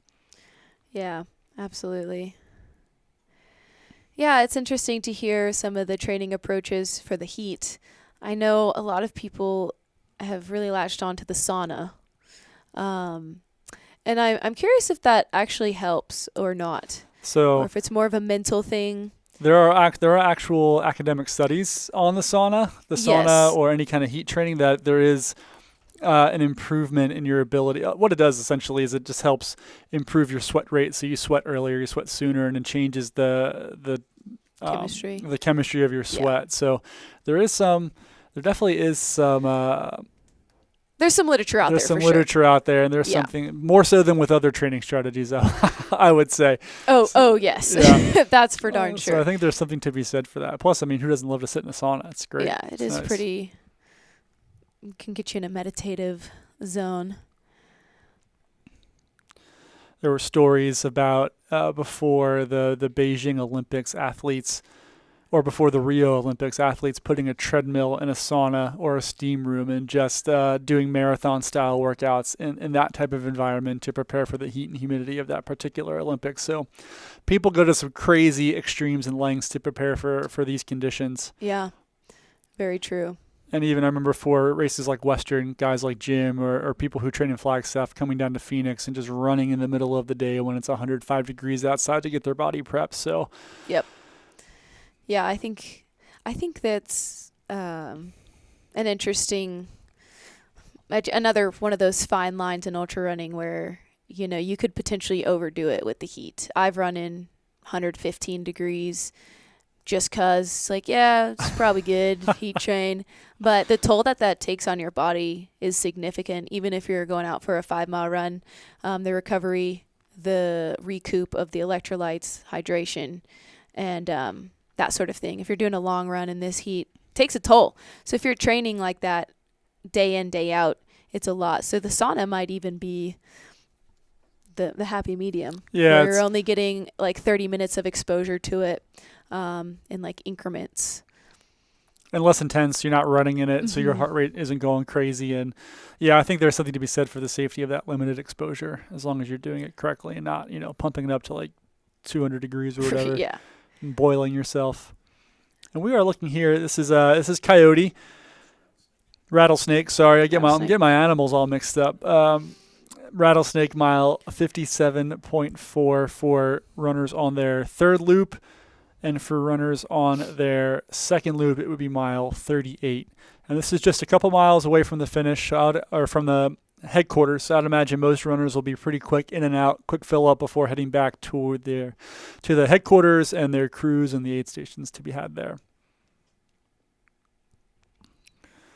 And kind of quick glance back and see, we've had a couple other, Joe Corsione and Paul Young, 16th and 17th overall, have taken off from Jackass Junction just after Nicole Bitter, Riley Brady, and Casey Lichtai, who are still in that hunt for the women's golden ticket.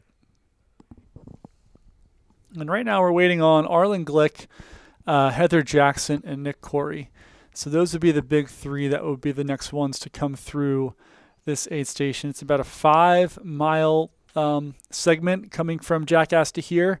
So we should be seeing, maybe we probably possibly missed Arlen. We should be seeing Heather Jackson come through here soon because the reads here have been a little bit spotty. But that would be about a 42. Right now we're about 42 minutes. So right about 7-minute pace would be the time it would take to get from Jackass to here in that period of time. Yep. And for those of you who have not heard us talk about the weather and are unfamiliar with this course, which seems unlikely, but I just wanted to point out the shade sails here at the aid stations. These are going to be pretty much the only shaded areas these runners are going to experience on course. So if people are spending a little extra time in aid stations, it's probably because they're enjoying some of the shade and just getting a reprieve from the beating sun and the heavy exposure people are getting out there on the course. Desert vegetation does not grow very tall, so there are very, very little opportunities to get any kind of relief out there. And we are looking in at Rattlesnake. I believe we have seen this runner previously. Yes. I think we did see her at Jackass Junction taking off around when some of our earlier top men and women were taking off. So good to see her still moving out there and having a good day. She was pretty quick in and out of the aid station, so Yep. not taking too much time. Nice white color. Keeps the sun reflecting off the body. It's helpful. So looks like we might be moving here to a drone on our leader. And actually, we do have a chip reading from Dakota in and around headquarters. So Dakota Jones, our current overall leader, looks like he has checked into mile 61 at about 7 hours and 42 minutes. Let's take a look and see where that puts him. So that puts him right around just 3 minutes back of course record pace and about 9 minutes ahead of Arlen Glick's pace last year to take the win. So he is in heady company, checking in there at Javelina headquarters. So hopefully we'll have some eyes on him soon and kind of get a sense for how Dakota's race is going. But that is our race leader, Dakota Jones, checking into mile 61.1. Right on, and he'll be moving out for his 4th lap after that. He is through the halfway point. And I would say in the world of running, you always look at your penultimate loop or your penultimate lap as your hardest lap or hardest interval. So this is probably going to be the most challenging. After this, he'll really be able to kind of feel the finish line. Yep. Be able to start reeling it in on that last lap. Knowing that it's the last one.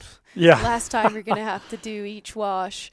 Last time you're going through Jackass. Yeah, and that last time for everything. You can really talk yourself into running hard when it's through the last time like that. Yeah. Like oh, that's the last time I'll see that bush. It's the last time I'll see that rock. Yeah. So for all curious, right now he is averaging about 7:34 pace through 61 miles right now, which is wild. Smoking. That is fast. Yeah, and like the reality is it's faster than a 7:34 because these folks are stopping at aid stations, which means they're stopping. So they're having to pick back up that momentum and find the stride again. And so that's Holland. That's Holland. Buns. And there's Heather. Hey, we got Heather Heather Jackson. So that's Heather coming through mile 57 here, it looks like. So 5th overall right now. This is Rattlesnake. And we're getting some late reads coming in too. So we know Dakota was about 7 minutes up on Jonathan Ray at Rattlesnake, who was then about 8 minutes up of Brett coming through there. who are right now, they're both about 20 minutes up on Heather Jackson right now, coming through at around 7:46. So that gap has opened up a little bit. We still haven't seen or had word from Arlen Glick, so hopefully we'll get some notification on how he's doing and where he kind of fits in on this picture right now. But Heather Jackson, our leader, through Rattlesnake right now at about 7 hours and 46 minutes. Yeah, I'm surprised we haven't seen Arlen Glick. He is in a very bright orange shirt, so it's hard to miss him. I'm surprised. I'm assuming we We've just missed him a didn't couple catch him on times. camera and his chip Probably. didn't pick up. Some of these are coming in a little late, so we'll see. Yeah. But right now, Dakota Jones running incredibly strong up in first, and Heather Jackson running incredibly strong in fifth overall, as far as we know, and is our top female. Back here at headquarters. Let's see, Dakota Jones supposedly came through here. So I think He we're at least looking checked in. to Yeah. find him. Yeah, he's at least through one of the timing mats. This could be him. Searching for his Yeah. tent among the city of tents out there.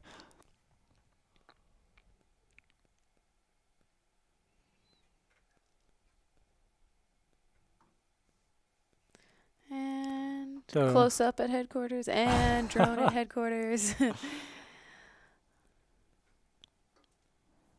Yeah, it'd be interesting to know how many of these people camped the night before, because there are options to tent camp, and as you can see, there's plenty of tents, not only for crew and hydration and whatever, but there's tent camping happening as well. So I always think that's fun when some of these top folks camp the night before and really honor the grassroots of trail running and ultra running. Yeah. Nothing like running an ultra on a sore back after sleeping on the ground. Absolutely, yeah. That's and the real way to do it. Scott Jurek would sleep at the finish line at Yeah. Western States every year to cheer everybody in. Like, yeah, it really just maintains that spirit. And Yeah. So we did have Jonathan Ray also check in here at headquarters about 5 minutes back of Dakota Jones. So he potentially had made up a little bit of time there on Dakota from that last segment.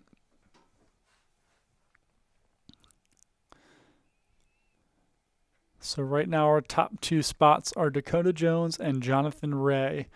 And now we're still waiting to have some of our athletes come through Rattlesnake, and we'll kind of await the rest of our top 5 men and top 5 overall come through Javelina headquarters here at mile 61.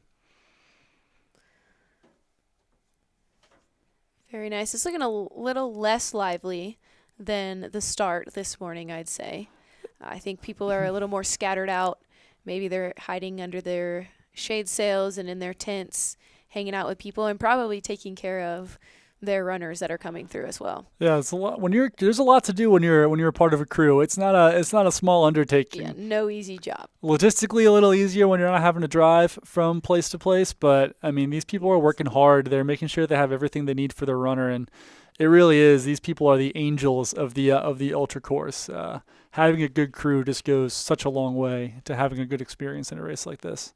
Yeah, and I mean, this is a little different because there's a lot of in-between time that you see your runner. I mean, hours in between of just sitting around. So you better brought a Frisbee or cornhole or be really good at conversation, because it's a lot of time just sitting around today to hurry up and wait for your runner to come through. Yeah.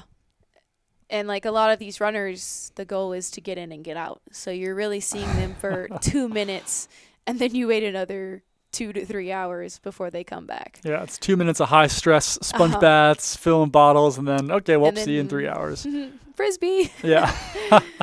So Luckily, at a race like this, there's a lot going on and people are having fun. It's more Yes. of an atmosphere than your typical ultra. So there's at Right. least that going on for the crew to have lots a of little bit more people fun. to talk to. Yeah. Lots of tents to visit.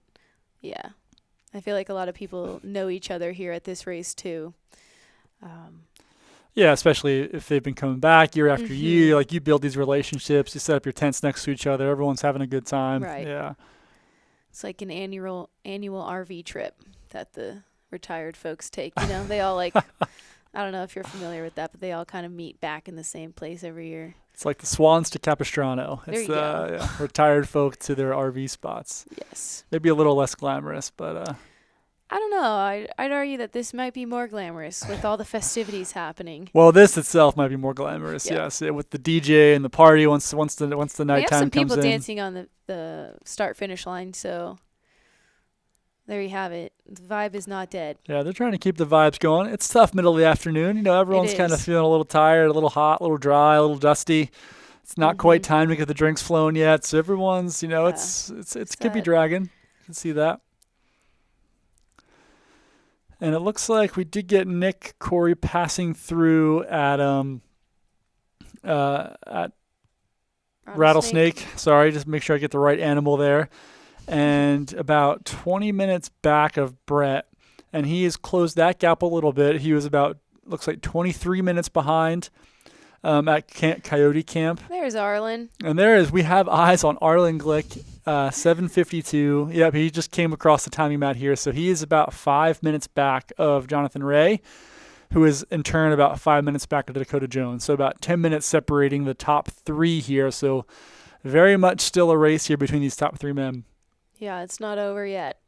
I think it's actually just about to get started. I think it's about to get spicy here. I think this is Mhm. the lap where things either open up a little bit more or we're going to see some position changes. Yeah, and we've been wondering where Arlen was, but he's back. He's back on the map. It's good to see him making again. it through headquarters. That's good. He doesn't look like he's lost his stride at all. No, he was just loping along. It's always nerve-wracking when you don't see somebody for a long Right. period of time. So it was nice to get eyes on him. Yeah, absolutely.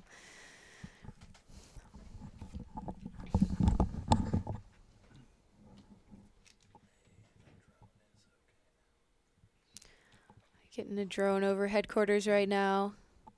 I think it would be wise for some of these runners who are coming through now, about to head out on their fourth lap, to take just a little bit of extra time here to make sure they've got everything they need, their ice down fully. And I don't know if this is a race you really sit down in, whereas Western States you see a lot of the front runners sit and take a break. This one isn't, I would say, as hard on the legs per se, so that might not be necessary, but I think just a good check-in and taking a little more time here would be smart. Yeah, I think if there's one aid station you're going to do that, this is the aid station you're going to do that. You want to spend time with your crew, have them pick you up, get pampered a little bit, Yeah. change your socks, change your shoes, do what you got to do. You're not going to do that out on the course necessarily with the aid stations out there. So this is the time and place to take your time and kind of reset. Especially if you had a tough loop, you know, it's a good time to maybe refresh mentally and get ready to go. Yeah, and like you said, this is the fourth loop. It's going to be potentially one of the hardest loops you run because you still have another one after this. You're closing in on the end, but you're still a ways out, and a lot can happen between then and now. Absolutely. Yeah, I mean, there's still so much time in the race that there is so much that can happen between now and when these runners finish, and you're going to go through your ups and downs for sure. And here we are getting some drone footage here in and around headquarters. So far we've seen Dakota Jones, Jonathan Ray, and Arlen Glick come through headquarters. About a 10-minute gap separates Dakota from third place Arlen, and about 5 minutes between each of them. We're waiting on our fourth and fifth overalls, which look to be Brett Hornig right now and Nick Corey, who has been making his way furiously through the field here, moving up from 30th right now to 5th overall in classic Nick Corey fashion. We'll see how much more time he can make up here over these last couple loops. Awesome. Out goes.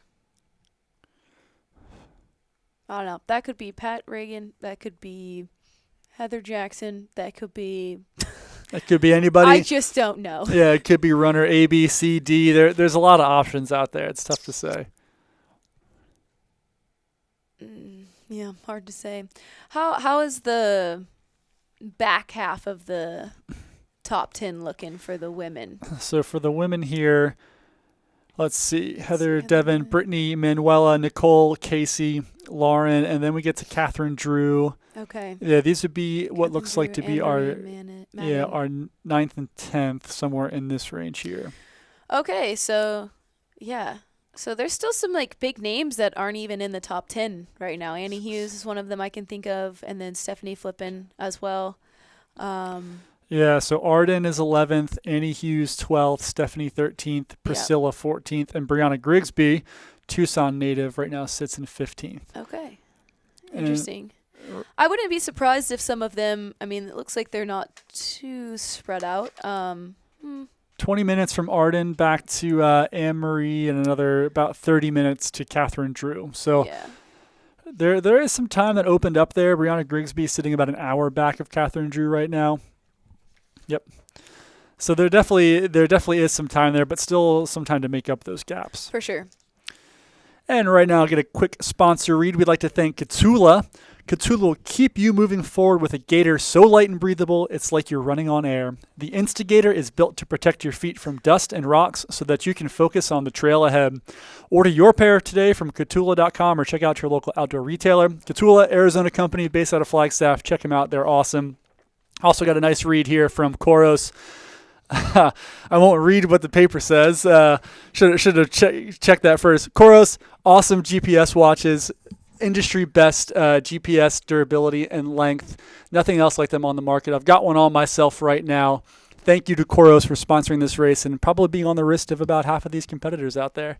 Yeah, there was a Garmin advertisement the other day. It was like top 10 ways to save battery in a race for your Garmin. It's like if you I wear a Garmin, so I can't, there's not too much shade I can throw.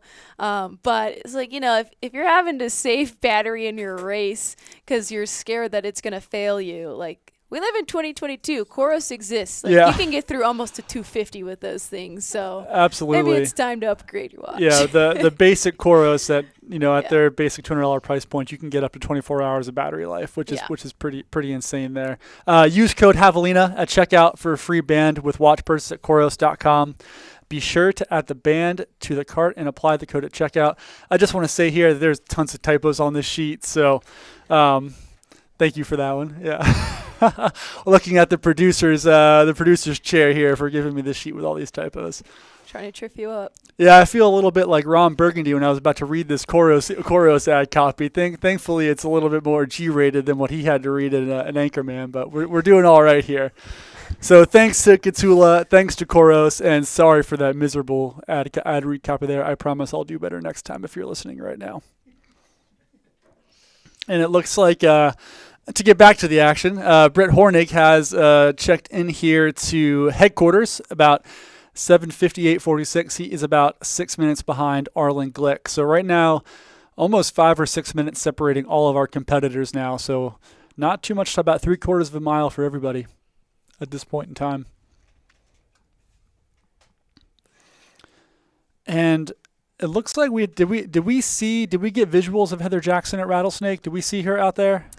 I don't believe we did. So right now we could have what is a potential developing situation. Oh. Right now our first woman to check in at Rattlesnake is Brittany Peterson at 7 hours, 58 minutes. So she was previously behind Heather Jackson by about 15 minutes and behind Devin Yanko by 4, and is our first to show up here. Now I will say that there has been some split weirdness coming in from Rattlesnake, but that could certainly be an interesting development.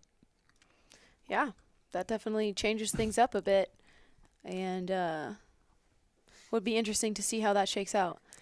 Yeah, absolutely. And just to kind of round out, we do have Nick. We did mention Nick Corey did pass through, and we did have Jacob Pusey, who was having some problems with the heat, but seems to have rebounded a little bit and had a good section there, moving from Coyote Camp over to Rattlesnake now, and he is 6th overall. And currently about 36 minutes back from that second spot there for the golden ticket. I feel like when people think of the desert, they don't think it's as grassy, and there's not so many trees here in Phoenix. I feel like Tucson has some more trees, but I feel like a lot of people think it's just like one saguaro and then sand. And I think this drone footage right here gives us a good picture of what it is more like. I think there's a lot of beauty to be had here in the desert. The views are pretty expansive because there's nothing to get in the way. There's saguaro here, saguaro there, but yeah, you get to see the mountain range. You get to see potentially where your competitors are, and I love the desert. I've certainly fallen in love with it, and I really enjoyed the beauty that it has to offer. Not everybody can appreciate it. I understand that, but Yeah, and I think it's, there's so much nuance to desert beauty. It's not as, it's expansive, and when you look at it like this, everything kind of looks the same. But once you get down into it and you can see all the washes and the creatures and the rock formations and the cacti and the other, desert plants, that there is so much to be seen in the details of this environment versus other places. And particularly like the desert at sunset, there is really nothing quite like a desert sunset. Coming from the East Coast, I've never experienced anything like that, like you can experience out here. Yeah. And what these, especially I'm excited for some of the runners coming here from out of state who maybe haven't been to Arizona before, like what they're going to experience, heading into the twilight is really, really cool, and hopefully blows their minds like it did when I first moved out here. yeah. Yeah, I think right now there probably aren't too many flowers blossoming, but I think there's just they're so fragile, each and every one of them, and a lot of them only last a day. So I think you appreciate them that much more. Yeah, there's just so much to be grateful for here in the desert. I'm a big fan, and I hope a lot of folks who are from out of state can fall in love with it as well. Not to mention it's sunny like 345 days a year. So yeah, that's great. You never have to check the weather. You can just go for a run. You know it's going to be. As long as you're fine with running in the heat. Yeah. I mean, wear today? Shorts and t-shirt. What I wore yesterday. All right, great. We're sticking through it here. Yeah. And right now we're looking at the top 10 list here and looking at the drone footage of Javelina headquarters. We've seen 4 runners come through here so far: Dakota Jones, Jonathan Ray, Arlen Glick, and Brett Hornig.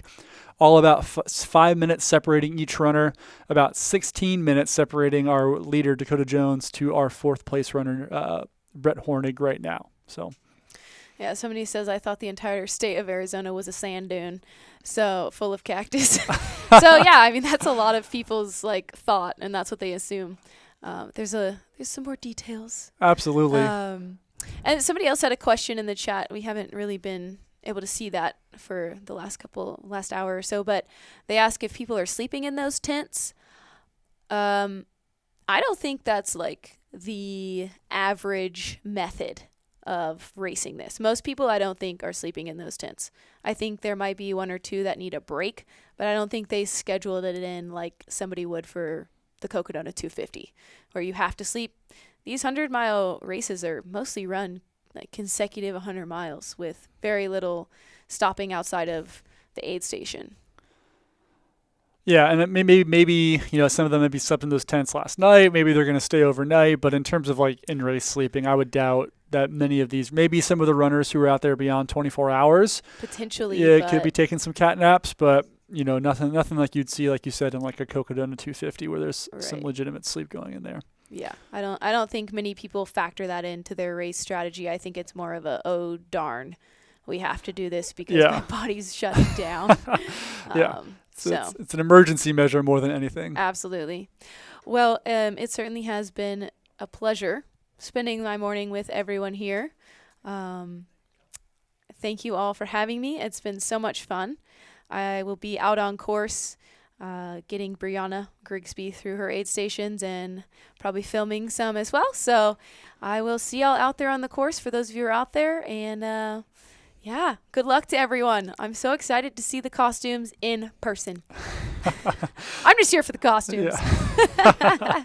If that wasn't clear in this whole commentary, I don't know what is. So, thank y'all for having me. Thank you so much, Vivian. And we are going to welcome in here in just a few minutes the great Andy Jones Wilkins. So I'm sure everyone is on the edge of their seats for that. So we'll get him here in just a few minutes. But while we wait for him to log in here, we'll just take a look here. Again, we're looking in at Javelina headquarters, where we've seen Dakota Jones, Jonathan Ray, Arlen Glick, and Brett Hornig check in. Those are our top 4 men overall. Remember, our top 2 are going to receive their golden tickets here, both on the men's and women's side. Currently on the women's side, our top 5, we may have just had a bit of a shakeup here. It looks like Brittany Peterson has taken that top spot from Heather Jackson, who's been leading for the whole race. Our top 5 at the last check was Heather Jackson, Devin Yanko, Brittany Peterson, Manuela Sokol, and Nicole Bitter. And there was about let's say 30 minutes there separating Heather from Nicole. So we'll see how that's changed up. Right now at mile 57.4, it looks like Brittany Peterson was our first woman to check in there. So we'll see what kind of happens. I know the splits coming out of there were a little bit weird. So, but potentially a shakeup there on the women's side. And currently we are now looking here at Jackass Junction, the famous duck costumes as some of our runners here get locked in and ready for the next section. And I'd like to welcome in AJW himself, Andy Jones-Wilkins. Andy, thank you so much for being here. I'm excited to do some commentary with you. Well, it's good to be here. Is this working? It looks like it is, right? Is it working? Yeah. Well, thank you. It's my first time here in the booth, and I've just been out on the course for the last 6 or 7 hours, and it's quite a day. Yeah, oh, man, quite a day out there. So being on the course, what was your, where were you at? What kind of takeaways did you have from being out there today? Well, if you don't mind, I want to start with the throwback machine. Absolutely. Take us as far back as you want. So Jubilee and Jamil did something wonderful this year to celebrate the 20th anniversary of the race. And they brought back Jerry Kilgariff, the founder, Jerry K as she's known. And she was the ceremonial starter. And she started the race in 2003 on a 6.5 loops of the Pemberton Trail. And just seeing her, I was able to give her a hug and chat with her for, it seemed like 3 hours. And it was like we'd never not been together. I have roots in Arizona, and I cut my trail teeth here on these desert trails. And it was just so sweet to see after 20 years what Jerry created when she started the race and what it's become. And it wasn't lost on me that it's 2 female race directors. I mean, we all know Jubilee's infectious, contagious energy. I think she's probably the most enthusiastic race director in the world. And to see her pass, kind of honor the legacy of Jerry was just a really special way to start. And while people are like juggling swords and fire and everything else, it was just a special moment. And then the rest of the day, I had a good opportunity to go out at the road crossing by the Pemberton Trailhead, and then out to Rattlesnake Ranch for the first loop, and then just kind of taking in the scene at headquarters. And I think what we've seen so far in these first 7, almost 8 hours, now 8+ hours, is a really dynamic race that we kind of thought we'd see, and still not really sure how it's going to end up. And I think that's going to make for a fun few hours here. Absolutely, yeah. I think you're right. I think there's going to be all kinds of volatility here over the last couple loops, and there's already been some shakeups in the course, so I'm excited to see what happens. Absolutely. Did you guys find out what happened to Matt Daniels? So he had a bursa issue on the bottom of his foot. So it had a bursa flare. The same thing that I think he had surgery for. Okay, yeah. And then he was just having to. He probably made the smart move. It was interesting. I was out on the sort of loop in and out of headquarters, and I saw him come in, and then I saw him go out, and then I saw him come in again. And I thought, what's going on? There are 2 guys that are 6'4" tall, tall and with red shirts, and it was like, no. So I think of all the guys who were like wanting that golden ticket, Matt was probably at the top of the list. So yes, absolutely. He'll live to fight another day, but I think he made the right call. Yeah, and luckily this is so early on in golden ticket season that he's going to have, as long as he can get healthy and be ready to go, he's going to have plenty of opportunities to go get his ticket. So absolutely. And a guy like Matt, he's always going to be a contender in pretty much any race he signs up for. So what do you think of the dynamic in the women's race? Well, I mean, Heather Jackson was as high as 3rd place overall. Yeah, I think it's. I think Matt's realizing how loud my voice is. Well, actually, people are having a hard time hearing you. So. I figure. turn this guy down. So I mean, I think the we'll see once they get into headquarters to see where everybody is at. I think it's going to get really interesting between Heather, Brittany, and Devin. I just think there's so much experience between Brittany and Devin that it's going to get really close for Heather. And she's got so much potential, obviously, and she's super talented and has endurance experience. But I think those two are going to be right on her heels for these last two loops. So, and who did you have you had a fourth woman through Rattlesnake? Yes, so Manuela Sokol, who was a 2:37 marathoner. So she's hanging on. She's still. about 10 minutes. She was about 10 minutes back of Devin and about 6 minutes back of Brittany. So she's right in there. And depending on how she was able to kind of cover the ground here between Jackass, Rattlesnake, and the headquarters will be interesting. Just looking at the chat, it's really neat to see AJW's volume is really low. Thank you, Kaisha Isidore, because no one ever tells me my volume is really low. I mean, from the time I was like 10 years old, people told me to shut up in restaurants, or just take an outside table. So it's really great to see all these volume up for AJW, please. I think I'm going to take a screenshot of this so that I can prove to my mom that not everybody always tells me to shut up. It must be a technical issue, but I promise you I'll probably get louder as the night goes on. There have been, I think, a little bit of maybe the mat is a little bit off at Rattlesnake. Yeah, it's been right? a little weird. Okay. We're not catching everybody's. We didn't get Arlen's split from Rattlesnake.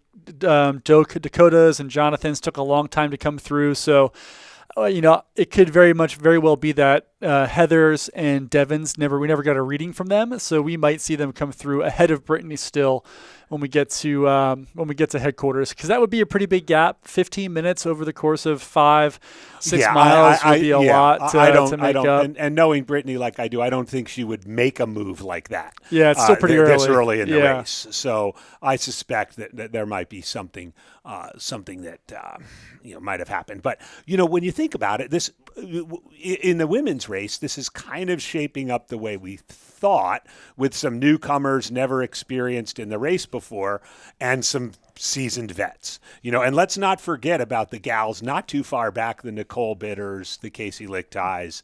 There is a lot of running left to go. Yeah, I mean, Casey was only about a half hour back of Heather Jackson at the last split that we have. So, I mean, with experience like that, you cannot count Casey Lichtais out of really any race. So yeah.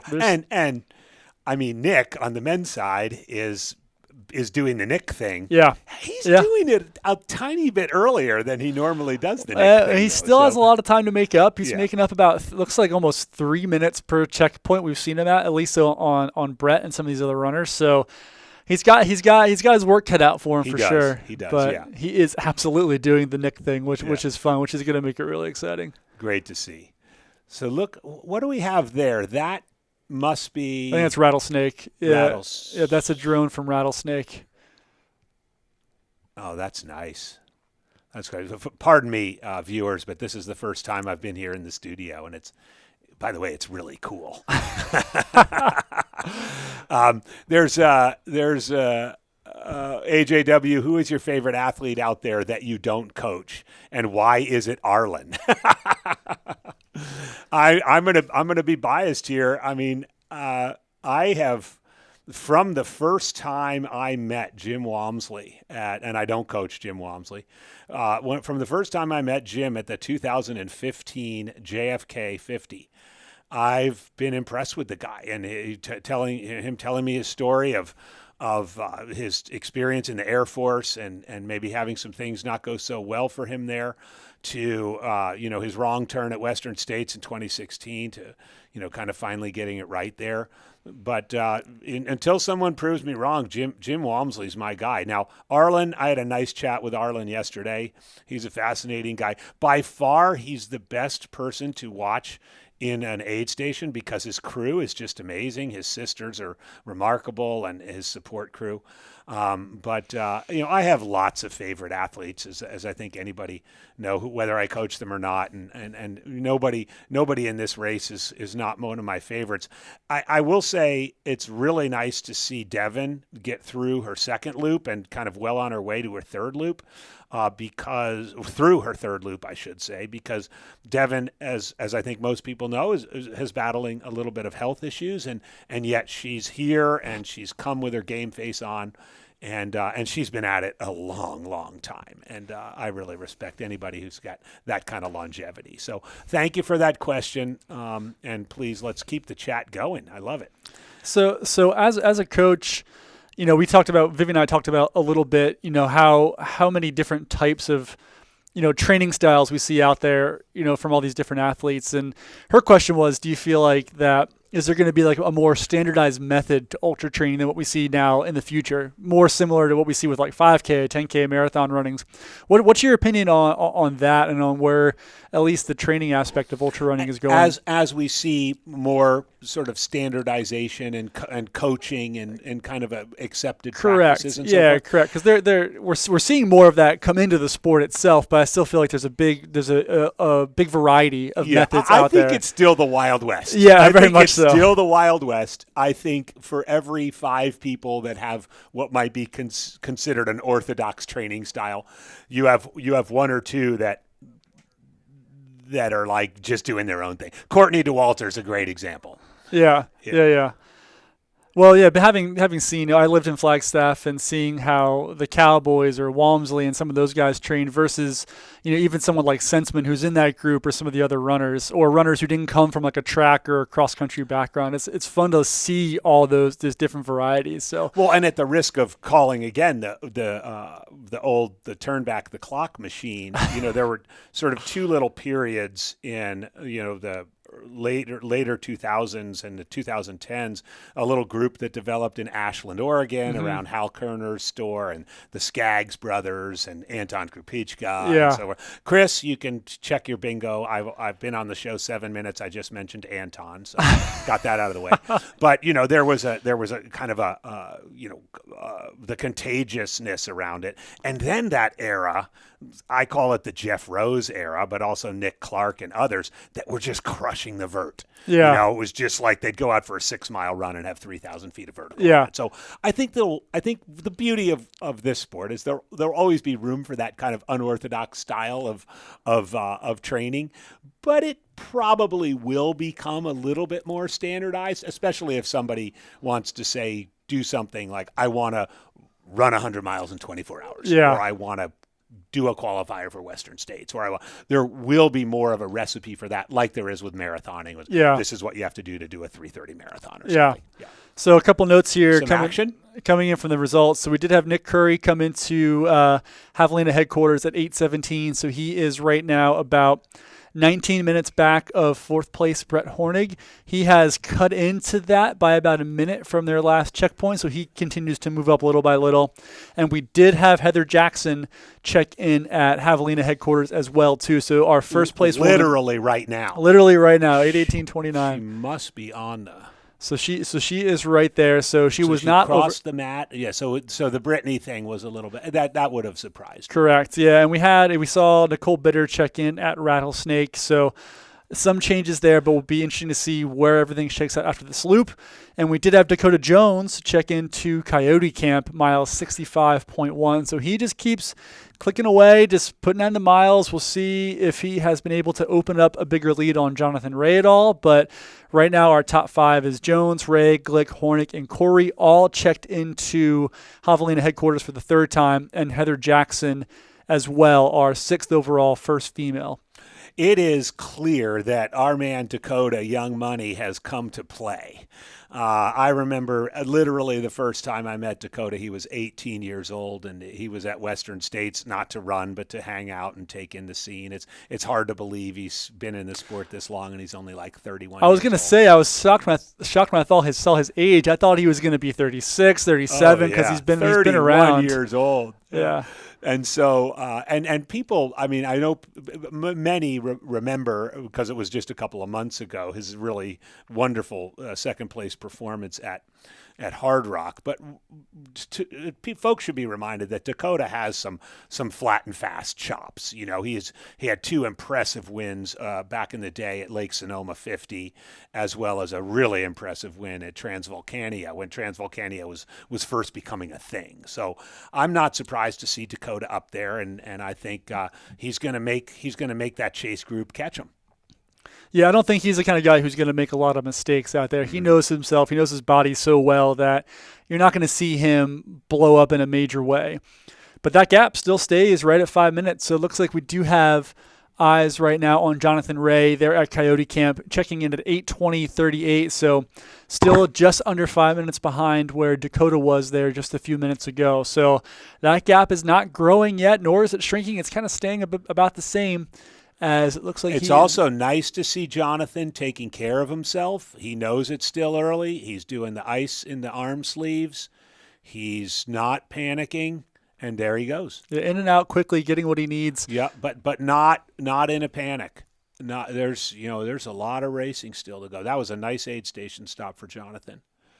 Yeah, quick, efficient, but certainly not rushed at all. He looks very in control of himself right now. Great job by the camera guys out there. And so we'll probably expect to see Arlen. I mean, there's a little, as you guys mentioned before, there was kind of 5 minutes, 5 minutes, 5 minutes. So we'll see if the 5 minute spread between the top 3 on the men's side remains.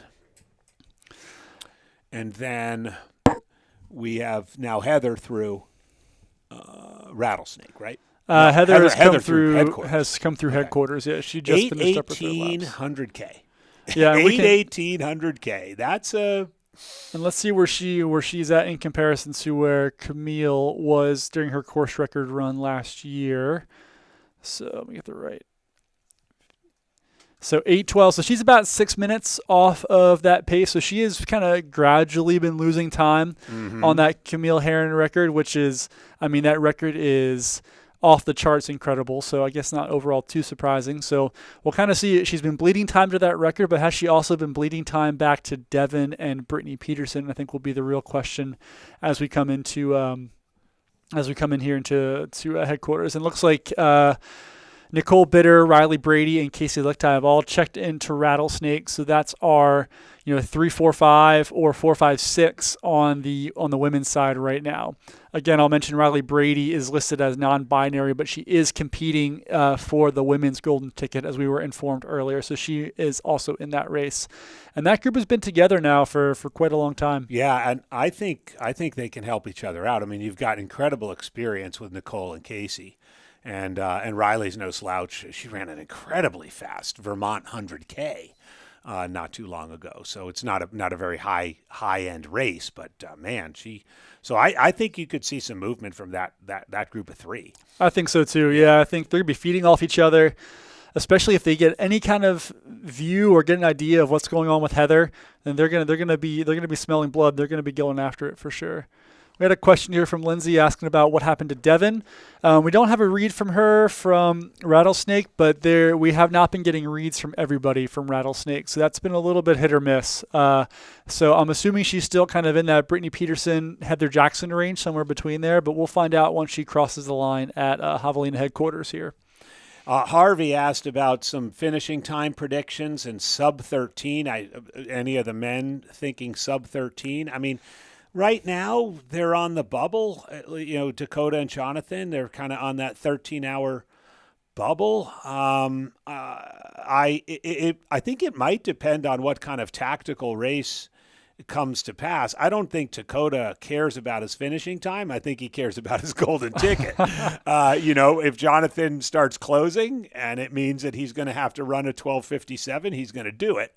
But if he can keep this 5-minute gap or even extend it a little bit, Dakota, we now in his first 3 laps, he's crushed the downhill from Jackass to the road crossing. So I assume he's going to do that again. But, with no margin for error with the two spots, I think it'll be dependent on how competitive it is, whether it goes under 13. Yeah, I think they were close to that pace, but I mean, it would still take a bit of a negative split, I think, to get there. And unless they're really challenging each other and getting after it, I think that might be tough to do. Still waiting on. We haven't seen Devin Yankel come through yet. I'm expecting she's going to come in here to headquarters here at some point here in the near future, as we have eyes now on, looks like Coyote Camp, where Arlen Glick should be coming through sometime pretty soon if he maintained that same gap to Jonathan Ray that he had at Javelina headquarters. Coyote Camp, this is mile 65.1. Yeah, this would be about the time you'd expect to see Arlen. I would expect him to have a big old ice bandana around his neck. He's really smart about cooling. He understands that that's a big deal. I think that's that yellow shirt right there that we're seeing.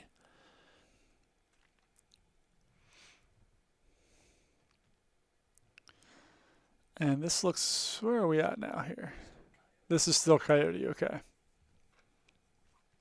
Actually, I think that's Rattlesnake, right? Because the road with no, it's Coyote. Okay.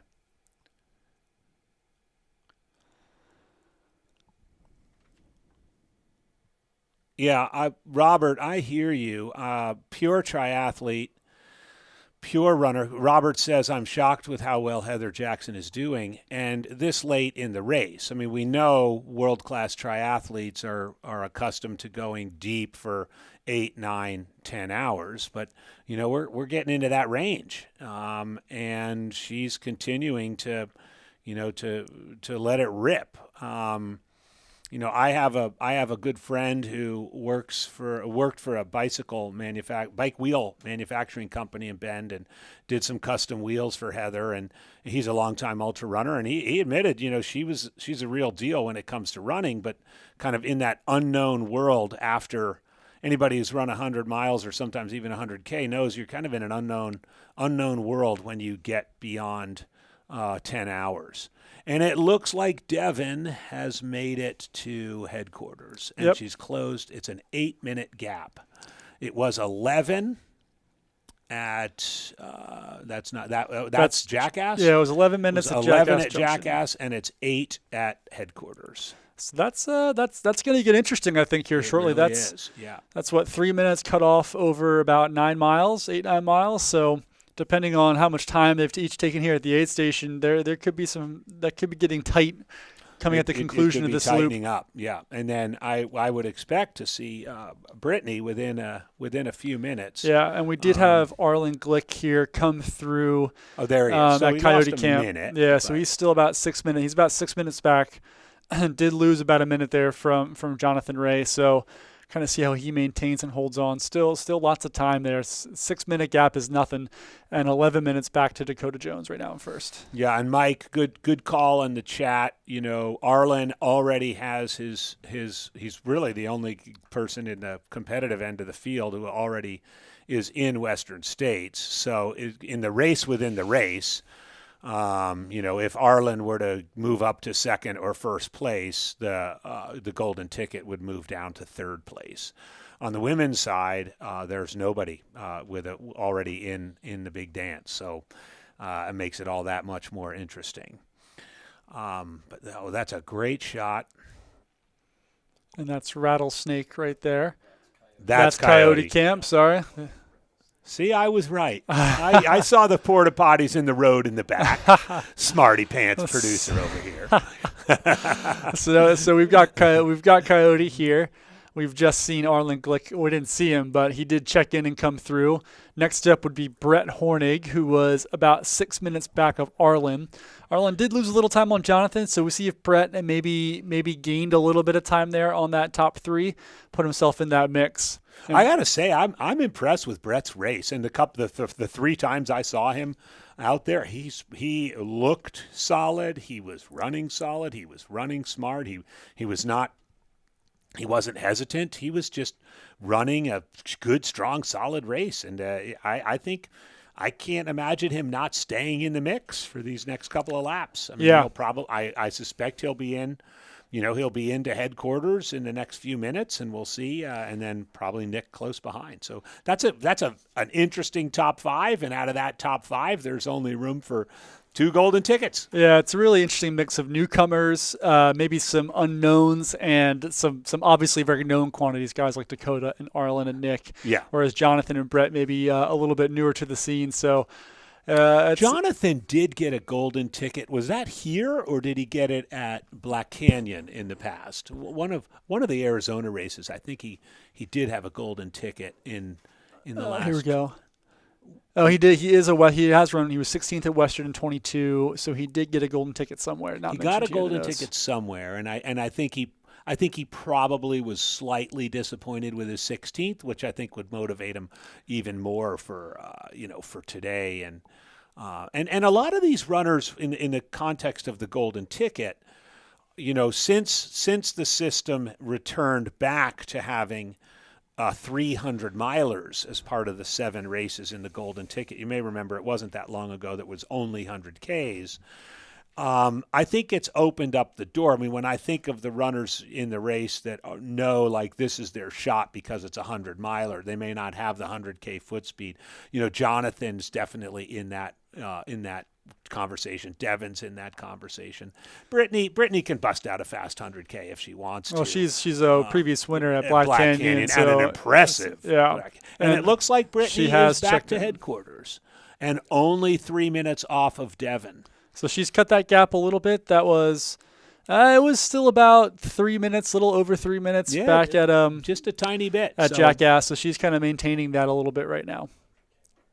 So there, it looks like we're getting a little eyes on Brittany. I know she's got sort of a neon. Oh, there's Trayer winning the 100K. Oh, big surprise there. Another win for Boston. Yes, Mandy asks, Heather Jackson could get a ticket to Western States. Indeed. All that you need to do, and it's a big ask, but all you need to do is finish top 2 here in the men's and the women's, and you get an entry to Western States. As my good friend Craig Thornley likes to point out, you still have to pay the entry fee. Some people over the years have thought, it's not only an entry, but it's a free entry. No, not the case. It's not a free entry. But you do get an entry. Craig will usually give you about 2 weeks to claim that entry. And once you claim it, you're in the race. If you don't claim it, it goes down to 3rd place and 4th place and then ultimately 5th place. That's as far down as it goes as 5th place. And it looks like Scott Trayer did actually set the course record in the 100K as well, too. So congrats to Scott. Attaway, Scott. Course record in the 100K. And right now, let's see, we're still waiting on Brett to come in here to Coyote Camp, and where we've had Dakota Jones, Jonathan Ray, and Arlen Glick all come in right now. And we've had our top 3 women come into headquarters. There's a still shot of Brittany coming in and out of headquarters, and she's picking up Dave Fott as a pacer. And for those, you know that most people know Brittany's an Idaho runner, and Joelle Vaught, long-time ultra runner, is Dave Fott's better half. So Brittany's in good hands picking up a pacer heading out for Loop 4. Lots of comments on Scott Trayer. Love Boston. Scott is incredible. Scott was the fastest moving person on the course in his second lap. Chris, thank you for that. Great training run for Scott for Desert Solstice. And by the way, this was after a full week of him doing some fantastic interviews here for Chasing Gold. The highlight of those interviews was he would, wait till the end and stick these people with the top, the fartlek round of the 10 questions. And when he asked, are you a Gene Wilder or Johnny Depp? People because he's playing in on Charlie and the Chocolate Factory. I remember when Brittany was just like, she looked like a deer in the headlights. She's like, I don't understand the question. I mean, how many people like phone a friend or something? How many people still know who Gene Wilder even is? Exactly. Yeah. But Scott did a wonderful job on those and asking their favorite aid station food and so forth. So congratulations to local man Scott Traer on a great 100K run. What is the time? Was he under? Let's see. He started at 7. Can you get that here? So he must have been. He's fast. Jeez. Scott Traer, 7:31:46 was his time. A 7:31 trail 100K. Just a day in the park.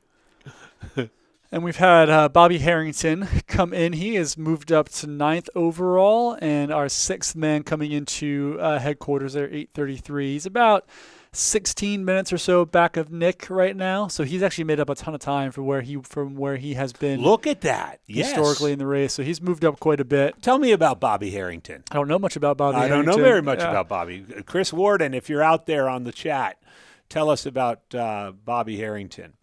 I see the chat. It's an annual conversation. You're all asking about UTMB and American men at UTMB. How about we just save that for a couple hours later? When we get to the witching hour. To be honest, it confuses me. I do know Tim Tollefson has had some good races there. It's not like Jim has failed there, getting into 5th place. I think we in America do want a winner at UTMB. I think eventually we'll get the winner. I think the bigger question is, why on earth do the women do so well while the men struggle? But let's set that. Let's put that on the shelf for a little bit later this evening when maybe things get a little bit more punchy.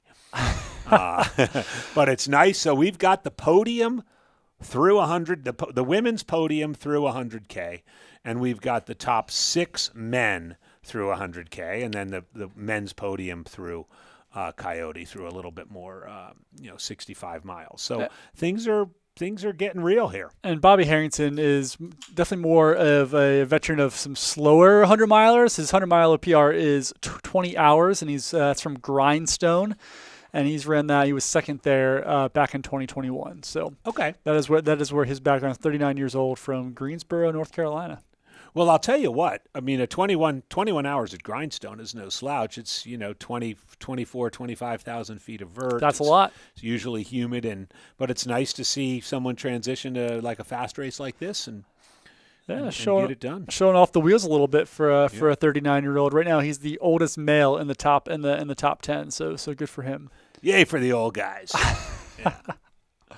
And Jacob went out hard. I think you guys probably saw that. He had a 1:20, out to Jackass the first round. And he's not in yet. He is into headquarters at 8:37. So he is right now 10th overall. Oh, so there he is. He made it in 7th 10th overall, 7th man. Yeah, so he has come in there. It looks like he had a tough stretch for sure, kind of in the middle of that 3rd lap. So hopefully he's bounced back a little bit from that. It looks like the heat was getting to him. Yeah, a bit. And he lives in Canada. He might be one that the cool of the night might be a little bit of a revitalization for him. So.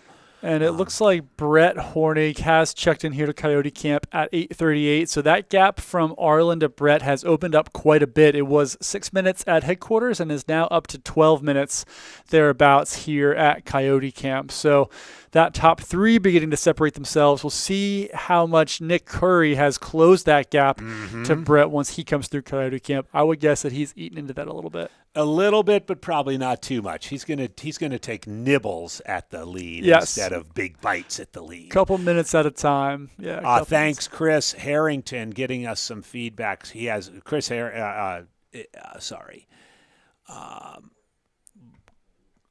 Greg Harrington. Chris Warden talking about Bobby Harrington. Bobby Harrington. Yeah. 2 of the top 5 performances at Grindstone all time. Oh, there we go. Which includes, by the way, people like Meltzer and Browning who've gone out there and gone after it. So thank you, Chris, for the tidbit. So no slouch. We shouldn't be surprised at Harrington. Absolutely. Being right there. Absolutely. So right now we are looking in at Coyote Camp. We've had 4 men come through here, waiting on our 5th, which would be Nick Corey. Should be probably still a couple minutes out from him coming through here. But he has worked his way up from 30th place early on in the race, right now sitting 5th overall. Our top 3 women as it stands right now, Heather Jackson, and then 8 minutes back to Devin Yanko, and then 3 minutes back to Brittany Peterson. So that race for the top 3 is just starting to get a little bit tighter there for those 2 golden ticket spots. Yeah, and one thing I've noticed in their first 3 loops, which I suppose is not surprising, is that Heather's best section is the uphill, the first uphill section. Brittany's best section, she's a technical runner, are the rollers through the middle part. And Devin's best section is the screaming downhill between Jackass and the road crossing. And then they're kind of equal. So, I mean, it's conceivable that you could see Heather open a little bit up.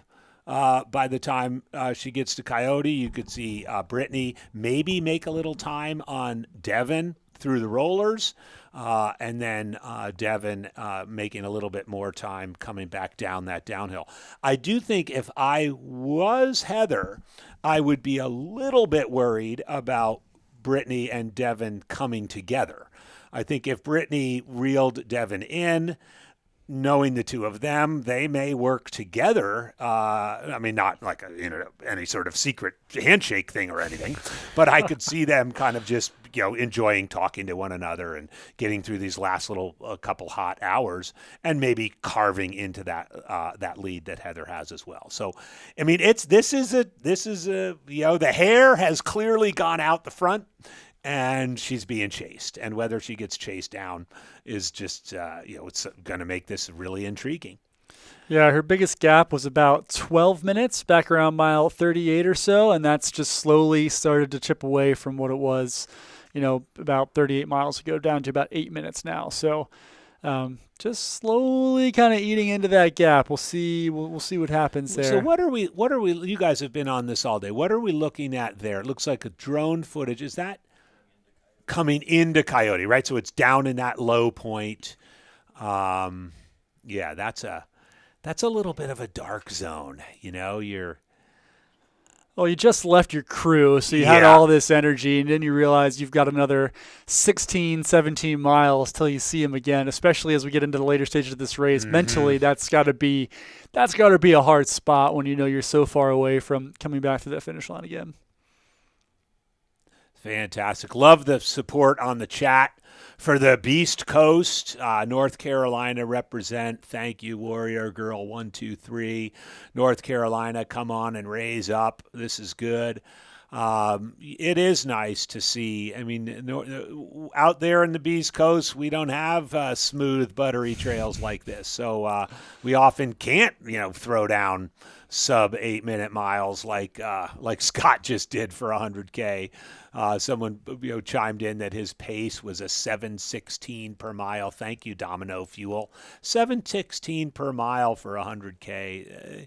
That's just stupid fast. I mean, gosh, I would be looking out for old Scott Trayer at Desert Solstice, and we know he got his golden ticket. He had a fantastic Western States. It's just great to see him, kind of making a mark in the sport like this.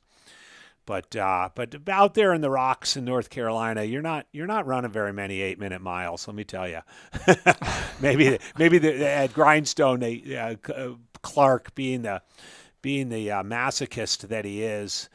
Makes us run around the park. You can literally hear the finish line. It's one of those races, and then you make a sharp right and you go all the way around the camp. It takes about 1.5 miles, and then you finish. But old friend Bruce Holbert, good to see you, Bruce, an old Beast Coaster, chiming in on the chat. We have roots and rocks and roots. Yes, we do.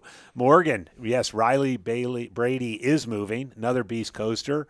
And I suspect that she will continue to be in the mix as we go into the evening. Yeah, she's just right there with Nicole and Casey Lichtheim, like we were talking about earlier. That group has the potential to really do some damage heading out onto the 4th and 5th loops. Yeah. And looks like Manuela Sokol has checked in here to headquarters. So she is our 4th woman to come in. She is currently about 15 minutes back of Brittany Peterson, so she has lost a little bit of time over this segment from Jackass Junction. So she is fourth woman, 8 hours, 44 minutes, 11th overall. Manuela Sokol, the 2:37 marathoner, has checked into Javelina headquarters. Yeah, I have to say it was fun watching Manuela in her first two loops. She, you often think, a fast road marathoner, they may just look very sort of metronomic and so forth, but she really looked like a trail runner. Mm-hmm. I mean, she's small in stature, she's smiling, she's taking time in the aid stations. I think maybe if this is the beginning of her transition to the trails, or maybe she's made a transition to the trails already. But I mean, I think she's running this race well. I mean, she went out fast, and we'll see. Maybe I mean, when I saw her leaving for Loop 3, she had all kinds of ice on her. So I mean, obviously the heat was becoming a factor for her. But I mean, I would say we're far from saying Manuela's done with this race. I mean, absolutely, far from that. Yeah, I don't think she's done by any stretch. I think it's a more credit to the competition ahead of her. Yeah. And less of a demerit against her for that gap opening up a little bit more. I mean, Brittany, Devin, and Heather are just running really, really strong, and she's just putting out, and Manuela's still putting out. And then one of those things is one does wonder, are Devin and Brittany making a move too early? Yeah. We hope not, but it could be that they've thought maybe this was their time, and Manuela sort of pulled it back and took care of herself in lap 3. So and let's that trio should be on the way within the next 10-15 minutes of Nicole, Riley, and Casey. I mean, there's a lot of ultra running chops in that group. Yeah, they were about 6-7 minutes back of Manuela at Rattlesnake, so they should be coming here. We're at 8:46, so in the next probably 4 or 5 minutes. Oh, so even sooner than that. Yeah. Yep.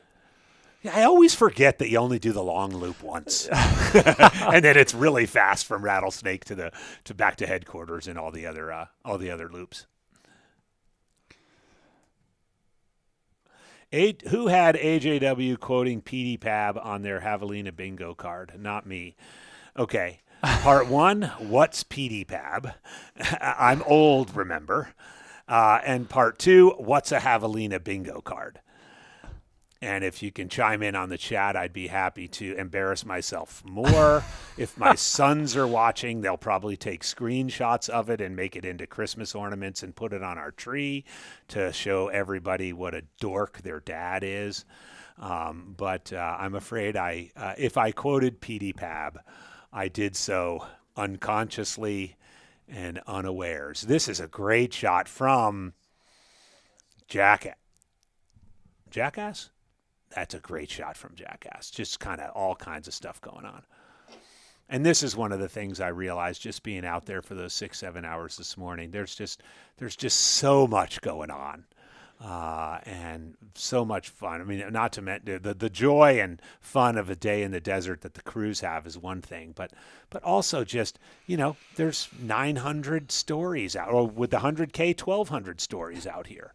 And I think you see those, at these aid stations, you see them, kind of coming alive. And while we're justifiably so, sort of focusing on the pointy end of the field today, it's nice to see these shots of the aid stations and people having a good time and refueling and getting ready for the night and all the other things they're doing. And we did have a couple other athletes check in at headquarters, finishing the third lap. Riley Brady moves up to that fifth woman's spot right now. So she comes in 8:48, just about 4 minutes back of Manuela. And then Patrick Reagan, we did have him check in there, 13th overall. I want to say he is the 9th male. 8th or 9th male to check in right now. So Riley Brady and Patrick Reagan both checking in there at headquarters. Nice. Oh, and now I understand it's a rap reference. Okay. Well, so you don't feel bad about that. I did not understand it either. We can be equally uncool when it comes to PD Pablo. I mean, my rap experience goes back to the Sugar Hill Gang and fantastic, and Kendrick Lamar I love, but I guess I need to do a little work on my rap references. But if I did it unconsciously, who knows? As the night goes on, there may be a couple of more. But thank you for bearing with me here. Maybe a little bit later in the evening we can have some country music references. I won't get any of those either, so we don't have to worry about that. It's nice to see Pat come through. I think I was standing at the entrance to headquarters with Craig Thornley, the Western States race director, and we're both good friends with Pat. And he didn't seem a little bit off. He did seem like he was attempting to employ the Nick Corey strategy, but he's a little far back for a full-blown Nick Corey strategy. Yeah, I think he's been moving the wrong direction here. I think so. So he had some cramping issues his last time through headquarters. So I think we saw him stretch out that hamstring a few times at some of the aid stations since then. So I think he's just having some problems and just not on his A game today. But right. The fact that he's able to continue to kind of power through and still get through 100K is good. We'll see. Hopefully he continues on. So we'll see how that goes. Yeah. I suspect he will. I think so too. Well, he's a guy who honors the event. He's a pretty tough guy. Yeah. He's a pretty tough guy. So we're waiting on Nicole and Casey, and I know in a few minutes we're going to take a short break as we start the new. As you know, the podcast YouTube only allows us so much time to take up their space, and then they make us claim out new space. But it might be while we're away that Nicole and Casey come through, but it'll be interesting to see as they come into 100K and they embark on sort of chasing down Riley, Manuela, Brittany, Devin, Heather. It's going to be dynamic. And Riley was behind Nicole heading into the last couple checkpoints. And so she was a minute up at Rattlesnake, and she came in right with Nicole and Casey there. So she's opened up a little bit of a gap. Right now it's about 3 minutes. We'll see. Now, again, there can be some weirdness how the runners come into Javelina headquarters, but right now she is opened up a little bit from both Nicole and Casey, which I think is maybe a little bit surprising, but yeah we'll see. And Nick Curry has checked into. There we go. Okay. So, Coyote. He took his time. Yeah, he took his time between headquarters and Coyote. And he's still, I believe, he's 22 minutes back right now. If I did my math right. No, 12 minutes back. 12 minutes behind Brett. 12 minutes back. But he was 19 minutes back at headquarters, so he's chopped off 7 minutes between that 4 mile stretch. So Nick is still, he took his time, but he's cutting into those leads. There's no doubt. And more importantly, if you consider Arlen, because Arlen is, already has his space, he's a half an hour off golden ticket position. Yeah. If I was a guy in golden ticket position, I'd be scared of Nick Curry. Yeah, I think the one guy you don't want behind you in that case is Nick Curry. Right. Yeah.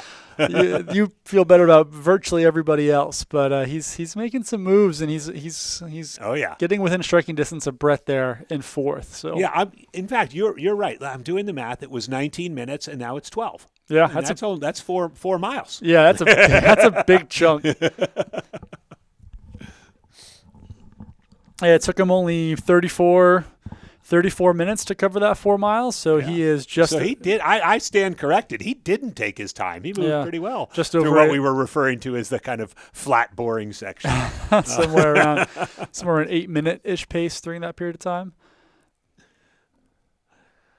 Thank you, Aaron Davis, for considering me a complex character. Wouldn't shock me if I was a rapper myself. No, I did sing for the Hamilton College Buffers a cappella crew. Blue blazers, patches on the jacket, white bucks, but that was a lifetime ago. And Nicole and Casey did come into headquarters about 4 minutes back of Riley. Oh, that's 5 minutes for I'm Casey. glad so. we got that before we're going off for this little break. But so if again similarly, they are also just under 30 minutes behind golden ticket position. Yeah, so Devin at 8:20, she came through headquarters at 8:26. So right now, Casey and Nicole are just under a half hour. Riley is like 22 minutes back. Manuela is just under that. So there's a lot of runners within striking distance right now. Good stuff. And just to recap, right now our top 6 on the women's side: Heather Jackson, Devin Yanko, Brittany Peterson, Manuela Sokol, Riley Brady, Nicole Bitter, and Casey Lichtai, all kind of within that range for those 2 golden ticket spots. And on the men's side, who have come through Coyote Camp, it's Dakota Jones, 5 minutes to Jonathan Ray, 6 minutes back to Arlen Glick, and then 12 minutes to Brett Hornig, and another 12 minutes to Nick Curry, who has been closing that gap quickly. So that's our top 5 and top 6 on the men's and for those men's and women's golden tickets right now. And right now we have eyes. This is Jackass Junction, I think, with all the duck T-shirts and the ducky pool. Right now, a hoppin' place. And it's just a shadow of what it's going to be. But I love the duck theme this year. Yes, it's been a hot topic in the chat. People loving the ducks. I think there is also a guy in a baking cape. So probably right now the most fun aid station that we've seen thus far. But I think all these aid stations are going to be having a good time here. Oh yeah. Once that sun starts to get a little bit lower. And that is quite the suit. Look at that suit. Yeah, the lime green. Whew. And there is a rumor right now that Pete's Meats can be found on Loop 6. So if we have eyes on Casey. It looks like she's jogging along there with Jason Coop, her coach. And I suspect she's going to pick up Miguel, her longtime pacer. I think he's preparing to do 2 loops with her. But Coop actually just flew in from Europe yesterday morning, where he's been working on a project, and came down here. And, 2 of the athletes he's coaching, Dakota Jones and Casey Lichtai, are in the mix. And it's nice to see Casey, bouncing back from her surgery a few months back and having a great time out here at Javelina. And Heather Jackson has come into Coyote Camp at 8:55, so 5 minutes back of Nick Curry. Nick made up about 4 minutes on her in that stretch between that stretch between Javelina headquarters and Coyote Camp. So first woman here through mile 65.1 is Heather Jackson. And she did that section in 30, just doing the math, 37 minutes, 4 miles. She's still moving. She's absolutely still moving. No so doubt about it. Right around 9-minute pace. Yeah. And it looks like we are now going to switch over stream. So give us here about 5 minutes and come see us here on the other stream. We're going to log off here, and we'll catch you